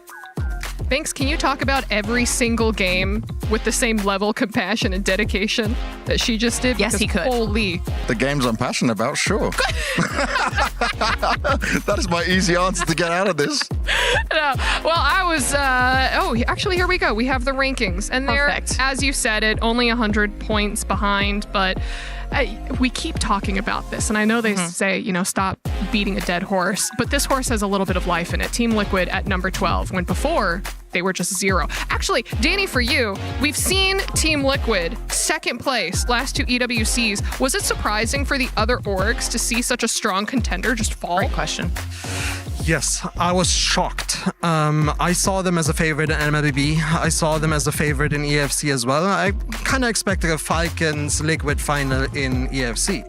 And then everything changes. But it generally feels like this year's EWC is unpredictable. So many upsets, so many rookies also winning and becoming champions. I think it's a beautiful story. Yeah. But it also showcases top 3, which we want to be, is not easy either. But that 0.3% of a chance. I'm German after all. I want to be realistic. All right, well, we could just have our fingers crossed. But listen, as we wrap up this Spotlight show, Banks, is there anything that you want to say before we get into those next couple of CS2 matches?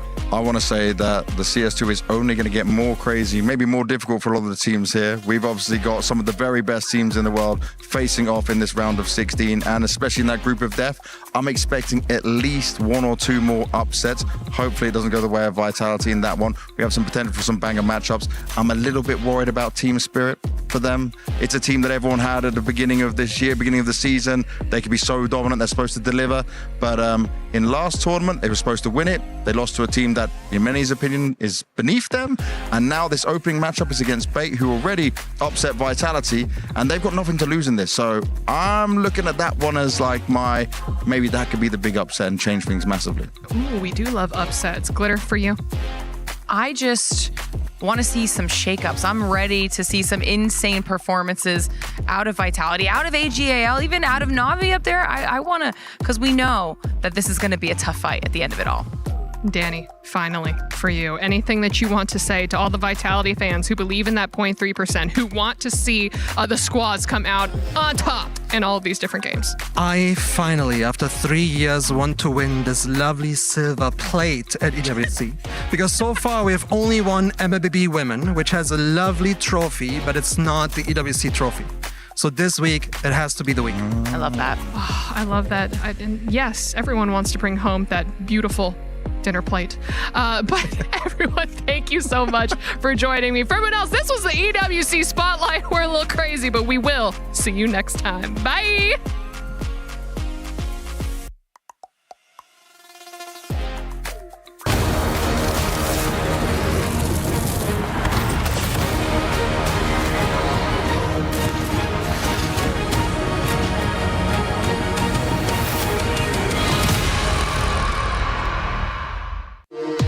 We were there.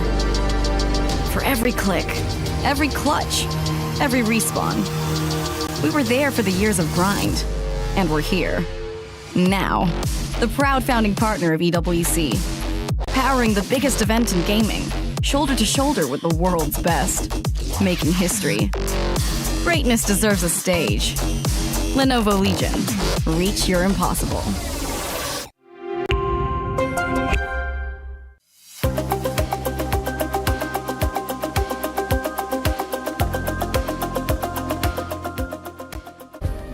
Play is in our DNA. Whenever we let it out, it becomes our superpower. Now imagine an entire city being built to supercharge it. Kadir City, powered by Play.